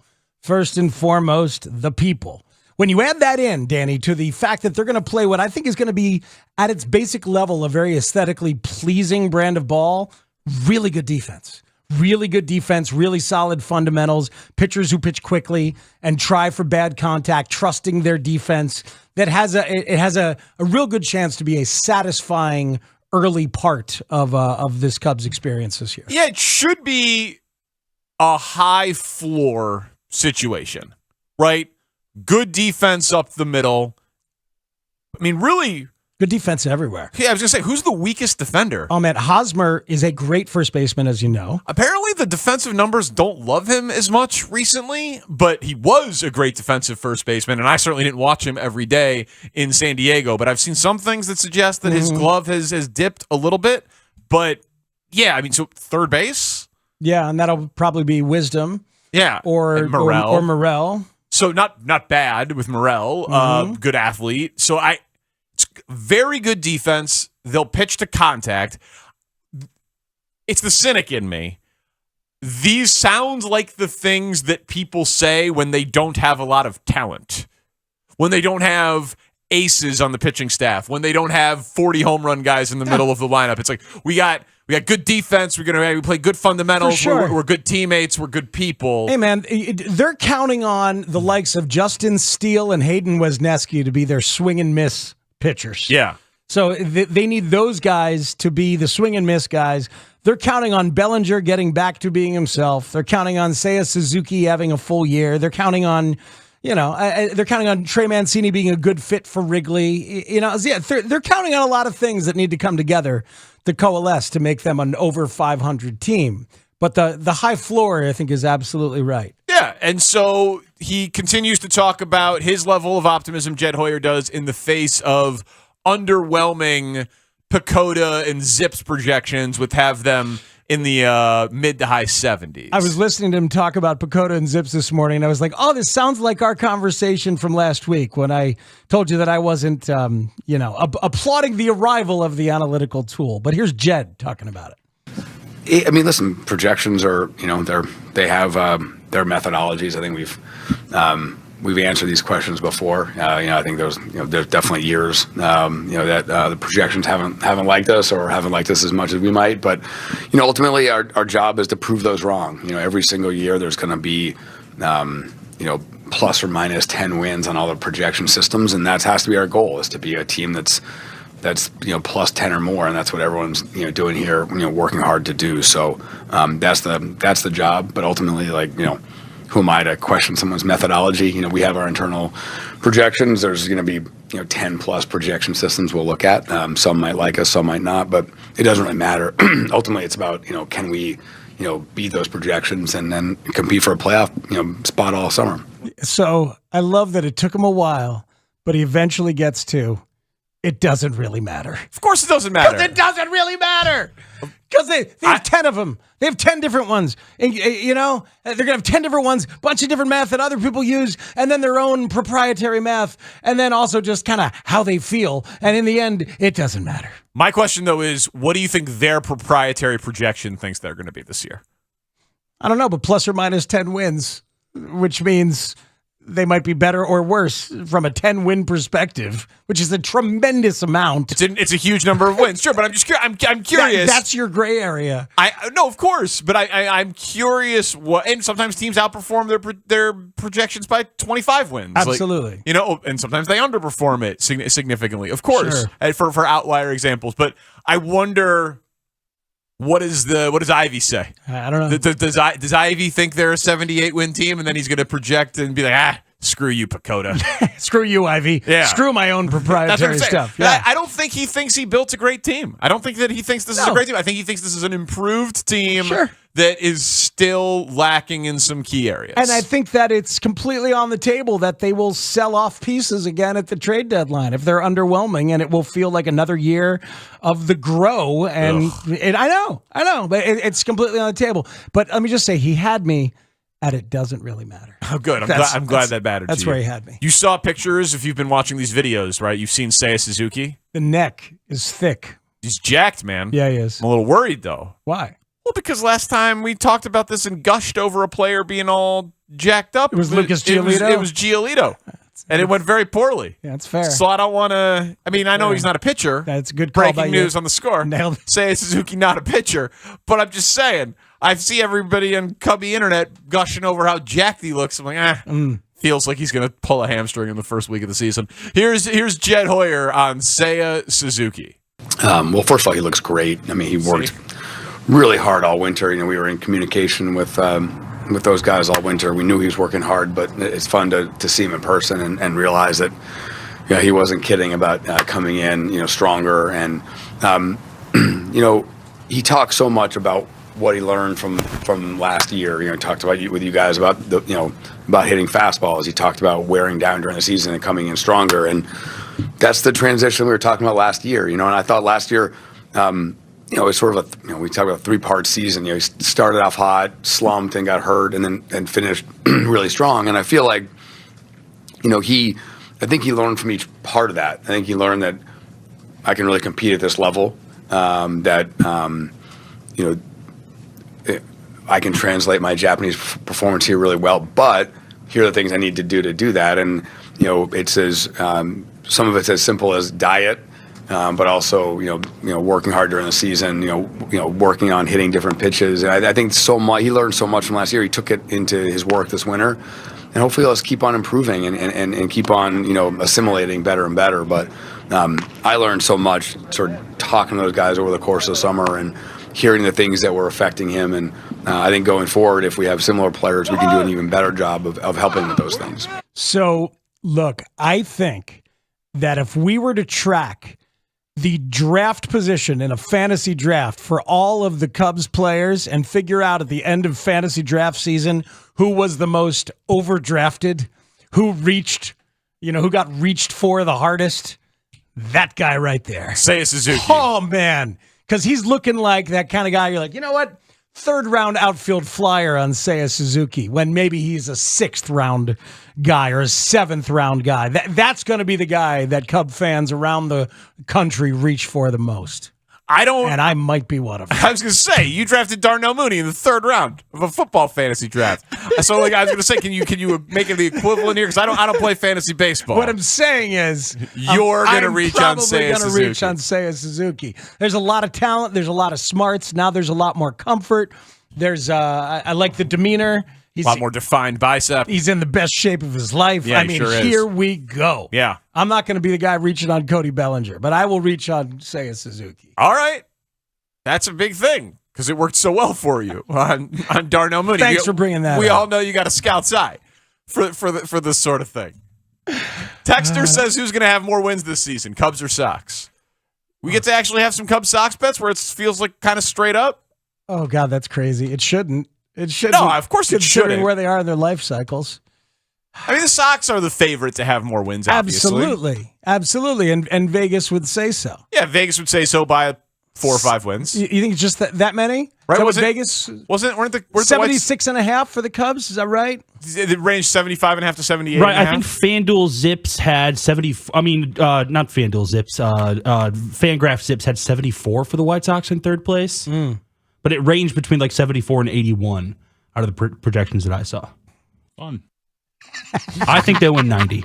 You think the White Sox win 90? I think they win 90. The Chicago White Sox. I think they regress to the mean, and guys perform at least closer to how they should perform, and they win 90 games. All right, this year's version of the Chicago White Sox. This crew, I think, can win 90 games. This group. Yeah. I think that's what he's saying. Wow. I don't know how many times you need me to say it, but I think this just that crew many, could win 90. Just the amount of times I asked. I just needed it that many times. Wow, interesting. So I got the Rivers app up here. It's got Cubs 76.5, White Sox 83.5. So that's White Sox by 7 wins. You guys can check my math on that. I'm good, man. All right. I like that Yohan Moncada was there in camp today. Day one of position players' options to arrive early, and there's Yohan Moncada. Good to see, along with Andrew Vaughn. Doesn't he have to be because he's got to go to the World Baseball Classic? Well, there is that. Okay. It's actually the perfect vehicle to root for the Sox players without having to root for the White Sox, like all of them in the World Baseball Classic. Just everyone have fun. I mean, Team USA is stacked with Sox players. Yeah. PA's there, so that's a fun thing to do. But then once that's done, it's not much fun after It's that. going to be a real adjustment for this show to have Tanny just completely angry and checked out on the White Sox and hating them. Well, you guys asked during crosstalk, like, what's it going to sound like? Are they going to boo Clevenger? And I worry, just talking to a bunch of my Sox fan friends, those people who would boo will not be in the park. Just not even going to go, huh? Yeah, that's what I worry. That's rough. Hey, okay, Tanny, we can just get to this last one. Carter gave us a little treat. Hawkins, yeah. Carter made that big trade. At least helped out with that big trade. I was going to say Carter Hawkins, and then for a moment I thought that was Dave Matthews' drummer. No, that's Carter Buford. Right.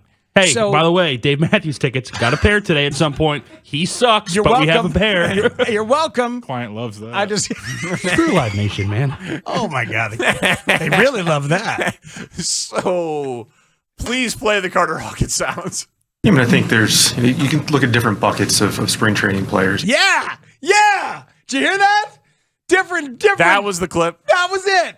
He got. You just wanted to make me miss Trent Dilfer more. Spring training players. Where do you put him, Carter? I mean, I think you can look at different buckets of spring training players. Damn Buckets. right. That's Buckets. our guy. Buckets. We're going to evaluate the players. We're going to put them in certain value buckets.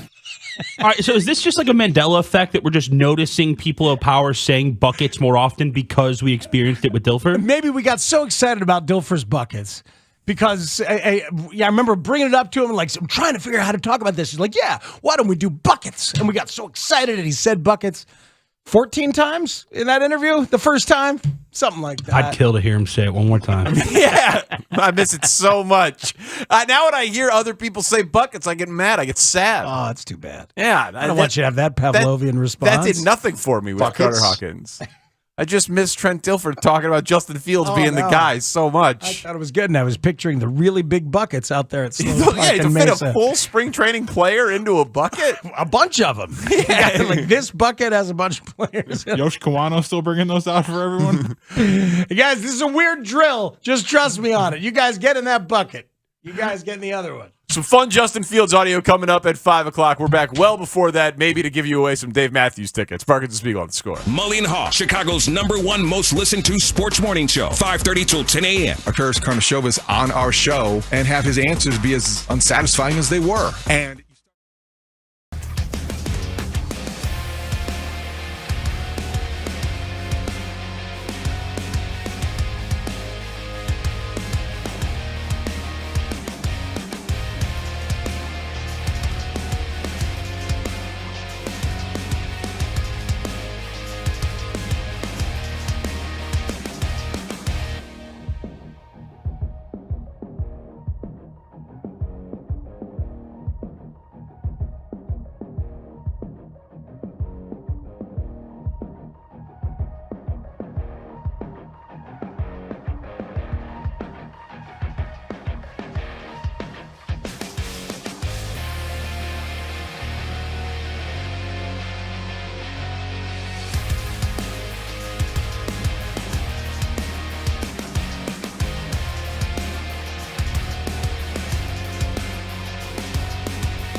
Olivia Feinstead is going to join the show in 8 minutes. This is the 24-year-old mother of Mike Clevenger's child, the accuser in the MLB investigation, who has been actively posting about Mike as recently as this morning. Correct. So the alleged victim, the accuser, she has been actively posting, as you said, and she's going to come on and tell us her story.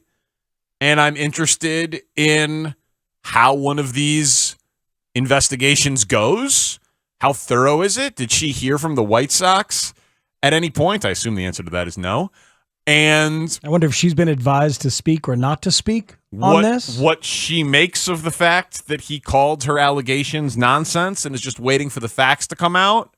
So this will be interesting. We just found out 2 minutes ago. So we're finding out and reacting to the news just with you guys. But Olivia Feinstead is going to join the show coming up in about 7 minutes. So she had agreed to be named first in The Athletic on the 24th of January. And this was after she had disclosed the allegations in an Instagram story early the Tuesday morning of that week. So she has now not shied away from speaking publicly about this. And here she is about to come on the Parkins and Spiegel show on The Score. Yeah, so this will be interesting on a number of levels here, because Rick Hahn said they couldn't do anything. The investigation's ongoing, but it's been going on for 7 months. But then she came out and started talking about it publicly, which is what triggered the Athletic report, right?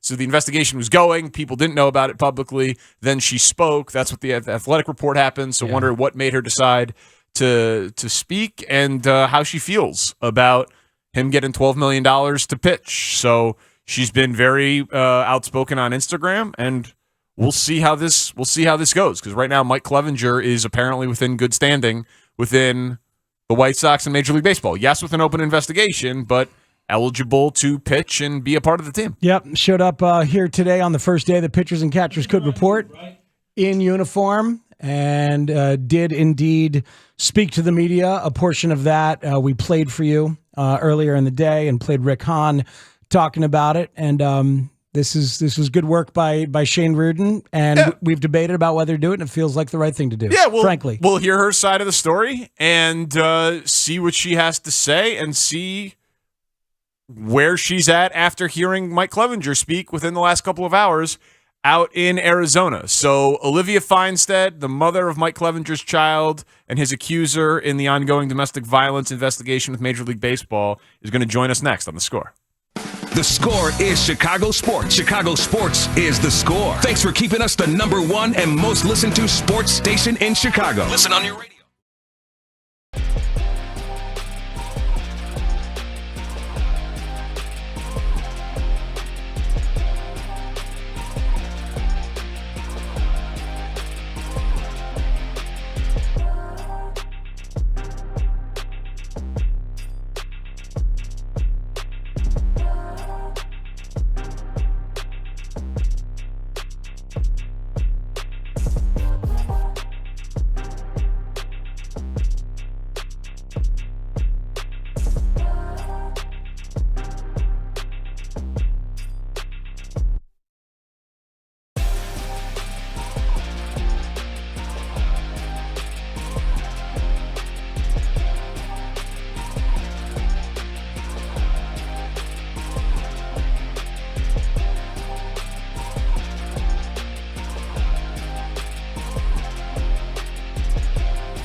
I trust the process of MLB, I really do. And I think there's a reason I'm sitting here in front of you today. And I'm just asking everyone to wait before they rush to judgment. So wait till the actual facts are out there. Wait till there's actual evidence, and then make your decision on who you think I am.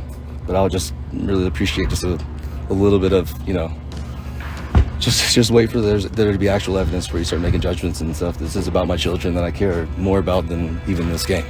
In one of the Instagram posts, one of your accuser posted that something saying that you had told her beforehand that you knew of a woman that Bauer was beating and raping. Can you say if that's true or not? I'm not going to talk about any of the Bauer stuff, and I've never said that. Yeah. The guys that know me, I think they know the truth. Your lawyer, among other comments, said the words that you did nothing wrong. Is that your position, that you did nothing wrong? That is. It's not who I am. And now I got to sit here my first day and answer questions about it like I am one of those people. So it is devastating, but I'm here to answer to the bell, and I'm excited to see when the facts come out. That was Mike Clevenger in Arizona as he reported with the other pitchers and catchers at White Sox spring training a few hours ago. You're listening to the Parkins and Spiegel show here on The Score. We played Mike Clevenger's comments in full earlier. You just heard a recap of them there, and someone else who was listening to them, as she is on hold with us right now, is Olivia Feinstead. She is the mother of Mike Clevenger's child and the alleged victim in the ongoing domestic violence investigation with Major League Baseball. She joins us on the Circuit Resort and Casino hotline. Circuit Resort and Casino in Las Vegas, home of the world's largest sportsbook. Olivia, thank you so much for your time. How are you doing today? No problem. Appreciate it, you guys. I just want to say that I have my baby. I'm wearing a baby carrier, so you might hear her a few times too. There she is. Yeah, there she is. That's totally understandable, and that's totally fine. Thank you for giving us some time today. I'm curious. We'll just start here. You were listening to Mike's statements there. What did you think of what he said today in Arizona? I'm going to be honest. I haven't even heard the sound of his voice in so long. It made my skin crawl. But there's a few things. So everyone says that I'm the victim, but my child's also a victim. His last ex is a victim. His other two kids are a victim. And there's been other women who have been victims of Mike. And I understand that he might not have physically abused everyone, but the emotional abuse goes very far. And there is a statistic that shows women who get abused during pregnancy or postpartum have an astronomically higher rate of developing diseases or dying earlier in life, as do their babies. So that's kind of why, with everything, the fact that he still wants to deny everything when there's been marks on my body, there's photos of chew spit on the bed with his child. And just one thing he said that was like, oh, I love my kids so much, but he's left his other two kids homeless twice, his older two kids. And that was posted all over by his other kid's mother. And he did the same thing to me. He physically harmed our kid. He harmed her during the whole pregnancy of getting me so worked up. I would literally tell him while pregnant all the time, you're going to send me to a hospital. And the fact that he still wants to lie about everything. And I just want to let people know that for months, and I'm not kidding you, months, I gave him a leeway where I said nothing to the MLB, said nothing to anyone. And I was asking to settle in mediation just to get my stuff back, to get my child's stuff back. I offered him to fly my mom out so he could see his baby through my mom, because I only want him to ever have supervised visits because he's on drugs frequently. And for him to sit there and be like, oh, poor me on my first day, oh, your poor baby, your poor other kids. He's just so full of himself and such a narcissist that he will deny, lie, and project every day of his life. So that's just who he is. Olivia Feinstead is with us here on Parkins and Spiegel on The Score. Olivia, what is the status of the domestic violence investigation from Major League Baseball as far as you understand it at this point? So I have another interview with them on Friday, and something I do want to say is everyone wants to see a video or wants to see him throwing the chew spit on my kid. And it's like, oh, am I supposed to pre-record before Mike like hurts my kid or I? Like, am I supposed to predict when this stuff happens? Because you can't. And not only can you not predict this stuff, I gave him so much time to correct, to get into therapy. I even texted his agent. His agent was the very first person I texted after he threw chew spit on myself and my baby. He slapped me, threw the water bottle at the window. And his agent, the text responding to me saying, you know, I don't want to bash Mike's name. I don't want to go public with anything. I don't want to go to the police. Can you please get him the help he needs? His agent just responded, oh, that photo was taken at 8 a.m. this morning, but I've never used chew spit. There's chew all over the bed. Jake Cronesworth, I think that's how you say his last name, was the room next to mine. And I only know that because the bell guy dropped his bag off at my door on accident. And when we were in Pasadena, when he threw chew on my baby and had the whole thing. And I've always wondered if he heard it because, you know, Mike's a pitcher. When he threw the water bottle, it literally like shook the window. When he stormed into my room, it was loud. He was screaming. He was banging on the door. My kid was crying. I'd be surprised if he didn't hear it. But yeah, I just want to say so many people have tried to get me to talk about it. And the reason I want to talk with you guys is because his video of him denying makes him look like a victim when his other kid's mother also was so public about the abuse he had done to her. And he is the furthest thing from a victim. And his kids, both of his kids' mothers are the real victim. So I'm so full of it. And his whole, yeah. No, Olivia, so you have another conversation scheduled, you said, on Friday with MLB's investigative team. So you have met with them already, correct? Oh, several times, yeah. The MLB first started contacting me July 6th. It wasn't until our masseuse was telling me that Mike and his ex, who he also abused, and their kids, was trying to get full custody over my kid, which Mike has done in the past to his ex and his other kids. He tried to take her to court with me being the main caregiver at the house and get full custody over those kids. So it's very much in his personality to do that. So that's why I believed her messages. And I received those in August, but I didn't see it until September. And I actually gave Mike time to explain it before I turned it into the MLB. And it was only until the second week of September, I believe, did I start cooperating with the MLB. Olivia, do you feel like the MLB is doing a thorough job here? Have they interviewed members of your family, people that know you both? So my family only ever met Mike twice.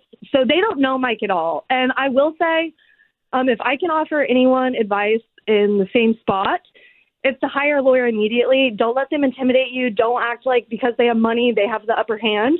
If they really did something wrong, that you have the upper hand. And with everything that's happened, my biggest mistake was not hiring lawyers sooner.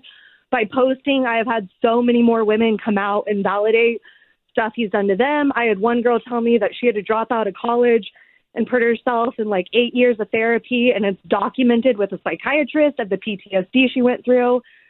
And so just little stuff like that. I don't know how he can deny multiple women after multiple females. So I don't have a past of boyfriend saying I've never, ever, ever, ever accused anyone I've ever been with of hitting me ever. I've also never accused anyone of child abuse. So it's really big allegations. And at the end of the day, it literally humiliates myself and my kid.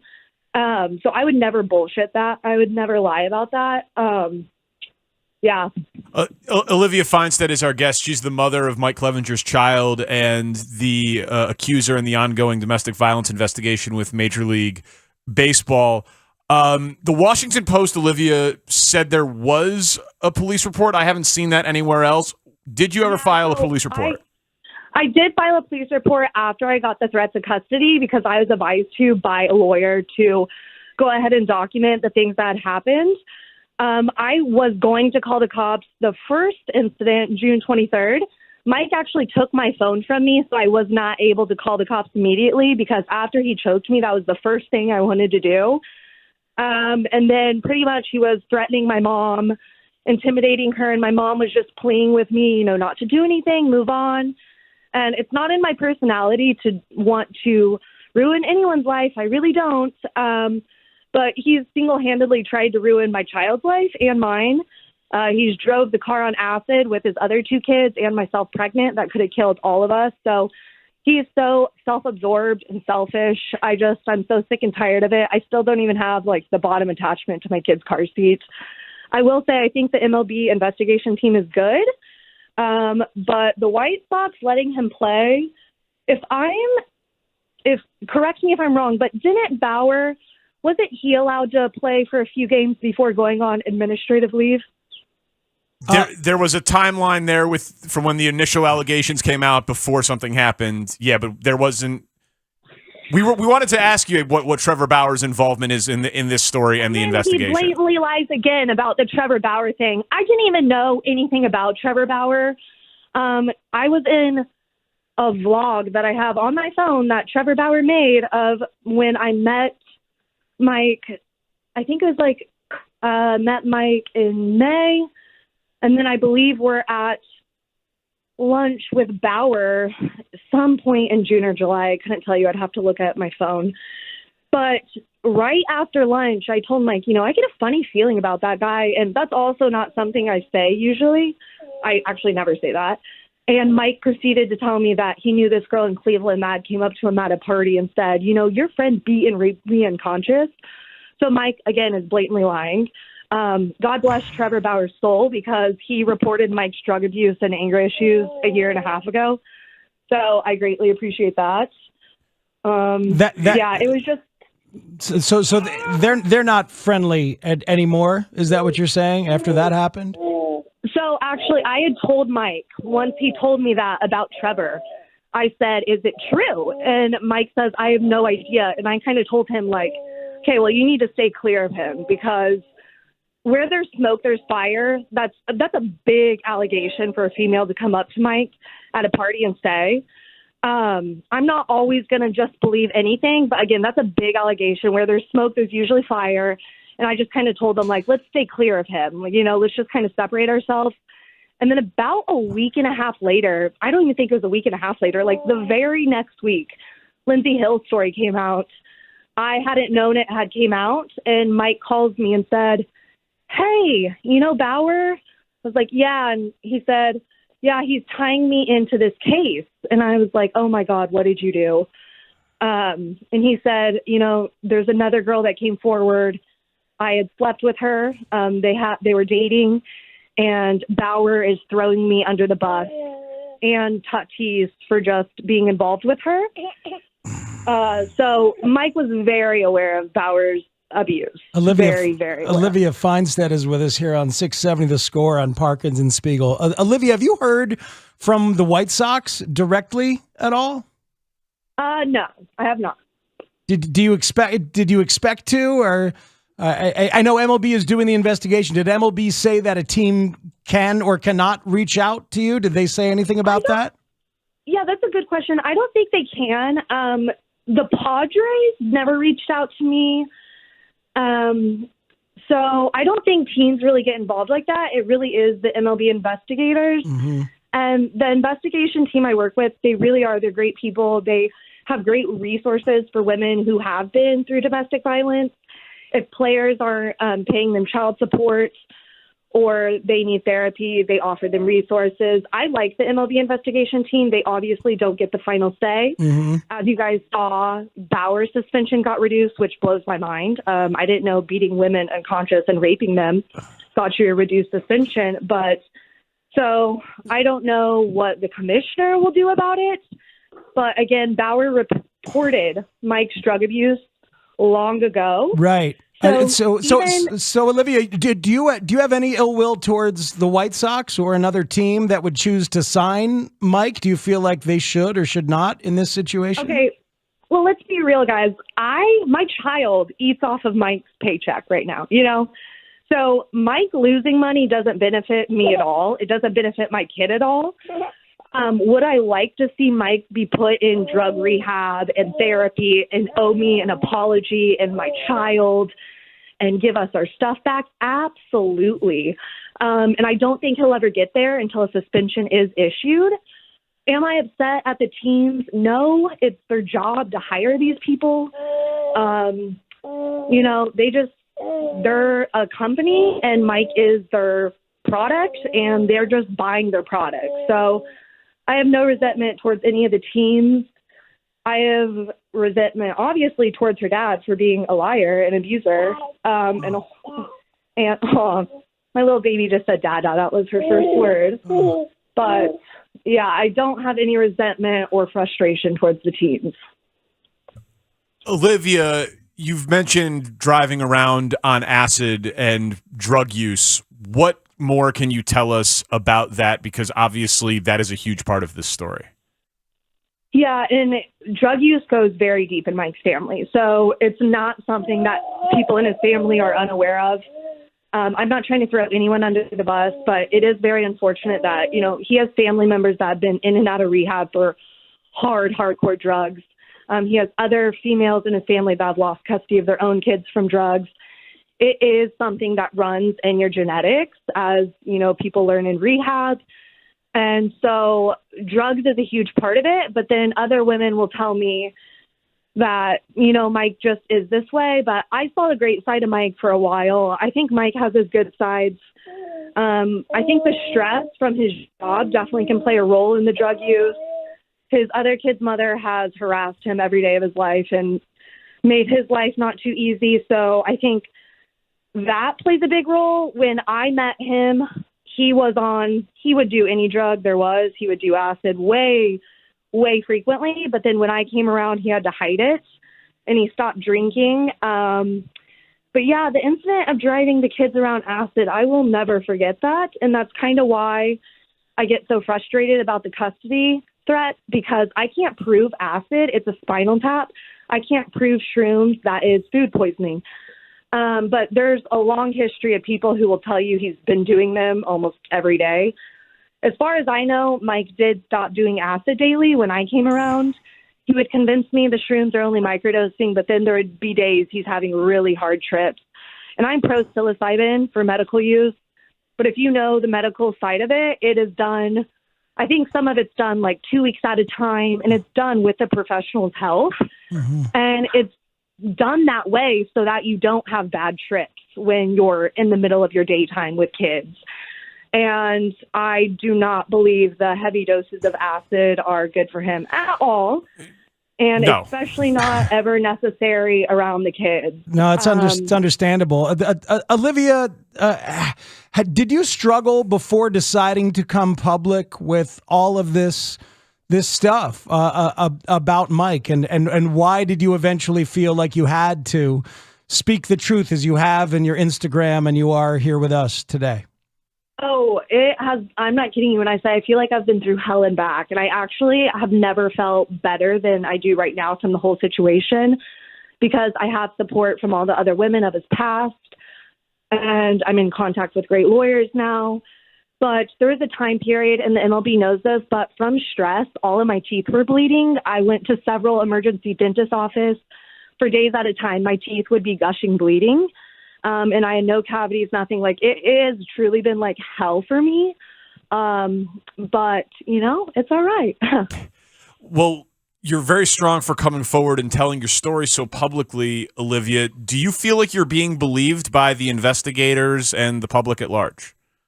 Yes, I do. Like I said, it's unfortunate that I can't predict these outbursts, so I can't pre-record them to provide more evidence.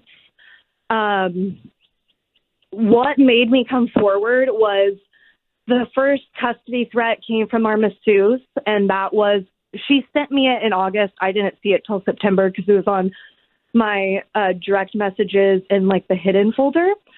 And since then, I've probably received like 10 total from people telling me that.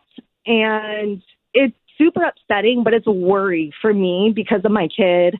And I know that the main reason I was around and the main reason he was trying to take custody of his other kids is because he can't do it by himself. So for him to even threaten me was like, a huge slap in the face compared to everything he's done to me.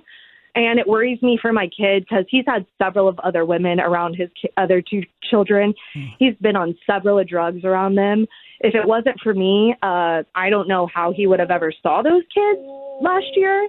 And he simply is not capable of taking care of kids on his own.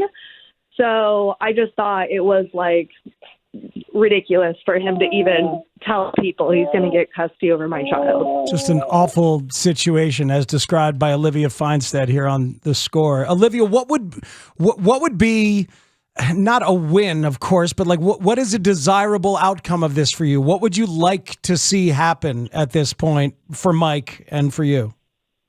Yeah, and I'm going to be completely honest. For months, I told the MLB and Mike, I would sign an NDA. I want him in drug therapy. I want him in, therapy just to handle his emotions better. And I want my stuff back. I want only ever supervised visits. Like, I was very, very cooperative and very supportive of Mike getting his help. And again, I was only ever being emotionally abused by him. And he denied, lied, and projected everything, which totally fits his personality. But what I would like to see from this is drug rehab. Which is really hard because you can't prove acid without a spinal tap. Shrooms is food poisoning, but rehab specialists would know, or a drug specialist would know if he was taking them.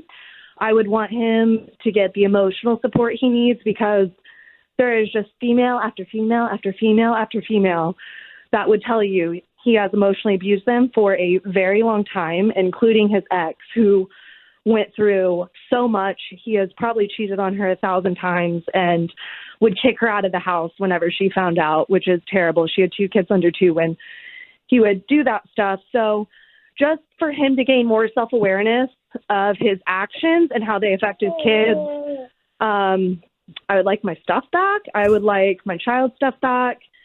And I would like a public apology, honestly, to me, my child, and his other kids and their mother.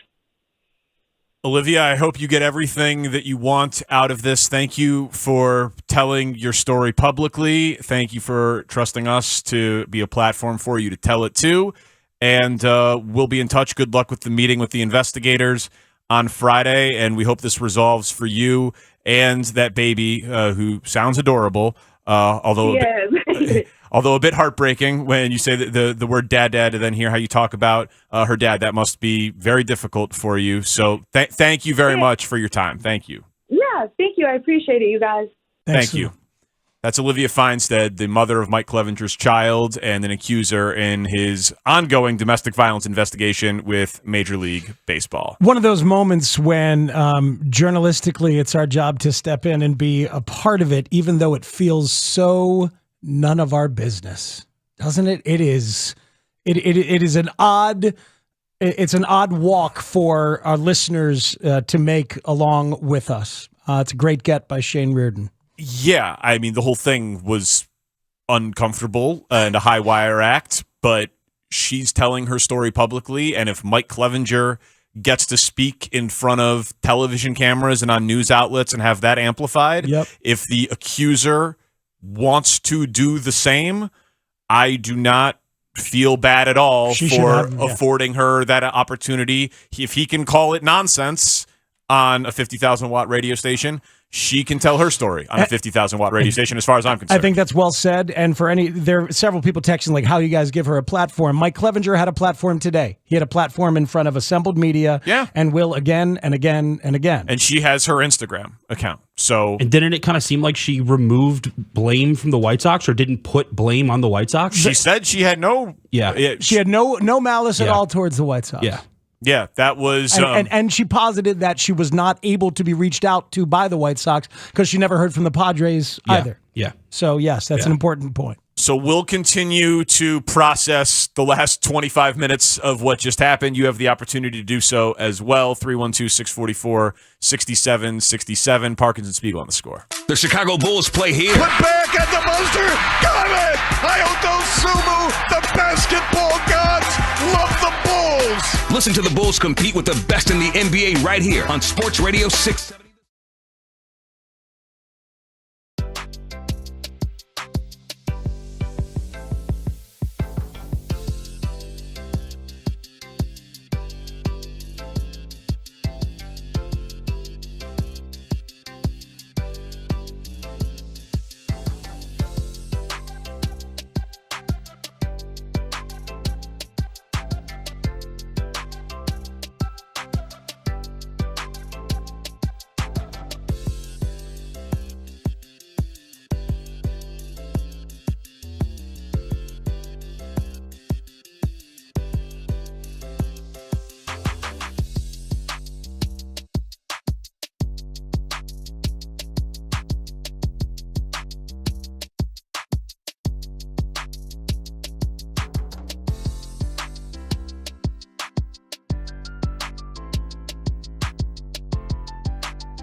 Clevenger got to speak in front of cameras and microphones today.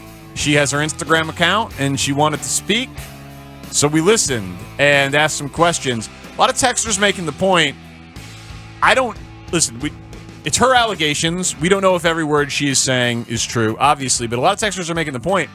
Her asks don't sound unreasonable. Dude, her asks are simple. Her asks seem to be, give me my stuff back, get some therapy. And you don't get to see your kid without supervision, given what you've done before. And I could see why, if he thinks he's 100% innocent and it's totally made up, he wouldn't want that. But her asks don't seem unreasonable based on the incredible number of details she provided. As I was following it, it seemed like the abuse was just emotional at first, and then she started making some of these asks, and that's when it became physical with the allegations of choking and the allegations of the dip spit and being thrown and things like that. So, yeah, the asks do seem simple.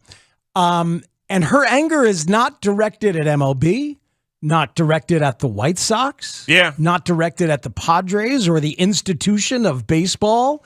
Her anger is directed at him, and that seems to be the correct target in terms of the allegations. Yeah, it was that was a compelling listen, and I feel for her. It can't be easy to do. It just can't be easy to do. To come forward and air all of this stuff. Yeah, you're holding your baby. She said it's humiliating. She said since she's put it out there publicly, she's heard from other women. She knows this will be the thing that comes up when she gets Googled. Like that, just the whole thing just seems so ugly and horrible. And that'll stick with you for a while, obviously. And someone on the text line. It's crazy to me. Like, this is the perfect example of our country becoming an accuser wins nation. Our laws are based on presumed innocent until proven guilty, not on who gets to be judge and jury with none of our safeguards of our legal system, and it's abhorrent. Then what would you say about what Mike Clevenger got to do today? He got to speak his truth to it. As much as he wanted to, as much as he decided to, he got to tell his story of it, and he called it nonsense and said he's done nothing wrong. Yeah, so and now she's been given a platform to do the very same. Yeah, so Clevenger gets to speak in front of. He's talking to the Tribune and the Score and the TV stations in town, and it'll be on everywhere you can possibly find. So, and guess what? He gets to tell his story too, because she believes what happened, and because she has now said so on the radio station, doesn't mean you or we or anyone else knows for sure what happened. He has not been convicted of anything by us having a conversation and finding out her sides of the story. You can now add that into your thought process if you want. The overall mess is so massive. She alleges, him using one mother to care for the children he has had with other mothers. Using her and with her willingness to care for other children that he's had with other mothers. And now they're connected by abuse that she seems to know about and discuss. What an awful mess, of course, for the children most of all. Oh, just heartbreaking when you consider the children in there. Yeah, the baby saying "Dada" while she's holding him during the interview and saying that was the baby's first word. She didn't mean the first word ever spoken during the interview. It was that the baby's first word was "Dada." And of course, the baby loves her dada. Of course. Yeah. And anybody who has a child. When I first heard it, though, I did think, like, wait, did he just say it first? Was the baby's first word live on the radio? I know. But anybody who has a child or has ever had a child knows that, like, there's that moment when you're afraid that the real world, the difficulties of the real world, come crashing down on your child. And I don't envy the lives of those apparently 3 kids, as she had referenced along the way. Yeah, that was. It's a different place than you expect it to be. Yeah, just stomach churning, right? You just there's a lot of people involved and driving kids on acid and throwing chew and choking and just the whole thing. It's all so gross. So, thank you to Olivia Feinstead for coming on the show. We also, today on the radio program, had Matt Hamilton from FanDuel TV. It was a much more standard, straightforward conversation. Enjoyed him, though. Yeah, he was great. Thank you to Connor O'Donnell and Kevin Lapka for the Twitch chat and video stream. Thank you, sirs. Scott Pioli going to be on the show tomorrow at 3 o'clock. Going to try to get Nick to come on also. Oh, God. He has some crazy stories from being at the parade in Kansas City today, just based on some texts that I've gotten. Yeah, Pat Mahomes breaking stride to go hug Nick Wright. Yeah. Pretty ridiculous. Okay. So we'll do that if he's up for it tomorrow. I'm sure he will be. Thank you to Shane Reardon, our executive producer. Great job, Shane. Thank you, sir. Chris Tannehill makes us sound better than we are each and every day. For Matt Spiegel, I'm Danny Parkins. Bulls basketball coming your way next. This is The Score. That'll basically be the show because we don't have much time for anything else. Bulls fans, it's Chuck Swirsky and Bill Wennington. This is where the Bulls play. On the runway, dunks it down with a right-handed slam.